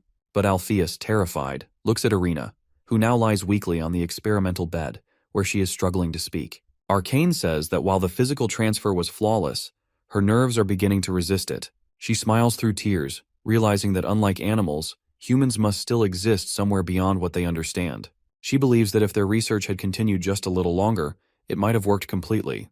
Clump, witnessing the scene, is overcome with emotion. Before she can finish speaking, Irina suddenly screams in pain. Alpheus, panicking, begs her to stop talking, promising to do anything to save her. He apologizes repeatedly, But Irina, struggling, tells him not to be sorry. Alpheus, in despair, calls himself an idiot, shouting that he is the fool. But Irina, weakly closing her eyes, simply thinks thanking him that it was short, but he lets her see his magical world full of logic and thanks her before leaving.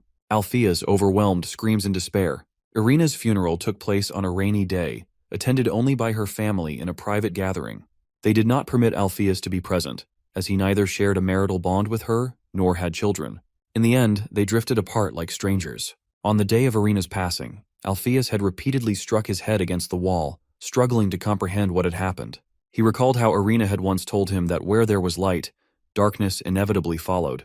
The thought of having tried to change her filled him with regret. Overcome with despair, he had collapsed in the rain, blaming himself. He had called upon the god of light, Mirhi, chastising himself for the arrogance of reaching toward the forbidden. Sometime later, Arcane had allowed him into the room, informing him that he had returned. Expressing his condolences, he had urged Alpheus to clear his mind.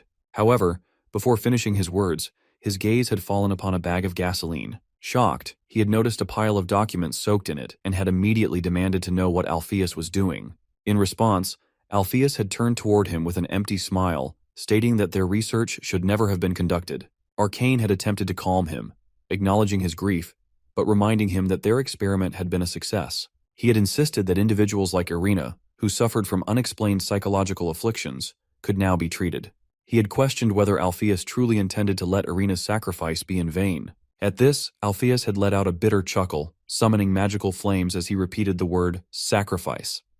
Before Arcane's eyes, the documents had caught fire. Desperate, Arcane had tried to retrieve them, shouting that the research had been the culmination of both their efforts. As Alpheus had turned away, Arcane had demanded how he could do such a thing, his voice laced with anger. That night, an uncontrollable fire had broken out. In the present, Arcane had spoken with resentment, questioning whether Alpheus had truly abandoned him, the one who had always supported him both mentally and physically. Looking toward the sky, he had accused Alpheus of wasting his wife's sacrifice and forsaking thousands of people for his own reasons. Hearing this, those around him had been left in shock. Cerrone had turned to the principal, seeking confirmation of Alpheus's actions. Arcane, still looking skyward, had admitted that he understood Alpheus's grief, but he had declared that such actions were unworthy of a magician. Lowering his head, he had explained that he was there not only for revenge, but also to ensure that no other magician followed in Alpheus's footsteps. Raising his voice, Arcane had asked whether they still believed Alpheus to be a good teacher. He had called him cunning, arrogant, and reckless, condemning him for destroying a cause that had been meant to save lives. At that moment, a voice interrupted him. Nade, Iruki, and Romy had turned toward Cerrone in surprise. Cerrone had agreed that his master's actions had indeed been unworthy of a magician. Nade had instinctively moved to stop him, but Romy had held him back. Cerrone had continued, stating that while he understood the feeling of betrayal, Arcane's actions had also not been just. Arcane had been taken aback by the words. Cerrone, unwavering, had questioned whether this was truly all that a great magician like Arcane could do. In response, Arcane had burst into laughter, asserting that those with power had the right to act as they pleased. Just then, a surge of energy had shaken the ground. Speaking of judgment, Arcane had released a beam of light that had struck Cerrone. However, Cerrone had remained undeterred, accusing Arcane of being trapped in the past for 40 years. The remark had left Arcane visibly shaken. Cerrone had continued, claiming that despite all his words, Arcane had merely been drowning in regret. Arcane had faltered at this. A memory from 40 years earlier had resurfaced. He had recalled the moment Irina had introduced herself, mentioning that her husband depended on Arcane. He had welcomed her, inviting her to make herself comfortable. She had looked around, noting the vastness of the place, and had asked whether he ever felt lonely. Her words had caught him off guard. He had remembered how, upon first meeting her gaze, he had felt something akin to fear. Her eyes had been pure, yet unyielding, as if capable of confronting the deepest darkness, carrying within them enough light to dispel it entirely. Now, looking at Cerrone, Arcane had realized that he was witnessing that same gaze once more. Trembling, he had suddenly broken into laughter. Romy, observing him, had reflected on how understanding and sympathy were inherently human emotions, yet when taken to the extreme, they could transcend human limitations. As his laughter had faded, Arcane had mused that when insight surpassed human boundaries, it could blur the distinction between good and evil. He had then questioned whether Cerrone could truly foresee the consequences of his actions, concluding that they would never be able to see eye to eye. Fixing Cerrone with a cold stare, he had declared that someone like him had no place in this world. At that moment, darkness had begun to engulf the surroundings. Nade, stunned, had wondered how Arcane was able to wield magic when he should no longer have the ability to do so. The shadows had converged, forming a dense mass. Cerrone had stood frozen, struggling to comprehend how Arcane was able to defy the laws of fair exchange. A sudden thunderous sound had filled the air. Raising his hand, Arcane had laughed, proclaiming that magic was far more enigmatic than they could fathom. Iruki had cursed under his breath, firing bullets in desperation, fully aware that if the dark energy descended upon them, their fate would be sealed. A colossal wave of darkness had begun to distort the very space around them. Even Aaron, who had remained composed until then, had felt fear creeping in as the darkness grew stronger. At that critical moment, a radiant beam of light had pierced through the shadows, slicing through the encroaching darkness and dispersing it entirely. Everyone, including Cerrone, had turned their gaze forward in astonishment. Headmaster Alpheus had arrived. Upon seeing him, Arcane had immediately smiled, while Alpheus had silently met his gaze. A huge source of darkness spreads behind Arcane as he spoke in a hushed tone, remarking that Alpheus had grown old. Alpheus, however, remained unaffected by the memory-sealing magic, as though he had anticipated its effects. Instead of showing concern, he simply stated that remembering the past was a good thing and expressed his gratitude. His thoughts drifted to the image of his beloved framed in his mind. Turning toward the students, Alpheus addressed them with an apology for his past actions. Closing his eyes, he bowed in acknowledgement, thanking them for their efforts in protecting everyone, including Romy. Expressing relief that she was among them, he watched as Romy returned the gesture, assuring him that she too regretted not being able to shield the students. Cerrone hesitated before stepping forward to speak, but Alpheus, composed, acknowledged that his mental strength had fully recovered.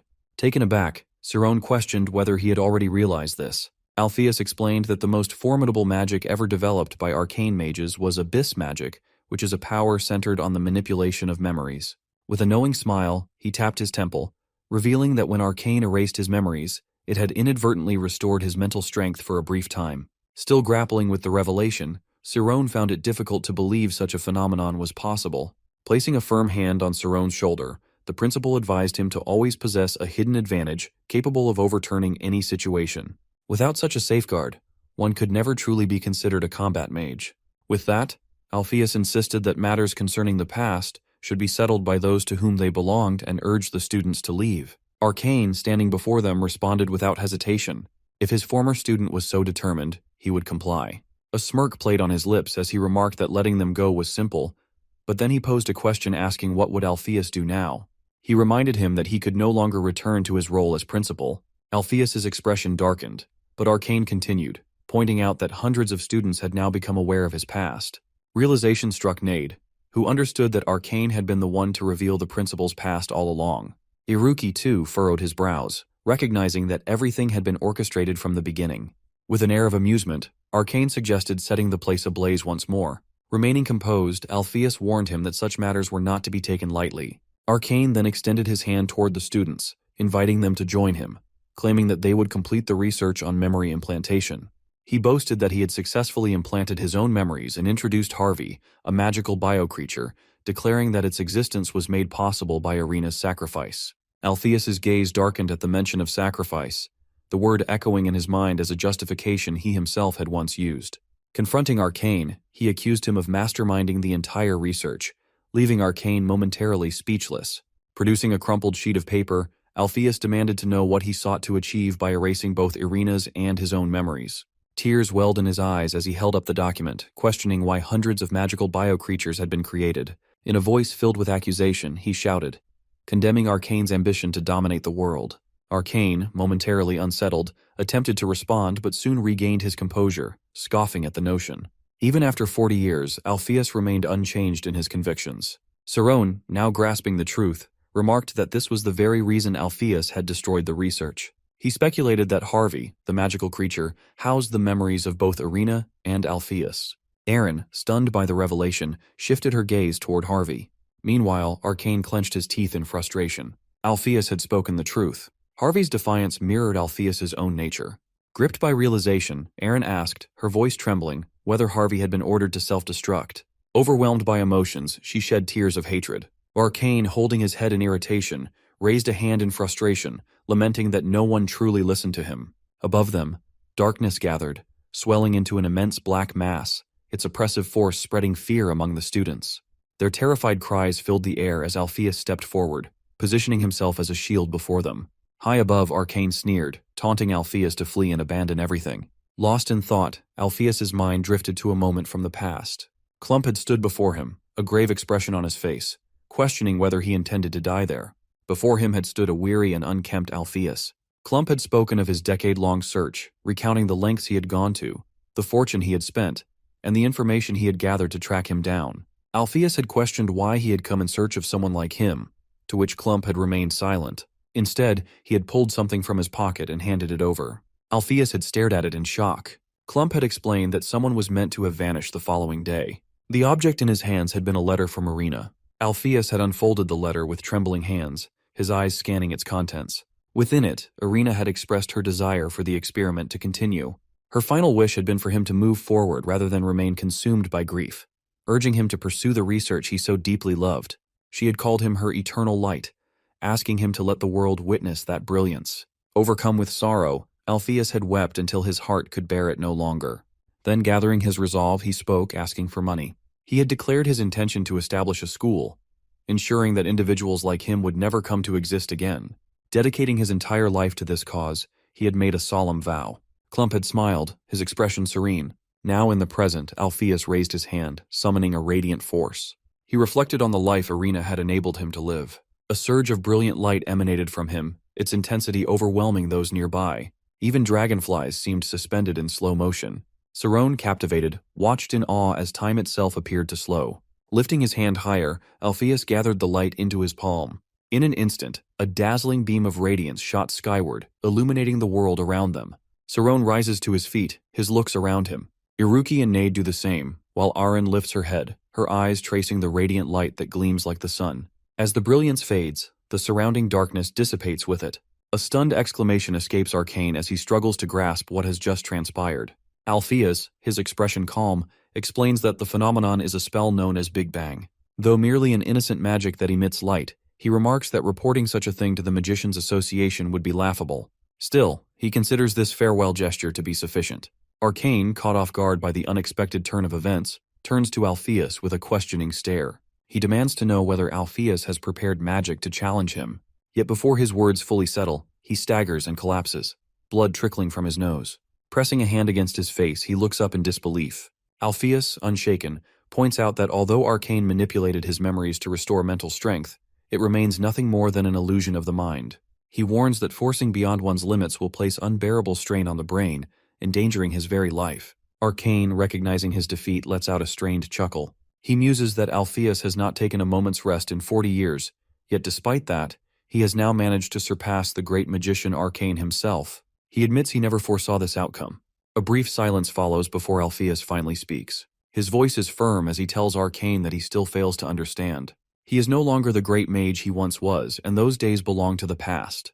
40 years is long enough for even a mage of the 10th level to wither to the 2nd. The world has moved forward, and they have aged. He challenges Arcane, asking how long he intends to chase after the ambitions of his youth. A hush settles over the scene as Arcane, still coughing blood, manages a smirk and curses under his breath. He taunts Alpheus, urging him to weep, declaring that he cannot even claim to be a great mage anymore. Struggling to rise, he insists that Alpheus is no genius, merely someone who knows how to raise his voice. As he lifts his weary head, his magical eyes gleam ominously. He presses a trembling hand to his temple and sneers, calling him an arrogant fool. Once more, a sinister aura begins to take shape around him. Alarmed, Alpheus shouts, demanding to know if Arcane has lost his mind, warning that restoring his mental strength through such reckless means will be his undoing.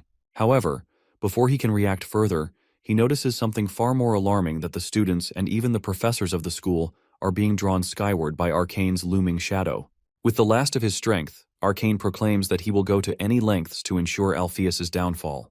Alpheus struggles to comprehend why victory or defeat holds such immense weight for Arcane. He pleads for him to abandon this childish obsession. Yet Arcane, standing amidst the encroaching darkness, merely smirks and urges Alpheus to listen carefully. In what he calls his final lesson, he declares that magicians are, and will always be, nothing more than children. Aren's breath catches as she stares in disbelief. Meanwhile, the students of the magic school continue to be pulled toward the abyss. Chaos erupts as Alpheus and the others rush to their aid. His voice cuts through the turmoil, ordering them to save as many as possible. Without hesitation, Sarone, Thad, and Iruki leap into action. Thad uses his immense strength to grasp falling students, while Iruki swiftly pulls up his literature professor, the same one who had once reprimanded him for failing an exam. Nade, eyes brimming with tears, desperately struggles to rescue Gabe, only to realize that too many remain beyond his reach. Saron's heart pounds as he watches his teachers and friends plummet toward the icy ground. Panic surges through him as he spots Amy among them. Without hesitation, he dives, calling out to her, his voice raw with urgency. Amy's eyelids flutter as she stirs, confusion clouding her mind. A voice, faint yet familiar, reaches her ears. Struggling to recall its owner, she lifts her gaze just as Saron appears above her, shouting her name. Realization dawns upon her, but terror grips her when she notices the desperation in his eyes. In a final desperate lunge, Saron seizes Amy's hand. Her breath catches in her throat. She stammers his name only to falter when she sees the tears streaking his face. Laughter and sorrow blend in Saron's expression as he recalls the words he once spoke to her. He had promised that when they reunited, they would compete as equals, for he would have caught up to her by then. But now, the bitter truth settles upon him that he cannot keep that promise. A jolt of fear shakes Amy as she grasps his intent. She cries out, pleading for him to stop, demanding to know what he is planning. Yet Saron only closes his eyes, murmuring his gratitude. Amy clings to him, her sobs desperate, begging him not to leave. But as his form begins to dissolve, an ethereal light envelops him. A luminous brilliance surges outward, illuminating the entire sky. Iruki and Nade, in the midst of their frantic rescue efforts, freeze in stunned disbelief. The awakened students instinctively shield their eyes from the overwhelming radiance. Even Romy and the headmaster can only watch in silence. Meanwhile, Arcane, drained and powerless, collapses where he stands. His gaze drifts toward the spectacle before him, his mind barely able to process the sight. In the abyss below, thousands of shimmering lights pulsate in a mesmerizing display of color. A weak, wistful murmur escapes Arcane's lips. He calls it self-sacrifice. He muses to himself how peculiar this world is, and how even after living an entire lifetime, one still clings to existence, unwilling to let go. Turning his head one final time, he casts a lingering glance at Alpheus. Then, with a slow exhale, his eyes flutter shut, and his breath stills. Above the impassable bridge, the radiant glow continues to pierce the heavens, an unyielding beacon against the darkness. A stream of multicolored light descends from the sky, striking the ground like a rainbow. One by one, the students begin to reappear. Arcane lies motionless, his shadow only manifesting after he has already fallen. Canis, overwhelmed by agony, cries out, questioning whether Arcane truly believes everything ends with death. Despair fills his voice as he wonders how Arcane could abandon them so easily. His grief turns to rage as he shouts that he does not care if he is seen as nothing more than a tool, and what truly matters to him is not being left behind. Aren watches Canis's sorrow unfold, tears streaming down his own face. Consumed by guilt, he blames himself for everything, pleading desperately for their master to return. Though Aren attempts to console him, insisting it is not his fault, Canis refuses to accept it, repeatedly taking responsibility for their loss. At that moment, an unexpected voice interjects, confirming that, indeed, it is Canis's fault. Both turn sharply, startled. Behind them stands Harvey, his gaze unwavering as he declares that had Canis not interfered, Arcane would still be alive, standing as their shield. Now that he is gone, Harvey continues, they are all destined to follow him. Canis remains silent, absorbing the weight of the accusation. But Harvey does not stop there, rather he presses further, questioning whether knowing the truth will change anything. He explains that Arcane simply fulfilled his purpose, lived as he wished, and passed on without regrets. Then, his voice hardens as he asks Canis what he intends to do next. The question drags Canis into a memory, the day he was first asked why he sought power. His answer had been resolute that he wanted strength to protect Eren from the world. As the memory fades, Canis rises to his feet, repeating those very words. His resolve crystallizes as he strides toward the spectral entity, stating that if it is not dealt with here, it will become a greater threat. With that, he accepts the contract. Aren, troubled, warns Canis that with his dwindling mental strength, he will not be able to endure it. She offers to bear the burden instead, but before she can act, Harvey interjects coldly, declaring that Canis is now his master. Without hesitation, Harvey's shadow melds into Canis once more. Canis, his voice laced with warning, reminds Harvey that should he dare betray him again, he will show no mercy. As darkness surges into him, Harvey grins, acknowledging the threat, and remarks that he finds his master's arrogance amusing. Canis collapses, yet this time, Eren catches him before he falls completely. Clutching him tightly, she weeps, urging him to live so that together they can shape their own future. Meanwhile, from a distance, Alpheus silently observes the unfolding scene.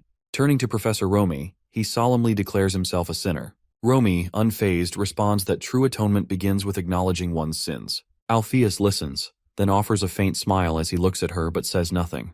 Romy, studying him, notes that his arrogance has faded. At this, Alpheus chuckles and quietly accepts whatever punishment awaits him. Watching him, Thad and Romy exchange a glance, relief evident in their expressions. Alpheus, his smile lingering, then shifts his attention and asks where their hero has gone. He admits he never expected the boy to successfully teleport over 400 people at once, finding the feat nothing short of extraordinary. Just then, a distant cry pierces the air. It's Amy's voice, desperate and pleading for help. At once, Nade and Iruki rush toward her. Amy, her eyes filled with tears, trembles as she announces that Sarone is not breathing. With Arcane's body properly handled, it takes 8 hours to return all the students to their dormitories. Though their sealed memories will gradually resurface, the school remains closed until then. In a dimly lit room, Amy, Nade, and Iruki stay beside Sarone. Amy sits at his bedside, sobbing uncontrollably. She regrets not recognizing him the moment he returned, and as memories of their time together resurface, her sorrow deepens. The weight of her unspoken apology crushes her, making the pain even more unbearable. Nade, concerned, gently tells Amy to rest, warning that exhaustion will only make her ill, but Amy, clutching Sarone's hand tightly, refuses to move. Her voice shakes as she questions why magic, something that should never take the life of its caster, has instead stolen Sarone away after he used wide-area teleportation. Something about this, she insists, is not right. Nade, eyes welling with tears, nods in agreement. At that moment, a voice breaks the silence, suggesting that magic is, in fact, capable of killing its wielder. It points out that Arcane, too, perished because of it. From the shadowed corner of the room, Iruki emerges, delivering this grim assertion. Amy immediately protests, arguing that Arcane's death stemmed from the depletion of his brain's energy, whereas Cyrone's condition resulted from fully unlocking his immortal jaws. The two cases, she insists, are entirely different. Iruki, however, remains unmoved. To him, the distinction is irrelevant that whether Sarone drained his energy or pushed his immortal function beyond its limits, the outcome remains unchanged. What truly matters is that Sarone is dead. His blunt statement sparks outrage, and Nade immediately calls out his name in protest. Amy, eyes blazing, steps forward, demanding to know whether he genuinely believes Sarone is gone. Unfazed, Iruki replies that he has yet to confirm it, but all evidence suggests it to be true. Without hesitation, Amy seizes his collar and easily lifts him, fury radiating from her trembling frame. She reminds him, her voice choked with emotion, that Sarone ended up like this because he sacrificed himself to save them. Tears spill down her cheeks as she raises a clenched fist, poised to strike. Yet Iruki remains eerily calm, his expression unreadable. Amy hesitates, realizing she will not follow through. Frustrated, she curses him, accusing him of knowing she would never hit him. With bitter finality, she declares that someone like him does not deserve friends. Nade, watching the tense exchange, stays silent but visibly uneasy. Iruki, his voice sharp, snaps back at Amy, telling her to stop acting pathetic and start thinking logically. He states the brutal truth that Sarone's heart has stopped, and he is no longer breathing. If they truly wish to pull him back from the abyss, then wallowing in despair is not the answer. His words hang heavy in the air. Nade, after a brief silence, reminds him that magic cannot revive the dead. Hearing this, Iruki's expression darkens. He shoves Amy away and states coldly that this is their fundamental weakness. Without another word, he turns on his heel and walks away. Nade, watching him go, then asks Amy why she did not strike him. Wiping her tears, Amy murmurs that she could not bring herself to do it because, in the end, Iruki is still Sarone's friend. Beyond the infirmary, Iruki walks alone, muttering under his breath about their helplessness. Just then, another voice speaks, echoing his sentiment and calling them pathetic as well. Turning, Iruki finds Canis and Aaron standing before him. Canis, his tone indifferent, states that they have only come to offer their condolences. He clarifies that Sarone did not die fighting him, but rather after saving others. His interest in the situation, he adds, has already faded. He continues, remarking that the others are foolish, always fixated on whether someone is truly dead rather than what must be done. Iruki stretches his arms, replying simply that they should hope Sarone is still alive. His words catch Canis and Aaron off guard, their expressions shifting to surprise. Without hesitation, Iruki steps into the spirit zone, declaring that there is only one person in the world capable of stopping Sarone. At that moment, an overwhelming spiritual force surges toward Canis, locking onto him with lethal intent. Harvey, sensing the imminent threat, warns Canis that he has become the target. Canis acknowledges this, yet Harvey's tone grows more urgent.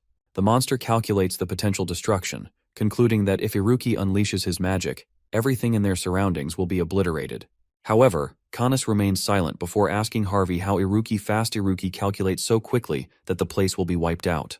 The monster inside of him explains that Iruki's speed allows him to analyze everything happening in the city within 3 seconds. Kanis, who is clearly surprised, questions how that could be possible, even if Iruki has savant syndrome. Harvey observes Iruki and adds that his brain cells cannot handle this much longer. Iruki looks toward them and declares that if Sarone has to die like this, he will definitely kill them as well. Harvey immediately warns Kanis to retreat, explaining that Iruki will explode if he steps into the spirit zone. Next moment, Aaron suddenly speaks up, that Sarone is but dead. Iruki is furious while advising her to choose his words carefully. Kanis, worried, tries to pull Aaron back, but she moves forward, claiming that while she cannot see objects' conditions, but she can see inside people. Iruki, still shouting, asks her to clear her point.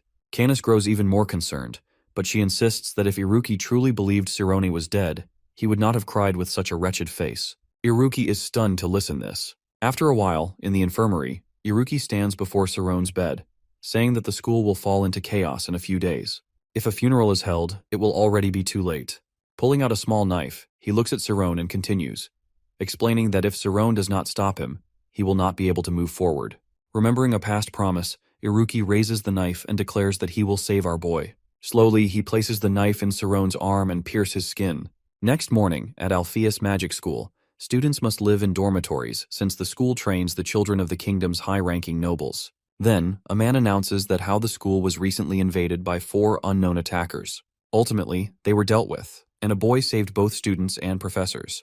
Unfortunately, our boy has passed away. Everyone silently listen as the man continues, while explaining that if the outside world learns about this, the school will not be able to avoid responsibility for such a serious issue. Another teacher insists that Sarone's funeral must be held as soon as possible, and the parents must be notified. A professor, however, stands up in protest, pointing out that Sarone's friends firmly demand to postpone the funeral. This is a reason. His body remains in the medical room instead of the morgue. Another teacher comments that while this is all they say, in reality, they are only stalling to protect the school's reputation. Afterwards, the arguments break out, with both sides countering each other. One teacher insists that the longer they wait, the worse public perception will become. Another warns that this delay could even lead to the school's closure. In frustration, all eyes turn to the principal, asking him to make a decision. The student council has also convened, because the kingdom's most prestigious noble families unite in the council. Then they turn to headmaster. Mr. Alpheus declares that they can't act now. Then teachers start to point out that delaying further puts the school at greater risk. However, some questions whether Sarone is truly dead. However, Headmaster wonders if his thoughts are rational, or if he simply sees Sarone as special. Even when asking such questions, a vague feeling of doubt remains because immortal functions remain an unknown area for everyone. At that, Romy stands up and explains that Sarone made an extreme decision. He activated his immortal function. She comments that, according to common sense, this state is defined as nirvana. Since nirvana is different from life, reaching it does not necessarily mean death. The teachers express their confusion, saying that this is a magic academy, not a place bound by common logic. Another teacher acknowledges the principal's words, understanding that there is a possibility Sarone is still alive. However, she also points out that there is no guarantee he will ever wake up. Waiting indefinitely for Sarone's revival may put the school in an even worse situation. When asked what that worst-case scenario is, the headmaster declares that it is not the school's closure, but all students and professors can be dead.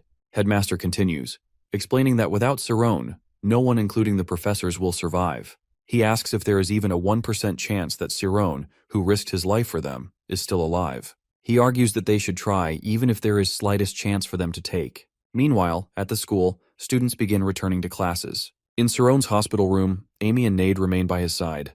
Placing her hand on Sarone's head, Amy whispers that no matter how long it takes, years or even decades, she will wait for the day he returns. She pleads for him to say he will come back. Amy, filled with desperation, tearfully begs for Sarone to say something.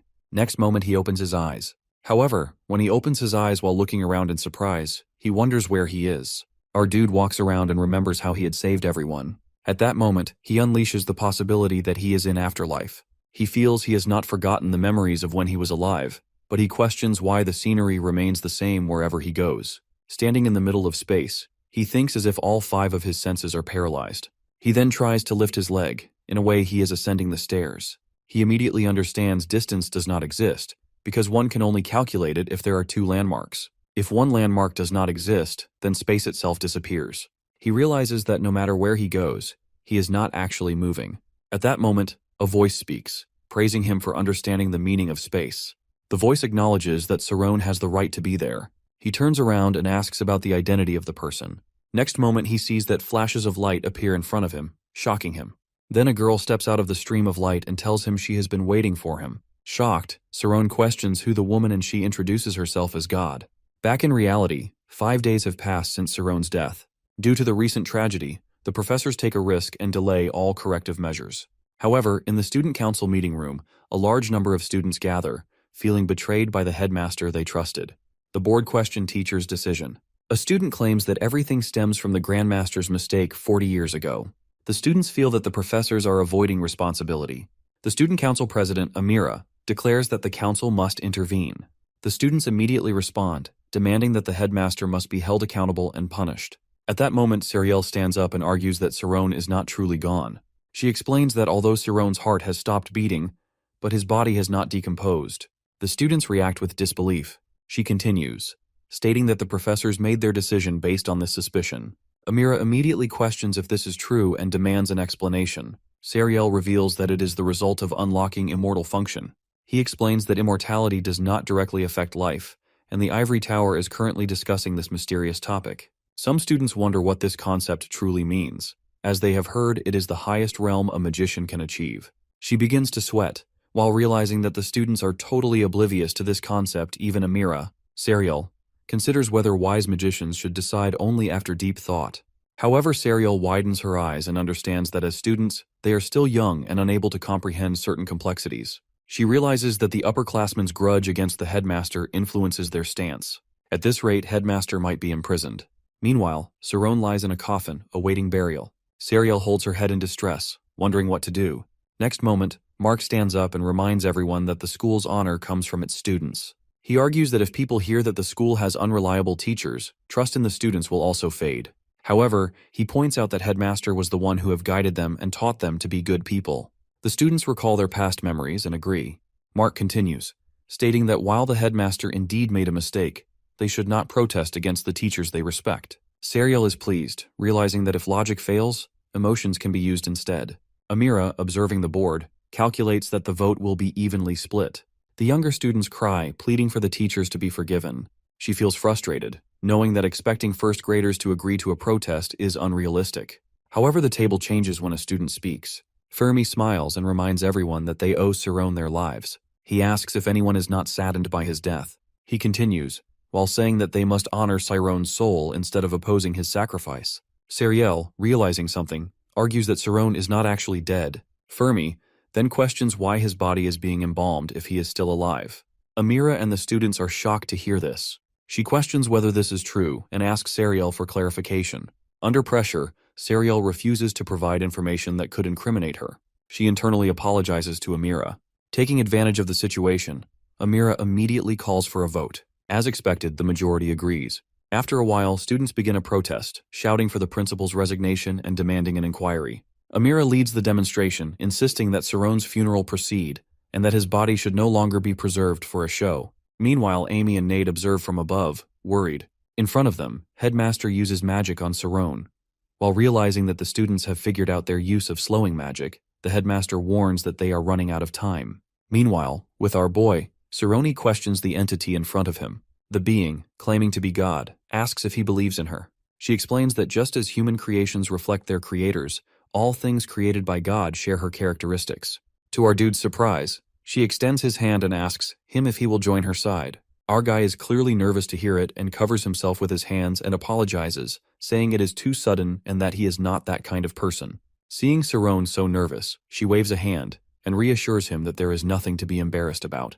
Immediately, a set of clothes appears on his body. She explains with a smile that this is not his world and tells him that his body still exists in his original world. Surprised, our boy realizes that he is in another world. She laughs and clarifies that it is not. Rather, it is a place different from where he lives. She points to the surroundings and explains that a spot is a dimension without sound or form. From the outside, it seems like there is no space, but in reality, it is condensed. Our guy notices that the space between them and realizes that his body still exists in 3 dimensions. He suddenly understands that there is a 3-dimensional world inside a spot. She smiles, appreciating his unique perspective, and continues explaining that space and time operate this way. Even a world that appears as a tiny spot from afar can be infinite upon closer inspection. As our dude listens, he questions whether she is the creator of such a world, while adding whether he can return. She, appearing confused, expresses disbelief at Saron's unwillingness to accept this reality. However, he interrupts, insisting that he understands but still wants to ask another question. He seriously asks why she has lied. The girl appears shocked and remains while responding that she does not lie as a divine being and has no need to. With a smile, she explains that if something is thought not to exist, then it simply does not exist. Saron, looking at her seriously, accuses her of lying again. She remains silent. Saron presses further, asking if she is truly God. This time, the girl acknowledges a misunderstanding, while explaining that their definitions of God differ. She decides to show him what she truly is. Immediately, a small village appears. People looking like a scarecrow are harvesting rice and women are chatting. Our boy observes them and then notices that while the girl explains that although this world is a copy, she can manipulate it. She places her hand on the world, and suddenly, Saron looks up in shock as her finger appears, grabs a wooden farmer, and places him in a different area. She continues explaining that space has changed, and because space and time are one, time has also changed. Our boy asks whether it's about space and time. She affirms his understanding and relates it to something similar in his world. She compares it to teleporting a knight in a game of chess. When a move is made, time on the board advances. She explains that in reality, God is not an invincible and transcendent being, but rather an architect capable of creating dimensions lower than their own. As she continues speaking, she points out that creatures perceive God as an absolute entity because they possess powers beyond what creatures can comprehend. This farmer, for example, does not realize he has been moved, nor does he know that his world is merely a copy. After hearing this, our boy is totally stunned. She smiles, explaining that there is only one way for the farmer to become aware of the truth, which is immortal function. This face leaves our boy quite shaken. She then places a hand on the wooden man, and suddenly, a colorful world emerges while the wooden figure vanishes. She holds the ball again and explains that, despite appearances, the farmer's world still exists within it. However, he cannot perceive entities in higher dimensions. Saron looks at the ball in shock. She asks if he understands now. She tells him that she has brought him because he has unlocked the immortal function. However, our dude looks at her seriously and asks what she wants from him. She gently makes the ball disappear and demonstrates how time and space are created. She explains that by continuously creating new dimensions and time, a perfect universe can be formed, which is a concept she calls the space-time matrix. After listening this, our dude remains silent before stating that he cannot do it. She asks if he dislikes her proposal. Saron admits that the idea of becoming a god to create a world sounds appealing, and the concept of a perfect universe is logical. However, he explains that if he enters her time and space, others like him will have to sacrifice themselves. She points a finger at him and declares that she does not give him a choice. If he refuses, she will have to turn him into dust. Yet Saron stands firm and refuses. At that moment, she unleashes her power against him, stating that he will soon understand. However, our dude, while standing within the energy, suddenly declares that the concept of a single spot and realizes that the space-time matrix is similar to a spirit zone. Pointing forward, he recognizes this as her spirit zone. Not only this, he seriously states she is, in reality, a mage. She advances and warns our guy not to make a decision he will regret later. He lifts his hand, emitting a red light. She questions whether he actually believes he can defeat her. He realizes there is no chance because she operates on a level where she could call herself a god. She must be as strong as or even stronger than Arcane. Moreover, she does not belong to his world. When the farmer activated the immortal function, no trace of his body remained, yet his own body still exists in another world. He inquires if there is a way back, and she confirms there is, but success is impossible. He will only experience another death. Despite this, he raises his hand toward her face and declares that he will still try. She assumes taking him down will be easy, but the overwhelming energy he possesses is a problem because it could easily create a hole in this space. As he directs his energy toward her, she creates a massive black spot around herself and explains that it penetrates space-time. The moment he steps into it, he will undergo the same process he experienced to arrive here, only in reverse. He asks if she is truly allowing him to return. She makes him promise that if he fails to return to his world, he must come back and follow her will. She warns him again, and as our guy glances at her, she asserts that he will not succeed. He thanks her for the opportunity, but she tells him it is too early for gratitude. She explains that the process of a pure soul returning to a human body is not easy. Humans are filled with all kinds of unpleasant elements, and if he cannot overcome them, he will deteriorate into something neither human nor anything else. She asks if he wants to give up, but he firmly refuses and steps forward. She bids him a pleasant journey. As Saron moves forward, he reassures himself that once he crosses, he will return. However, he suddenly freezes and realizes that this place is similar to the white space he was in before. He looks at her, sweating, and begins to question why she let him go so easily. The realization strikes him that he is trapped in a prison of space-time. At that moment, a memory surfaces. 2 months ago, at Armin's house, Armin had spoken of a magic called Pause, the highest level magic of a time mage who has reached the speed of light. He had asked Armin if they were moving at light speed, to which Armin had confirmed, explaining that this is why it appears as though space-time has stopped. Light, he had said, is a peculiar force, and once it reaches a certain point, it catches up with time itself, which is the essence of pause magic. Back in the present, he understands that if this place is space-time trapped in the world of light speed, then escaping requires exceeding the speed of light. But he wonders how to do it. Sitting in a meditative position, he contemplates moving faster than light, though it is purely theoretical. At that, he recalls Girl's words that stepping forward will reverse the process. Slowly standing, he realizes that immortality spreads throughout the universe in the blink of an eye. At this moment, he exists solely as a soul without a physical body, meaning he just might be able to overtake light. Recalling the concept of elimination, our guy refuses to give up. He rushes forward at a speed beyond light, his form dissolving into it. He succeeds and finds himself lying on a bed, realizing he is returning to his world and his friends. Meanwhile, in reality, the headmaster sits beside his bed, casting spells. 8 days have passed since his supposed death. Oliver and Romy are also present, while Sariel stands by the window. Sariel tells Amy to look outside. Outside, the student body representative holds a petition, submitting a letter of complaint against the entire school staff. They insist that before it is too late, the headmaster should be submitted to an investigation by the Department of Magic. Mark, Maria, and Gabe urge everyone to calm down. However, Oliver, visibly angry, questions whether it is the student council's role to invite rebellion against the school. The representative denies any such intent, stating that they never wanted matters to escalate this far. Yet, it has been days since Cyrone's passing, and still, no public announcement has been made. When Oliver claims that Cyrone is in a coma, she is met with skepticism. The students argue that in a coma, the heart does not stop beating, and the school cannot silence them by simply saying his body is not decaying. They know the headmaster's magic can delay the process, and while they too mourn Cyrone, they refuse to let their school fall into chaos. Oliver reluctantly admits that they had technically misled the students, but defends their actions, claiming that, as teachers, they believed this was the best course of action.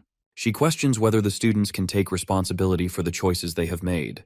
Deep in thought, Amira wonders why Oliver went so far as to make such a statement, and begins to suspect that something crucial has been overlooked. She reviews the entire report, growing increasingly suspicious. Standing beside her, Fermi believes that they have already won and advises her not to get involved.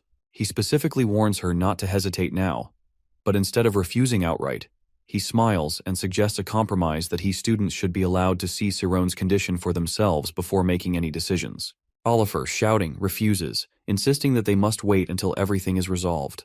The students, furious, demand their right to know and attempt to push their way inside. Maria tries to stop them but is pushed aside.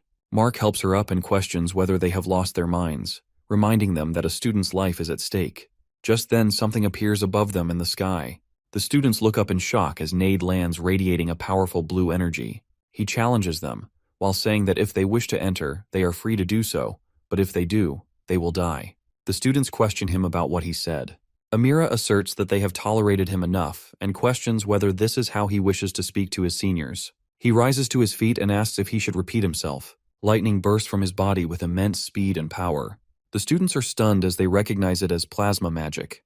They are shocked, realizing that he is only a Class 5, whereas only Raikon in Class 1 capable of using such magic in the entire school. She remarks that this is actual murder magic. Sariel reveals that he had been hiding it from everyone. Standing in the corner, Iruki reflects on the situation, thinking that despite being aware of the consequences, he has still chosen to use this magic. Nade states that while our boy is not dead, anyone who approaches him will be. Meanwhile, on the other side, our guy appears to be fading. Suddenly, he senses something sticking to him, and a strange voice echoes in his head, repeating the words like intake, intake, breed, breed.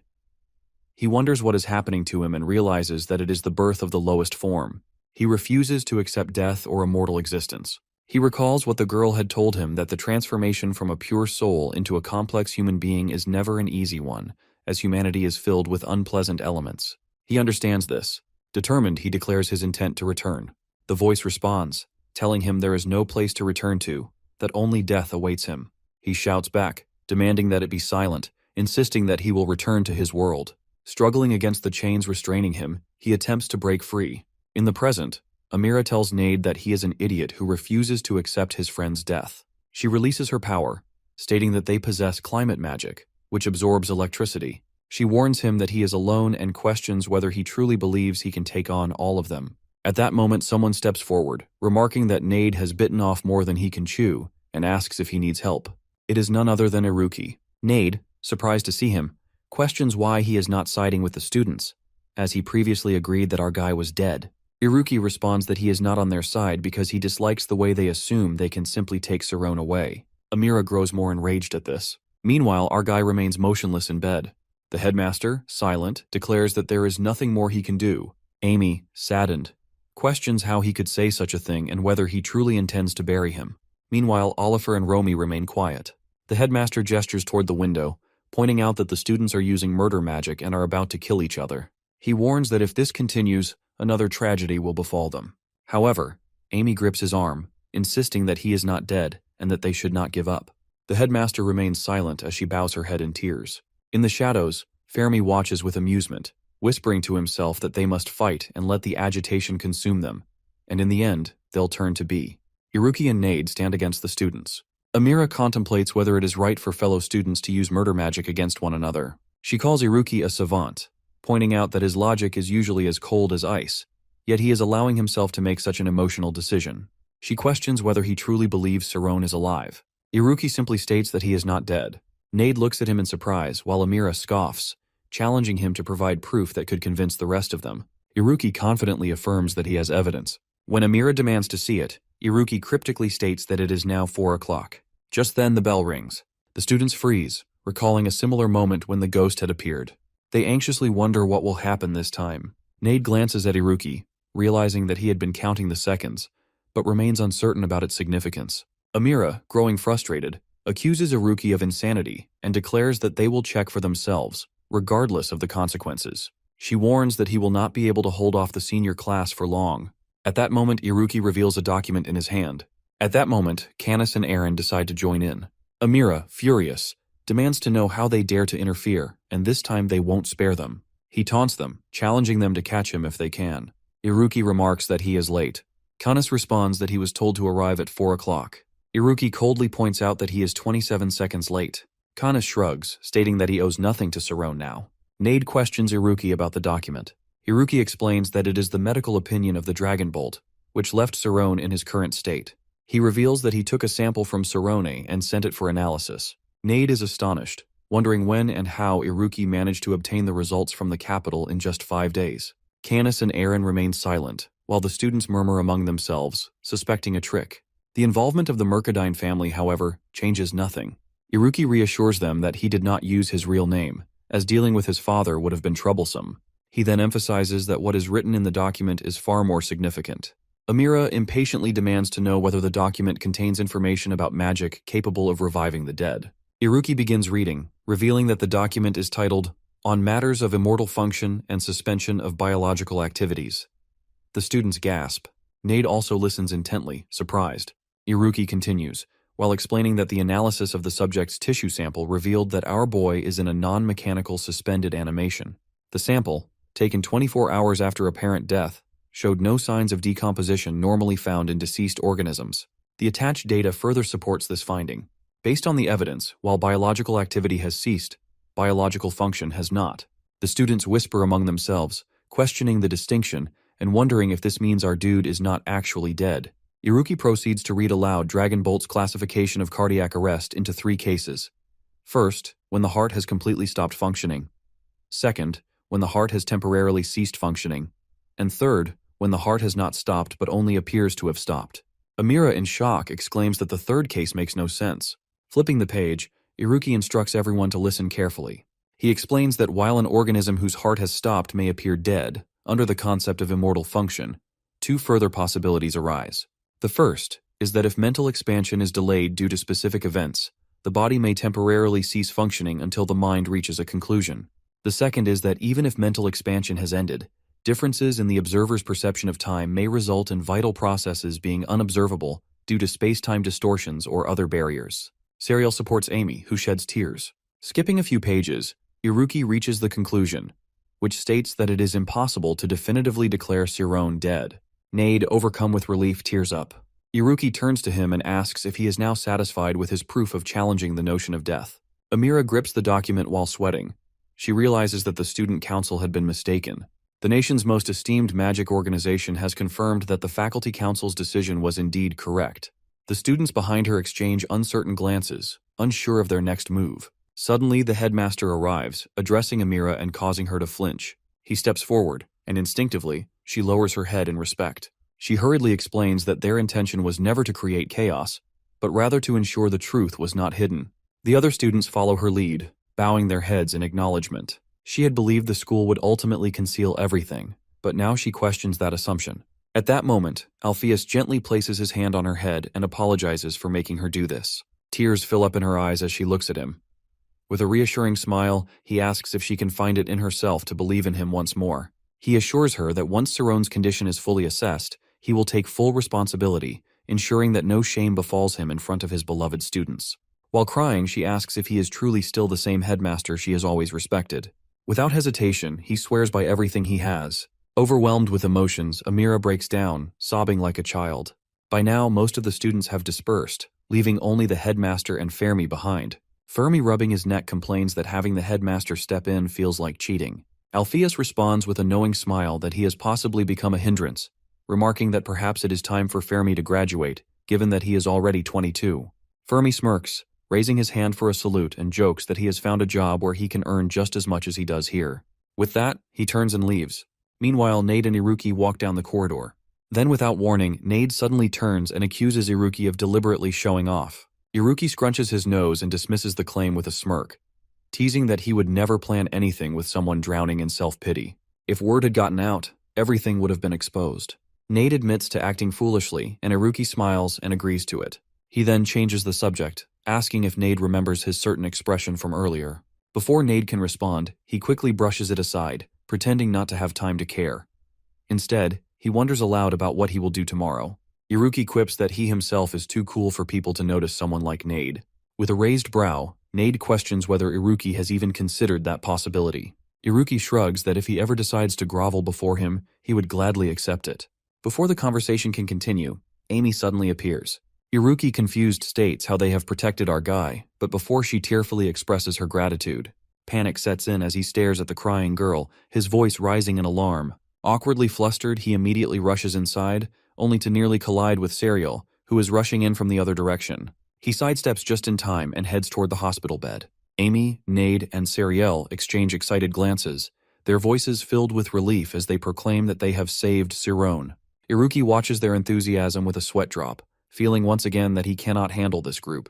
His gaze then shifts to Sirone, still unconscious. He reflects on the fact that while they managed to prevent Sirone from being declared dead, no miracle has occurred. Softly, he murmurs for Sirone to return, assuring him that they will wait as long as it takes.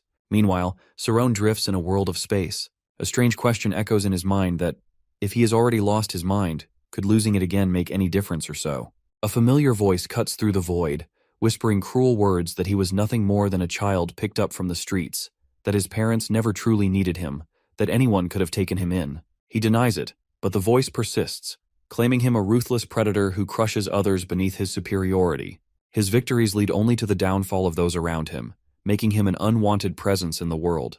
As his body begins to dissolve into fragments, his sense of self crumbles under the weight of contradictions. Yet, within the chaos, a final, unshaken piece of himself remains.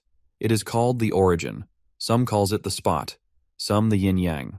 On the other hand, mages knows it as infinity. Amid the clash of red and blue light, a golden glow emerges. In that moment, Sirone finally understands that only by losing everything can he see himself fully. The voices that tore at him, the doubts that sought to erase him, they were all a part of him. He forms a protective barrier around himself. He realizes that these contradictions define him, and he must embrace them wholly. As his consciousness stabilizes, he touches the ground and returns to the white space. There, he glimpses an image of himself in reality. A voice calls from behind, questioning whether he is truly ready to leave. The girl looks at him, remarking on the rarity of a transcendent being choosing to become human again, a paradox known as Vajrayana.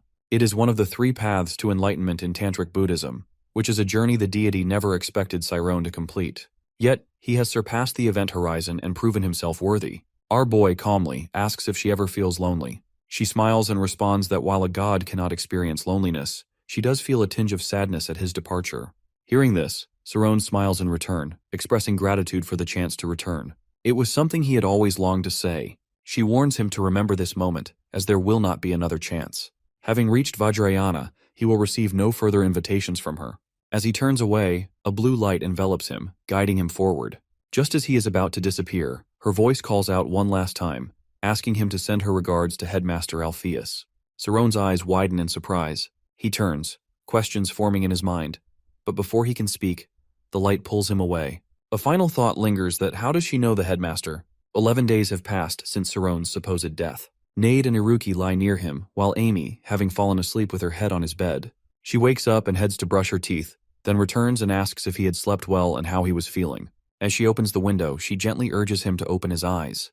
Picking up a flower vase, she places it by the window and reminisces about the time she fell off a cliff. She reminds him that he was the first one to come looking for her.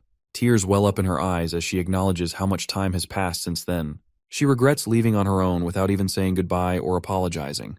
Wiping her tears, she continues, saying that so much has happened since then, and there is so much she wants to tell him and pleads for him to return. Just as she turns around, she freezes in shock. Cyrone's eyes are open.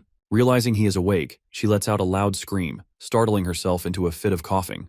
Panicking, she rushes to Nade and Iruki, unable to contain herself, and screams once more, waking everyone. Nade, Iruki, Oliver, and Romy quickly gather around Cyrone's bed.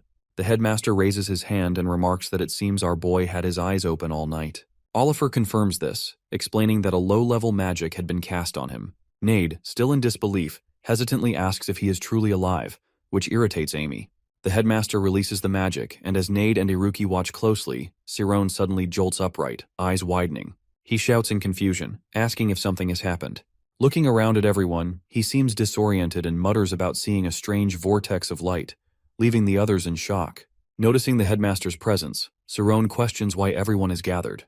Amy, now in tears, only adds to his confusion. He greets her, but she grabs his cheeks, scolding him for acting as if nothing had happened. Jumping onto his bed, she tearfully berates him for making her worry. Still dazed, Cyrone apologizes, trying to grasp the situation. To him, crossing the event horizon and returning felt like only half a day had passed. But for everyone else, time had moved forward significantly. At that moment, the room erupts with joy. Nade and Iruki rush toward him, cheering. In the excitement, Cyrone instinctively hugs Amy to protect her as she screams. The headmaster and Oliver watch the students with calm smiles. Nade then informs Cyrone that he had been dead for 10 days. Stunned, he learns that his heart had completely stopped. Regaining his composure, Cyrone quickly inquires about Arcane and the others. Just then, Thad and Romy enter the room and see 4 of them collapsing on the floor. They feel relief. Romy hugs him, crying and thanking him for returning. She clings to him, saying she doesn't know what she would have done if he hadn't returned. Oliver watches her, recalling how much she had worried and how she had placed all her trust in the immortal. Everyone looks as Romy continues hugging Cyrone tightly. Cyrone lets out a strained noise, prompting Romy to quickly pull back and ask if he is all right. Feeling dizzy, he simply smiles, realizing how much he had missed the sensation of breathing. He reflects on how he had thought he had lost everything but now feels truly alive again.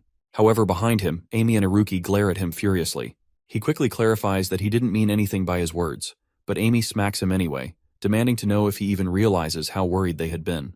Iruki encourages her to hit him more, while Nade joins in, suggesting they knock him out completely. The headmaster watches the students with a relieved smile before quietly leaving the room. As he walks down the corridor, he reflects on how it is now his turn to act. Just as he is about to leave, our dude steps out of the room and calls to him. The headmaster acknowledges him and immediately tells him that much has happened. He informs Cyrone that the school has been temporarily closed and advises him to take his time adjusting. Our boy thanks him for his concern but states that he has some questions. He reveals that he had traveled to another dimension through the immortality function. With shock expression, the headmaster asks for details. Cyrone begins recounting his experiences, and as he speaks, the headmaster listens intently. When our dude mentions that a certain woman knew of him, the headmaster falls into silence. Sarone confirms that although his memories are still hazy, he is certain that she wanted him to pass on her regards. The headmaster, deep in thought, simply replies that he knows about her. Surprised, Sarone asks how he knows her. The headmaster contemplates for a moment, then muses that while he does not usually believe in fate, Sarone's encounter with her may have been inevitable. He then reveals her identity as Adrius Miro, also known as Miro of Spacetime. He further explains that she was once his disciple and specialized in scale magic. Curious, Sarone inquires about scale magic and the concept of a disciple. The headmaster asks if he has ever heard the term unlocker, referring to those whom the Magic Society recognizes as having unlocked the immortality function. When Sarone confirms his knowledge, the headmaster explains that Adrius was also an unlocker. Sarone is stunned by this revelation. The headmaster elaborates that scale magic is a unique form of magic, wielded only by those who have comprehended the infinite nature of space-time. Sarone begins to understand the magnitude of the abilities he had encountered. Headmaster adds that Adrius never concerned herself with reality. Many aspects of her magic defied conventional knowledge, which was why she and her fellow scholars had formed a research group in Istas. Still in shock, Sarone listens as the headmaster reveals that she was, in fact, the first president of the Science of Supernatural Spirits research group. The next day, our guy sits on the hospital bed, remarking that today will be his last day there. He thanks Amy and Serial for visiting him. Serial casually responds that there's no need to mention it. Since the school is closed, she has the chance to spend time with them. She admits that, as a graduating student, all the studying had been exhausting. Iruki interrupts, suggesting that if she is tired, she should go for a break. Amy stares at him while Serial retorts that just because she takes a break, it doesn't mean her competitors will do the same. Teasingly, Iruki calls him arrogant, pointing out that he speaks respectfully to others, but treats her informally. Iruki wonders how she and Sarone could even be considered the same. Nade then asks about the headmaster's situation. Amy explains that he had willingly accepted any responsibility and punishment. However, rather than facing disciplinary action from the school, he would be investigated by the district teacher. Meanwhile, the headmaster steps out of a carriage with Canis and Aaron. It is revealed that he is headed to the Magic Association headquarters in the capital for inspection. Amy notes that even within the 3rd Investigation Department of the Magic Association, he has been summoned by the Special Prosecution Team. They have stated that they will disregard any personal connections and proceed strictly according to the law. Even though he is the headmaster, it is unlikely he will be able to avoid disciplinary action. Upon hearing this, he chose to remain quiet. A few days prior, when Sarone had inquired about Miro with the headmaster, he had noted that she was eagerly anticipating his arrival. Despite the Supernatural Spirits research group being established many years ago, he found himself curious about how she recognized him. At that moment, the headmaster had stroked his beard and posed a question to Sarone about the total enrollment at their school. Sarone confessed that he did not know. As the number fluctuated, some students graduated, while others were expelled. However, the headmaster disclosed something surprising. Regardless of the total enrollment, the school would always be one student short. Miro had never completed her graduation, and she remained perpetually registered at the school. Sarone was taken aback. It was hard to accept, especially given her utilization of scale magic. The headmaster had verified that Miro existed in a higher dimension solely made up of scale magic, a realm referred to as the higher layer of Istas. Putting a hand on Sarone's shoulder, the headmaster stressed that this information was a well-kept secret, even among those who had been part of the school for years. He had implored Sarone to vow that he would keep the higher layer a secret, cautioning that revealing it could not only put him in jeopardy, but also endanger the entire world. Sarone had consented, although he privately acknowledged that the idea was disturbing. He had found it hard to believe that Miro was at Istas, and jokingly remarked that he would never be able to sleep in the research group again. The headmaster had reassured him, explaining that as long as he did not activate the immortality function, Miro would not be able to find him. He had added that she would never leave the place she had created herself. Sarone had then asked why. The headmaster, gazing out the window, had quietly responded that for her, this world was full of pain. Returning to the present, Sarone looks out the window, then glances at his friends. The warm and comfortable atmosphere around them contrasts sharply with the harsh truths he has encountered the event horizon, the terrifying reality of Istas. Yet, while he is here, those thoughts seem to fade into the background. However, his mind continues to dwell on the meaning of scale magic, the concept of unlockers, and the higher layer of Istas. He cannot shake the feeling that they are calling out to him, as though his path is destined to lead him there. As Amy continues talking, she suddenly notices our boy staring blankly out the window. Meanwhile, in another location, a voice declares that the testimony provided could be used against someone in court. With that, the investigation concludes. The headmaster stands in the middle of the room when he hears about Canis and Aaron being taken. The two step forward, and the headmaster looks at them before requesting to speak with them for a moment. The officers permit it but warn that it cannot be for too long. Canis, observing the situation, thinks that although everyone in this room is under investigation, they still speak formally to the headmaster while treating him and Aaron informally. He finds the system corrupt to its core. The headmaster reassures them, while stating that he only has a few questions. Canis immediately responds that he does not care and tells Alpheus not to treat him like a disciple. Alpheus, unfazed, simply remarks that this is exactly why he wanted to talk to him, leaving Canis confused. The headmaster then informs Canis that once this is over, he will have to attend the magic school. Canis frowns and angrily asks if this means he will have to be under Alpheus's authority. He furiously declares that the headmaster is not the victor in this situation. If it had been a proper battle, his teacher would have defeated Alpheus in a single move. The headmaster does not argue but acknowledges Canis's claim. Then, the headmaster adds that if circumstances had been different, he would have been the first to kneel. Canis falls into silence.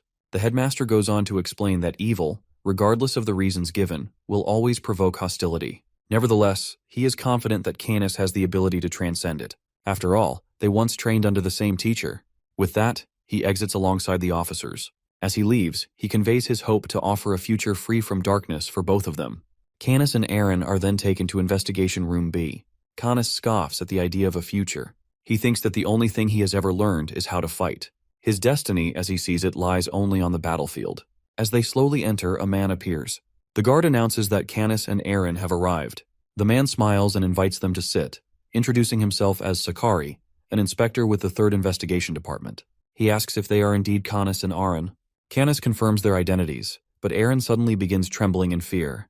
Surprised, Canis asks what is wrong. Terrified, Aaron admits that she cannot read Sakari. She cannot see through him. Canis, startled, wonders what she has sensed to make her react this way. Sakari, still smiling, comments that Aaron seems surprised while his overall form looks like a steel dummy. He mentions the first sutra, and explains that although magic usage is restricted within the association, innate properties cannot be blocked.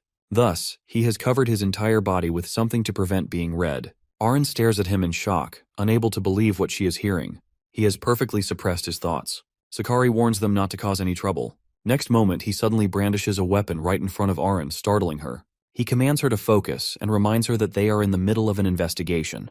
Addressing her by name, he asks if she understands. Aaron, trembling, replies that she does. Just then, Harvey appears and remarks that someone had predicted they would not be able to stir up any trouble. Canis, silently acknowledging that Sakari is extremely powerful. After 30 minutes, Sakari presents Canis with a document, explaining that it is his master's choice. Canis is taken aback. Sakari confirms its authenticity and tells him to check it for himself.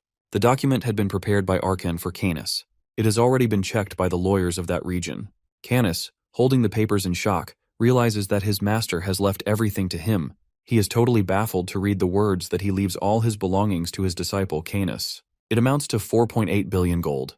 Canis looks at the will and asks if everything mentioned belongs to him. Sakari confirms it does. While reading, Canis thinks that he can no longer ask Arcane about it.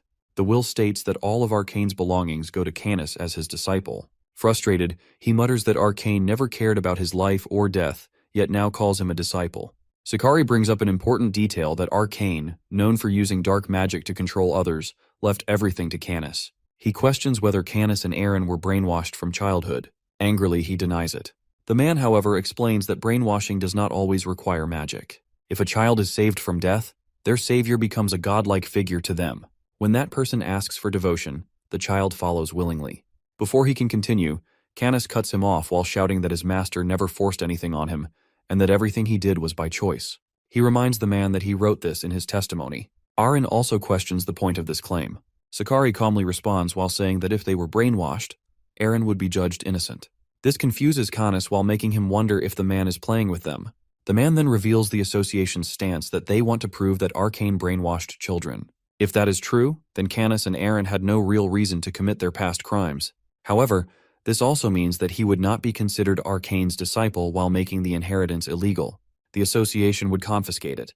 The man offers them a choice to sign the paper admitting they were brainwashed and walk away free. Canis reflects that this place is no different from Ladum. Unlike the slums, which were openly cruel, these people hide their true intentions behind a facade. To him, the world is nothing but a battlefield soaked in blood. The man gives them an hour to decide. Without hesitation, he agrees to sign. The man calls it a wise decision and tells them they are free to leave while skipping any formal discharge process. Canis realizes that the association only wanted Arcane's wealth. They see him and Aaron as insignificant, not even worth keeping imprisoned. This realization makes him understand how powerful his master truly was, that no country could act against him. He asks the man about his class, and the man responds that he is officially 5th class. Furious, Canis declares that he will return one day and make him kneel. The man, unimpressed, remarks that he barely made it this far. As they leave, Aaron reassures Canis that he made the right choice. Instead of rotting in prison, they have a chance to grow stronger. Canis agrees and vows that they will become powerful. A man approaches the inspector and expresses gratitude that Arcane's death has helped resolve everything smoothly. The inspector instructs him to leave the documents on his desk before asking about Alpheus's case. Aldeano questions whether the situation will cause public outrage and wonders if a 6-month license suspension is too lenient. Though the incident occurred 40 years ago, he believes the person involved still holds some responsibility, despite being a victim of the school attack. The man considers the 4.8 billion gold bail and hesitates but acknowledges it as acceptable. Aldeano challenges him while implying that he would never make an unfair judgment. The man quickly apologizes while admitting his words were inappropriate. Aldeano dismisses him while allowing him to leave. While reflecting on a previous injury, he recalls how it still aches. He regrets not bringing a gift earlier, but decides that, even if late, a present would be fitting to celebrate the recipient's Golden Circle Award. Meanwhile, on the other hand, Sarone, Iruki, and Nade greet the headmaster in the morning. He reminds them that he is no longer in that position, but Nade insists that once a headmaster is always a headmaster. When Sarone offers to assist him, the headmaster jokingly refuses while saying he would be left with no work. He then asks about their school life, while assuming the reopening must be challenging. Our guy admits to feeling overwhelmed while stressing about scoring 80 points in every subject within the limited time remaining. The headmaster realizes that they are preparing for promotion next semester. The students explain that a month ago, after completing their research presentation, they had planned to graduate together. Sitting together, they had promised not to end up as failures and aim to reach the 4th class next semester. However, their plans were disrupted when Arcane attacked the school while preventing them from studying. After checking his results, Nade panics about his low scores while worrying about how to double them. Iruki, confident in math, reassures him that he is still in a better position than most. Nade disagrees while claiming that his practical skills are weak, unlike the others. More importantly, he struggles to focus on studying, especially after all the recent chaotic events. Iruki suggests taking a break for the day and starting fresh tomorrow. Our boy, convinced by the idea, agrees. Suddenly, our boy notices something unusual and points it out to the others. Canis approaches while commenting that class seems to be over. Sarone, surprised, questions why he is still at the school. He explains that he and his companions will be staying there permanently and are just looking around. Everyone is shocked by the news. Our guy presses for clarification, and he admits that he is not particularly fond of the situation, but sees the Magic Academy as the fastest route to success. Nade, skeptical, questions whether he is underestimating the academy and asks who accepted him. He corrects him to call him senior. He then explains Nade while mentioning that both of them are in different classes, that Nade in class 5 and himself in class 4, while asserting that this makes him a senior. All of them wonder how the school teachers have admitted him and how he has been placed directly in class 5. Canis explains that they learned these basics 10 years ago as the disciples of the Archmage. Nade questions whether, despite this, they still cannot surpass our guy. He then nonchalantly asks if the students' grades are poor, and upon learning the answer, he feels deeply disappointed. Frustration rises among them. His disappointment stems from one having low grades, and the other lacking practical skills while making it hard for him to believe he has been training for these students. However, he eventually wishes them good luck and sees them off. As they walk away, everyone watches in silence. The boy then turns to Nade and Iruki, while declaring that from now on, they will not take a single day to relax. Nade, displeased with having these people as their seniors, shares his frustration. Iruki, however, reminds him that these seniors will only be enrolled in the next semester and will graduate by then. Despite this reassurance, they begin to wonder if they can improve their grades within the remaining month.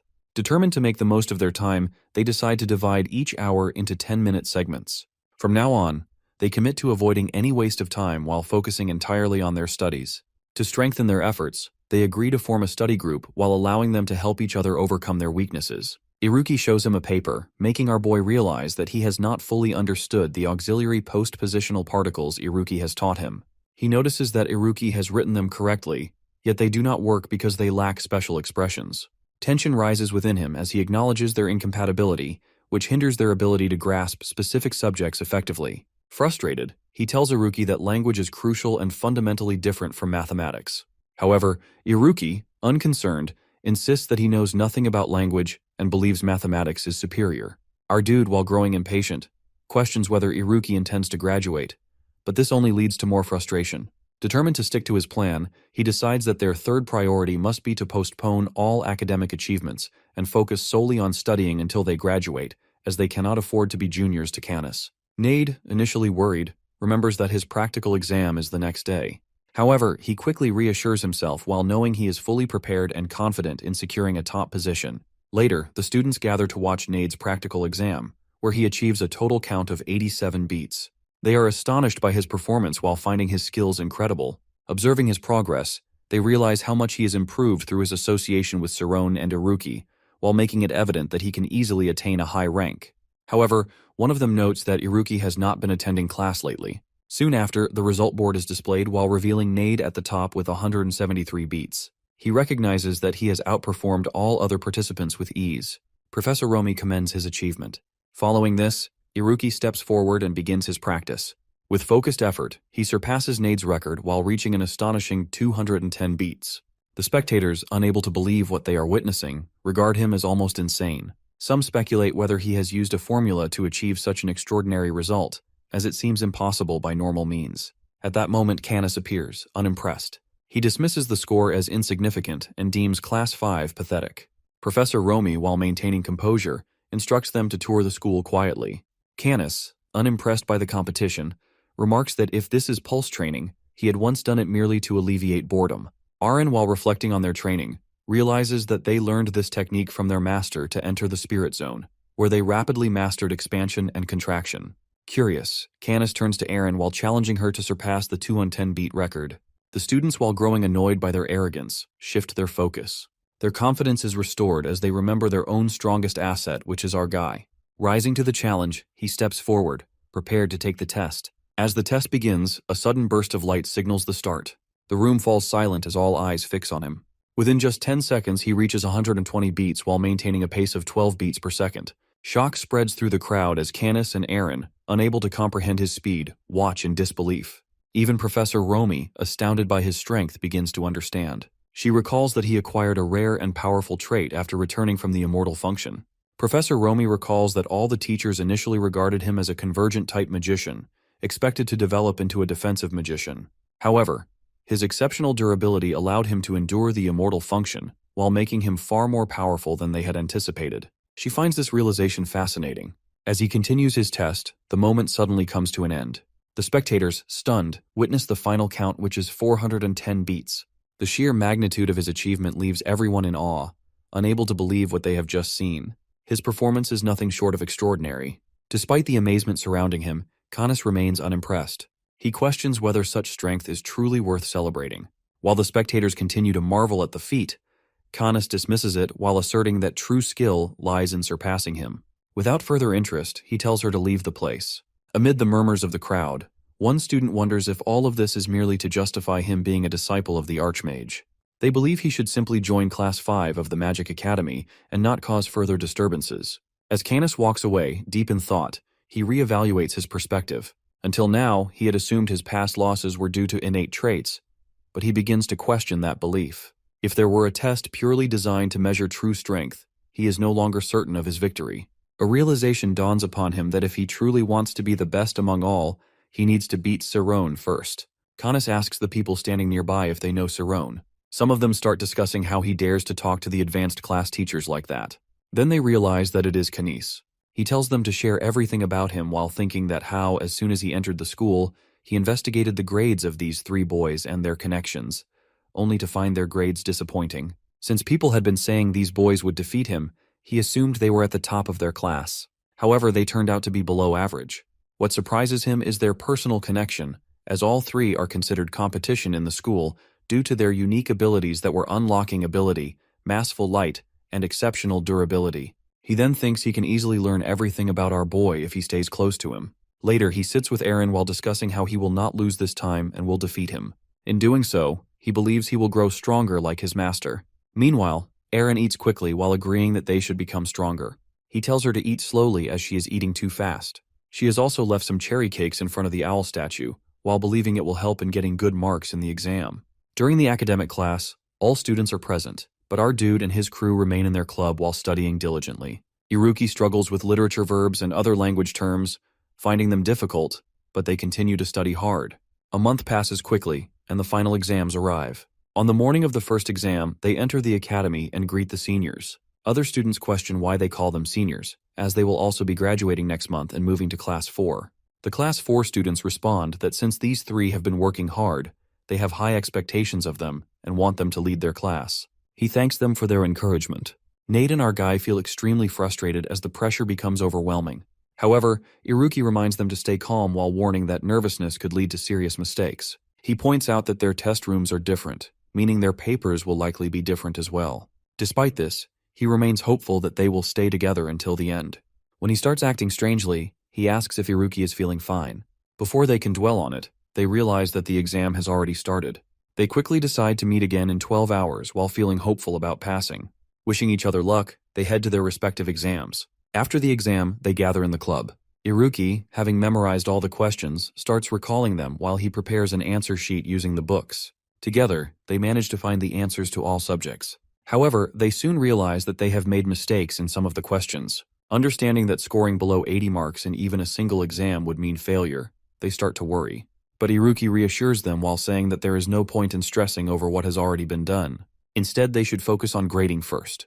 Even so, our boy and Nade remain anxious. Suddenly, Nade shouts in excitement while realizing he has passed with 82 points in all subjects, securing his place in Class 4. However, Iruki sits in silence, looking disappointed. When Nade asks what is wrong, Iruki suddenly exclaims that he has scored 87 points in all subjects, his face lighting up with joy. He explains that learning and copying language patterns significantly improved his language grades.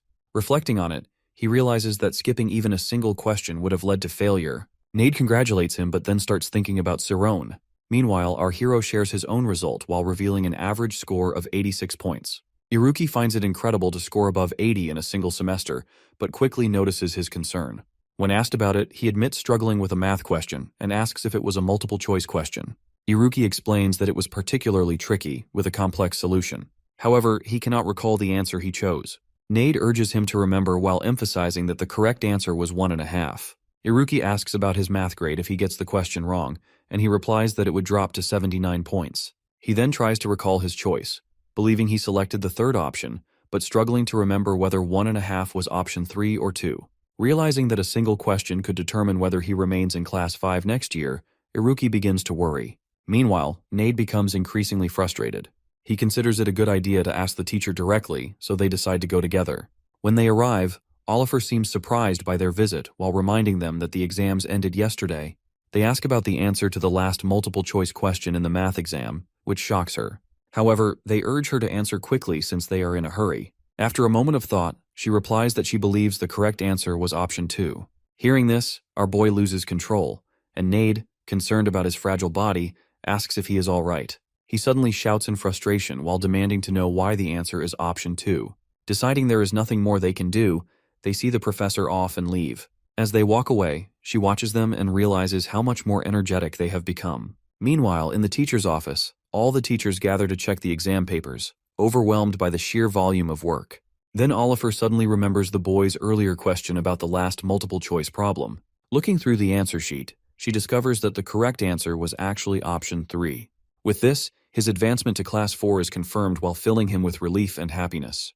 Elsewhere in Bashuka, the capital of the Kingdom of Thormia, students train diligently at the Kaizen Swordsmanship Academy. Among them, a girl catches the attention of her peers while going ahead. She addresses someone while saying that despite not attending a single semester, he excels in practical training. Observing his progress, she questions whether he will continue to perform well in exams as well. This person turns out none other than Leon Hard Ogent. Elzine Tess approaches Leon, and he urges her to sit down, otherwise the instructor will punish her. She questions whether he is also afraid of the instructor.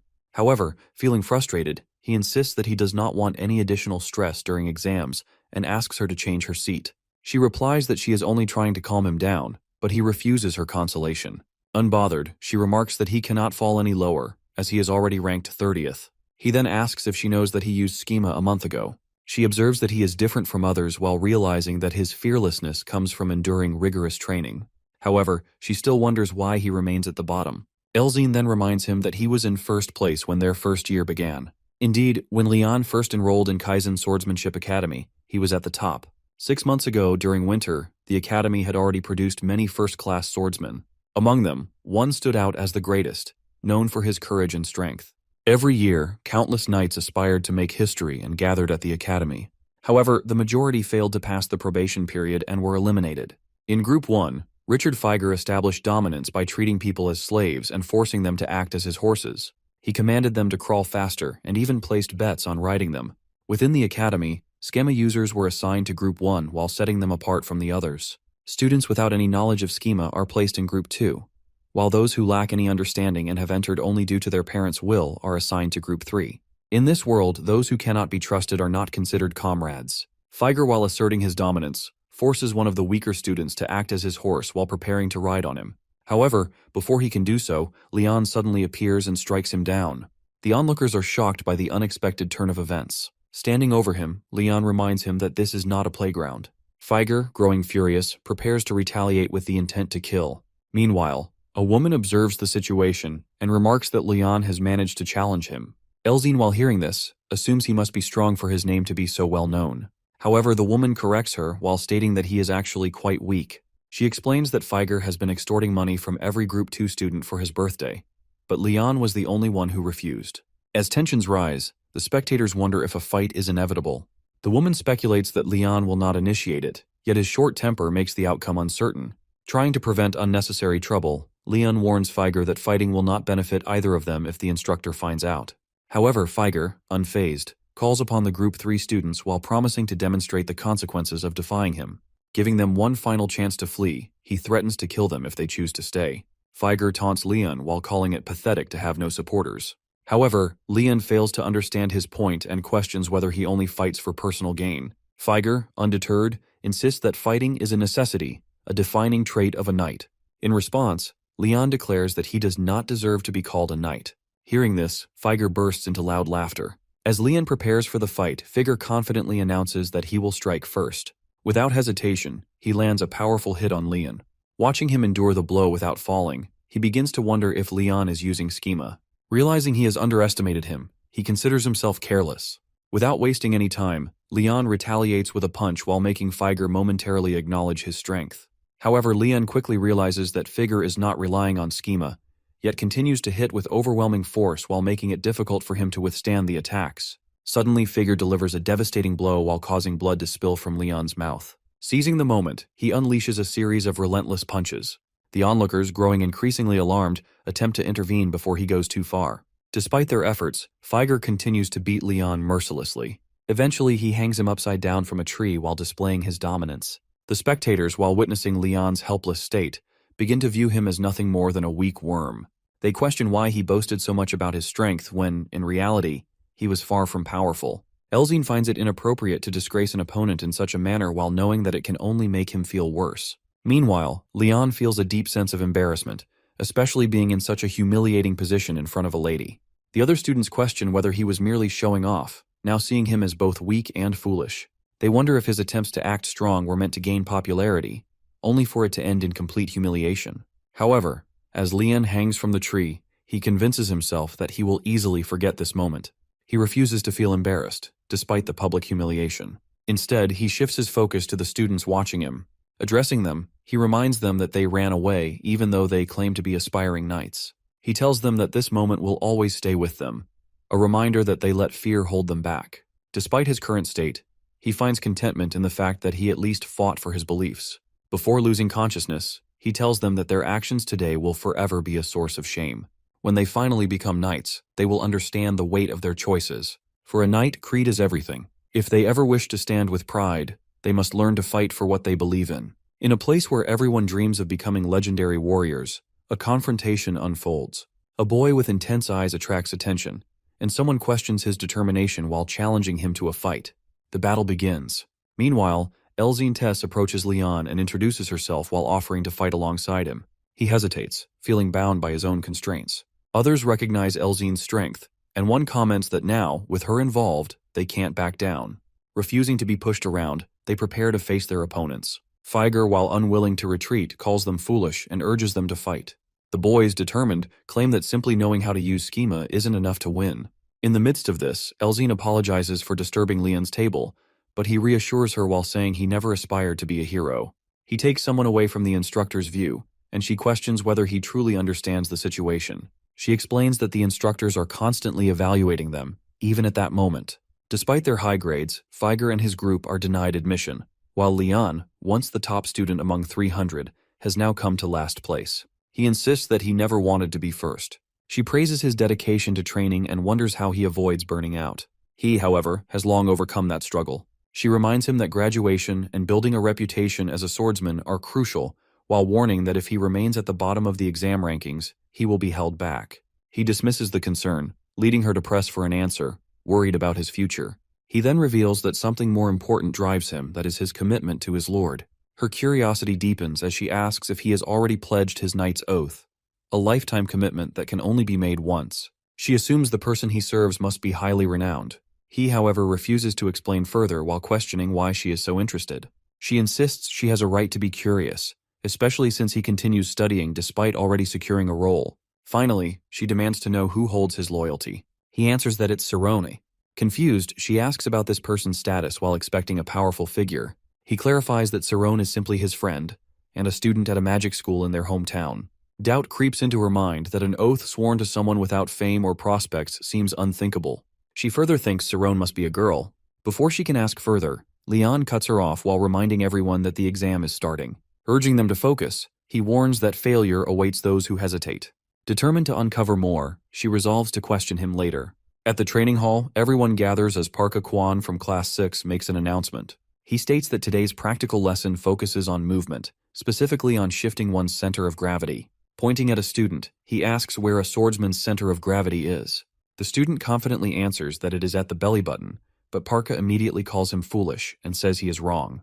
Turning to another student, he asks the same question. This time, the boy responds that it is at the soles of the feet, but his answer is also incorrect. Frustrated, Parka reminds them that they have already covered this topic and orders them to do 200 push-ups. He then reveals that the center of gravity exists outside the body and, in schema terminology, is referred to as external gravity. He instructs them to repeat the term, and they all do so, though some whisper that it is their first time hearing about it. He explains that they are unaware of this concept because he never bothered to teach it before. He then states that he will demonstrate it only once, urging them to watch closely as they will be tested on it immediately. One of the students complains while realizing that they are being examined on something they have just been introduced to, and jokingly threatens to harm him. Parka begins the lesson by stepping forward and swinging his sword, then stepping back and slicing again. Some students murmur in confusion, noting that he simply swings his sword, yet there is something different about the energy he generates. He clarifies that this is the fundamental movement in swordsmanship that is leaning the body to shift the center of mass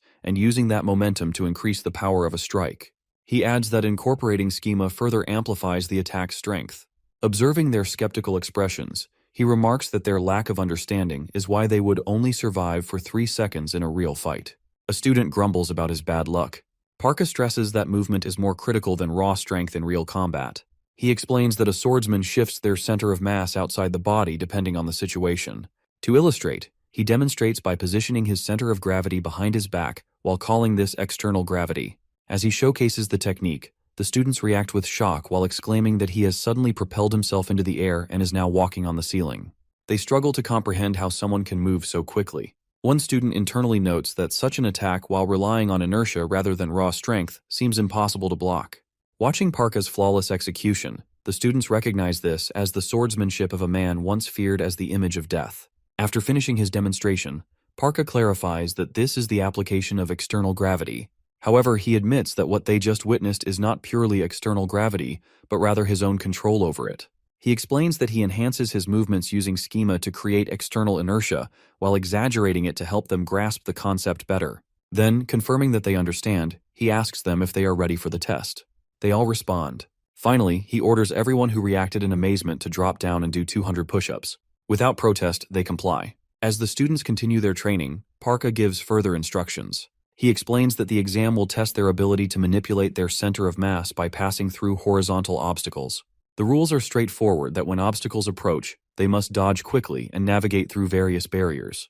He warns that the final stage has almost no space to pass through while making external gravity essential. Additionally, all obstacles are equipped with real blades, while meaning a single mistake could be fatal. He confidently states that he expects no cowards among them. However, if anyone does end up injured, Instructor Kana will reattach any severed parts, so they should not worry. The students hearing this find his reassurance even more terrifying. He then instructs those who have finished their physical training to step forward according to their assigned numbers. Calling out the first student, Davis Aiden, he confirms that the examination preparations are complete. Meanwhile, Elzine Tess complains to Leon that even though they have learned schema, doing 200 push-ups seems excessive. He dismisses her, saying that if she keeps talking, he might be forced to do even more. She argues that since Parka is busy with the exam, he should not be concerned. Some students nearby whisper among themselves while wondering why the most admired first-year student is talking to him. One, feeling envious, internally curses Leon, while another with blue hair hopes to be noticed as well. Shifting the conversation, Elzine asks about Cerrone while questioning if the person is a girl. Leon, shocked, loudly denies it, and insists that no matter how untalented he might be, he would never take such a knight's oath. He firmly believes that Cerrone will rise to the top one day, which is why he entrusts his life to him. She notes how quickly his attitude changes when talking about his friend, and warns him not to assume things about others so easily. She then thinks to herself that if Leon holds his friend in such high regard, she might even feel a little jealous. Out of curiosity, she asks if he can introduce her to Cerrone. Leon, confused, questions why she would want to meet him. She responds that since he speaks so highly of him, anyone would naturally be curious.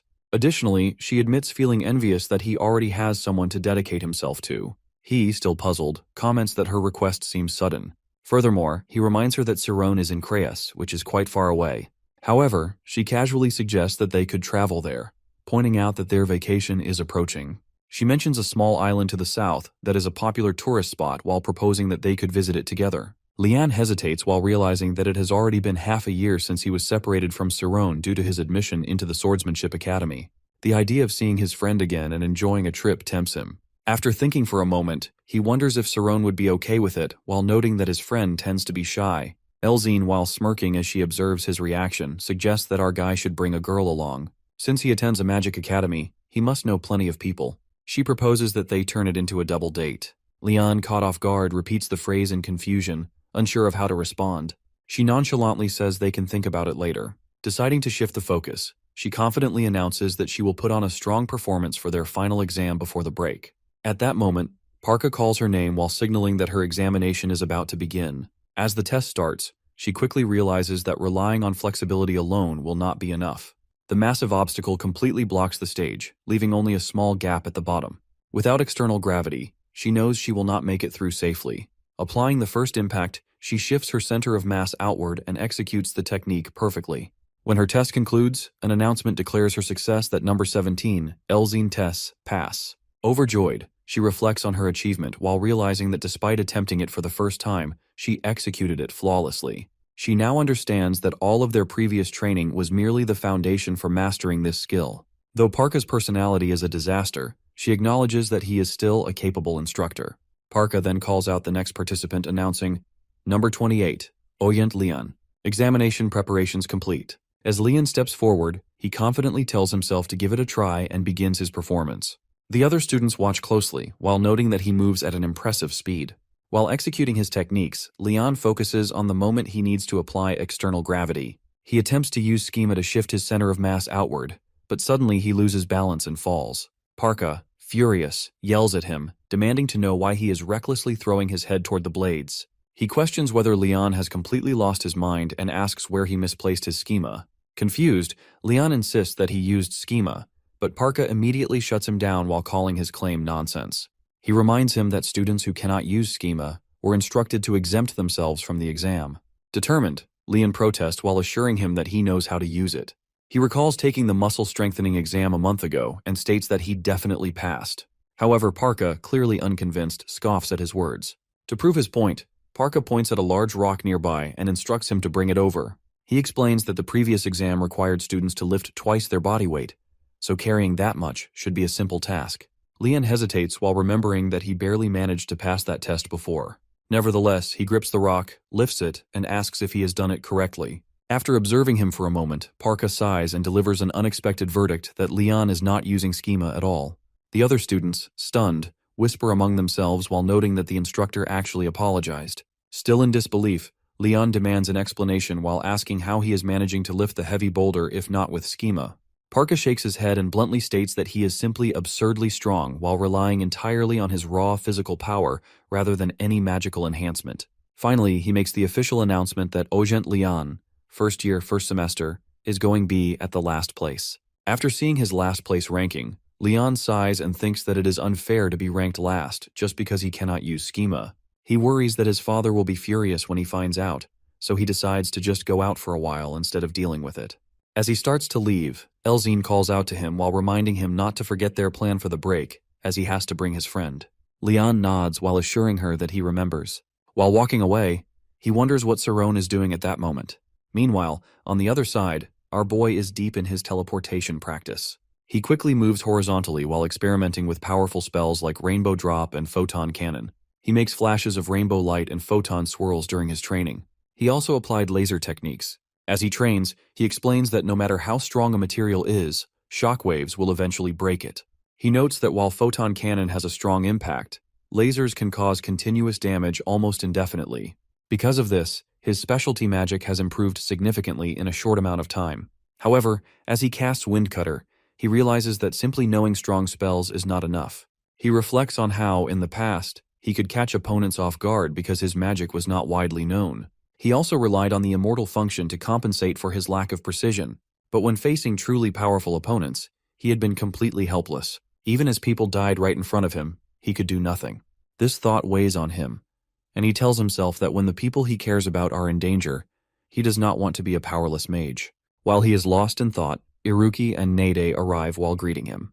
They notice his practice and, surprised, ask if he just used teleportation.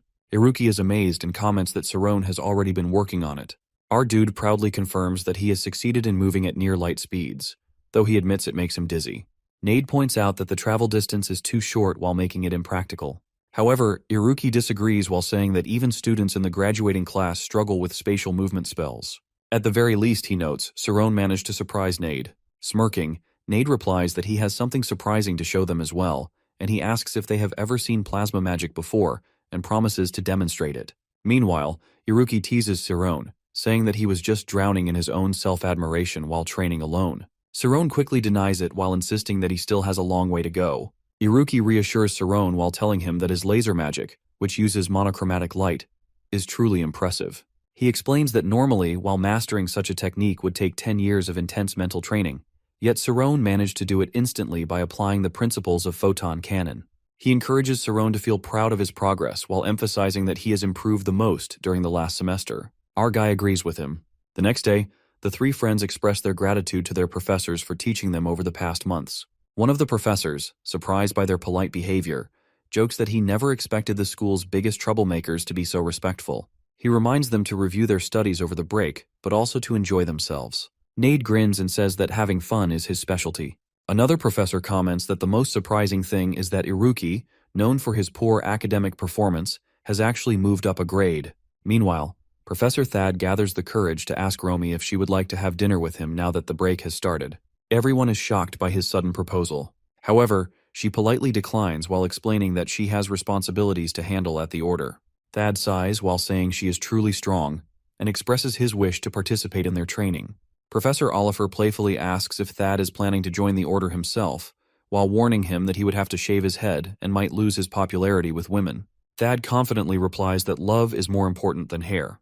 Then, turning to Oliver, he teases her while saying that she wouldn't understand since she has never fallen in love. Everyone is stunned by his words. She, unfazed, calmly responds that she is actually in a relationship. The group is even more shocked and immediately asks if she is joking. They demand to know who she is dating while suspecting that she is making it up.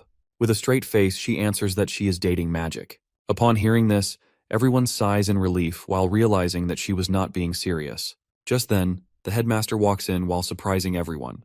They gasp while questioning if he is still alive. He chuckles and confirms his presence while adding that a temporary headmaster will take over next semester. He asks the students to treat the new headmaster as well as they treated him. Nade, disappointed, protests while saying that he does not want a different headmaster. Before Saron leaves, The headmaster asks to speak with him privately. Saron agrees while telling his friends he will meet them at the entrance later. During their conversation, the headmaster brings up Saron's plan to investigate Miro. Our boy is surprised, but admits that he does intend to do so. The headmaster, while having observed children for 40 years, explains that he can tell just by looking into Saron's eyes. Our guy apologizes and mentions that he plans to investigate the Kurgo ruins. The headmaster advises him that searching there will give him a better understanding of the world Miro belongs to. Saron, while realizing the importance of the ruins, repeats the name to himself. Meanwhile, Elzine reminds Leon about their trip and asks if he remembers their destination. Confidently, Leon assures her that he does. However, when she challenges him to name the place, he hesitates before answering that it is Galliant Island while Leon is planning to go there as well. The headmaster tells our boy that he allows him to investigate the Kurgo ruins because he trusts his judgment. However, he warns him to stay cautious at all times. Our guy expresses his gratitude and assures him that he will be careful while asking in return why the headmaster is interested in Miro. He explains that while crossing dimensions, he heard a voice which is his own voice. Curious, the headmaster asks about the voice. Saron recalls its haunting words while telling him that it said his parents would have been fine without him, that they were not truly his parents, and that no one in the world needed him. He admits that these painful thoughts had been buried deep in his mind for so long that even he had forgotten about them. The headmaster, already aware of Saron's past from Clump, listens as he explains that accepting those painful truths allowed him to attain the adamantine body. However, he still feels he has a long journey ahead. He expresses his desire to grow stronger while believing that understanding himself better is the key. His curiosity about Miro stems from her ability to create countless dimensions, yet choosing to isolate herself. He feels that by learning more about her, he might find the answers he seeks. Reflecting on Saron's words, the headmaster acknowledges that people at his age often feel lost. He considers that, in reality, every person in the world is a lone traveler searching for their path. He silently hopes that our guy will find his way both to discover himself and to protect those he cares about. He finds Saron's journey fascinating, as it reminds him of his own youth. However, he wonders if our boy, who resembles him so much, might end up walking the same difficult path. As he contemplates the past, he remembers a time when a man had proven wave theory through experiments, but later found himself in danger while calling out for someone to save him. The headmaster recalls how he himself once grew overconfident in his abilities, made strong friendships, and chose understanding over ambition that everything he had failed to do in his own youth. While looking at his wife's picture, he regrets not being able to protect Miro and wonders if Saron might succeed where he had failed. Filled with guilt, he wishes he could return home once more. The next day, Iruki and Nade ask Saroni if he told the headmaster about Miro. He replies that the headmaster advised him to investigate the Kurgo ruins and is surprised that he was granted permission so easily. The two friends are amazed by this, with Iruki pointing out that the ruins are famous. Our boy confirms his plans while saying that he will go there during the vacation. Iruki wishes he could go along but mentions that his father would never allow it. Just then, they notice a high-level security behind him. They are impressed while saying it's their first time seeing something like that. Nade remarks that Iruki comes from a very powerful family. He then adds that his own family also has strict rules, though in a different way from Iruki's. Iruki wishes him luck. Nade then reflects on how surprising it is that Saron met the first president of the Supernatural Spirits group. He also recalls that Makea Gald, the leader of the Magic Association, was one of its founding members. Iruki adds that the person who developed the Istas formula was also involved. They both marvel at how many incredible people were part of the association. Before parting, Nade asks Saron to keep them updated about his investigation once school resumes. Our guy promises to let them know. Nade then tells him to take care while saying he will write letters to keep in touch. Our boy returns the farewell and sets off on his journey while telling them to meet again in a month. At the Ogent mansion in the capital Bashuka, clothes are scattered all over the stairs. Lian, while noticing the mess, loudly complains that his sister is at it again.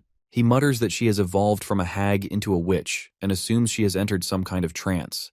Wondering how many days she has been preparing for their father's meeting, he decides to sneak in quietly and grab his belongings without disturbing her. However, as soon as he tries, he trips and falls. Lena, while noticing him, sarcastically comments that she was wondering what a stray cat was doing in the house, only to realize that it was him. She then demands to see his report card. Annoyed, he shouts that he is not a child and refuses to show it. She, now irritated, insists that he should listen while she is speaking nicely. Eventually, he gives in and hands it over. The moment she sees his rank, her expression turns cold. She bluntly questions if he has lost his mind and demands an explanation for the schema misconception remark written on the report. Mocking him, she compares it to pseudo-pregnancy. Unbothered, he dismisses it while trying to brush it off. Furious, she calls him an idiot and questions why using schema is so difficult for him. He simply responds that he just can't do it. Trying to escape the conversation, he turns to leave, but she immediately stops him while demanding to know where he is going. She informs him that once their discussion is over, they will visit their grandfather. Leon protests while saying that he has an appointment and has already promised to go on a trip. Suspicious, Lena asks who he is traveling with. Frustrated by her endless questions, he hesitates. He thinks carefully while knowing that if he admits it is a double-date trip with Sarone, her jealousy might drive her to kill him. He mentally curses our guy while blaming him for exposing this side of his sister. After a brief pause, he claims that he is going with Tess, the only daughter of the Elzine family. Lena immediately calls his bluff while finding it ridiculous that someone from such a prestigious family would go on a trip with him. Without giving her time to argue, he quickly rushes out. Shouting after him, she orders him to stop, but he moves at an incredible speed. Watching him go, she shakes her head and mutters that no matter how much he struggles, he will never surpass her. Determined, she takes a carriage and challenges him, eager to see who reaches Kreese first. Sarone is on his way when he inquires whether young Master Rai has already received his official certification. The individual accompanying him confirms that Rai has recently attained his Class 10 certification and is currently occupied with duties on the front lines. Meanwhile, Lena has secured the role of concertmaster for the kingdom's 7th orchestra, while their father remains as busy as ever. The elder has chosen to retire and has returned to Kreese. Sitting beside Sarone is Timurin, who serves as the vice-head butler of the Ogent family. As they converse, our boy brings up another matter while mentioning that he has heard about Leon's eldest brother being there. Seeking more details, he asks how he is doing.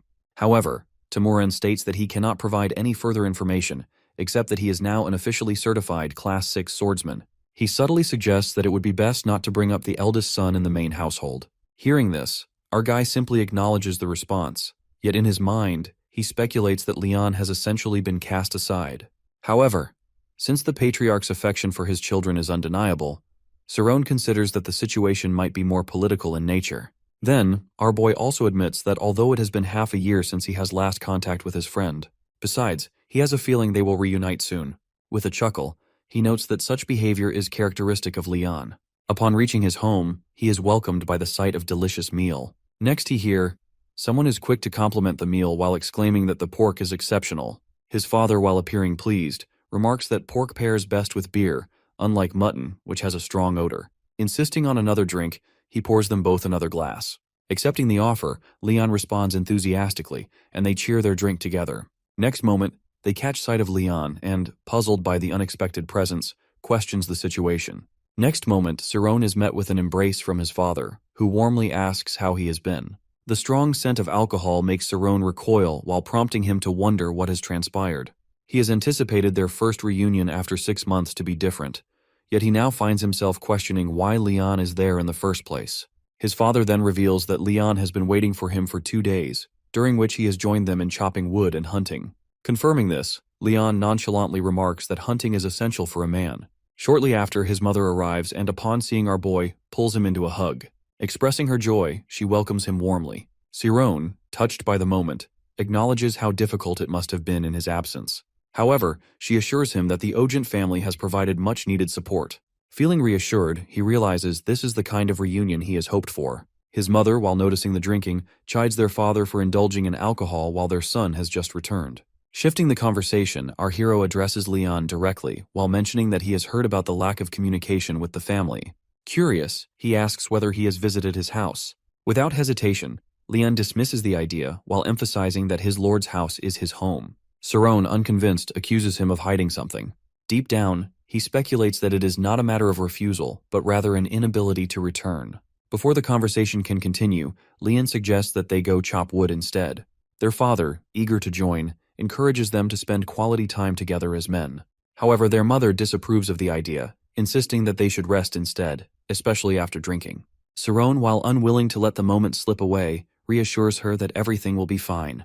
Though hesitant, she places her trust in him while acknowledging how much he has changed within just half a year.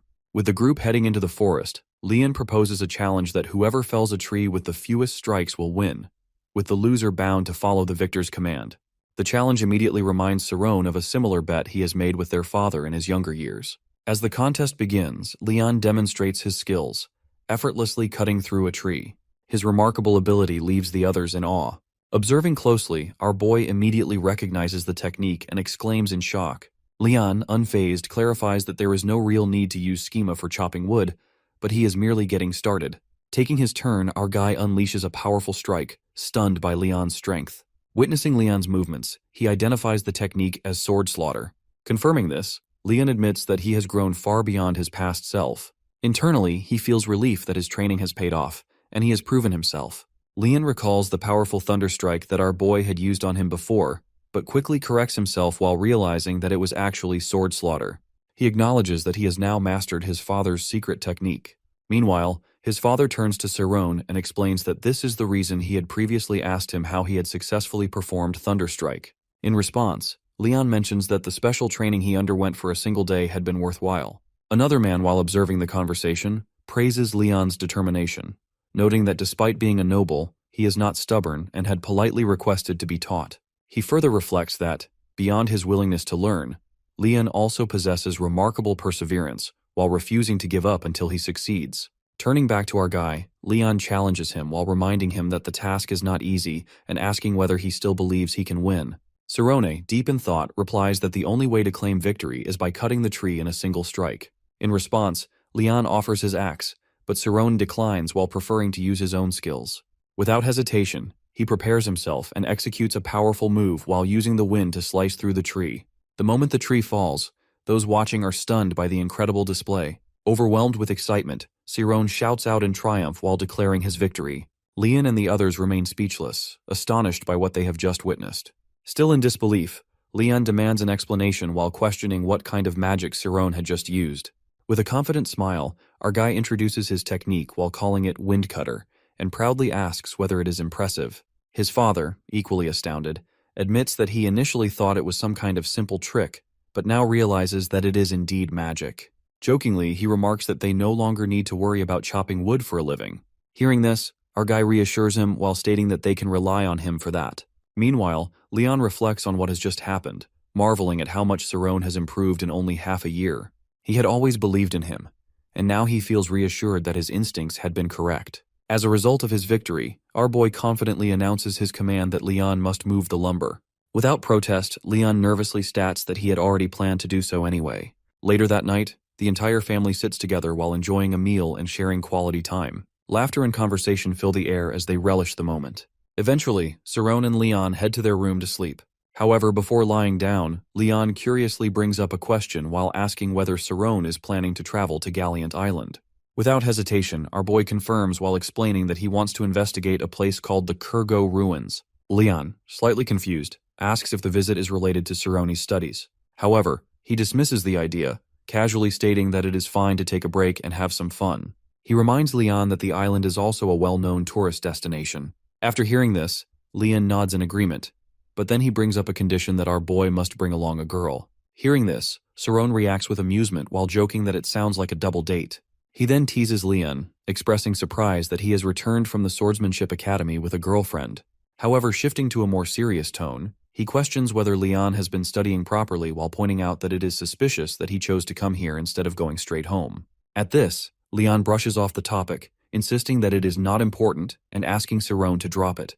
Our guy, however, persists and tells him to simply say whether he has someone in mind to bring along. Meanwhile, Leon contemplates the situation while realizing that this is the biggest obstacle in his plan. He knows that Cerrone is completely clueless when it comes to women and cannot even make eye contact with his intimidating sister. Given that, Leon highly doubts that Cerrone knows any girl well enough to invite. If it turns out that he does not, then Leon figures he will have no choice but to tell Tess the truth. Pressing further, he asks what Cerrone plans to do if he cannot find someone. To his surprise, our boy confidently agrees to the condition, boldly stating that he will bring a girl. Shocked by the unexpected response, Leon stares at him in disbelief. However, the surprise does not end there, but unbeknownst to them, their parents have been listening outside the room. The moment Cerrone makes his declaration, both of them are left utterly stunned. Leon remarks that he wonders whether our guy is popular with girls and suggests that the family witch might feel sad. Meanwhile, our boy replies that he is not, and adds that he inquires about Lena's well-being, while noting that it must be pleasant to have such a kind older sister. Subsequently, Leon observes that he thinks so, and then asks if Cerrone's partner is attractive. Accordingly, our boy agrees that she is very pretty, yet he cautions him not to raise his hopes since she might reject him. Consequently, Leon advises that Cerrone must ensure she agrees, and our guy concurs before they both drift into sleep. A few days later, our boy informs his parents that Leon has gone home to prepare for a trip and that he must also secure his partner's agreement. Accordingly, they announce that they are leaving for Crayas and promise to return. Furthermore, his mother presents him with a gift and explains that she has crafted a charm from 4-leaf clovers, while recalling the time when she had collapsed with a high fever, while his father adds that he had gathered every 4-leaf clover on the mountain. Consequently, our boy remembers that he had searched the entire mountain with his spirit zone back then, and then he receives a warm hug as his mother reminds him that it is his first trip to Crayas and advises him to come back safe and sound. In response, he states that he is merely going to a friend's house and that he leaves the next day. Meanwhile, Leon thinks that Saron's character clearly reflects their own, and then their mother bestows a gift upon Leon as well. He thanks her while she insists there is no need for formality, and he promises that, as Saron's knight, he will protect him, with her adding that our guy is now entrusted to him before they all depart. Later on, it is explained that the Karmas family ranks first among the noble families in the kingdom of Thormia, and that their descendants inherit a special memory ability called Red-Eye, which enables them to learn things 10 times faster than others. However, they choose not to pursue authority, but instead opt for a carefree life because their tradition highly values individuality.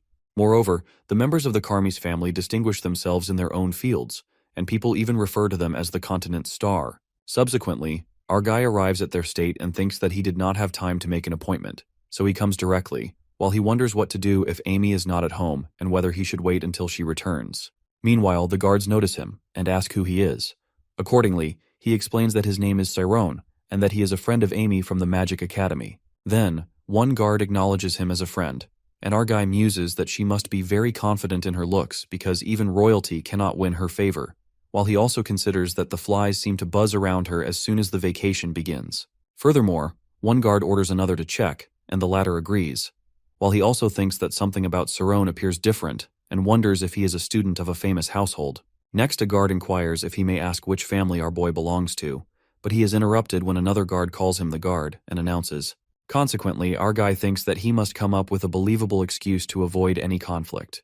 Additionally, the guard asks what has happened, and Cyrone explains that Amy is busy today, while the guard confirms that she had ordered him to enter. Then, the commander apologizes to our hero by stating that he knew young Miss Amy had given the order to escort him and further asks what is going on. Finally, Cyrone enters and is warmly welcomed to the Karmas state. A man arrives and introduces himself as the head butler, Adele, and he welcomes our guy warmly. Subsequently, our boy responds by stating his name and expressing relief that Amy is home, while the guards wonder if an unexpected event is taking place since the head butler has come to greet him. Then, the butler explains that although it may seem presumptuous, before he escorts Cyrone to the residence, he must first confirm his identity. In response, our boy asks what he intends to do, and the butler clarifies that he wishes to verify that he truly is Sir Cyrone, based on instructions given by the miss. Moreover, the butler adds that he has interpreted her words strictly and will only let him in if his identity is confirmed, which our boy thinks is typical of Amy's way of speaking. Next, he inquires about how his identity will be confirmed, and the butler replies that he has a duty and the authority to verify the identity of anyone who wishes to enter. Consequently, the butler uses his special skills to target Cyrone's emotions while causing him to feel as if he cannot breathe and that every organ in his body is twisting. Additionally, the guards comment that this eye technique's pressing is a frightening method that compresses emotions and is usually applied to punish. Meanwhile, our boy struggles to contain his emotions while the butler grows confused because he appears to resist at first. However, the butler eventually applies all his force, and he feels overwhelmed as if he is drowning in his own emotions. Then, our guy protests by saying that emotions are manageable and challenges the butler to control them as well, while prompting the butler to reflect that this is his strongest pressing technique. Furthermore, he reasons that if our guy can endure it, then he must be either foolish, a wise monk, or even mad, and he wonders what hidden strength the young man truly has. Subsequently, the butler apologizes for his harshness and asks our hero to forgive his discourtesy for not properly honoring his guest, even offering to accept any punishment. In reply, our boy questions whether the family doubts him, and the butler explains that the decision to test him is solely his, as the family imposed no conditions. Moreover, when Cyrone asks the reason, the butler reveals that since it is the first time Amy has ever brought a man home, he wishes to see for himself, which leads our boy to think that the situation resembles a grandfather doting on his granddaughter. Finally, our guy admits that he becomes nervous, but the butler laughs and reassures him that there is no need to be so anxious, as the process may even exceed his expectations. At that moment, Amy sees Cerrone from the window and remarks that he is indeed here. As he reaches the mansion, he finds it incredibly beautiful. The guard informs him that the fountain was designed by Amy, as everyone in the mansion is given a specific area to design themselves. He finds the fountain fascinating, especially how it refracts light. While observing it, he notices a girl and wonders if she is Amy, but the guard clarifies that all members of the Karmas family have red eyes and are exceptional individuals. Because of this, the family does not interfere in anyone's personal affairs. The guard further explains that when the attack happened at the academy, the patriarch did not investigate, but only ensured the young Miss's safety. He mentions that it is a family tradition for the young Miss to have a habit of wandering, though recently, she has changed and started enjoying life like the rest of the family. He expresses gratitude, but the boy tells him there is no need to thank him. As they enter the mansion, he feels nervous. The guard announces that Amy's friend has arrived. As soon as he enters, he is met with another redhead who is delighted to see him. He notices she looks exactly like Amy, but she introduces herself as Isis Karmas, the lady of the house. When he begins to introduce himself, she dismisses the formalities and pulls him inside excitedly. She happily declares that he is Amy's boyfriend while leaving him utterly shocked. She informs her father, Shakora, who is equally surprised. Soon after, Amy's brothers, Karmas Dayan and Karmas Ales, arrive while demanding to know how he dared to steal their sister's heart. Overwhelmed by their scrutiny, he feels the pressure mounting. Mustering his courage, he introduces himself. Isis observes him carefully, comments on his handsome appearance, and asks if he is in the same graduating class as Amy. When he reveals that he is in class 5, she is stunned. The entire family looks at him in disbelief. He quickly adds that he will move to class 4 next semester. At this, they all burst into laughter, leaving him even more nervous. Isis asks about class 4 and 5, wondering if they hold any special significance in the Magic Academy. She then inquires about Amy's admission into the graduating class. However, before the conversation can continue, Amy suddenly appears and demands to know what they are doing with her guest. At that moment, he realizes that they have all been teasing him the entire time. Despite this, he knows he must act tough in front of them. Afterward, he enters Amy's room and takes in the decorations. Observing the room's arrangement and belongings, he notices a stark contrast between her tough personality and the delicate things surrounding her. Yet her brothers casually remark that, regardless of everything, she will always be their little sister. Meanwhile, Amy drinks her tea as her brothers shift their attention back to him while pressing him to reveal how he won her heart. One of them speculates whether he used sweet words to impress her. Isis also urges him not to hesitate and to share every detail about their relationship. However, before he can respond, they are all abruptly kicked out of the room. Now alone, the two sit together while sipping their tea. He takes the opportunity to tell her that there is no need to pretend they are in a relationship in front of her family, just as they have been faking it at school. She, however, dismisses his concerns while explaining that they do not care about the truth and that stopping now would only create more problems for her. Feeling guilty, he apologizes for causing her trouble, but she reassures him that it is fine, as visiting a friend's house is not a problem. Then, unable to hold back her curiosity any longer, she finally asks why he has come while admitting that the question has been on her mind the entire time. He tells her that he has come with a request, that whether she is willing to go with him to Galliant Island.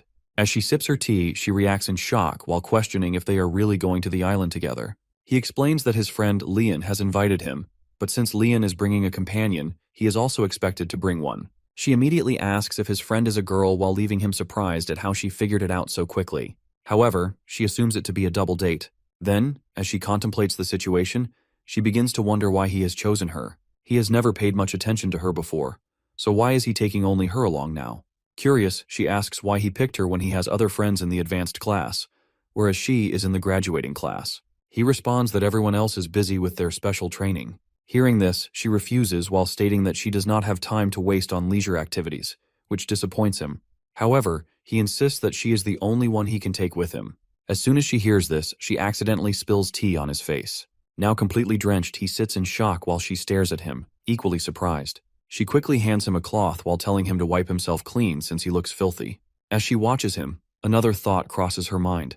She recalls when they fell together before and questions why he had that particular expression on his face. After all, he was the one who saved her first. She wonders if it was because he could not keep his promise, or if it means he has feelings for her. If that is the case, she wonders when he started liking her. Before she can dwell on it further, he interrupts her thoughts by asking if she remembers what he once told her about Miro. She immediately recalls that Miro is the president of the Supernatural Spirit Association, who was trapped in another dimension. He confirms this and explains his hypothesis that the immortal function might be linked to superluminal speed. Because of this, he wants to gather more information about Miro. Now she finally understands the true purpose behind his request. He further explains that the headmaster has also instructed him to investigate the Kurgo ruins. Since Leon invited him to the island, this trip presents the perfect opportunity to look into it. With everything now making sense, she fully grasps the situation. Now she fully understands the situation. The Kurgo ruins belong to the Thormia kingdom and are under the jurisdiction of the Galliant self-government. Realizing this, she acknowledges that she would be the most suitable person to handle any potential dangers. He confirms that this is precisely why he chose her, and she recognizes that he is right. Thinking deeper, she understands the true reason for his decision. Despite their rocky beginning and frequent clashes, they have come to understand each other and share a genuine concern for one another. Moreover, past experiences have strengthened their bond while allowing them to protect and trust each other. Standing up, she decides that if he truly seeks answers and wants to investigate his concerns, then she should go with him. However, another thought crosses her mind that she cannot continue pretending indefinitely. Yet, as she reflects, she wonders who else cares about him more than she does. With this realization, she finally agrees to accompany him to Galliant Island. The next day, at the Oyent family estate, Elzina Tess arrives. She introduces herself, and Oyent Bishop greets her while inquiring whether the Elzine family has a diplomatic background. He also asks about her father. Meanwhile, Leon watches the exchange while feeling that everything is going according to their plan, which is to stay at their friend's place and use Tess as a shield for their trip. Tess, too, realizes that their plan is unfolding successfully. Responding to the Patriarch's question, she mentions that her father is currently training with the sword. However, in truth, she has little knowledge of what he is actually doing. He realizes that the Elzine family must be exceptional. Since the Ogent family practices upstanding swordsmanship, the swordsmanship of the Elzine family must be outstanding as well. Observing Elzine, he recognizes her as a remarkable talent. Turning to Leon, he remarks that he is associating with someone from an impressive background. However, Leon quickly clarifies that they are just friends and not in a relationship.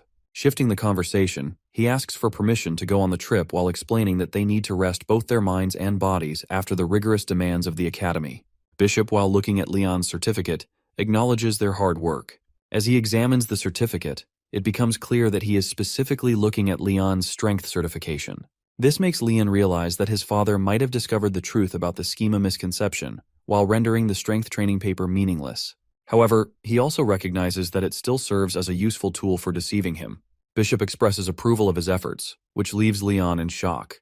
It is the first time he has seen his father genuinely pleased with him. Then, Bishop asks about Leon's grades, but Leon explains that his sister has them since she wanted to present them to their grandfather. At that moment, Leon brings up the promise regarding the grandfather's sword, which was to be given to him once he mastered schema. His father acknowledges that he has learned the technique, but insists that he now needs to train in Ogent's great swordsmanship.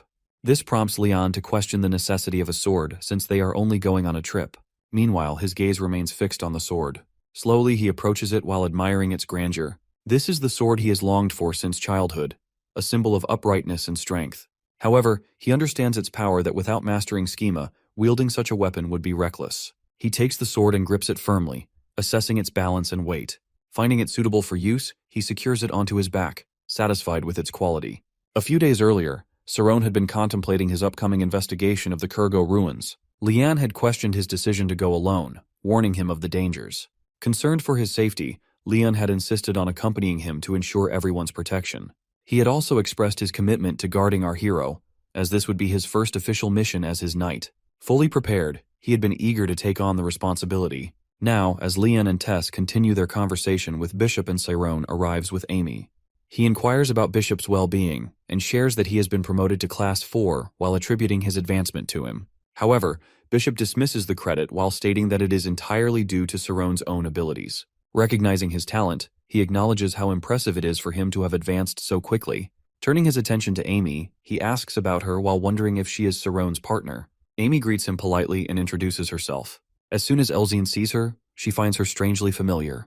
Meanwhile, Bishop quickly realizes the significance of her background, while recognizing the Karma's family as highly esteemed in terms of legitimacy. Observing Cyrone's association with such a distinguished family, he reassesses his concerns. Initially, he had believed that his son had made a mistake by taking the knight's oath, but now a new worry surfaces that he fears that his son might cause trouble for our guy instead. However, considering that Leon has successfully unlocked schema, and both of them have strong connections with noble families.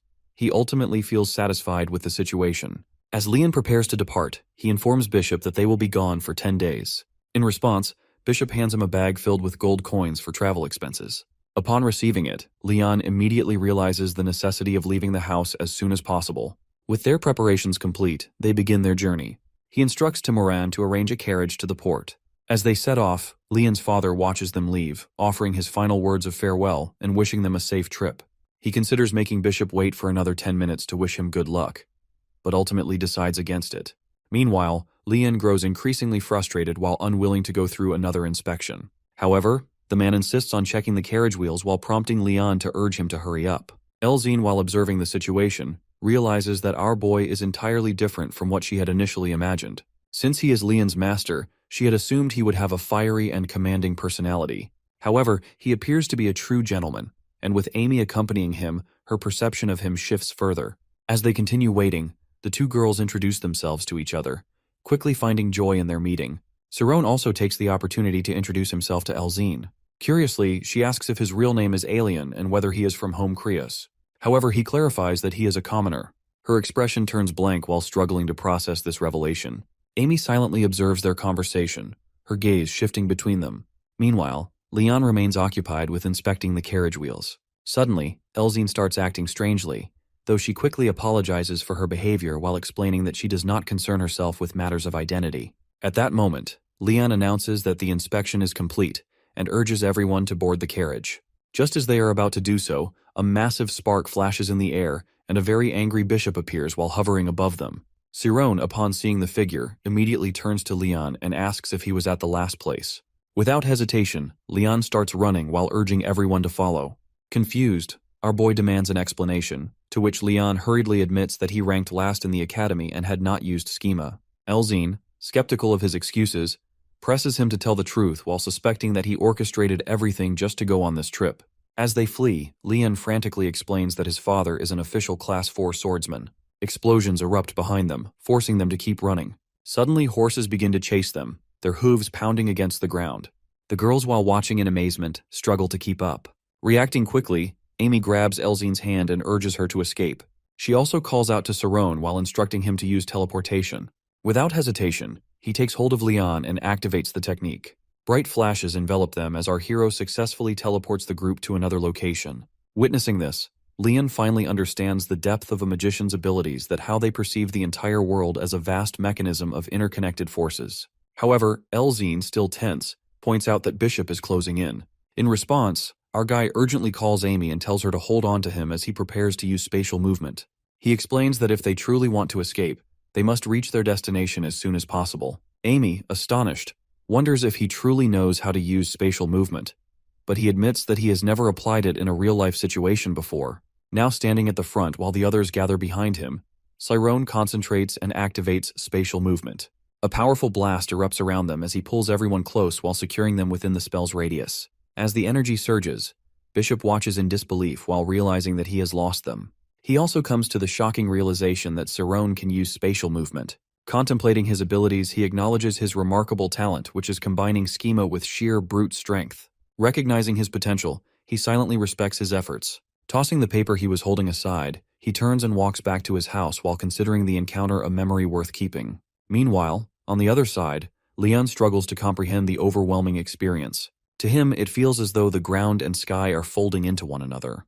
Amazed, he asks about the magic Cerrone just used. Our guy calmly explains that it is called spatial movement, and that this is his first time using it in the field. Amy, equally impressed, praises him for executing such an advanced technique under pressure.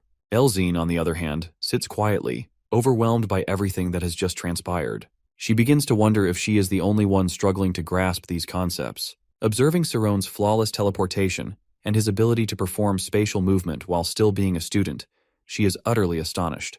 Recalling that he claimed to be a commoner, she hesitates before stepping forward to ask how he managed to learn such magic. She points out that without mastering the spirit zone, one cannot even enter the magic academy. Our boy explains that he was able to enroll thanks to Leon and the support of the Ogent family. Hearing this, Elzine assumes that he must have been competing with noble students from a young age. However, Leon immediately corrects her while revealing that Cerrone only enrolled 6 months ago. Elzine is stunned. The realization that he has reached such an advanced level in such a short time suddenly makes sense of Leon's decision to take the knight's oath for him. Our boy, while noticing her expression, considers her a genius for understanding the implications so quickly. However, Elzine unexpectedly apologizes while admitting that she had spoken carelessly. Turning to Amy, she also apologizes for paying too much attention to Siron, despite him being her supposed boyfriend. Amy, however, reassures her, stating that there is nothing to apologize for. Though outwardly composed, she internally reminds herself that their relationship is only a pretense. At that moment, Leon smirks and comments that Elzine knows nothing about Siron, while hinting that there is still much more to uncover about his abilities. Siron explains that he is straightforward by nature, but if they unintentionally upset someone, they should simply let it go. Elzine then praises him for not only possessing outstanding magic abilities, but also having a beautiful personality. Meanwhile, Amy listens in disbelief while wondering how Elzine can say such embarrassing things so casually. Elzine then turns to Amy while asking if she has used schema to keep up with her. She also commends Amy for her exceptional skills in both schema and magic. At this moment, Amy feels as if her mind is being overwhelmed by Elzine's words while making her question the entire situation. As the journey continues, the group begins sharing stories with each other in the carriage, bonding over their similar ages. They discuss their lives, their experiences, and even exchange a few personal secrets while strengthening their connection. Eventually, they arrive at Kreese Harbor. Siron, filled with excitement, looks forward to his first boat ride. Curious, he asks about the duration of the journey to Galliant Island. Leon informs him that it will take approximately 5 hours. Amy adds that she has conducted some research on the island, which immediately impresses Elzine. Amy then shares her findings with the group, explaining that Galliant Island spans 1,500 square kilometers and is shaped like a crescent moon. The northern half of the island is lined with cliffs along the borders, while the southern side consists of a port and residential areas. Additionally, on the eastern side, there are the ruins of the ancient Kurgo civilization, which collapsed 2,000 years ago. Hearing this, Leon recalls that these are the same ruins Siron has been researching. Our boy confirms this and then inquires about the reason behind the civilization's downfall. Meanwhile, Elzine sits quietly, reflecting on how enjoyable these vacations feel to her. Having magicians accompanying her makes the trip an incredible adventure. She finds them not only skilled, but also charming in their own way. However, as 5 hours pass, her perspective begins to change. The more she observes their abilities, the more she realizes that just how powerful and unpredictable magicians can be. Suddenly, what once seemed like an exciting adventure now feels slightly unsettling. Siron holds Amy's hand, causing her to stare at him in shock.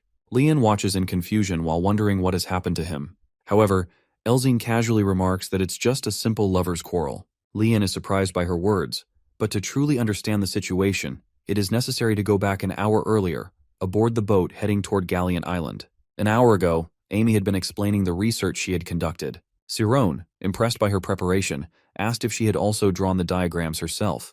Leon and Elzine praised her for her detailed work, but she clarified that her focus had been solely on the downfall of the Kurgo civilization.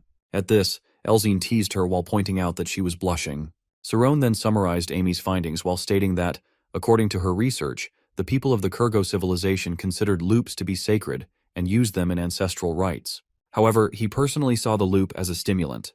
Amy, while noticing his curiosity, explained that if he were to fully comprehend and absorb all the research she had gathered, he might enter a different state of mind that one that ancient people had mistaken for a divine encounter. She went on to say that the fall of the Kurgo civilization was primarily due to religious conflict, though Histolion speculated that internal strife over the misuse of loops might have also played a role. Intrigued, Siron found it fascinating that a stimulant could contribute to the downfall of an entire civilization. Amy further explained that the descendants of the Kurgo people still lived on the island, in a place known as the Independent Kurgo Authority. Excited, Elzine suggested that they should visit, to which Amy admitted that she had already considered the idea. However, she revealed that outsiders were generally not permitted to enter. She had even asked her brother about obtaining permission, but he had refused to grant her the opportunity. Siron then recalled that Amy's second brother was an explorer and adventurer. She explained that while Histolions had not reached a definitive conclusion about the end of the civilization, those who wished to uncover the truth could enter the restricted area, but the price of admission was something far more valuable than a simple entry fee. Siron began contemplating what kind of valuable item might be required, but Amy sighed, mentioning that her brother often spoke to her in riddles rather than giving her direct answers. Meanwhile, Leon noticed Elzine deep in thought and asked if she was trying to solve the riddle. However, she was more focused on something else than Amy. She realized that this research was not just a simple academic pursuit for her, It was an extensive, in-depth study. It became clear that Amy was prioritizing our guy over everything else while making Elzine suspect that she had developed feelings for him. As they arrived at the island, the group marveled at the beauty of the surrounding waters. This was Galliant Island. Watching the scene unfold, Elzine turned to Leon and suggested that they should help Amy get closer to Cerrone. Leon found the idea amusing and agreed while thinking it would be fun to act as love messengers. Meanwhile, Elzine saw this as an opportunity to strengthen her own bond with Leon as well. As they arrive at Galliant Island, a man standing nearby calls out to them while inviting them to stay at the Dolphin Inn. He boasts about its affordability and the delicious southern traditional seafood dishes it offers. Meanwhile, other locals are promoting their services while claiming to provide healthy food options. Among them are tour guides eagerly offering to handle visitors' luggage and meals. Elzine finds the situation overwhelming and chaotic. Cerrone apologizes to the group for the commotion and suggests they take some time to decide, but Amy warns them to be cautious. She explains that not everyone is simply advertising, and some may have ulterior motives. Since our boy is unfamiliar with the situation, she chooses to remain vigilant on her own. Meanwhile, a group of robbers lurking nearby notices their arrival. They observe that the newcomers are young and dressed in expensive clothing while making them seem like easy targets. However, some among them hesitate, noting that Leon is carrying a sword, which makes them appear more formidable. As they discuss whether to cause trouble, Amy steps forward while catching the attention of one of the men. The man is surprised to see her at the bustling, smelly harbor. He recalls that this place is renowned for its breathtaking night scenery, and assumes that Amy too will find it beautiful. His thoughts drift while imagining her asking him why he is there and what has brought him to the continent. Snapping back to reality, the man calls out to his companions while urging them to follow him. Some in the group speculate whether the newcomers might be mercenaries, but another dismisses the idea while insisting they are just students and nothing to fear. This man, known as Gis, is the self-proclaimed ruler of the harbor. With a confident stride, he and his men rush toward the group, enthusiastically welcoming them to the island. Introducing himself as a tour guide, he asks whether they are students on vacation. As his gaze lingers on Amy, he finds her particularly striking. Cerrone steps forward and responds while informing Gis that they are from Althea's Magic Academy. Elzine quickly corrects the statement while saying that they are actually from the Kaizen Swordsmanship Academy. Gis immediately apologizes while explaining that he was merely complimenting them. Wanting to be helpful, he then offers to carry all their belongings while grabbing their bags without hesitation. However, Cerrone stops him and asks about the cost. Gis responds that the total fee will be 5 gold coins. Shocked by the amount, our boy hesitates, but Gis reassures him that the price includes a tour guide, carriage services, food, and lodging, all at an exceptional level of service. Despite his enthusiasm, Elzine also finds the price ridiculously high, which is agreed by our boy. Sensing their reluctance, Gis urges them to decide quickly, as other potential customers have already left while they were talking. Our guy firmly declines the offer while stating that they do not need a guide. However, Amy steps forward, hands over the 5 gold coins, and tells him to leave them alone. Although grateful, Gis feels humiliated, as if he is being treated like a beggar. He is quite furious while feeling underestimated. Amy, however, remains unfazed and declares that she should have dealt with him right from the start. She raises her hand, ready to punch him, but Cerrone quickly intervenes while asking her to stop and avoid unnecessary trouble. Meanwhile, they all sense a lingering suspicion in Gis's gaze. He begins to speculate that these students must be backed by a powerful organization that gathers young people without families. Our guy, taken aback by this assumption, looks at him in surprise, while his own dark self smirking at him. The tension in the air becomes palpable as the group watches Gis closely. At that moment, Cerrone firmly takes Amy's hand and tells her they should leave. However, she stops and looks at him questioningly while demanding to know why he is preventing her from acting. As Cerrone holds her hand to stop her, she asks if they know about the nature of these people. He assures her that he is completely aware of it, but does not want her to be in this situation. Gis then asks his companions to give him the gold, not wanting to appear inferior in front of them. Sarcastically, he questions whether they must be happy to have gold thrown at them. He then throws the gold coins in front of Amy while finding it ridiculous. Meanwhile, he continues holding her hand. Amy, while realizing the situation, decides to leave and find a coach. Leon also thinks about his behavior, to which Tess explains that it is not Amy's fault, as she has every right to be mad at him for not taking her side. Leon wonders if this is the feeling of suffering, but she clarifies that it is requited love. Meanwhile, Gis sits with his companions, who question his decision to return the money to the nobles, as it was enough to sustain them for a long time. Frustrated, he asks if they have no pride and if they truly want to accept that money. He says this is the reason everyone considers them beggars. One of his companions points out that he was only looking at Amy, which makes him yell in frustration while insisting he would never like a girl like her. Another boy remarks that he always acts childish in front of people he likes.